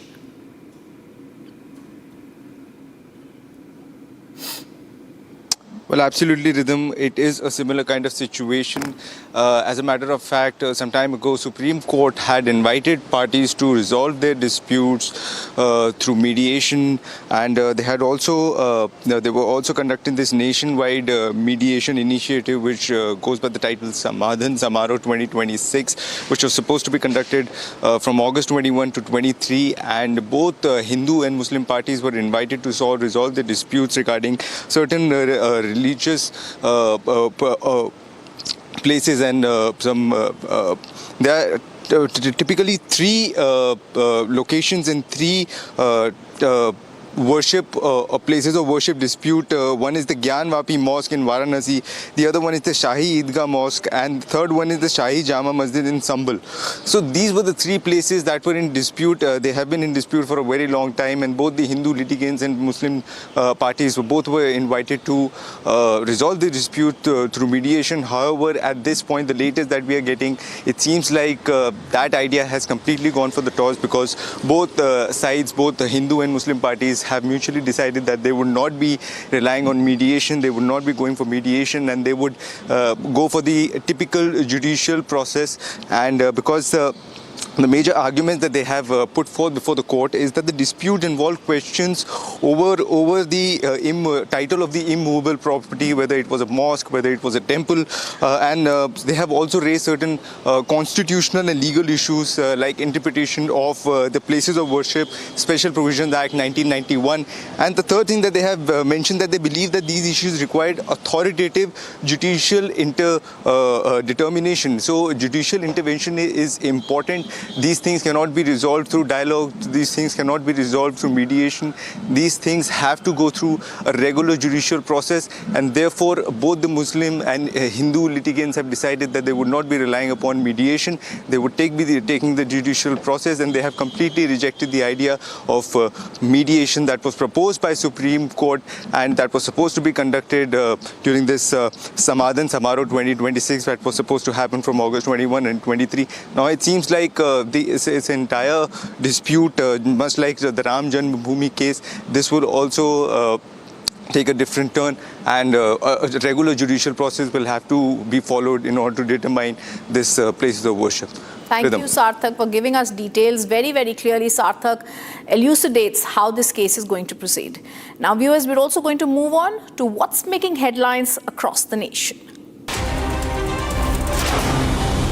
Eggs were thrown allegedly at former TMC candidate Tirthankar Ghosh while he was being escorted out of Kharda police station. Police intervened to prevent any escalation. Security was tightened in the area.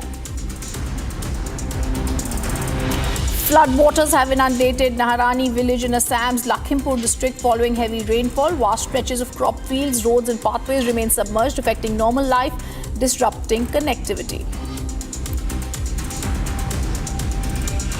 A joint rescue operation was launched after 2 JKRTC buses carrying Shri Amarnathji Yatra pilgrims in a car collided on the Jammu-Srinagar National Highway in Ramban. All the injured were shifted to district hospital for treatment.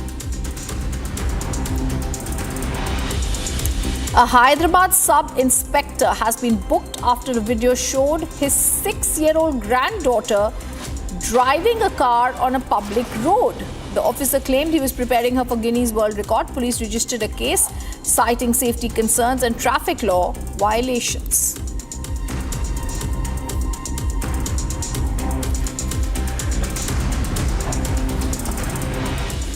Typhoon Bavi has made a powerful landfall in eastern China's Zhejiang province, packing maximum sustained winds of 142 kilometers per hour.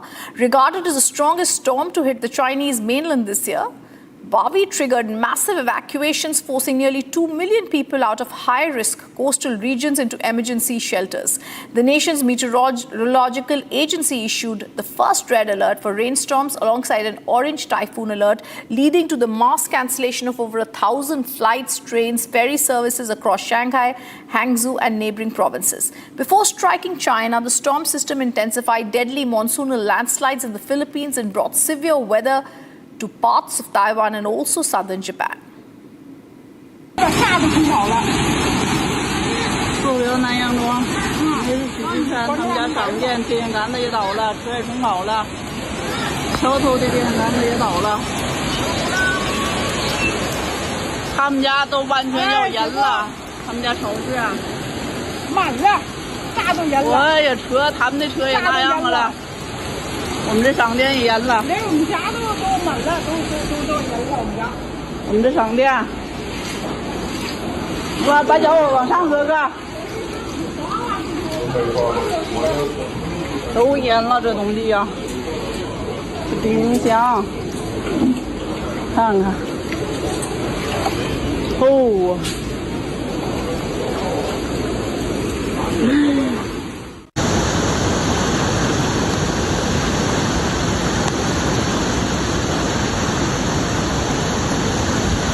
And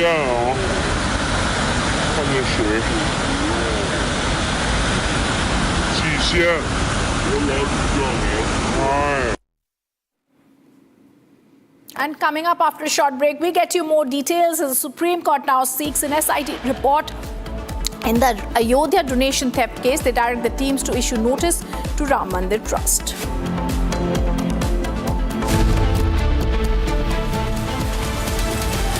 चमकी चाट से क्या बना है? आलू चाट या fruit चाट, स्वाद बनाए चमकी चाट।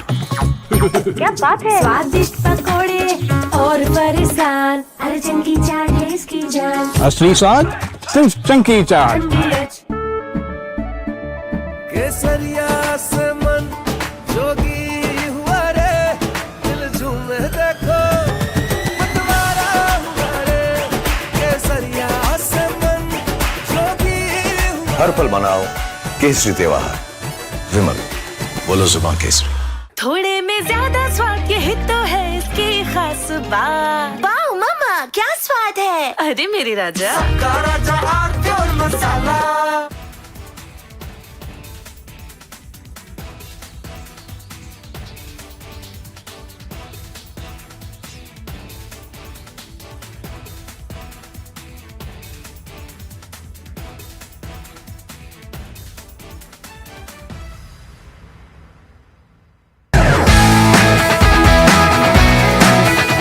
Rosa podcast wants to know, but I'm seeing a very soft version of Arnab. What did you expect? A mad guy shouting at the screen. I can't shut up. As debater, or I'm a crazy debater. Facts everyone has, but I have brought back opinion into journalism because they didn't have the guts. I had the guts, I had the freedom, I had the intellect. I gave it my best shot. I still do it. There's no sense of how much money you want to make. No, it was always how much can you do. I used to be really proud seeing my father in uniform. I realized my father was doing something greater than his own job. If you were to again go back and look at from where you started as a journalist, so much. A junior Rahul would have spoken to a junior Arnab. Which Rahul?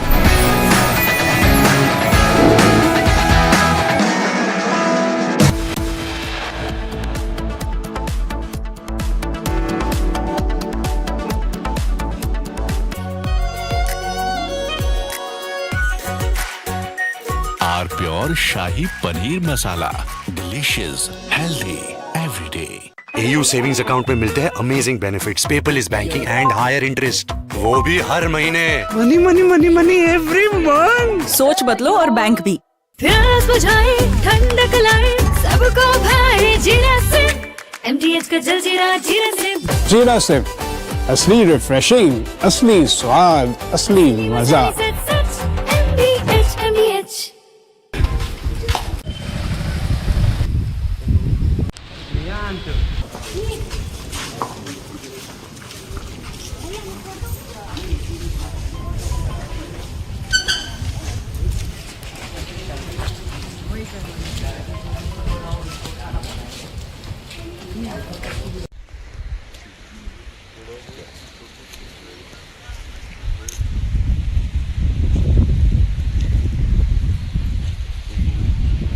की घटना है, मैं यही घटनास्थल भी आया हूँ। जो रात में घटना घटी उसमें महिला घर में अकेली थी। हाँ, रात में 2-3 बजे की घटना है, मैं यही घटनास्थल भी आया हूँ। जो रात में घटना घटी उसमें महिला घर में अकेली थी, उसके बच्चे बाहर थे, पति उसका जो है डेथ हो गई है। उसके घर में 2-3 बजे के आसपास कुछ लोग घुसे, 5-6 लोग बता रहे हैं, और उसमें जो है उनके साथ उनके घर में पूरी सर्च किया, उसका सामान चांदी लिए।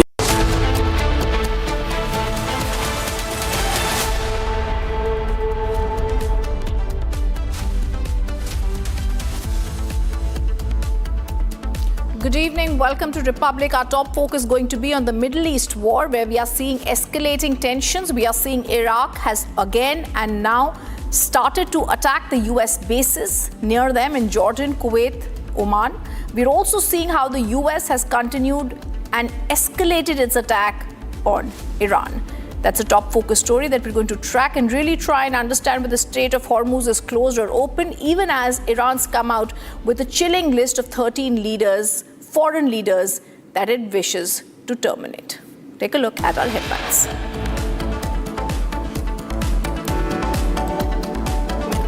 A big focus story on Iran, but before that, the top focus, good news for India. India shines in the inaugural edition of the Asian Under-23 Athletics Championship 2026 held in China, finishes 4th by clinching 16 medals across the events.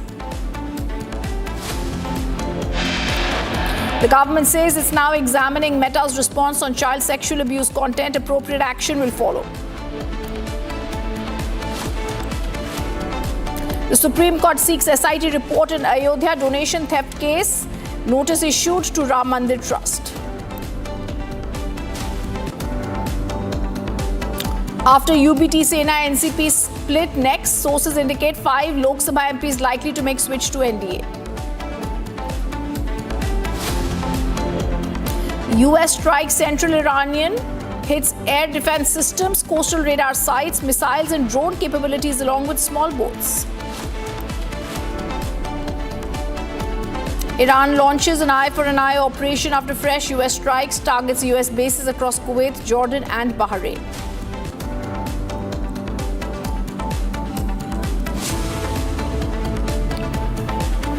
And BJP sends legal notice to Jammu and Kashmir Chief Minister on 30 crore charge, demands an unconditional apology.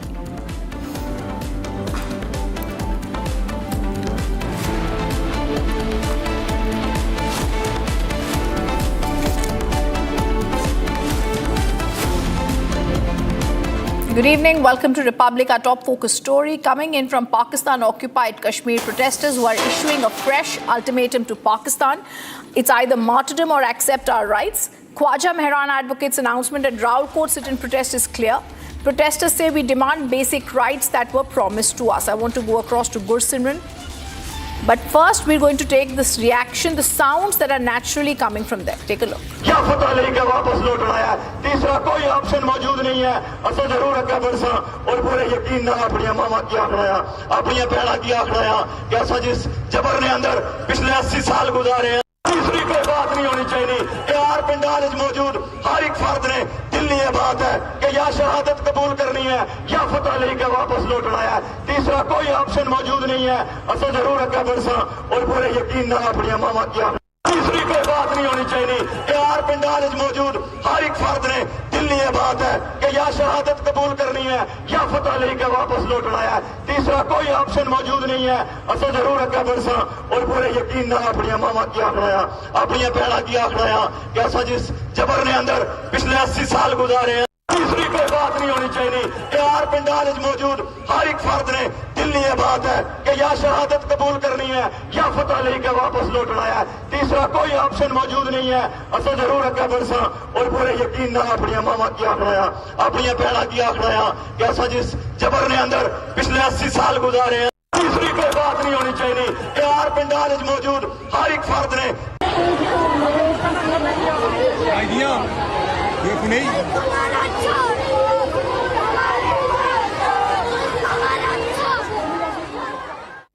The other big story that's breaking here on the same subject, the government in POK has now warned teachers and students that disciplinary action will be taken against participation.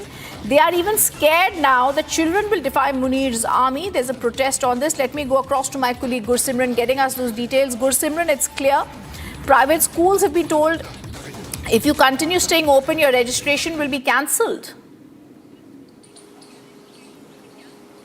Yes, because today we have seen that the sea of students in Pakistan's Rawalkot have come on the streets on the Pakistani-occupied Jammu and Kashmir. These students who are actually from BOJK and studying in the different schools in the Rawalkot, they have come on the streets of Pakistan-occupied Jammu and Kashmir.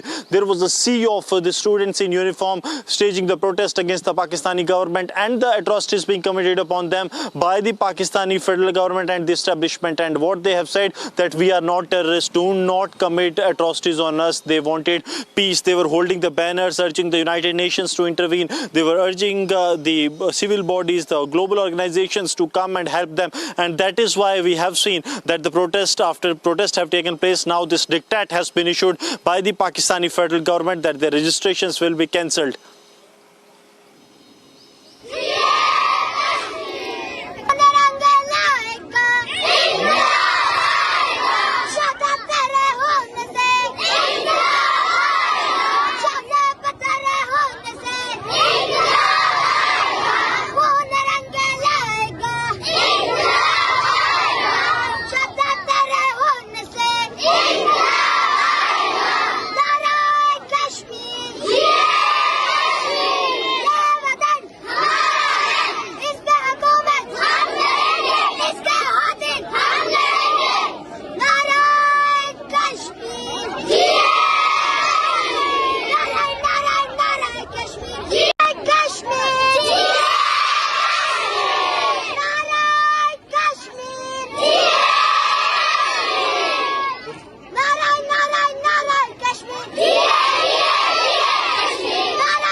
Viewers, we're going to get you the news from Iran now. There's one injured in the US attack in Iran's Abadan. The report suggests US projectile has hit Iran's Abadan, injuring one person. This is one of the news that we're getting you. It's the US projectile that's hit Iran's Abadan. And we're also going to get you soon after this footage that has been released.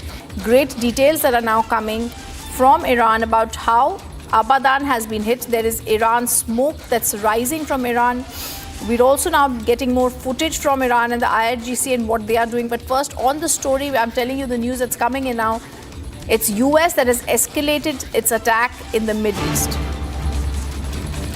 And the other breaking news that's coming in right now, viewers, the IRGC has released footage of Qadar, Imad, Khyber, Shekhan and Zulfagar missiles being launched at US bases in response to the hostile attacks targeting Iran. It's clear what they're doing is an eye for an eye. They've also targeted US bases near them. They've launched this in US bases in response. This is the big news that's also coming in. We're clearly seeing that the Middle East attack has only intensified with IRGC also attacking US bases.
And the General Command of the Bahrain Defense Forces announces that Iran continues its systematic hostile approach through its sinful attacks with missiles and drones that target the civilians in the Kingdom of Bahrain.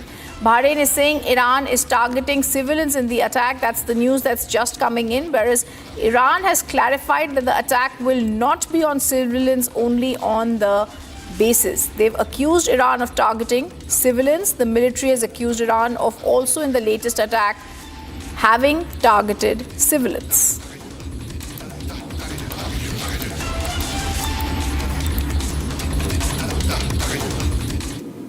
Viewers, explosions are heard near Iran's southern Bandar Abbas and Qashim Island. Iranian media says explosions are reported in Bandar Abbas. This becomes extremely critical as we are clearly seeing that the escalation of the attack is there, as we are seeing the escalations are there from the side of US that has also targeted Iran once again, and these attacks are being seen in different parts. There are new explosions that have been heard on Bandar Abbas and Qashim Island, and it's clear even as there have been no civilian casualties reported. We're also being told there are possible clashes at the Strait of Hormuz. In response to the explosions, we are told that there were no reports of civilian casualties.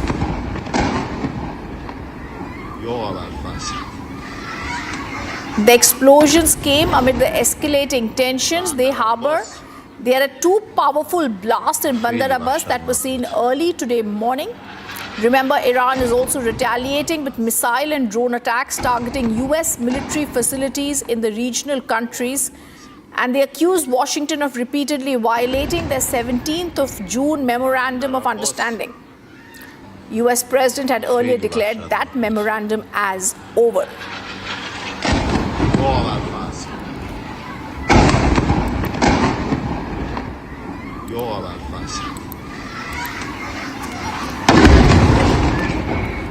Bandar Abbas.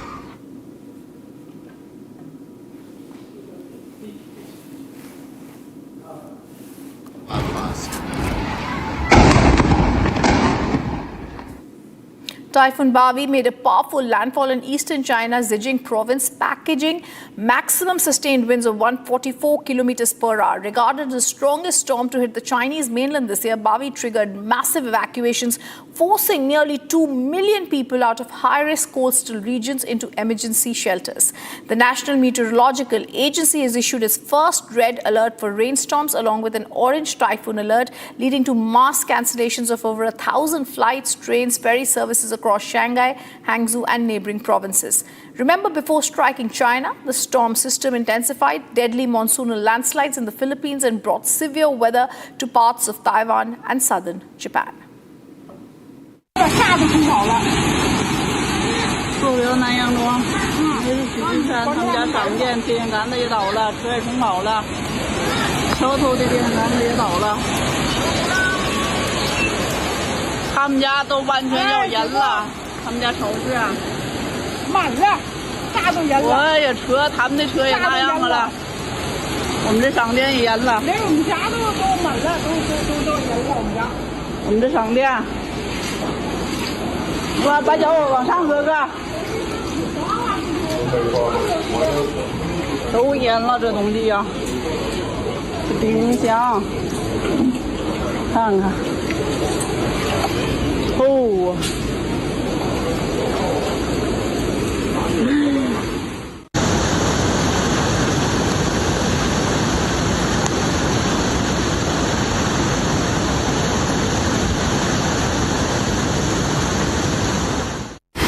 蓟县啊，看见水，蓟县，哎。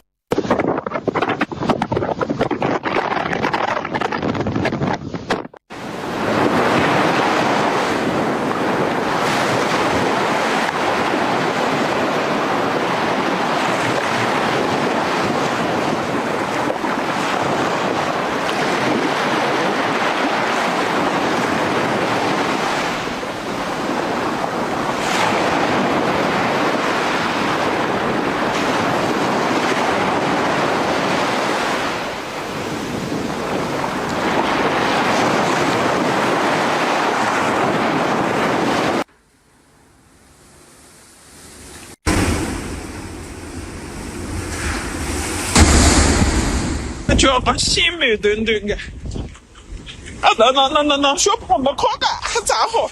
我这副包是那不谈。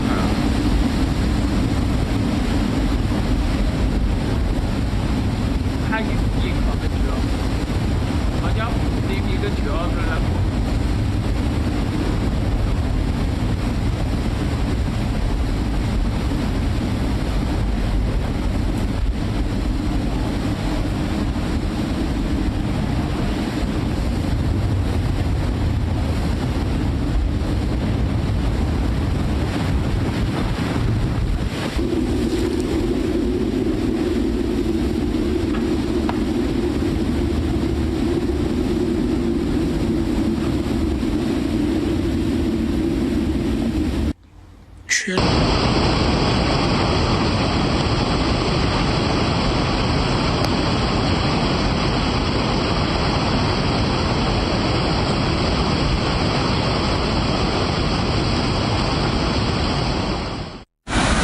蓟县啊，看见水，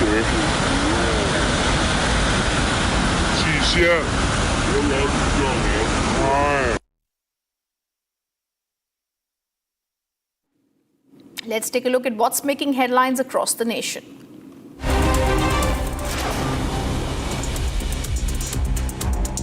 Eggs were allegedly thrown at former TMC candidate Tirthankar Ghosh while he was being escorted out of Karda police station. Police have intervened to prevent any escalation. Security has been tightened in the area.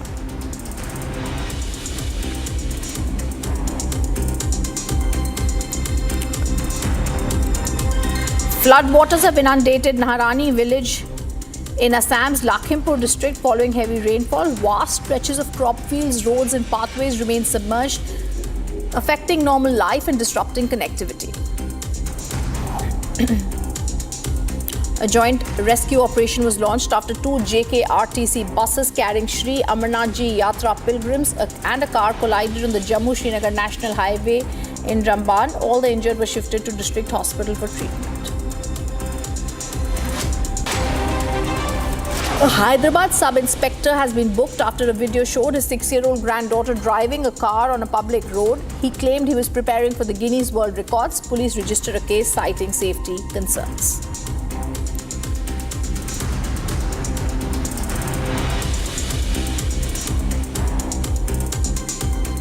And now the Supreme Court's nationwide mediation initiative. They are taking this initiative in the case of Gyanvapi and other such cases where the court administration is inviting parties to explore an amicable settlement before a special Lok Adalat. Both the Hindu plaintiffs and the Muslim mosque management bodies have rejected the proposals, informed the court and the legal service authorities. They want the disputes declared through the regular judicial process instead of mediation. However, it's an important initiative that has been now taken by the top court of the country to try and ensure that there is some consensus reached in these cases. It's also similar to what had been done earlier. I want to go across to my colleague Sarthak. There is no breakthrough in the 3 cases in the pre-litigation mediation attempts in lower court since 21st of April. A notice was sent to the Muslim and Hindu parties. However, now Supreme Court is sending the Gyanvapi case, the Mathura Sambhal disputes for out-of-court settlement in August. What are the details that you've picked up?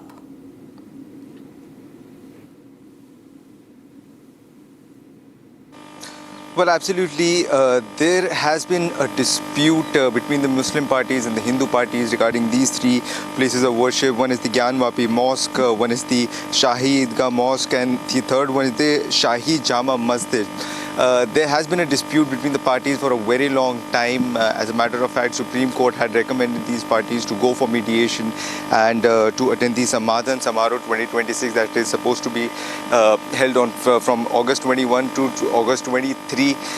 They were recommended this mediation. They were invited for this mediation to try and settle the dispute outside court and not to go for the regular judicial process. However, at this point, it seems like both the parties, both the Hindu parties and the Muslim parties have decided mutually that they would not be going for mediation. They would not be relying for mediation for solving these disputes as they have raised multiple questions and multiple arguments in the court. For example, the first thing that they have mentioned that this disputes involve the question of the title of the immovable property, whether it was a mosque, whether it was a temple. That can only be determined through a regular judicial process. Furthermore, they have also raised some constitutional and legal issues like the interpretation of the places of worship, Special Provisions Act of 1991. That can also only be done through a regular judicial process, and further an authoritative judicial determination has to be made, and therefore it is important the judiciary intervenes and decides the matter. That's right. Thank you, Sarthak, for giving us those details. A top focus story that we're going to continuously track. Viewers, a huge fire engulfed a pub in Bangkok early Monday, killing at least 27 people before firefighters brought the blaze under control. The Prime Minister, Anutin Charnvirakul, had visited the site with rows of bodies laid out at the scene as police and emergency crews also worked around him. Footage shared online by first responders showed a huge blaze raging and smoke pouring from the front door of the Na Lad Prao pub in the northern part of the Thai capital, with people trying to flee as thick black smoke billowed into the sky.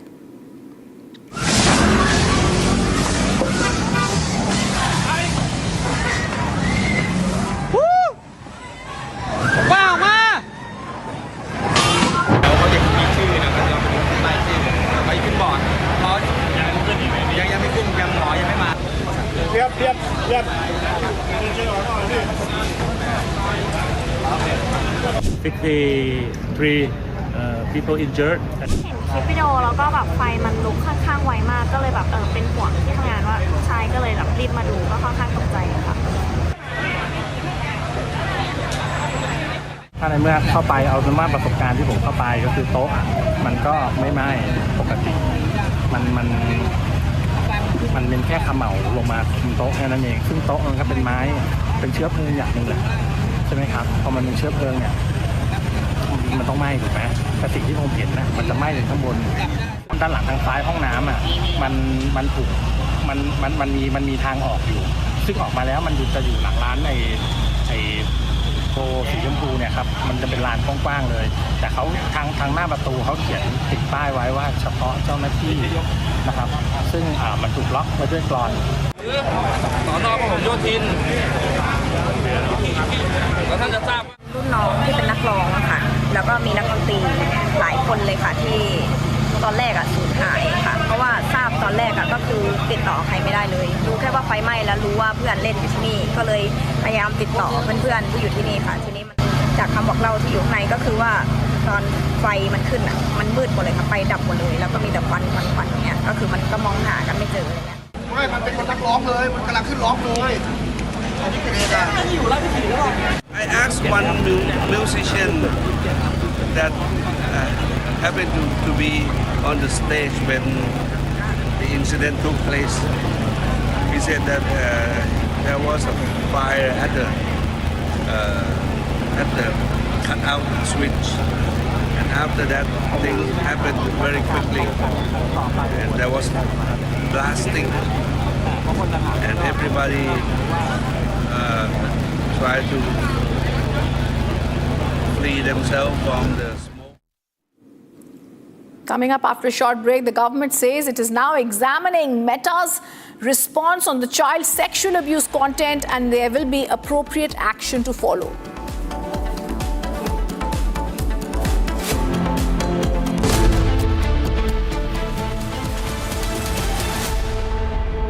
चमकी चाट से क्या बना है sandwich लस्सी और छाछ हर घूंट में चमकी चाट अब बताओ स्वाद आया असली स्वाद सिर्फ चंकी चाट। रानी इस घर में कुछ है जो टूटता नहीं। ये पिलर कभी नहीं टूटेगा। रुंगटा स्टील टीएमटी से बना। रुंगटा नहीं तो घर स्ट्रॉन्ग नहीं। रुंगटा स्टील टीएमटी बार एकदम solid. R pure suji pasta उबालो मिलाओ और खाओ 8 मिनट में तैयार। क्या टेस्ट है सबका राजा R pure masala.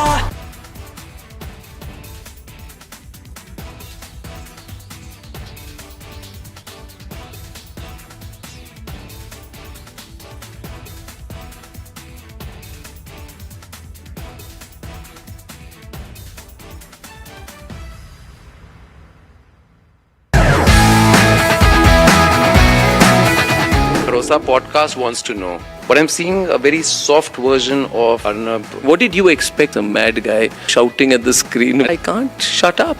As debater, or I'm a crazy debater. Facts everyone has, but I have brought back opinion into journalism because they didn't have the guts. I had the guts, I had the freedom, I had the intellect. I gave it my best shot. I still do it. There's no sense of how much money you want to make. No, it was always how much can you do. I used to be really proud seeing my father in uniform. I realized my father was doing something greater than his own job. If you were to again go back and look at from where you started as a journalist, so much. A junior Rahul would have spoken to a junior Arnab. Which Rahul?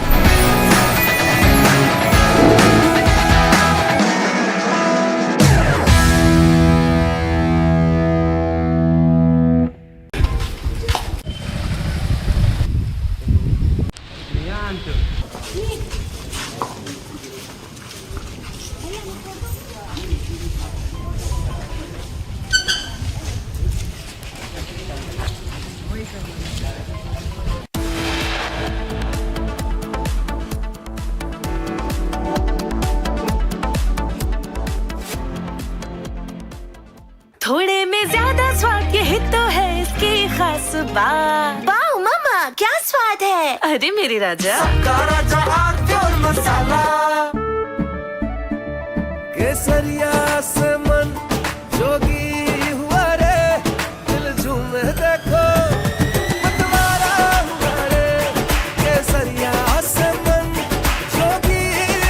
Simple बनाओ केसरी त्योहार। विमल, बोलो जुबान केसरी।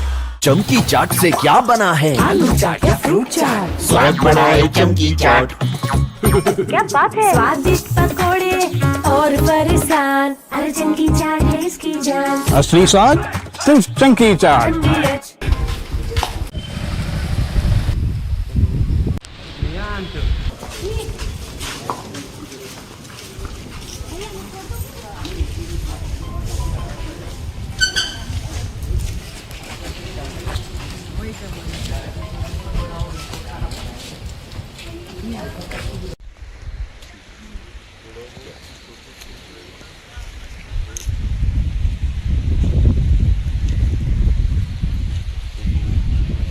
की घटना है, मैं यही घटनास्थल भी आया हूँ।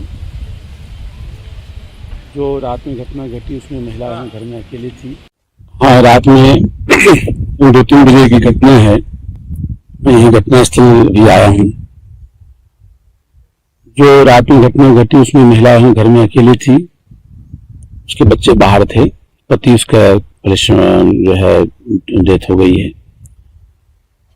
उसके घर में 2-3 बजे के आसपास कुछ लोग घुसे, 5-6 लोग बता रहे हैं, और उसमें जो है उनके साथ उनके घर में पूरी सर्च किया, उसका सामान चांदी लिए हैं, और उसके साथ बलात्कार की घटना भी किया गया है। साथ ही कोई उसमें उसके इंटरनल पार्ट में इंजरी है, जिससे लगता है कोई मटेरियल वगैरह कुछ उसके साथ जो है प्रयास किया गया है। इसके बारे में पूरी जानकारी डॉक्टर से ली जा रही है, और इसमें उसको भी इंदौर रेफर किया गया है, महिला को वहाँ उनके इलाज के लिए रेफर किया गया है। तो पूरा ख्याल रखा जा रहा है। बाकी हम लोग पूरी टीम यहाँ पे जो है हमारी लगी है, एफएसएल की टीम भी आई है, हमारे जो फिंगरप्रिंट की टीम भी है, हमारे साइबर प्लस जो हमारी आसपास के थाने की टीम यहाँ पे आ गई है। इनको मैंने पूरा जल्दी से जल्दी 24 घंटे 28 घंटे के अंदर में पकड़ को निकालने का प्रयास किया जाएगा पुलिस की तरफ से। सर, पुलिस ने अभी तक कोई धारा में कार्रवाई की है?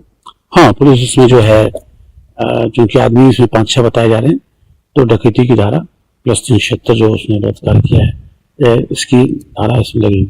There is outrage in the area after the incident. Demands are being made for a fair investigation, financial assistance, and the removal of the station in charge. The SP visited the crime scene and instructed officials to take strict action. Officials said investigators had recovered some evidence from the crime scene but declined to share details as the probe was underway.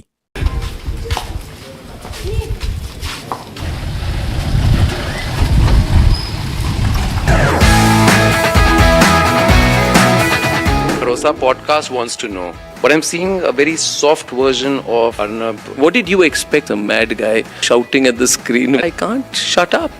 Best debater or I'm a crazy debater. Facts everyone has. But I have brought back opinion into journalism because they didn't have the guts. I had the guts, I had the freedom, I had the intellect. I gave it my best shot. I still do it. There's no sense of how much money you want to make. No, it was always how much can you do. I used to be really proud seeing my father in uniform. I realized my father was doing something greater than his own job. If you were to again go back and look at from where you started as a journalist, so much. A junior Rahul would have spoken to a junior Arnab. Which Rahul?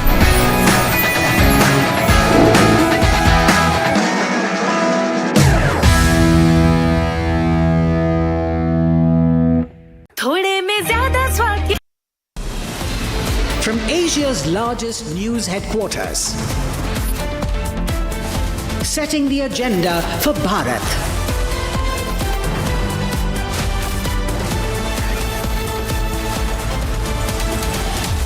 You're watching Republic.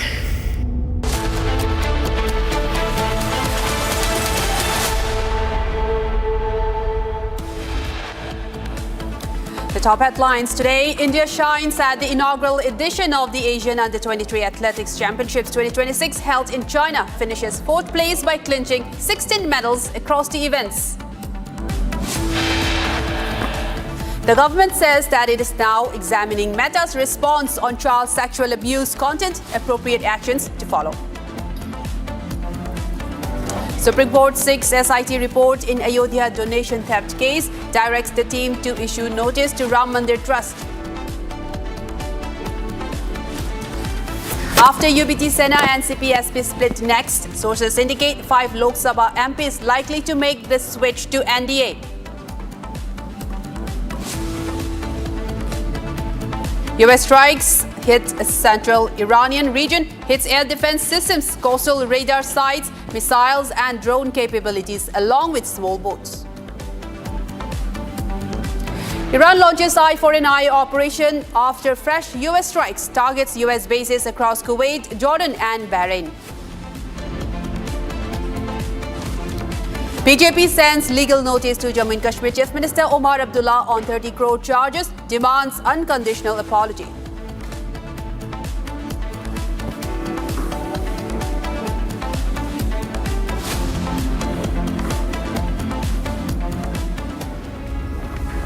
A very good afternoon, viewers. You're watching Republic. I'm Chongtham Amrita, and today we begin with a major story that we are focusing on. This regarding India's big performance at the inaugural edition of Asian Under-23 Athletics Championships by clinching 2 gold medals through javelin sensation Anand Singh and the formidable women's 4x400 meter relay team, contributing to a total haul of 16 medals. The tally also includes 4 silver and 9 bronze medals. The athletes are expected to arrive in India tomorrow. Let's take a look at this full report and look at India's performance at the Athletics Championships.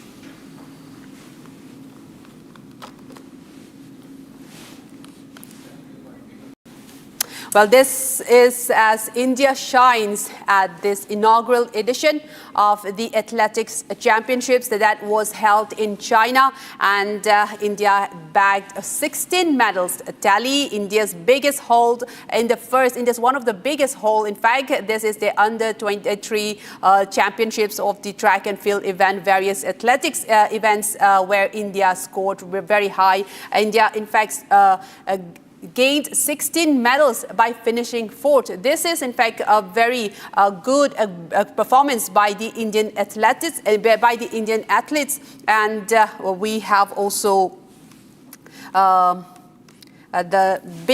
of the biggest tally in very recent times in the global stage by India. And we are also getting reports that javelin sensation Anand Singh has also clinched 2 medals there, and also the formidable women's 4x400 meter relay team, one of the shining performances of the event Asian Athletics that was held in China. India truly shined at the event, one of the biggest performances that India has been showing so far.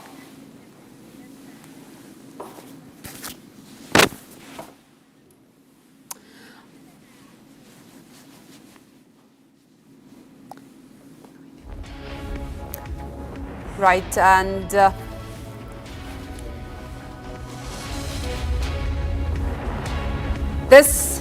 tally that India has in fact scored also includes 4 silver and 9 bronze medals, and the athletes are expected to arrive in India tomorrow after finishing 4th, and this was one of India's biggest tally haul in recent times in global stage in athletics. That is, these are Indian athletes under 23 event, the inaugural event that was held in China. India bagged 16 medals in total. India also scored a very good performance in javelin, 2 gold medals in javelin by the sensation Anand Singh and the formidable women's 4x400 meter relay team, contributing to a total haul of 16 medals. And the total tally also includes 4 silver as well and 9 bronze medals. In fact, a very huge and shining performance by the Indian contingent at the Asian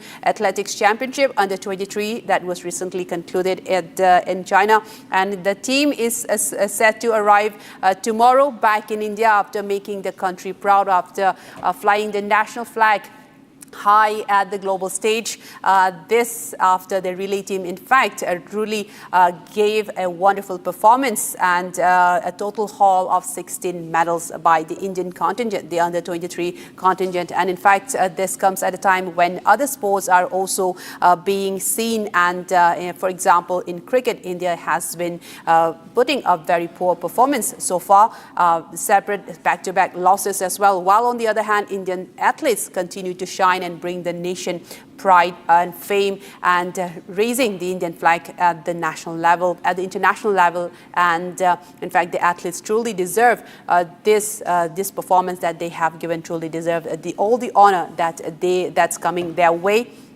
And in fact, a very proud moment for India as well. India bagging 16 medals in the under-23 athletics championships. India, in fact, claims 2 gold medals through javelin in the javelin event and in various other track and field events as well. India has also bagged 4 silver medals and 9 bronze medals in various other track and field events. India's team, under-23 team, shining at the global stage again in the inaugural edition of the Asian Athletics Championship.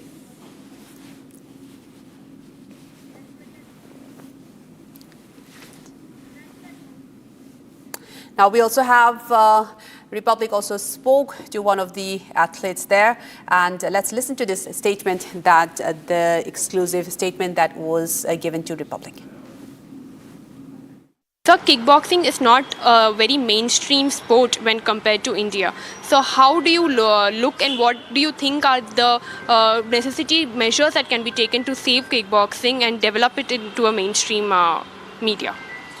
I think in India they are giving priority to some games only. When they are giving preference to and encourage the kickboxing infrastructure, coaches and good academies, then kickboxers also win medals in international level, world level. This is a very, very important. I won gold medal in World Cup and 2 international medals, but still also I am struggling. But I want to request to encourage kickboxing with the good infrastructure and academies and everything, etc. So kickboxing is not a very mainstream sport when compared to India. So how do you look and what do you think are the necessity measures that can be taken to save kickboxing and develop it into a mainstream media? I think in India they are giving priority to some games only. When they are giving preference to and encourage the kickboxing infrastructure, coaches and good academies, then kickboxers also win medals in international level, world level. This is a very, very important. I won gold medal in World Cup and 2 international medals, but still also I am struggling. But I want to request to encourage kickboxing with the good infrastructure and academies and everything, etc. And in fact, we are being joined by more of our medalists who have done us proud in China. We're right now being joined by Aman Chaudhary. Aman Chaudhary is joining us live on Republic TV, and he's live right now from China. And he's just won the silver in the men's relay 4x400 meter. बहुत बधाई आपको अमन चौधरी जी, और इतने young age में आपको ये सफलता हासिल हुई है। चाइना में जाकर हमने जिस तरह से परफॉर्मेंस किया है, इस वक्त कैसा लग रहा है आपको, कैसा महसूस हो रहा है? मैम अच्छा ही लग रहा है अभी तो जी। अभी जैसे कि आपने देखा हमने कि हमारे सारे मतलब हमने गोल्ड भी जीते हैं, सिल्वर भी जीते हैं, और इसके पीछे अगर आप बताएंगे कितनी मेहनत गई है, किस तरह से आपकी तैयारी गई है, कितने दिनों की तैयारी है, कितने लंबे आवर्स आप ट्रेनिंग करते थे? मैम दिन के 6-7 घंटे कम से कम। अच्छा, और किस तरह का सपोर्ट मिला है, किस तरह की मतलब किस तरह से तैयारियों में और क्या क्या इम्पोर्टेंट चीज़ गई हैं, अगर वो आप थोड़ा सा डिटेल में बता सकें? तैयारी तो ठीक ही है मैम अपनी, और क्या ही बताऊं। बताना, क्योंकि देखिए इम्पॉर्टेंट है, जो कि आप एक तरह से मिसाल अब बन चुके हैं। और हम देख रहे हैं कि किस तरह से आपकी काफ़ी ज़्यादा आपको लेकर मीडिया में बहुत अटेंशन हो रहा है, काफ़ी ज़्यादा आपके बारे में छप रहा है। तो इस वक्त कैसा आपको लग रहा है कि कितना इम्पॉर्टेंट है कि हमारी आपकी जो कहानी है वो सामने आए? तो उसको लेकर अगर आप कुछ बताएं, अपने बारे में बताएं, और आपका क्या ड्रीम रहा है, अगर आप उसके बारे में थोड़ा सा बताएं। मैम ड्रीम तो यही था कि इंडिया के लिए रिप्रेजेंट करूं। जी, और आपने वो किया भी है। अच्छा, आपके कोच भी मेरे साथ जुड़ चुके हैं, ये मुझे पता चला है अभी। तो mister Rahul Panwar is joining us right now. Rahul ji, अगर आप बताएं कि किस तरह की ट्रेनिंग गई है इस बार, क्या हमने ख़ास किया है जो इस तरह का उम्दा रिजल्ट आया है? ट्रेनिंग हमारी काफ़ी अच्छी हुई है इस बार, काफ़ी मेहनत की है हमने दोनों ने मिलके। तो अभी हम गोल्ड से चूक गए हैं, मगर हमारी तैयारी चल रही है आगे के लिए, क्योंकि अमन के साथ उतार चढ़ाव हर बार रहा है, कुछ ना कुछ। कभी इसके इंजरी हो जाती है, कभी कुछ ना कुछ इसके साथ रहा है, मगर हम मेहनत कर रहे हैं, अपना कोशिश कर रहे हैं, हम आगे और अच्छा करेंगे। तो अभी इसकी आगे की तैयारी है 2028 ओलंपिक के लिए। अच्छा, और जैसे हमने ओवरऑल परफॉर्मेंस आपने देखी है सर, ये किस तरह से आपको लगा है कि इस बार जो परफॉर्मेंस हुई है उसमें हमने अलग क्या किया है? जो कि हमने देखा है रिले में, अगर वुमेंस की बात करें वहाँ पर भी गोल्ड मिला है, काफ़ी मेडल्स मिले हैं इस बार, जैवलिन में भी मिले हैं। तो आपको क्या लगा है कि इस बार डिफरेंट क्या रहा है हमारे इस कंटिजेंट के लिए? ये हमारे एथलेटिक्स में धीरे धीरे हर ही मतलब सीनियर में भी और जूनियर में भी इम्प्रूव हो रहा है हर तरीके से। इसमें बहुत बड़ा रोल हमारी AFI फेडरेशन का भी है, जो अलग अलग तरीके के कोर्स हमें प्रोवाइड करा रही है, कैंप करा रही है, जिससे हम भी इंटरनेशनल लेवल की नॉलेज अपने बच्चों को प्रोवाइड करा पा रहे हैं। जैसे मैं दिल्ली गवर्नमेंट में कोच हूँ, तो मैं भी उन कोर्सेज को यूज करके बाहर की जो इंटरनेशनल में टेक्निक आ रही है, तो उनको मैं भी फॉलो करके अपने इम्प्रूव करा रहा हूँ बच्चों को, स्टूडेंट को। तो इसका बहुत हमें बेनिफिट मिल रहा है। ये हमारा पूरे एथलेटिक्स का रिजल्ट आके देख लीजिए आप, हर इवेंट में हमारा स्टैंडर्ड अप होता जा रहा है, और वो कोई दिन दूर नहीं रहेगा जब हमारे एथलेटिक्स में बहुत मेडल आएंगे ओलंपिक में। एब्सोल्युटली। और अगर हम देखें ओलंपिक्स की बात आपने करी, बहुत महत्वपूर्ण है वो, और उसको लेकर हमने इनफैक्ट राधा कृष्णन सर से कुछ देर पहले बात की थी। तो कॉमनवेल्थ गेम्स भी बहुत इंपॉर्टेंट है, उस लिहाज से अगर देखा जाए तो ओलंपिक्स भी बहुत इंपॉर्टेंट है। और हमने कई दशकों से देखा है कि भारत कहीं ना कहीं स्ट्रगल करता रहा है, अगर हम बात करें एथलेटिक्स में। लेकिन जब हमने देखा कि एथलेटिक्स में इतने सालों बाद नीरज चोपड़ा जी हमारे लिए एक मेडल लेके आए, तो उसके बाद काफ़ी उम्मीदें जाग गई। और उसके बाद तमाम हमने वर्ल्ड टूर्नामेंट्स में देखा है कि हमारे एथलेटिक्स में भी काफ़ी ज़्यादा सक्सेसफुल हम पाए जा रहे हैं, इनफैक्ट ट्रैक एंड फील्ड में भी। तो आपको लगता है कि और भी कुछ किया जा सकता है, अगर आप बात करें जिस तरह का सपोर्ट एंड अपॉर्चुनिटीज़ क्या कुछ मिल सकती हैं, सो दैट कि पूल जो हो वो और भी बड़ा हो जाए वर्ल्ड इवेंट्स के लिए? ये सबसे बड़ी जो मुझे लगता है ना, जो ग्रास रूट लेवल पे है, वो सुविधा बढ़नी चाहिए हमारे इधर खिलाड़ी जो इंटरनेशनल हो जाता है तो उसको सब चीज मिलती है, मगर ग्रास रूट लेवल पे उसको वो सुविधा नहीं मिल पाती जो उसको बहुत जरूरी है। क्योंकि हमारे एथलीट ग्रास से ही बनते हैं। वो मतलब स्टार्टिंग में उनको अच्छे कोच मिल जाए तो उनको सही गाइडेंस मिल जाती है। क्योंकि हमारे इधर कोच बहुत हैं, मगर टैलेंट किलर भी बहुत हैं, जो बच्चों का बचपन में टैलेंट किल करते हैं। तो उनको अच्छा कोच मिलेगा तो वो सही गाइडेंस करेंगे। तो आपको लगता है कहीं ना कहीं टैलेंट स्काउटिंग में इश्यूज हैं, या इंफ्रास्ट्रक्चर में भी इश्यूज हैं? किस तरह के इश्यूज हैं? धीरे धीरे इंफ्रास्ट्रक्चर बढ़ रहा है, मगर पर हमारे जितना हम चाह रहे हैं, एक्सेप्ट कर रहे हैं, उतना हमारा इंडिया बहुत बड़ा है, तो उतना हमें नहीं मिल पा रहा सभी को। अच्छा, तो ये ग्रास रूट लेवल पे, डिस्ट्रिक्ट लेवल पे हमें कैंप लगने चाहिए, स्कॉलरशिप मिलनी चाहिए, जिससे बच्चों को मोटिवेशन मिले और वो आगे खेलने बढ़े। क्योंकि अभी बहुत हमारे जॉब बहुत कम है स्पोर्ट्स में। जॉब प्रोवाइड होंगी बच्चों तो नए बच्चे आएंगे, अभी बच्चों को जॉब भी नहीं मिलती, तो उसका आगे फ्यूचर क्या रहेगा? जो इंटरनेशनल कर जाएगा वो सिक्योर है, अगर जो उससे नीचे लेवल का रहेगा खिलाड़ी तो उसके लिए समस्या है।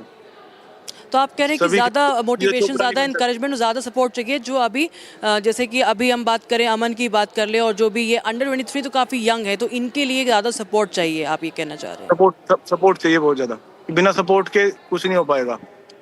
जी।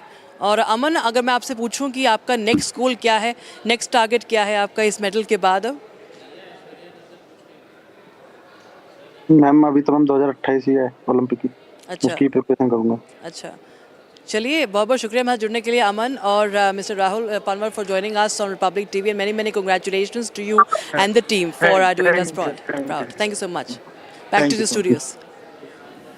Right, thank you so much, Rakshita, for that, and speaking to our athletes, making India proud, and also they have also raised a very important point that they definitely need more investment and in terms of funding and also more attention to the athletes that are making India proud, and they are raising the flag of the nation at the world stage and bringing in several medals in this particular event. India's one of the biggest haul in the international stage, 16 medals that India has brought back home. The contingent will be touching down in Indian soil tomorrow with such a proud moment for the country as well. And that was the team, one of the team, and the coach speaking to Republic, and also about their experience, and also in fact the experience that they have faced at the event, and also during their training, and some of the hardships also that they face during those times. And this is, in fact, viewers, a very big haul for India. We have 3 gold medals that India has clinched, and 4 silver medals and 9 bronze medals. In fact, India's javelin throw was a record and a personal best for the javelin athlete Anand Singh as well. And we are continued to join by Rakshita at this. We have more guests joining us. Over to you, Rakshita, for that. Yes, we are in fact being joined by the family of the star in this tournament. Shravani Sangle's father and brother are joining us here on the broadcast, and in fact I welcome Mr. Sachin Sangle, the father of Shravani Sangle, and Shravani Sangle's coach Vaidjanath Kale also. Thank you so much, gentlemen, for joining us. Sir, Sachin sir, पहले आपसे मैं बात करना चाहती हूँ कि किस तरह कैसा मोमेंट आपको लगा जब आपने देखा अपनी बेटी को वो मेडल जीतते हुए, जब वो काफ़ी नेल बाइटर था, काफ़ी इंटरेस्टिंग भी था। अगर आप देखें किस तरह से उन्होंने अब जब वो आगे बढ़ रही थी, दोनों इवेंट्स की अगर बात करें, जो टीम इवेंट था रिले का और इंडिविजुअल में भी उन्होंने मेडल पाया, तो वो कैसा वो मंजर आपको देखकर कैसा लगा? सबसे पहले तो मुझे बहुत प्राउड फील हुआ कि मेरी बच्ची जहाँ पे परफॉर्म कर रही है और अपने देश के लिए मेडल ला रही है, तो बहुत प्राउड फील हुआ। Am I audible? Hello hello. जी जी सर, अब आपकी आवाज़ आ रही है। जी जी, प्लीज गो अहेड। हाँ जी। तो बहुत प्राउड फील हुआ कि देश के लिए बच्ची इतने बड़े लेवल पे रिप्रेजेंट कर रही है और उसके साथ में मेडल भी जीत रही है, तो बहुत खुशी का माहौल था और बहुत ही प्राउड फील हुआ। एब्सोल्युटली, एंड हमने देखा किस तरह से काफ़ी एक तरह काफ़ी डिफ़िकल्ट भी था।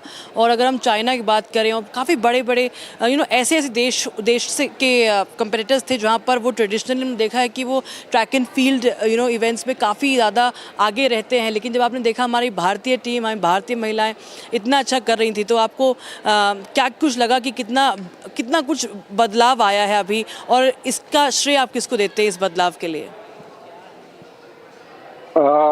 डेफिनेटली पिछले कुछ सालों से बहुत बदलाव आया है, और इसका श्रेय अगर जाना चाहिए तो जो भी कोचेस ग्राउंड लेवल पे काम कर रहे हैं उनको, एथलेटिक्स फेडरेशन ऑफ इंडिया, खेल मंत्रालय और गवर्नमेंट, इन सबको जाना चाहिए। डेफिनेटली उन्होंने पिछले काफी सालों से जो सपोर्ट सिस्टम बढ़ाया है वो बहुत ही अच्छा हुआ है। नहीं तो उसके पहले सब पेरेंट्स को या बाकी स्पॉन्सरर्स जिनको मिलेंगे स्पॉन्सरर, वही लोग अच्छा ट्रेनिंग या अच्छी फैसिलिटीज पा सकते थे, लेकिन आज की तारीख में वो काफी इंफ्रास्ट्रक्चर डेवलप हुआ है, जिसके कारण काफी एथलीट्स आगे आए हैं, और आप देखेंगे कि आगे चलते हुए बहुत ज्यादा नंबर ऑफ एथलीट्स आगे आएंगे। जी बिल्कुल, मैं ट्रेनिंग पर और पूरी मेहनत पर ज़रूर जाऊंगी उनके कोच के पास भी। लेकिन आपकी उनसे बात हुई जब ये मेडल हुआ, तो उनका रिएक्शन क्या था? क्या कुछ आपस में आप दोनों की बातचीत हुई, अगर आप बता सकते हैं सचिन सर? जाहिर सी बात है कि बहुत खुश थी वो। कि ये लेवल पे इंडिया को रिप्रेजेंट करना और उसके बाद मेडल भी जीतना, और वो भी फर्स्ट जो मेडल था वो एकदम नेल बाइटिंग फिनिश था। तो हम लोग बहुत खुश थे और थोड़ी देर तो हम बात ही नहीं कर पा रहे थे एक दूसरे से, लेकिन बाद में वो भी काफी खुश थी। जी, अगर आप उनके बारे में बताएं कि क्या बचपन से उनको स्पोर्ट्स के प्रति रुझान था और क्या काफ़ी एक्टिव थी वो अगर इस फ्रंट पे, या उनको किसी से इंस्पिरेशन मिली है, उसके बारे में ज़रा बताएं।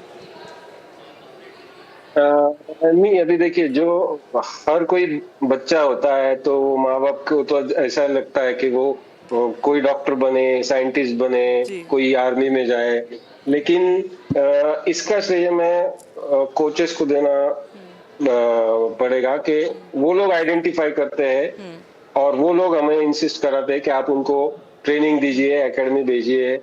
तो डेफिनेटली हैट्स ऑफ टू हर कोच, उन्होंने जो उसको चूज किया और उसके बाद ट्रेनिंग दिया।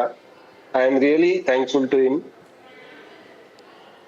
Right, we are also thankful to him for to groom her so well and train her so well. तो वैजनाथ जी, मैं आप पर आऊँगी इस वक्त। कैसे उनकी ट्रेनिंग रहती है, कितनी मेहनत करी है, किस तरह से उनका पूरा एक प्रिपरेशन रहा है इस टूर्नामेंट से पहले? जी, thank you so much.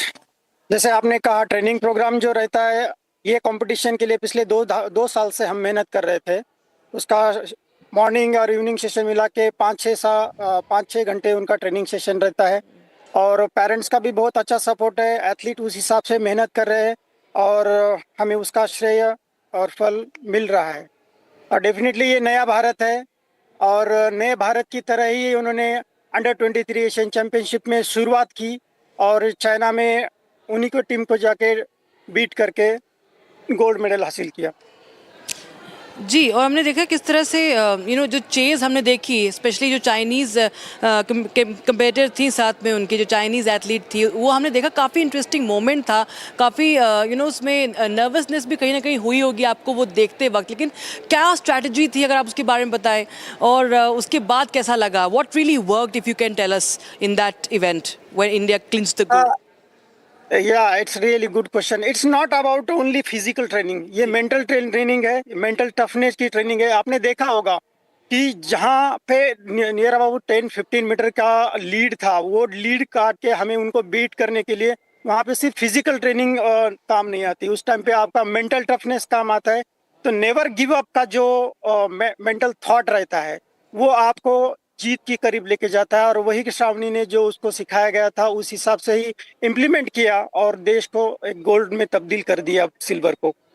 I think आपने एक लाइन में बता दिया, नेवर गिव अप स्पिरिट जो है वो हमारे एथलीट्स में है, जो हमने देखा कि इतनी उम्दा प्रदर्शन हमने करके दिखाया इसीलिए। But thank you so much sir, both of you, Sachin sir and Vaijnath ji, बहुत बहुत शुक्रिया हमारे साथ जुड़ने के लिए Republic TV. We hope to interact soon with you on more such stories, more such achievements. Thank you so much. And with that viewers, we seem to a very very short break, but we continue to bring you the stories and conversations with our champions, and also on the other side we bring you other stories.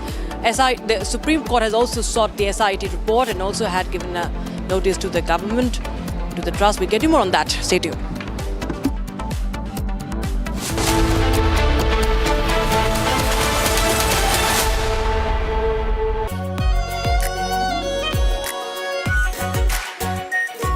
Pure shahi paneer masala, delicious, healthy, every day. केसरिया से मन जोगी हुआ रे, दिल झूमे देखो मतवारा हुआ रे। केसरिया से मन जोगी हुआ। हर पल मनाओ केसरी त्योहार। विमल, बोलो जुबान केसरी। चमकी चाट से क्या बना है? आलू चाट या फ्रूट चाट, स्वाद बढ़ाए चमकी चाट। क्या बात है? स्वादिष्ट पकोड़े और फरसान, अरे चमकी चाट है इसकी जान। असली स्वाद सिर्फ चमकी चाट।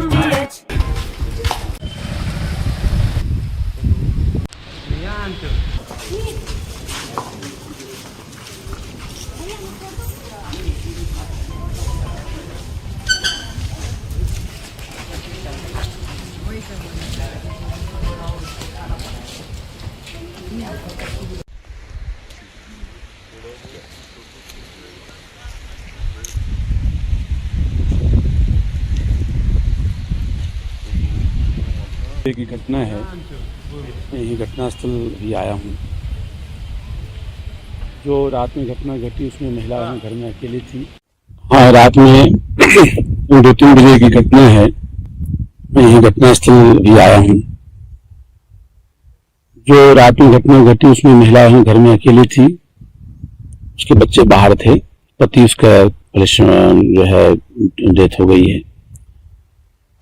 उसके घर में 2-3 बजे के आसपास कुछ लोग घुसे, 5-6 लोग बता रहे हैं, और उसमें जो है उनके साथ उनके घर में सर्च किया और उसका सामान चांदी लिए हैं, और उसके साथ बलात्कार की घटना भी किया गया है। साथ ही कोई उसमें और उसके इंटरनल पार्ट में इंजरी है, जिससे लगता है कोई material.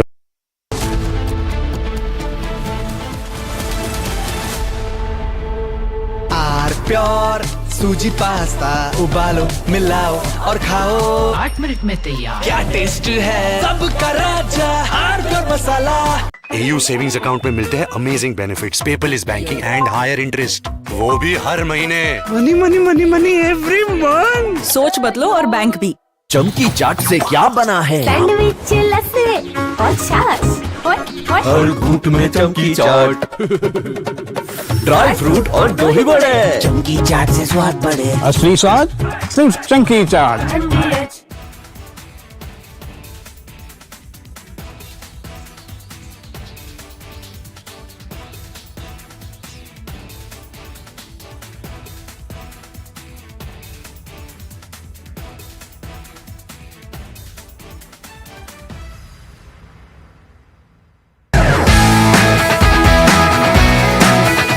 Rosa podcast wants to know, but I'm seeing a very soft version of Arnab. What did you expect? A mad guy shouting at the screen. I can't shut up. As debater or I'm a crazy debater. Facts everyone has. But I have brought back opinion into journalism because they didn't have the guts. I had the guts, I had the freedom, I had the intellect. I gave it my best shot. I still do it. There's no sense of how much money you want to make. No, it was always how much can you do. I used to be really proud seeing my father in uniform. I realized my father was doing something greater than his own job. If you were to again go back and look at from where you started as a journalist, so much. A junior Rahul would have spoken to a junior Arnab. Which Rahul?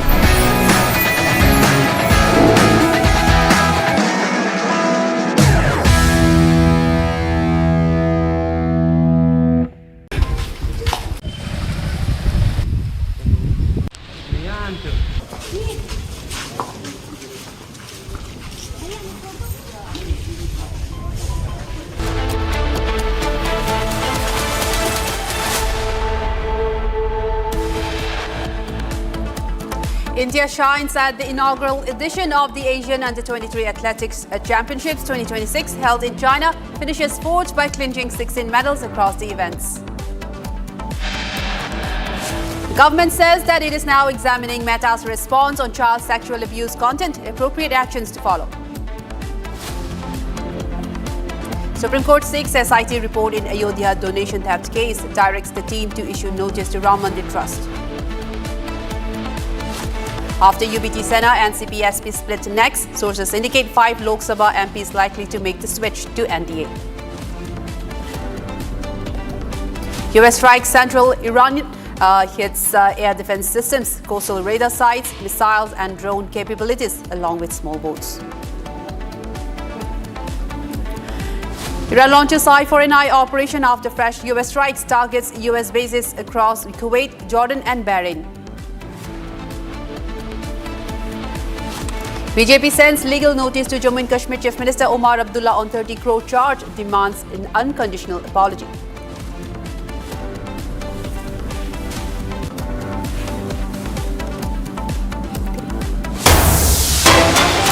Big breaking news coming in at the moment. US massive protests at Bibadi AI Township project. Tensions have escalated at Kodiyala in Bibadi during an official land survey as farmers led by women staged a fierce protest against this exercise.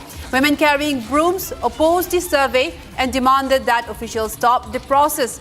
Police intervened to prevent the protesters, leading to heated arguments between the women and security personnel.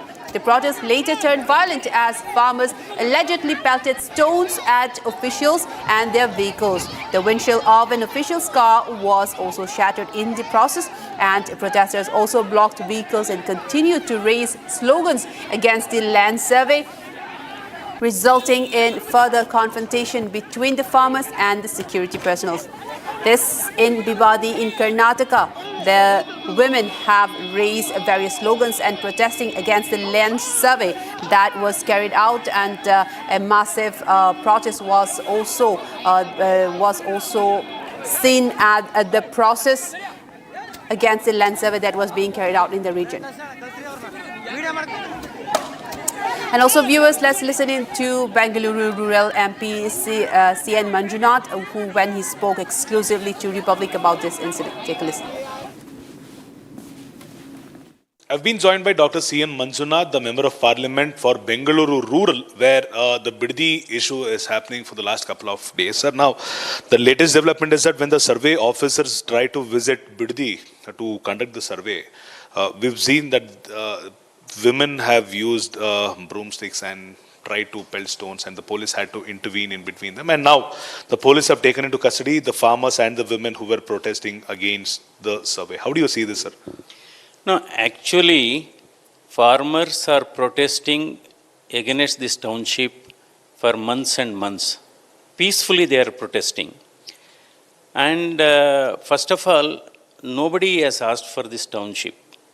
And this township comes within this Biddi area. It's all fertile land. So government wants to actually acquire 7,000 acres of land, fertile land. And we have visited, even many legal experts. The former Lokayukta has visited, former Supreme Court judge has visited. I think everybody is convinced, because more than 85% of the farmers are against this particular township, because farmers are actively cultivating. Because we have visited this area, not even 1 inch of land has left uncultivated. So they have coconut garden, they have got aracanut garden, banana, their gardens are there. Then even the milk production is pretty high, sericulture is quite active. So it's not just because this is another important thing, the water table is very good. Because in other parts of Bangalore, even if you go as deep as 1,000 feet, you don't get water in the borewell. Here you are getting water I mean, if you go just 100 to 150 feet, you are getting water. Water source is good. It's a fertile land, and farmers are against it. And previous chief ministers, when farmers protested, they have dropped this project. They have not, gone ahead with this project. When former Chief Minister Kumaraswamy was there, farmer protested, he has dropped it. Then successive chief ministers, Yediyurappa ji, then Sadanand Gowda ji, then even Bommai, says Basuraj Bommai, then Jagdish Shettar. So when all chief ministers during BJP and JDS rule, they have dropped this project. So where was the necessity? Because farmers are protesting peacefully for so many. There is a limit for everything. So again, I appeal to, even at this stage, I appeal to the Honorable Chief Minister and to the government to drop this township, because in a democratic system, we have to really honor the opinion of the people. And they were protesting peacefully. Of course, today it has gone little beyond the limit. So I appeal to the farmers to continue protesting peacefully, and they should not resort to any aggressive methods of protest. And now I'm joined by my colleague Abhishek, who has more information on this. Abhishek, can you give us a brief background on the particular AI township project, and who is behind this project, who has initiated this, and was there permissions that was obtained from the local farmers? Because we are now seeing that a huge protest, they are now protesting against this project. Tell us more on this. Like what we heard from Dr. C.N. Manjunath, the MP who's representing Bengaluru Rural, it was Kumaraswamy, the union minister who was presently serving in Modi's cabinet. He was the chief minister of Karnataka back then when he planned to start a township in Biddi. But after farmers resorted to a no-show, or farmers very clearly mentioned the fact that they wouldn't have any livelihood if the township emerges in Biddi, and that is when Kumaraswamy, along with various other successive chief ministers, quit this project. It was D.K. Shivkumar, the current sitting chief minister of Karnataka, who very clearly mentioned the fact that no matter what, he will take into consideration the opinion of the farmers around Biddi, and he will continue with the project. He wouldn't go by the political oppositions, but he will continue with the Biddi Township project, or the AICT, as he had planned, is what he had previously mentioned. For the last couple of months, thousands of farmers located in and around Biddi have protested against this AICT or the Biddi Township. And today, it was a day where the farmers had to just go beyond their limits. They started pelting the stones at the officials who had come there to start the survey. They've used the broomsticks on the vehicles which was carrying the surveyors. And at this point of time, Dr. C.N. Manjunath, the MP, has also requested the farmers not to resort to any violent means, and he urges them to continue with a peaceful protest like how they've been doing for the last couple of months. On the other hand, he also mentions the fact various other political parties, be it BJP or be it JDS, have mentioned the fact that taking away the land from the farmers is not only grabbing their lands and recompensating them with the money, but the government will be taking away their livelihood for the next couple of generations. Once the township emerges, the cattle and the greenery land will be lost, and this doesn't seem to be practical. And he doesn't want the government to go against the opinion and the feelings of the farmers, because the farmers are the backbone of the country, is what Dr. C.N. Manjunath, along with various other political leaders, claim as of now. But we will have to see how this proceeds, because the farmers have been taken into custody by the local police, and we've seen some of the political leaders who have already reached that location to show their support to the farmers who are on the protest as of now. But this might continue on a bigger note, because it was BJP MLA who had previously mentioned that there might be Golibar happening because of the move of D.K. Shivkumar, or because of the move of the government. But will the government take a step back and make sure that this project doesn't harm the livelihood of the farmers in Biddi, or will they continue with the Biddi Township and let any other thing happen in the state of Karnataka, is the question which has to be answered over a period of time. And we are awaiting the response from D.K. Shivkumar, the sitting chief minister, as to what might have happened today in Biddi and how he sees that as the chief minister. And will there be a hold to Biddi's Township, because various other MLAs and ministers of the cabinet of D.K. Shivkumar had mentioned the fact that the government shouldn't go against the feeling of the people. Well, in fact, this is in fact a very big development, and those are very good inputs, and we'll continue to track this update, because this is a huge protest, and we can see that the farmers are rejecting this as well, and the manner of how it was, it came into effect. In fact, this was a land survey that was carried out and met with a massive protest. Now, viewers, with that, we move on to another story. I would like to thank my colleague for joining us for that story. Now, a huge fire also engulfed in a pub in Bangkok early Monday that has killed 27 people before firefighters brought the blaze under control, and this was the official statement. Now, Thai Prime Minister Anutin has also visited the site with rows of bodies laid out at the scene as police and emergency crews worked around him. Now, footage shared online by first responders show a huge blaze raging and smoke pouring from the front door of the Na Lat Prao pub in the northern part of the Thai capital, with many people trying to flee as thick black smoke billowed into the sky. Take a look at this report for more.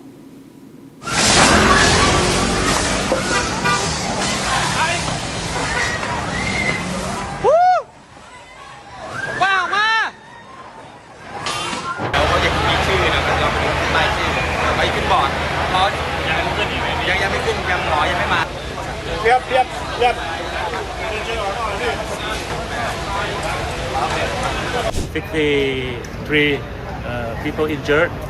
คลิปวิดีโอแล้วก็แบบไฟมันลุกค่อนข้างไวมากก็เลยแบบเป็นห่วงที่ทำงานว่าลูกชายก็เลยแบบรีบมาดูก็ค่อนข้างตกใจค่ะ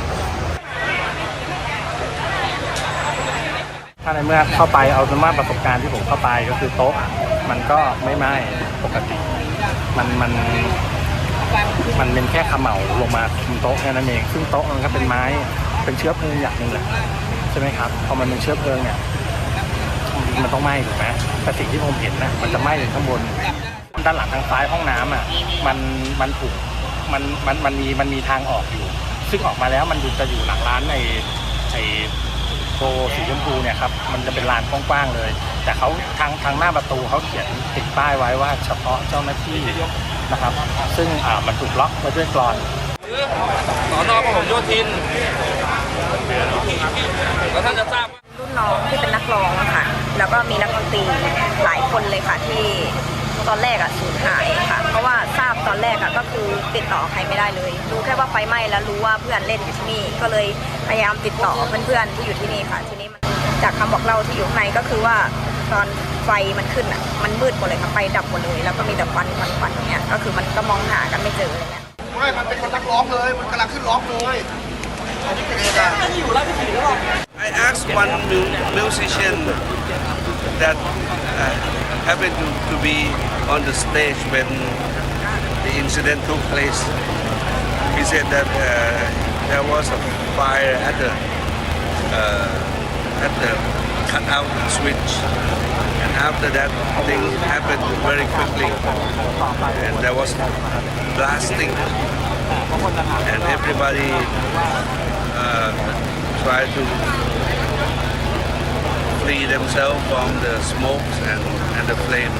So many of them were not able to make their way out because they went to the back of the building, tried to hide themselves away from the smokes and flames in the toilet, and that's where we found most of the bodies. Right now, we have been able to bring the deceased bodies out. There are already 27 bodies. The rest were sent to hospitals already, and we are still checking their conditions.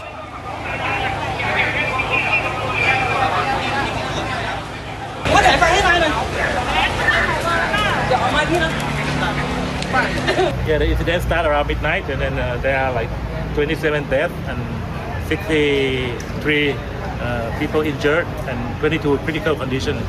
ก็ว่ารายงานว่าอย่างนั้นนะก็คงต้องอยู่ในนั้นครับก็เข้าใจว่าไฟมันติดเร็วแล้วก็ไปตามThe source, the cause of the fire is still under investigation by the police department. But I think the fire brigade arrived within 5 minutes from the notification. But the fire already spread quickly and a lot of smoke and flame. So I think we have to investigate what is the really cause of the casualties.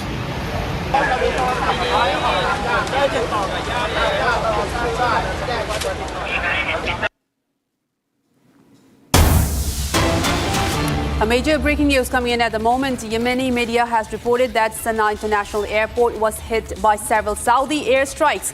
The Ansar Allah affiliated media has reported that the airport's runway for takeoff and landing were targeted in the attacks. In fact, Saudi Arabia is carrying out airstrikes on Sana'a's international airport in Yemen. The Yemeni media has reported this, and multiple airstrikes have struck the airport's tarmac as an Iranian Mahan Air civilian passenger plane approached the Yemeni airspace, and the airport's tarmac has been bombed while the aircraft remains on course to land. This is again a civilian airport that has been targeted, and in the latest now in the Yemeni airspace, they're saying that the Saudi Arabia has targeted an Iranian plane during this, and that several, in fact, was hit by several Saudi airstrikes. Yemeni media has confirmed of the attack against Sana'a airport.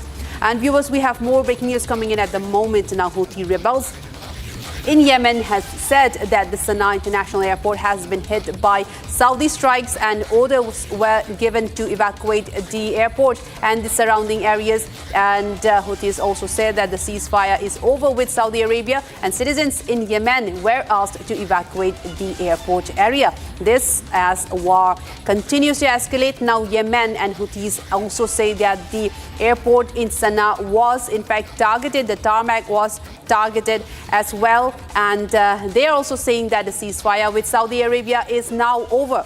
We're now joined by our esteemed guest, Major General KK Sinha, on this to give us more details and insights. Thank you so much for joining us on this broadcast, Major General. And what do you make of this latest situation? Now Yemen has again entered. This is just like how it happened in February, when several regions and also the proxies of Iran continue to wage war against and the US and its allies in the region. And now Houthis are also saying that the ceasefire with Saudi Arabia is officially over after they claim that Saudi Arabia struck the Sana'a airport. Your take on that, sir? Good afternoon and Jai Hind. What we see, this is the further escalation. I think that's been done by the Saudi Arabia. In February, we all know that in February, the Saudi Arabia and including UAE, they were hitting Yemen, various factions. Saudi Arabia was hitting basically on the northwest of Nasrallah, those Houthi rebels and their supported government over there, which the capital Sana'a they have occupied. But at the same time, the UAE, they were on the southern side of it, and also toward the southeast side, they were controlling the other faction. And both of them, they want to have the influence in that area that has gone as a ceasefire. Now we are saying that, Saudi Arabia, there was a ceasefire. It was a very fragile ceasefire, which has been broken by Saudi Arabia carrying out the attack. As for the, Houthis are concerned, Ansarullah, they are actually, Iran wants to use them for the blocking what they have, that Bab al-Mandeb, that in the Red Sea area, which they have got a capability, and they were doing it. And this was not able to contain by United States of America, and including 12 nations coalition, which was there. It started somewhere in 2023 November onwards. They were not able to contain that, and they were very effective. However, their attacking stopped and Red Sea, and it's got open. Bab al-Mandeb got open. Now Iran is openly saying that probably they will leverage on this. So this is a new phase, new dimension which has been added. That Saudi Arabia and Saudi Arabia, along with it is the Pakistan is also involved in it, because one division they have said it, and their air assets is also located over there in Saudi Arabia. That's right. Thank you so much for all of your inputs, Major General. Thank you so much. We have more breaking news coming in at this moment. And this happened in Nagaland, as a suspected IED blast has been reported near Shukovi in Nagaland, and that have targeted a vehicle of the Assam Rifles. And in this blast, one remains fatal in critical condition, and at least 4 Assam Rifle personnel was injured. This in a suspected IED blast in Nagaland in Shukovi area, where an Assam Rifles personnel have been targeted in this suspected IED blast. Now we're joined by my colleague Anirudh, who has more details on this. Anirudh, give us more details, because this is again we are seeing that an IED blast has now been reported, where Assam Rifle vehicle was targeted, where one remains injured. Tell us more into this. How did it happen? And was it a suspected ambush, or was the IED blast something unrelated? Can you tell us more on that? It is suspected to be an ambush carried out by some militant outfit in Shukovi area of Nagaland, close to Dimapur. And we are getting to know that though one Assam Rifle soldier has been killed in this blast, whereas 4 others were critically injured. We are awaiting an official statement from the Assam Rifles on this blast. Assam Rifles has not yet issued any statement in this this regard. However, our sources on the ground has confirmed us about the IED blast targeting an Assam Rifles vehicle. We are getting to know that this vehicle was returning from a routine patrol when the IED blast was triggered, and they were traveling in a Bolero vehicle. It was not a convoy movement, but a regular patrol unit of the Assam Rifles. When they were returning at that point in time in Sukhoi, this blast was triggered, which has claimed one life and has left four injured critically. Right. Then, in fact, Anirudh, very briefly, can you also tell us, has anybody come forward or any group come forward to claim any responsibility in this incident?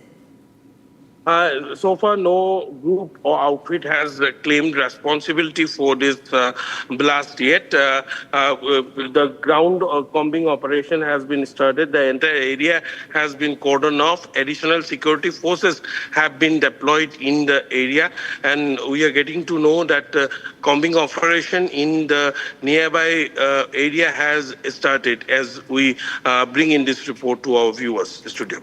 Right. Thank you so much for all those updates, Anirudh. And we'll track the story of where an IED blast has, in fact, killed one Assam Rifles personnel and 4 others have been injured. A major story developing from Nagaland. And viewers, we move on to another story that's this, in fact, viewers, the IED blast reported from Sukhoi in Nagaland, where an Assam Rifle vehicle was targeted, suspected to be an ambush as per reports on the ground, and the IED blast was in fact planted before the arrival of the vehicle and blasted, where 1 Assam Rifles personnel was killed on the spot and 4 remains injured. And viewers, we move on to another very good news story. In fact, India finishing fourth at the Asian Under-23 Athletics Championships 2026 that was held in Ordos in China with 16 medals, 3 gold, 4 silver and 9 bronze. The inaugural edition of the Under-23 Continental Meet, which ran from July 9 to 12, so close to 50 Indian athletes compete for medals across both track and field events. The relay teams led the charge for India. They accounted for 4 medals, including gold in both the mixed and women's relays. Shravani Sachin Sangle was the most successful Indian athlete, returning with 3 medals, including a gold each from the mixed 4x400 meter and women's 4x400 relays. Now, she also bagged a bronze in the 400 meter holders single category. Let's take a look at this report for more. India has finished 4th in the inaugural edition of the Asian Under-23 Athletics Championships 2026 held in China. Nearly 50 Indian athletes participated in the event, bagging a total of 16 medals across track and field events.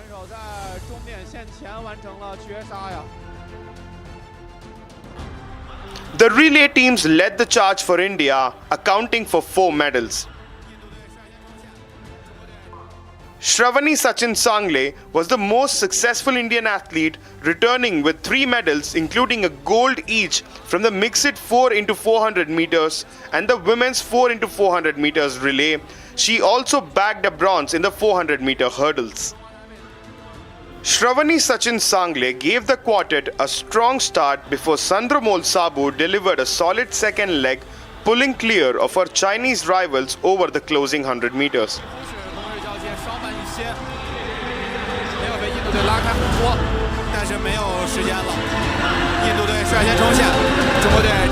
Pravalika Narimala and Nafiza Khatun then protected India's advantage to complete a commanding victory. Meanwhile, the men's 4x400 meters and the women's 4x100 meter teams added silver medals. India's other gold medal came on the final day of the competition, with Anand Singh winning the men's javelin throw. Shivam Lohakare claimed bronze in the same event. Meanwhile, Bhopal athlete Shakil also bagged a bronze medal in the men's 800 meter event. Delivering an outstanding performance against some of Asia's finest middle distance runners, Shakil clocked an impressive 1 minute 48 seconds to secure a podium finish. The young Indian athletes have stamped their mark on the inaugural edition of the Asian Games Under-23 Championship. On Republic Global at 6:30 p.m. today, the Middle East escalating tensions. Iran gives chilling warnings.